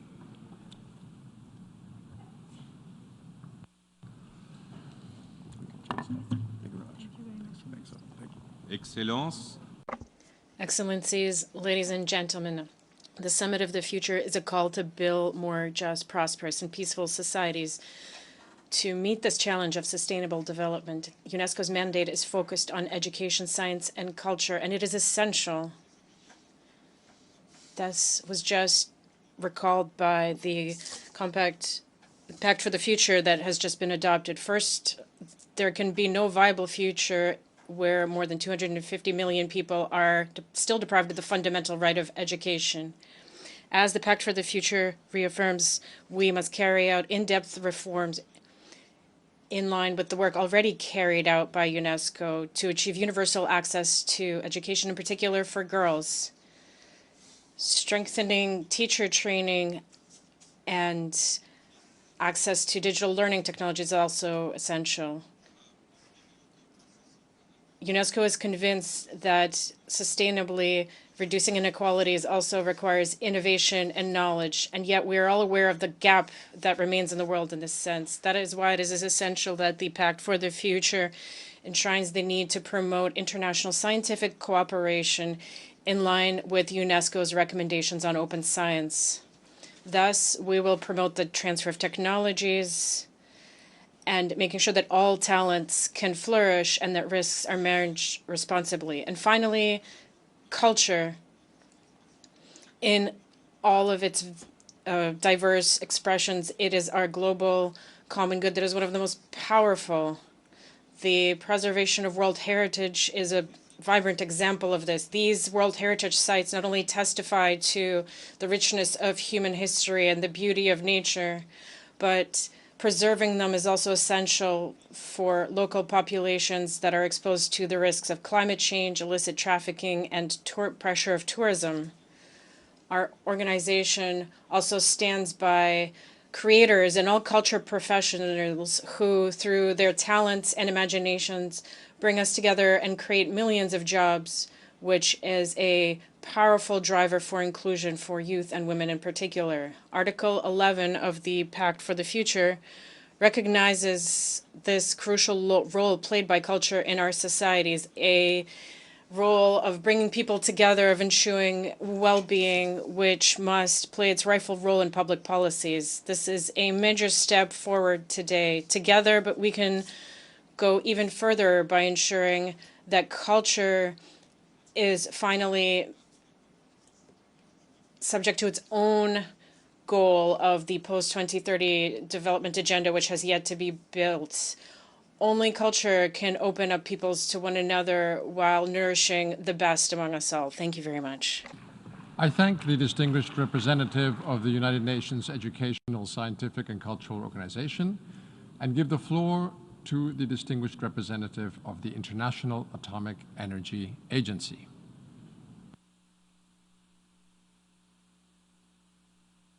Thank you very much, Mr. President. Mr. President, somebody said that to predict the future, we should build it. And this is what is happening now with the adoption of the Pact of the Future and the recommitment to the goals that it entails. The IAEA, an institution born from an idea pronounced from this same rostrum 70 years ago, is doing just that together with you. It is doing that by underpinning the non-proliferation of nuclear weapons regime, which prevents thousands of nuclear material which is used all over the world to being diverted for hostile uses. It is doing so by preventing that more states add nuclear weapons to those that already exist. It is doing so by preventing, by deploying in a war zone that a nuclear accident with terrible radiological consequences adds to the misery of our ongoing war.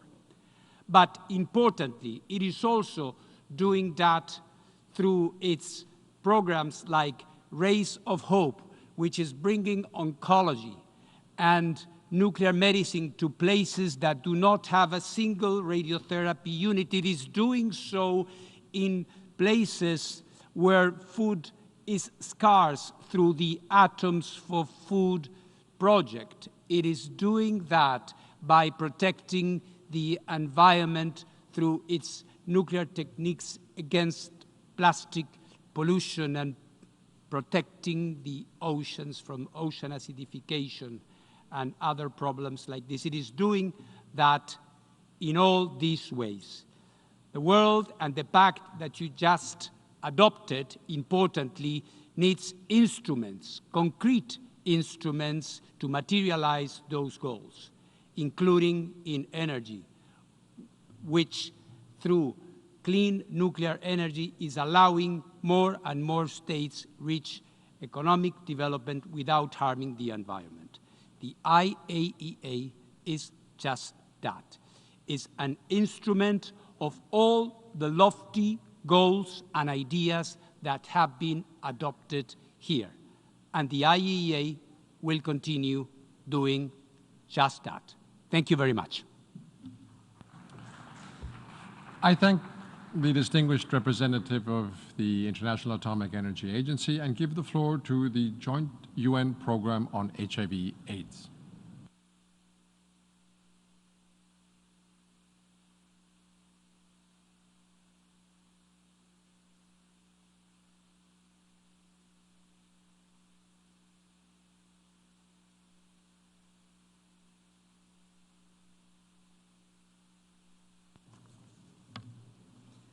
Your Excellency, President of the General Assembly, Excellencies, distinguished delegates, we gather at a time when global crises threaten to overwhelm us, but we need not despair.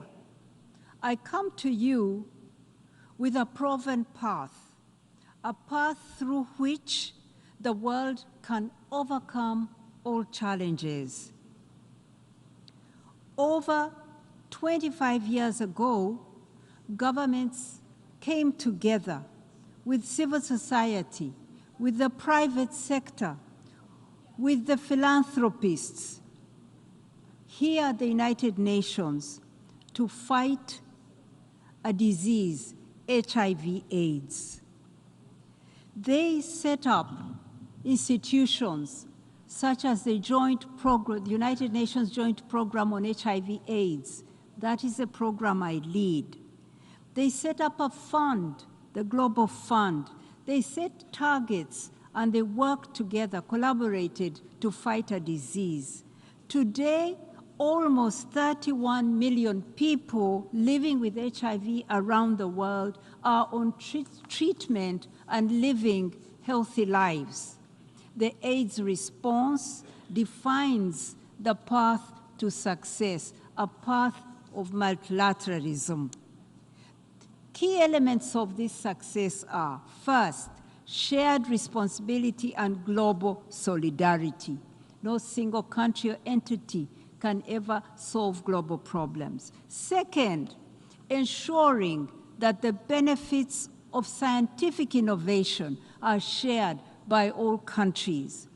Third, putting human rights at the heart of all plans, ensuring that the vulnerable, marginalized people are reached first, and that there is no stigma and discrimination, fighting that. Fourth, sharing financial resources. Today, we face the challenge that the most vulnerable countries to HIV/AIDS with the highest burden are being choked by debt. The issue of restructuring debt is critical today. For resources should be shared. Lastly, the example of the HIV response, the coming together of countries, should inspire us to reaffirm our commitment to multilateralism. We have done it before. In 25 years, we fought this disease. I thank the distinguished representative of the Joint UN Program on HIV/AIDS, and I give the floor to the distinguished representative of the International Committee of the Red Cross.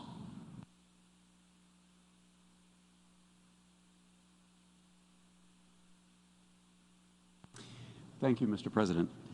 Mr. President, yesterday, leaders of the world adopted the Pact for the Future. The ICRC is with you when you say in that pact that fellow human beings are enduring terrible suffering. We are also with you when you warn us of rising catastrophic and existential risks, many caused by the choices we make.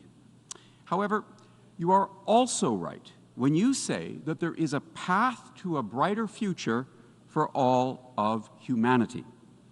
That your formula for this brighter future includes international cooperation based on respect for international law resonates loudly with the International Committee of the Red Cross.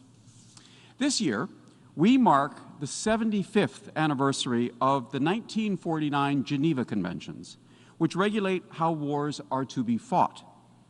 Every state in this General Assembly has committed to respect and to ensure respect for these rules both in word and in deed. We are with you in Pact Action number 14. We will protect all civilians in armed conflict. International humanitarian law requires that fighting parties only attack military targets, take all precautions to minimize harm to civilians, and then actually do so. We encourage all states here today to use their influence to speak to warring parties directly to make sure that this happens. Last year, hundreds of thousands of civilians were killed or suffered appalling injuries, many as victims of deliberate or indiscriminate attacks. We can and must do better. We're also with you in Action number 15. We will ensure people affected by humanitarian emergencies receive the support they need. The rules for humanitarian assistance are set out in IHL. Parties to armed conflict must allow and facilitate passage of humanitarian relief. However, we are faced with a compelling reality. Millions of people in war zones are left out of basic humanitarian support due to a lack of humanitarian presence. Destruction of basic infrastructure could be avoided if attacks were restrained and based on proportionality and distinction. The reality of today is that the compounding effects of destruction, disinvestment, and abandonment are leading to unbearable costs for generations to come. We can and must do better. The path to a brighter future for humanity is available to us. You have said. In war, that path is lit by the Geneva Conventions. At the ICRC, we offer our hand to you along this path, and we ask, let's walk it together. Thank you, Mr. President. I thank the distinguished representative of the International Committee of the Red Cross and give the floor to the League of Arab States.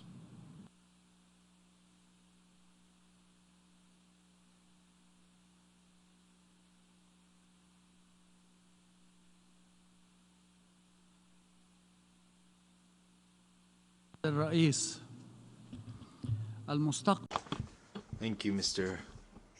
President. We are writing the future today. Every decision that we adopt, the path that we're taking will have an impact on future generations.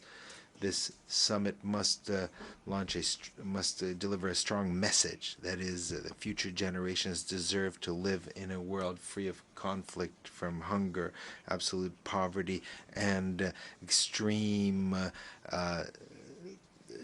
threats. These are interdependent challenges. Their intersection means that multilateralism and joint international action is essential.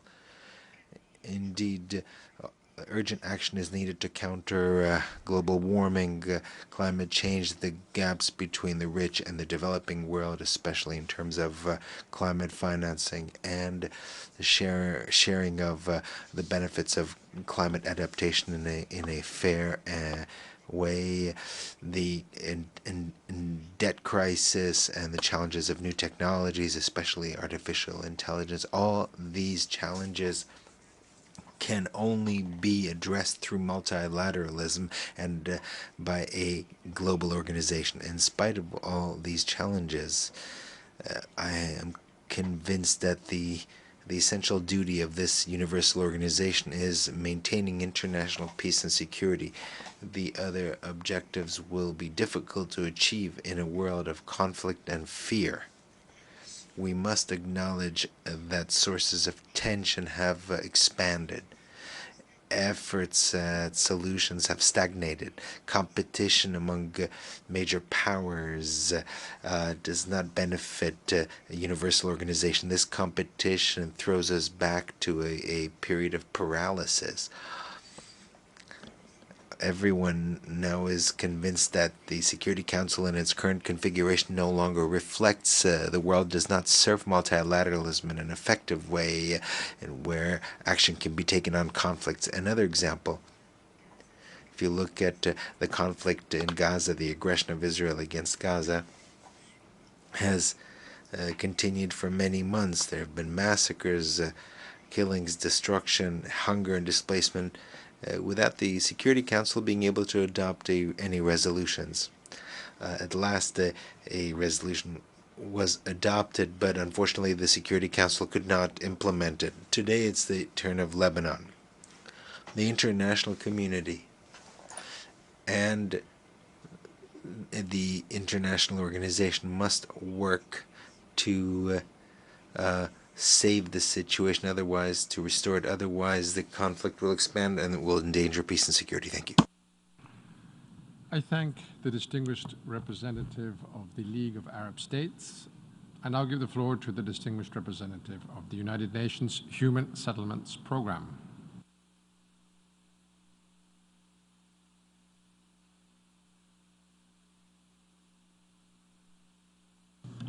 Excellencies, I'm honored to address you in this plenary of the Summit of the Future on behalf of UN Habitat and the new urban agenda that UN Habitat is mandated to lead. The new urban agenda is a shared vision of the United Nations for a better and more sustainable future. As we commence on planning for the implementation of the Pact for the Future, UN Habitat encourages the member states to recall that it is in our cities and towns where 2/3 of the people in the world are projected to live by 2050.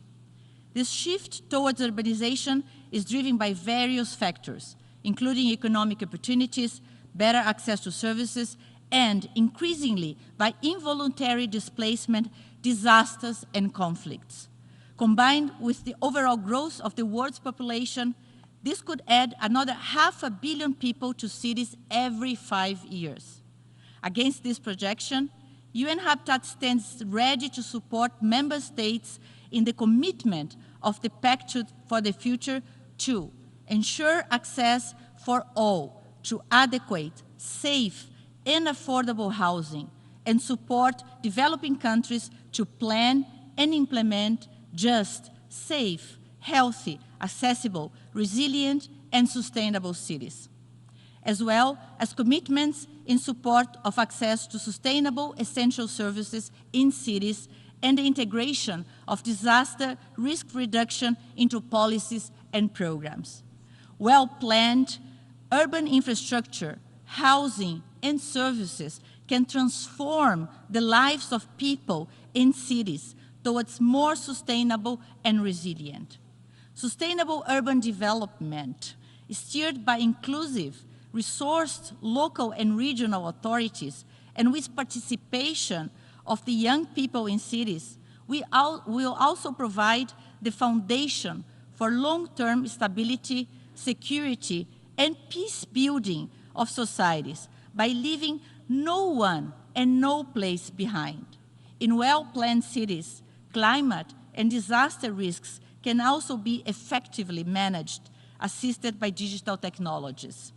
To achieve this, UN Habitat and the UN members of the Local 2030 Coalition encourage the member states to also seek for means to more closely engage with local and regional governments, as recommended by the Pact for the Future, to increase the opportunity to transition to sustainable development paths by 2030. Thank you.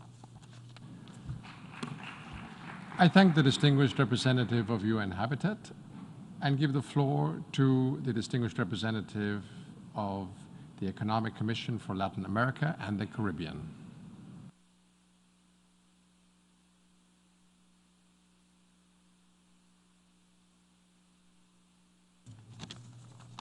Excelentísimo señor presidente.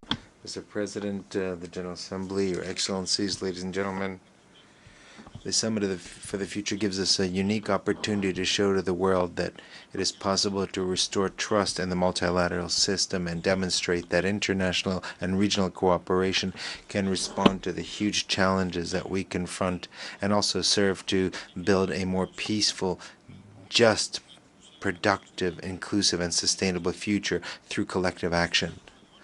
The process that led us to the Pact for the Future and the Global Digital Compact and the Declaration for Future Generations has given us important lessons. Beyond the agreements that we reach, the most important added value of these lessons is that it is essential to think about the future. And because topics that will be important for the future are already important. It's important for policies of countries to be fully aware of what kind of future they are building. Unfortunately, as societies, we tend to live in the short term. This is a trend that was aggravated by social gaps, and this replaces analytical thinking. Thinking of the future requires forums to examine this, to analyze it. The Pact for the Future is a major step in the right direction to restore a multilateral system that was designed over 60 years ago and which, as the Secretary General mentioned, requires urgent reforms, such as the international financial architecture, which is not commensurate to the challenges of development of today. Topics of peace, security, science, technology, innovation, and digital cooperation, youth and intergenerational solidarity, and gender equality are fundamental topics for the world and for Latin America and the Caribbean. With this in mind, one of the priorities of our organization is to contribute to strengthening anticipatory, proactive governance in countries of the region. We are creating parliamentary commissions for the future in our region in order to discuss not only what should be the solutions, but how to achieve them. We're discussing prospective policies as well as the possibilities for social dialogue to manage essential transformations. The world and Latin America need and would benefit from a world in peace, from a multilateral system that is strong, a global commercial system regulated by rules, focusing on sustainable development to achieve SDGs and make progress on climate change. In the next session of our organization in Peru in October, we will have an opportunity to discuss the implementation of the commitments of the Summit for the Future in Latin America and the Caribbean. Thank you. Distinguished representative of the Economic Commission for Latin America and the Caribbean, and give the floor to the representative of the Interparliamentary Union.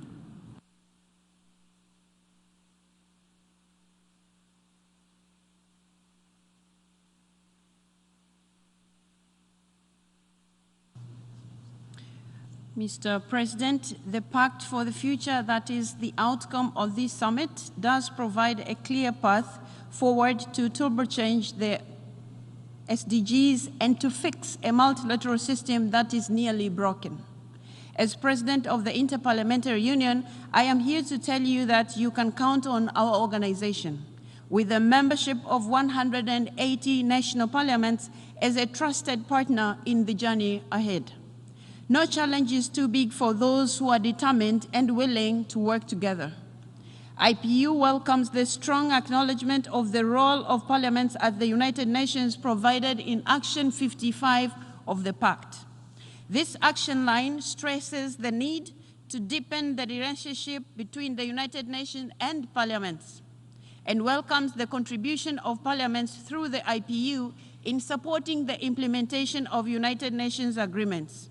We will have an opportunity to get into the fine details of this relationship during this 79th session of the General Assembly under the item Interaction between the United Nations, national parliaments, and the IPU. We look forward to working with member states to find more concrete ways to engage parliaments in the work of the United Nations so that they are more aware of the discussions taking place here and more capacitated to provide input through their governments as well as the IPU. In the quarter century since the Millennium Declaration, the relationship between the United Nations and parliaments has grown steadily, year after year, never losing sight of its final aim, which is to make the United Nations more open, more accountable, and more able to deliver on its commitment. We are committed to strengthening that relationship.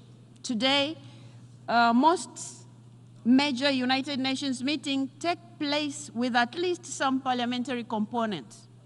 As it was once said by the founding father of Tanzania, Mwalimu Julius Kambarage Nyerere, it can be done. Play your part. We at the IPU are doing our part to make the United Nations and multilateralism stronger through parliaments. We all need to scale up and be ready to seize the opportunity for improvement whenever it arises. Mr. President, dear colleagues, people everywhere expect change. This is the time, this is the place to make that happen. I thank you. I thank the distinguished representative of the Interparliamentary Union and give the floor to the distinguished representative of the International Fund for Agricultural Development.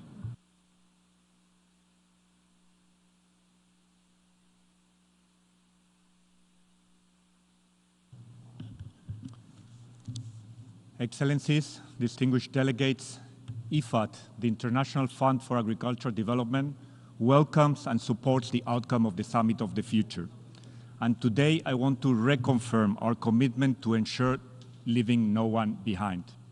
In just 7 decades from the creation of the United Nations to 2020, we witnessed a remarkable progress. The prevalence of hunger dropped from 2/3 of the world's population to less than 1 in 10. But for some years now, progress has stalled. Unless we take urgent and drastic action, as many as 600 million people will remain chronically undernourished by 2030. Let us recall the simple commitment at the heart of the 2030 agenda. We will leave no one behind. This also includes the 3.4 billion people living in rural areas. Most rural people in the world depend on small farms for their livelihood. Half of our food comes from these small farms. Yet, hunger and poverty remains concentrated in the rural areas. Rural communities are the stewards of our land and of our water. In our fight against hunger, poverty, and climate change, they must also be part of our first line of action. Esteemed delegates, we must seize the momentum offered by the Summit of the Future to increase and scale up the investments in these rural areas where poverty is concentrated. And we need more than just the financing. We need investments that are targeted and that are effective. We need especially to reach the people and the countries that are most in need. Today, less than 1/3 of development finance for food systems reaches the least developed countries. Equally concerning, less than 1% of climate finance reaches the small farm holders who are at the forefront of our fight against climate change. Looking ahead to next year's International Conference on Financing for Development, we need targeted investments that respond to individual countries' realities and that drive long-term sustainable impact. This will require an increase in concessional resources, especially for the poorest and most indebted countries, as well as catalyzing private sector investments. IFAD is the only United Nations specialized agency, an international financial institution with the clear mandate to invest in rural people. And we stand ready to play our part. Thank you very much. I thank the distinguished representative of the International Fund for Agricultural Development. And I now give the floor to the distinguished representative of l'Organisation Internationale de la Francophonie.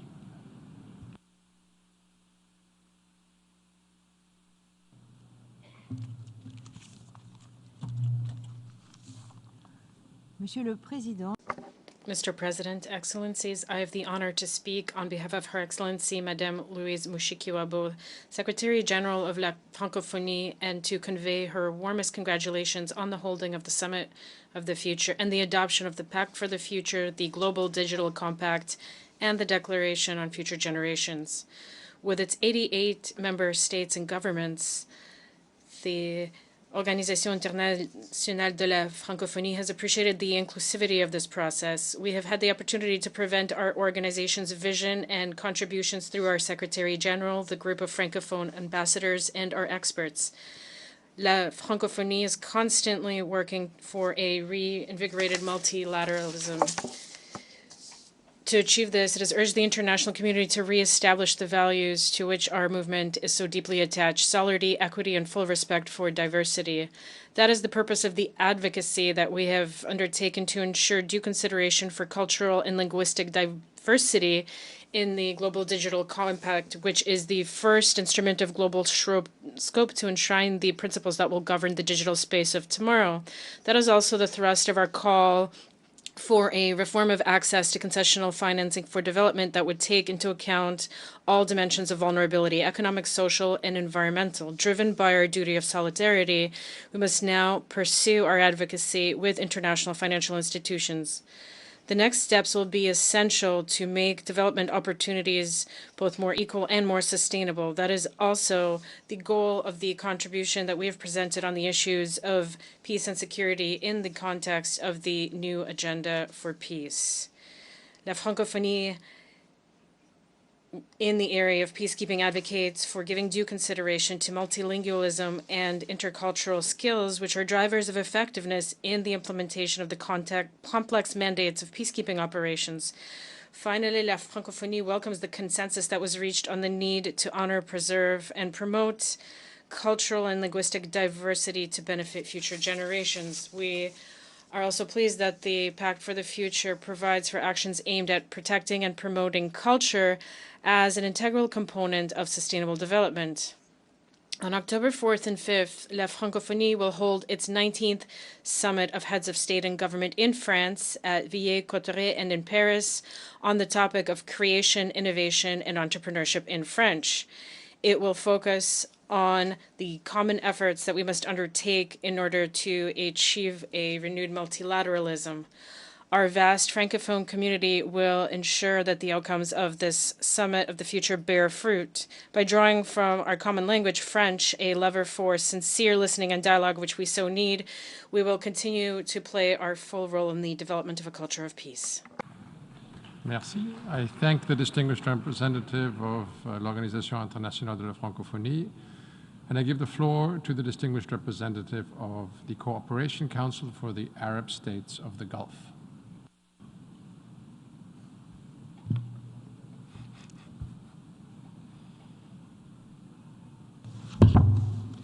سيد الرئيس السلام عليكم ورحمة الله وبركاته. Mr. President, I convey my greetings and would like to begin by highlighting the importance of the Summit of the Future, which brings us here today, as well as the urgent need for such a summit at this time. We are facing an opportunity to reaffirm common principles and strengthen international cooperation to address current challenges through effective multilateral action for peace, especially given that global challenges are having an impact on sustainable development at the global level. With this in mind, I would like to share briefly the GCC's position on the Pact for the Future. International indicators point to a slowdown in the implementation of the SDGs. More than 30% of them have not made progress. The Gulf Cooperation Council has prioritized sustainable development through the national visions of its member states, which reflect a commitment towards the 2030 Agenda Sustainable for Development and the Paris Agreement and the Addis Ababa Action Plan. The GCC member states are convinced of the importance of partnerships in the context of development and the Council plays an important role in more than 90 countries across the world. I am proud as a citizen of the Gulf of the role that Gulf states play in the implementation of SDGs in a number of countries across the world. The Council reaffirms the importance of the principles of strengthening peace as reflected in the Pact for the Future, with a focus on international law, resolving disputes through peaceful means,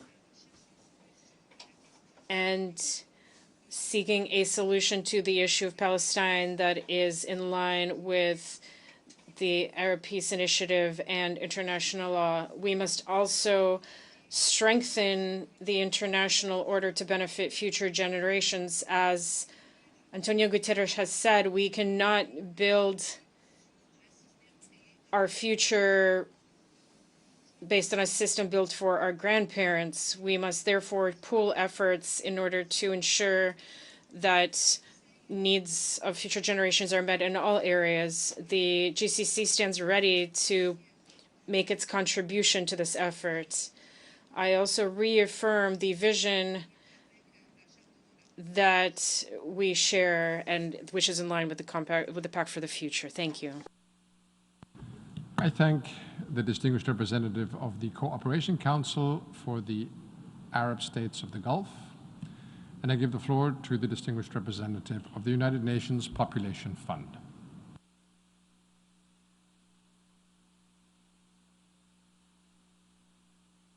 Mr. President of the General Assembly, Excellencies, distinguished delegates, I greet you in peace, so desperately needed in our turbulent world.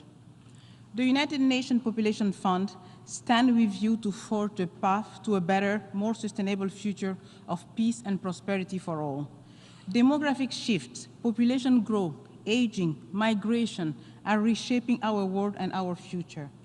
In an ever-changing world of 8 billion, our focus must be on people. This means ensuring that population dynamics are factored into development plans with an emphasis on rights, choices, dignity, and equality. It means investing in human capital, in health, education, and the empowerment of women and young people. We know this yields significant returns with ripple effect across generations. Our commitment to individual dignity, rights, and choices is the foundation for a resilient and sustainable future. Our 1.9 billion young people have the power to transform our world. Let's invest in their potential and support their leadership.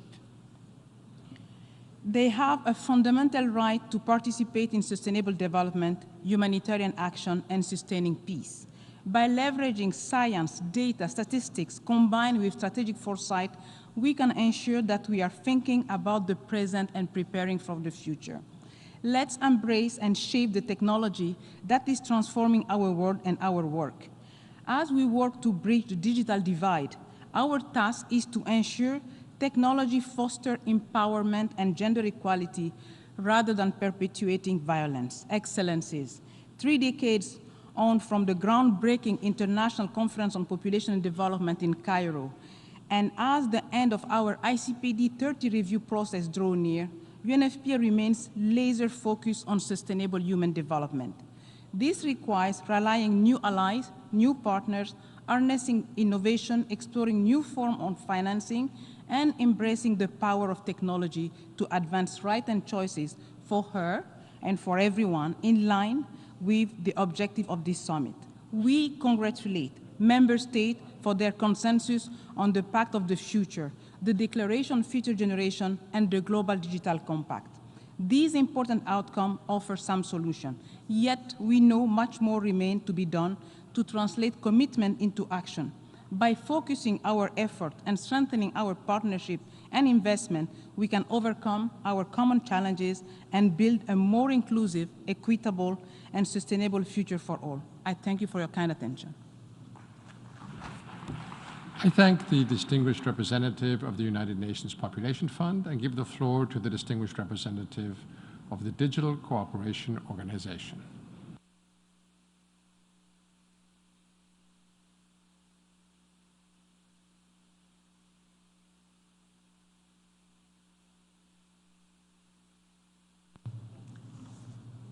Mr. President, Excellencies, ladies and gentlemen, I would like to express my gratitude to Secretary General His Excellency Antonio Guterres and the co-facilitators for their efforts in bringing us to this pivotal moment. It is a privilege to address this assembly following the historic adoption of the Pact for the Future and also the Global Digital Compact. The GDC lays out a roadmap for an inclusive, sustainable, and a secure digital future for all. However, the real challenge lies in translating these ambitious goals into actions as we strive to achieve the SDGs. The digital divide is multifaceted, impacting the AI divide, computing divide, gender digital divide, and skills divide. The AI and computing divide create barriers as some nations rapidly innovate while others struggle to keep up. The gender digital divide limits women access to technology, and the skills divide leaves many without essential digital competencies. If we do not address these interconnected challenges, we risk leaving entire communities behind. Today, I represent the Digital Cooperation Organization, an organization dedicated to accelerating the inclusive growth of the digital economy. Our 16 member states across Asia, Europe, Africa, and the Middle East represent over 800 million people, 10% of the global population, with 75% under the age of 30. We're committed to empowering our member states to transition from consumers to producers and innovators in the digital age. As a connector and facilitator and advisor, we ensure that everyone is equipped with the tools to succeed in the digital age. It is here at the Summit of the Future that we launched the Digital Economy Navigator, an innovative tool providing insights on digital economy performance across 50 countries. This initiative is just one of the ways where we are turning the GDC in principles into action. But while DEN is a vital resource, it is only the beginning. We just started. We must foster collective efforts to the GDC's ambitious goals, objectives, and commitments.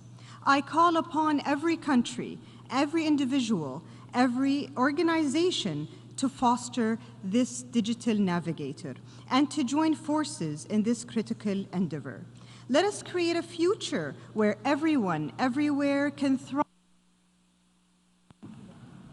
I thank the distinguished representative of the Digital Cooperation Organization and give the floor to the distinguished representative of the Organization of Ibero-American States for Education, Science, and Culture.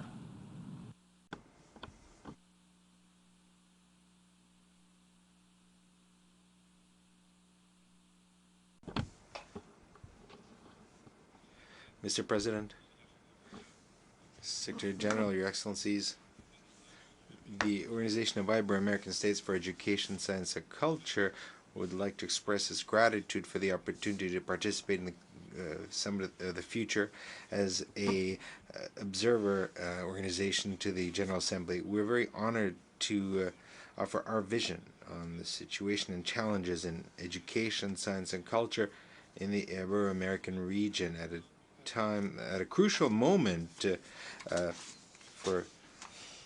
we have been active and developed our vision over the past 75 years. We are the oldest Ibero-American system with the greatest presence and activity in the region.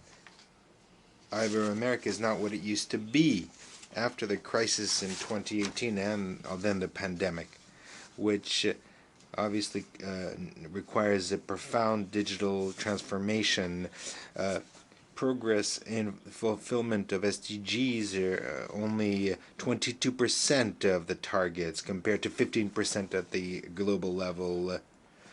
Obviously, various short-term urgent situations have led to delays.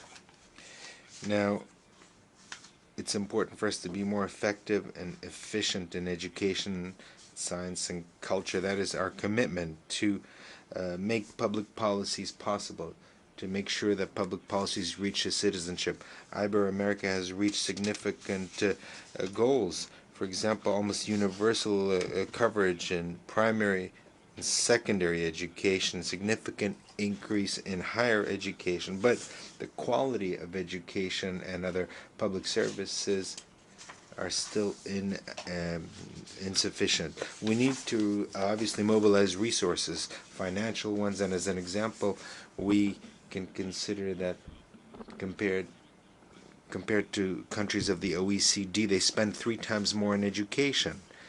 And in culture, only represents 1% of GDP. But so we not only have to spend more, but to be more effective and efficient. This is why we need to take advantage of a unique opportunity represented by the benefits of the fourth industrial revolution. There are many challenges, including in basic education and vocational education, higher education, defending human rights and democracy, as well as science and culture. The future requires us to pool our efforts. This is why we'll focus particular attention on the digital transformation and artificial intelligence, both in Spanish and in Portuguese. Soon we will offer to the governments of the region a strategic program. Microphone is switched off. I thank the distinguished representative of the Organization of Ibero-American States for Education, Science and Culture, and give the floor to the distinguished representative of the International Union for Conservation of Nature.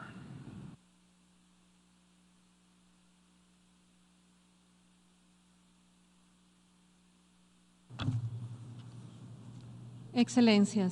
Your Excellencies, the world is changing. There is an urgent need to respond to global crises of the loss of biodiversity and climate change that lead us to poverty and insecurity. Science has demonstrated that we're rapidly exceeding the planetary limits that allow for conditions of life that are sufficient for the human species. The increase in the consumption of resources, persistent inequalities, and the acceleration of climate change are subjecting the planet to an unprecedented pressure. Humans have already extinguished the life of many species, and we have led to the verge of extinction 1/4 of the remaining species. If we want to ensure the future of our planet, we must trigger a transformative change for nature and for people. We're talking about the survival of the human species and of our home, planet Earth. A ray of hope comes from the recent successes in multilateral action for nature and climate. The Kunming-Montreal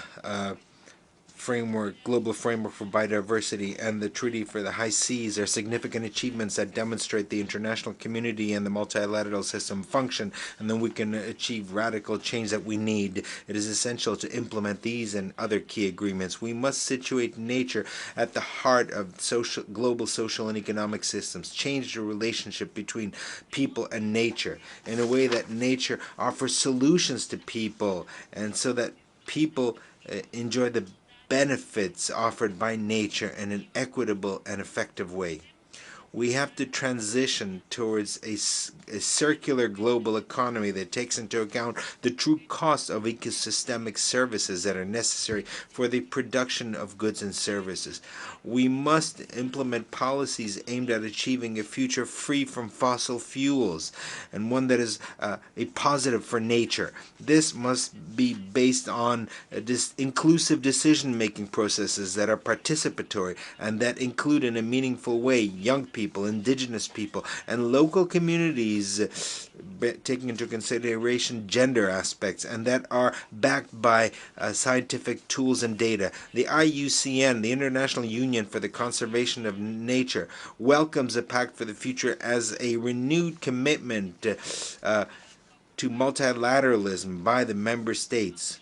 Although we regret the fact that the that the compact has not achieved the transformative change that is necessary for nature and for the climate. The IUCN is committed to supporting the implementation of the compact, and beyond this compact, the microphone is switched off. I thank the distinguished representative of the International Union for Conservation of Nature and give the floor to the distinguished representative of the United Nations Relief and Works Agency for Palestinian Refugees in the Near East.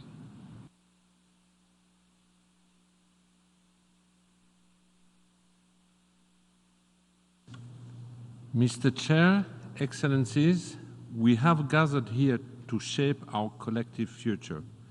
We do so amid seismic geopolitical shifts that are fiercely testing the international institutions and instruments we have relied on for 3/4 of a century.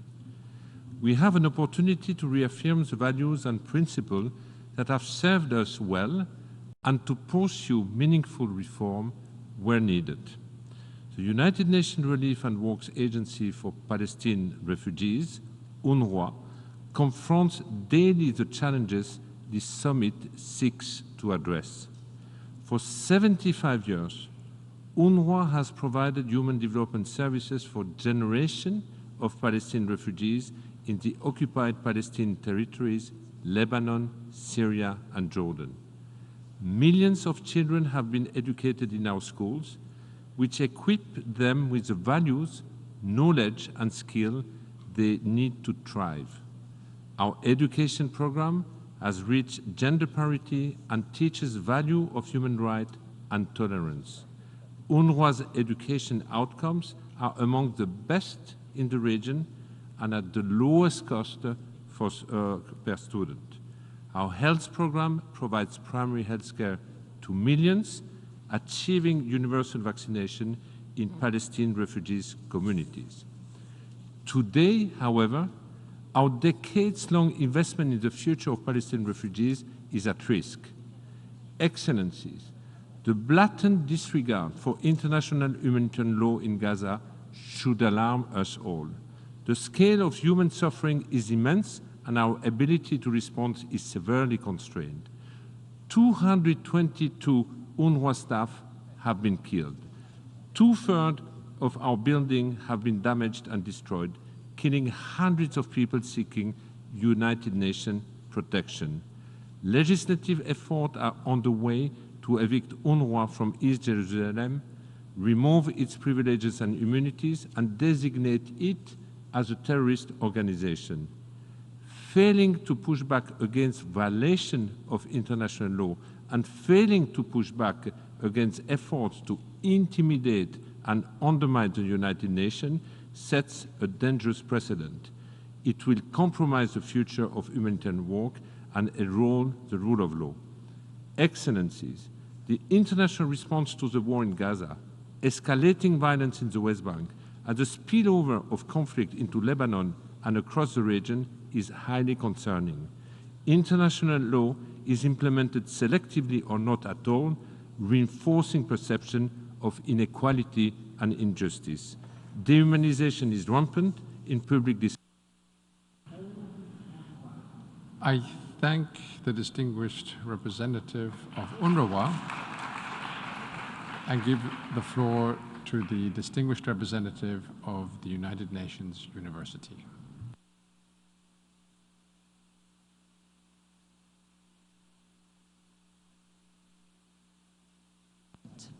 Excellencies, distinguished delegates, we find ourselves at a critical moment in history, an intensifying climate crisis, growing inequality, endemic violence, and the emergence of new technologies are entrenching old divisions and creating new fault lines that threaten the cohesion of our societies.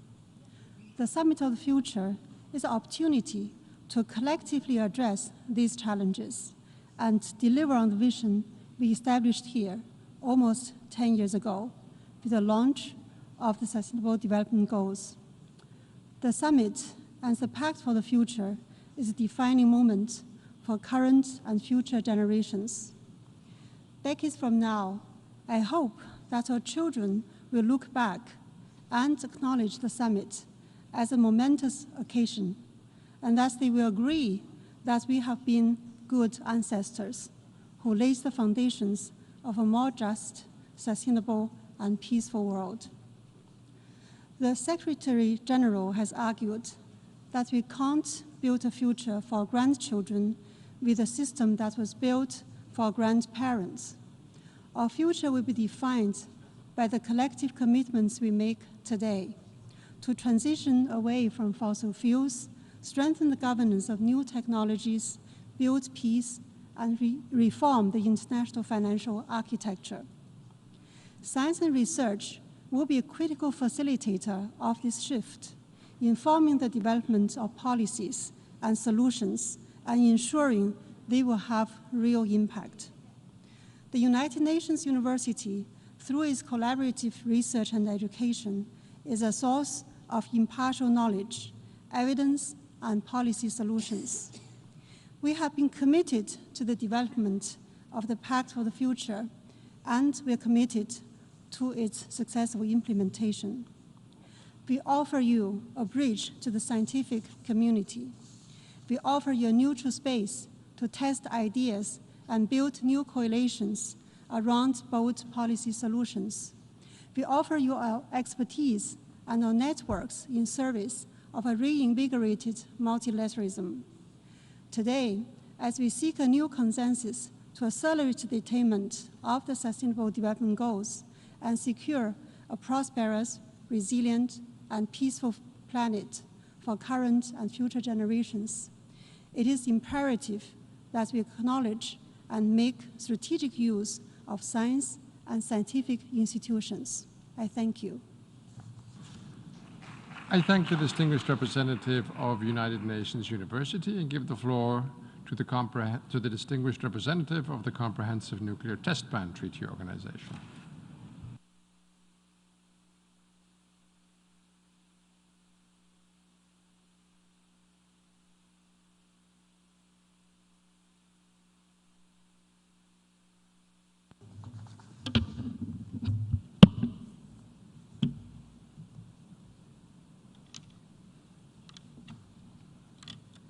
Chairperson, Excellencies, distinguished delegates, the future is a big place.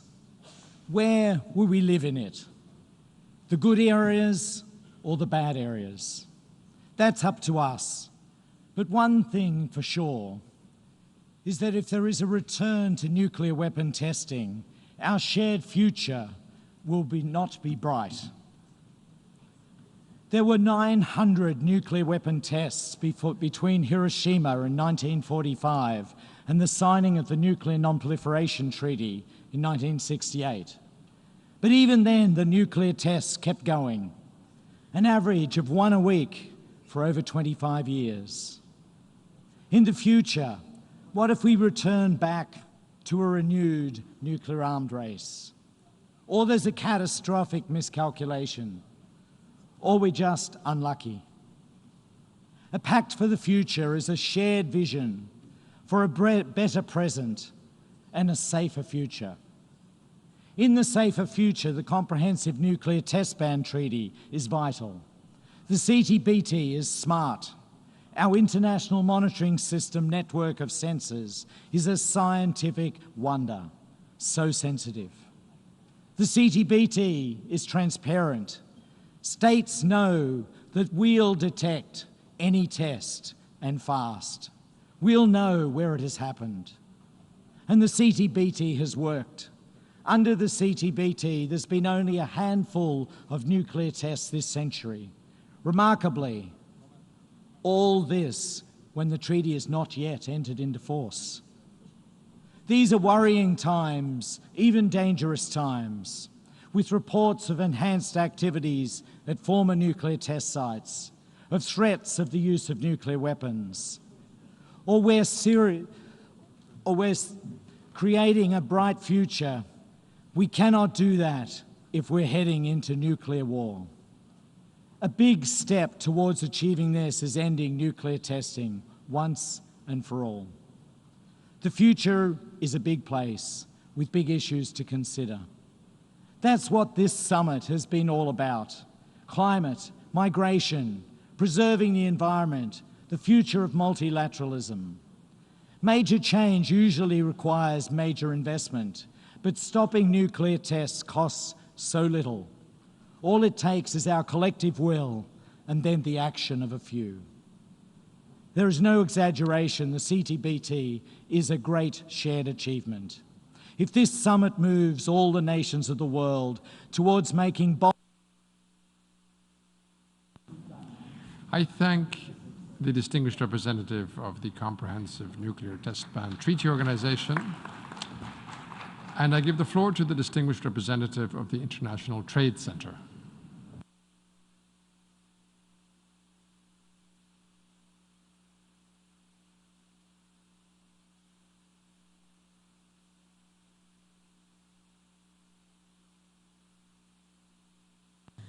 Distinguished guests, ladies and gentlemen, we're here today because we're facing some sobering realities, some tough odds. When the Sustainable Development Goals were adopted, it was a moment hailed globally as the dawn of a new era for international cooperation, one that would finally lead to a better, fairer world. But as we've learned in the years since, achieving transformation on this scale is no mean feat. And it becomes even harder when crises seem to darken every horizon.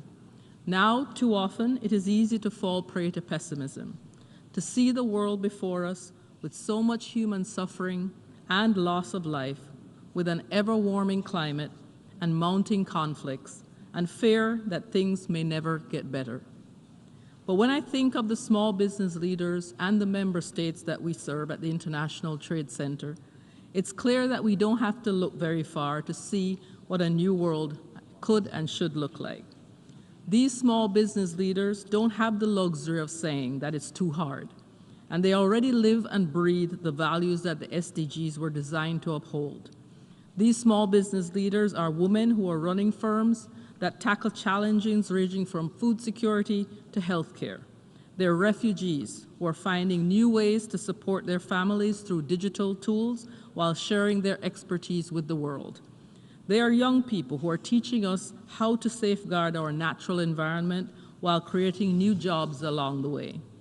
They've inspired me to come before you today and make this request, that when we leave Turtle Bay and begin putting this pact for the future into motion, that we ensure that the world's small businesses are front and center in every decision that we take. We cannot afford to do anything less. On behalf of the International Trade Center, we welcome the Pact for the Future, the Global Digital Compact, and the Declaration on Future Generations. We're already acting on many of the commitments laid out in these documents, from supporting more small businesses to take full part in the digital economy, to championing youth entrepreneurship, to supporting the vision of UN 2.0. It's why we've brought young innovators to New York this week to celebrate their solutions for saving our planet at the Youth Ecopreneur Awards. It's why we're showcasing some of the work underway under ITC's Digital Moonshot, our big strategic push to ensure all small businesses can take full part in the digital economy. And it's why I can promise you this, that we at ITC will never shy away from doing the hard work of making sure this Pact for the Future delivers for those who need it most. Thank you very much.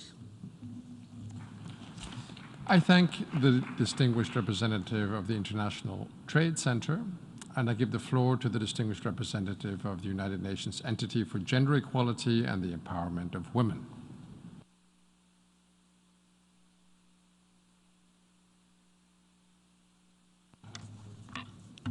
Excellencies, good evening.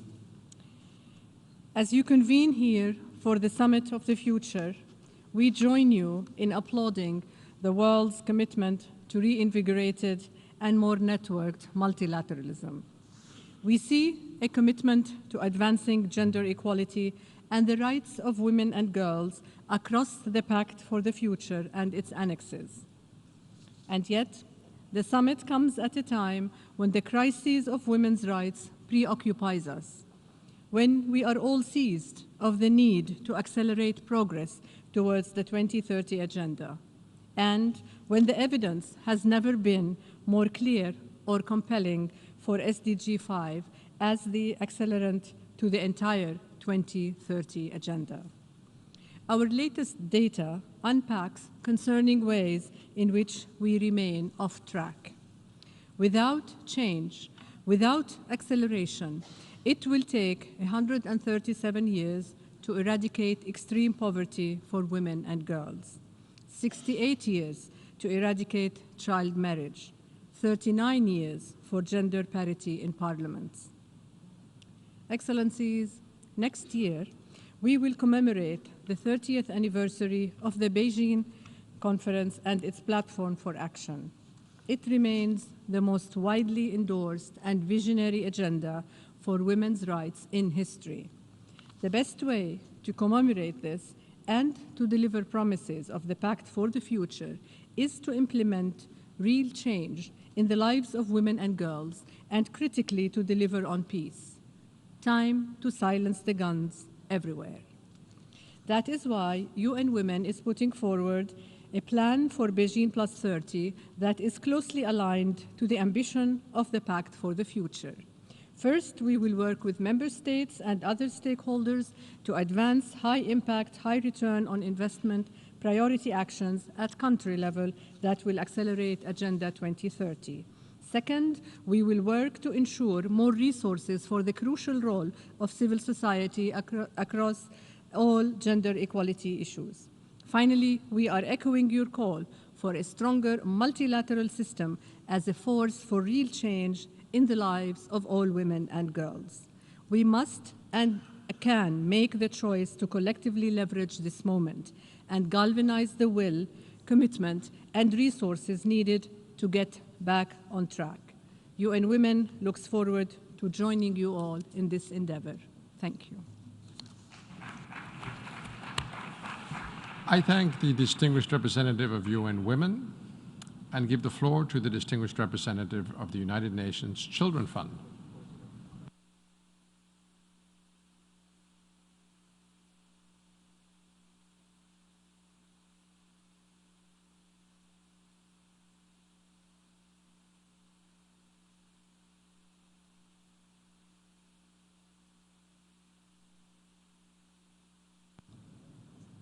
Excellencies, I have 4 messages to convey. First, at this summit, I know we feel a sense of tremendous accomplishment, but its success will depend on the practical implementation of what we have decided and how these decisions are applied to domestic policies, budgets, and programs to secure a better future.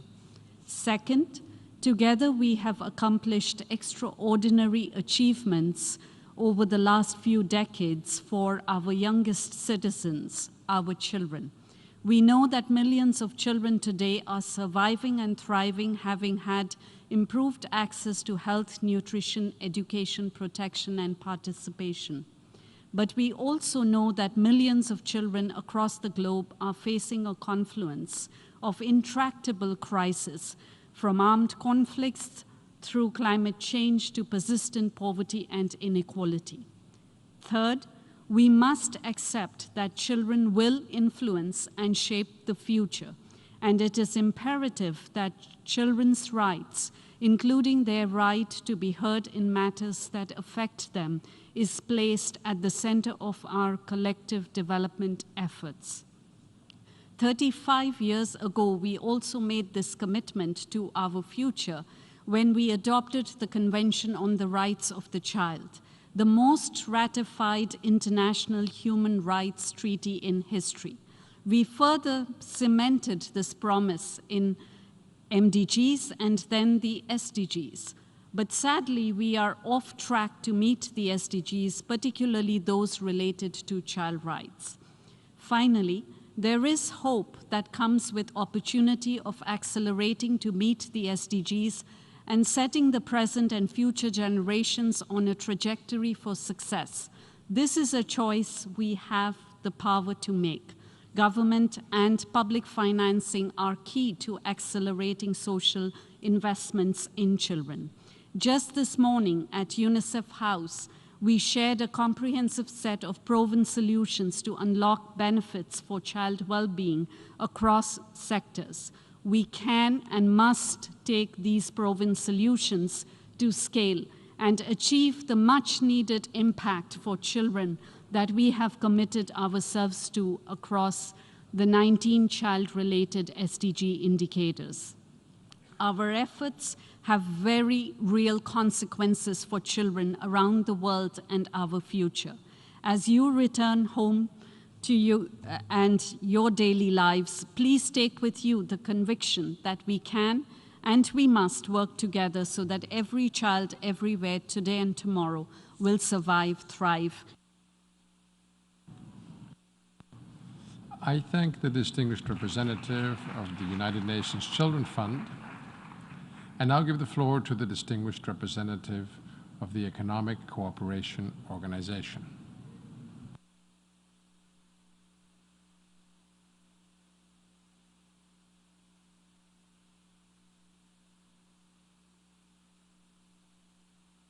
Mr. President, the Global Pact that we forged 80 years ago through the adoption of the UN Charter and its principles gave almost uninterrupted peace and prosperity to our successive generations for decades. That compact is clearly under stress today. Luckily, this summit gave us a unique opportunity to reflect on the past and chart a new course for a better future. The choices are clear. We can either have a breakthrough or a breakdown. By successfully negotiating and adopting the Pact for the Future, we have not only highlighted the significant challenges facing humanity, but also made commitments to effectively deal with these challenges. Through this summit, we are also reaffirming the UN Charter, committing to reinvigorating multilateralism, boosting implementation of our commitments, and restoring trust among member states. We are happy to see that the summit has also prioritized technology through the Digital Compact. In an era where our ability to reach common ground to tackle pressing challenges is getting constrained, cooperative regionalism is the way forward as a building block for an inclusive and more effective multilateralism. UN is and must remain at the center of all our efforts in pursuing stronger cooperation and reinvigorated multilateralism. However, the work should start at the regional level to build a strong foundation for lasting international peace and security. Therefore, strengthening regionalism would serve the purpose of enhanced multilateralism, where our hopes and aspirations for better tomorrow are rekindled. Aligned with the Agenda for Sustainable Development 2030, we at ECO crafted the Vision 2025, which aims to boost trade, enhance connectivity, secure transition towards green energy, and promote sustainable economic growth and the welfare of our people. The ECO is also in the process of finalizing its post-2025 strategy, where we would incorporate the outcomes of this summit. The ECO is committed to enhancing regional collaboration and positioning itself as an active player on the global stage. We firmly believe that better connected and more integrated regions capable of working together to address their peace, security, and development-related challenges only make the reinvigorated multilateralism easier to achieve. It is therefore time to prioritize regionalism. We cannot build a solid foundation for multilateralism without strengthening. I thank the distinguished representative of the Economic Cooperation Organization, and I give the floor to the distinguished representative of the Universal Postal Union.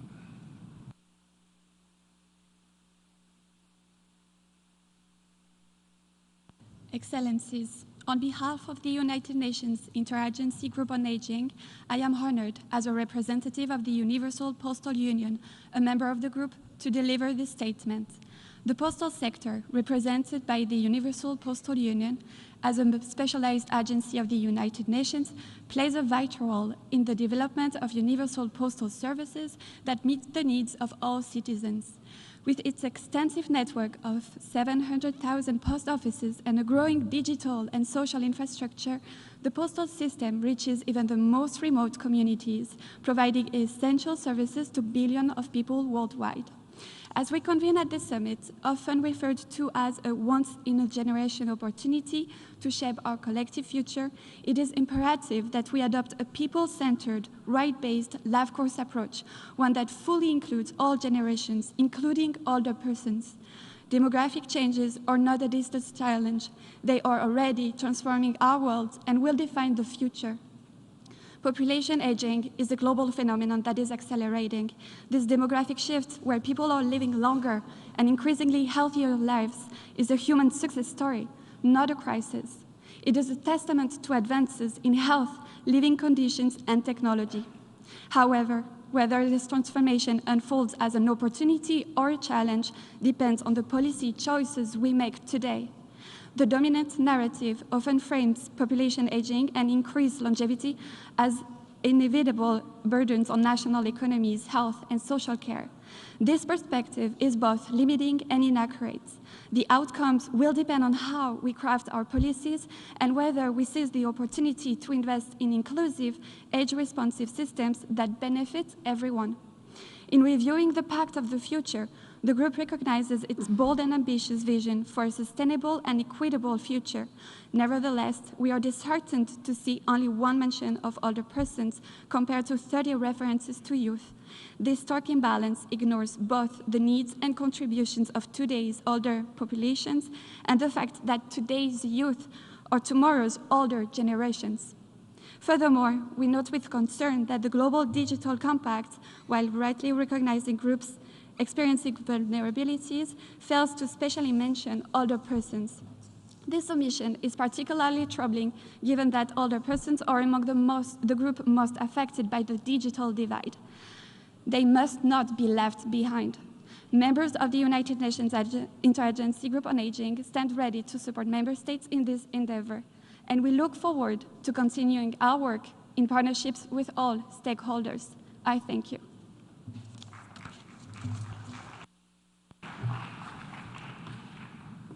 I thank the distinguished representative of the Universal Postal Union. Colleagues, that was the last speaker on the list for the Summit of the Future. I understand that you're all very relieved, want to go home, which I have full sympathy for. It's been a long day. But nevertheless, there is still one really important segment coming up, and that is the closing segment for the summit. And we will therefore suspend the meeting now until 8 o'clock. It's just 10 minutes or so. So please bear with us. And then the PGA will return for the closing segment of the Summit of the Future. This meeting is now suspended until the closing summit is held at 8 p.m. The meeting is suspended.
The sixth plenary meeting is resumed.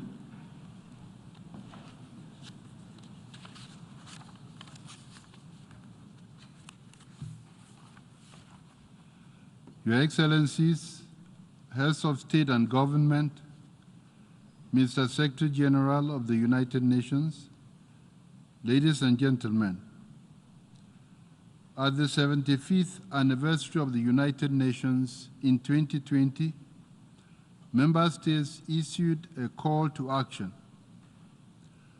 Guided by the United Nations Charter, it was a call to better respond to current and future challenges, to reinvigorate multilateralism, and to strengthen international cooperation towards those ends. Today, the Summit of the Future and its outcome document, the Pact of the Future, has answered this call. The Pact for the Future, together with its annexes, the Global Digital Compact, and the Declaration on Future Generations, adopted yesterday, set us on a stronger course of transformation. Together, they outline commitments to accelerate progress across the Sustainable Development Goals and usher in a future that is more peaceful, just, and resilient.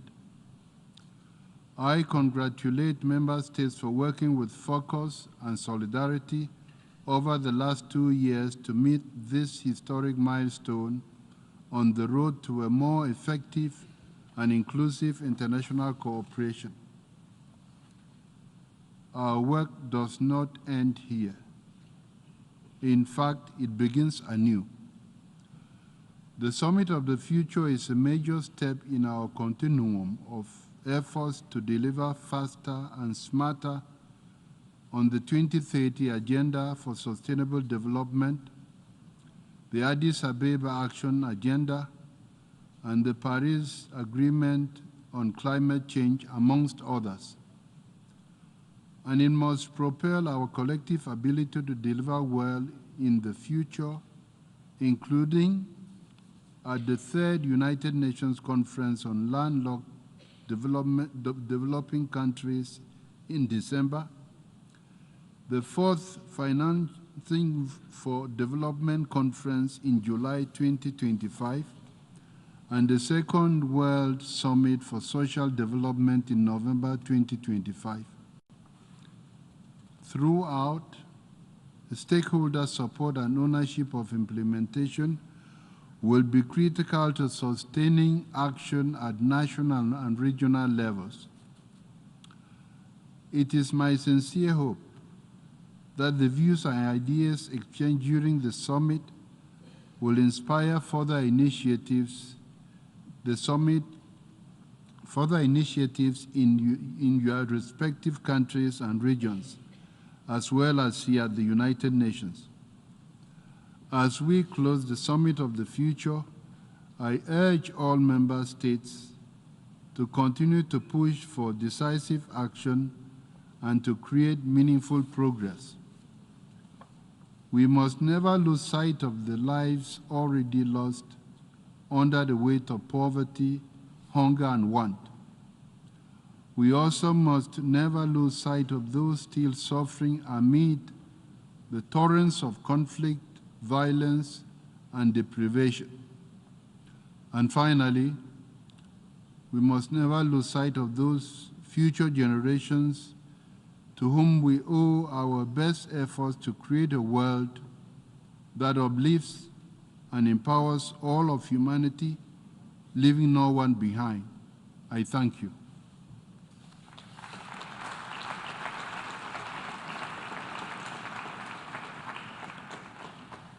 I declare closed the Summit of the Future. The General Assembly has thus concluded this stage of its consideration of Agenda Item 123. The meeting is adjourned.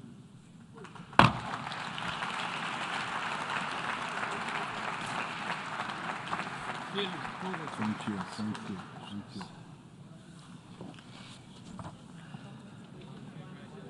fantastic beginning of a man. Thank you very much.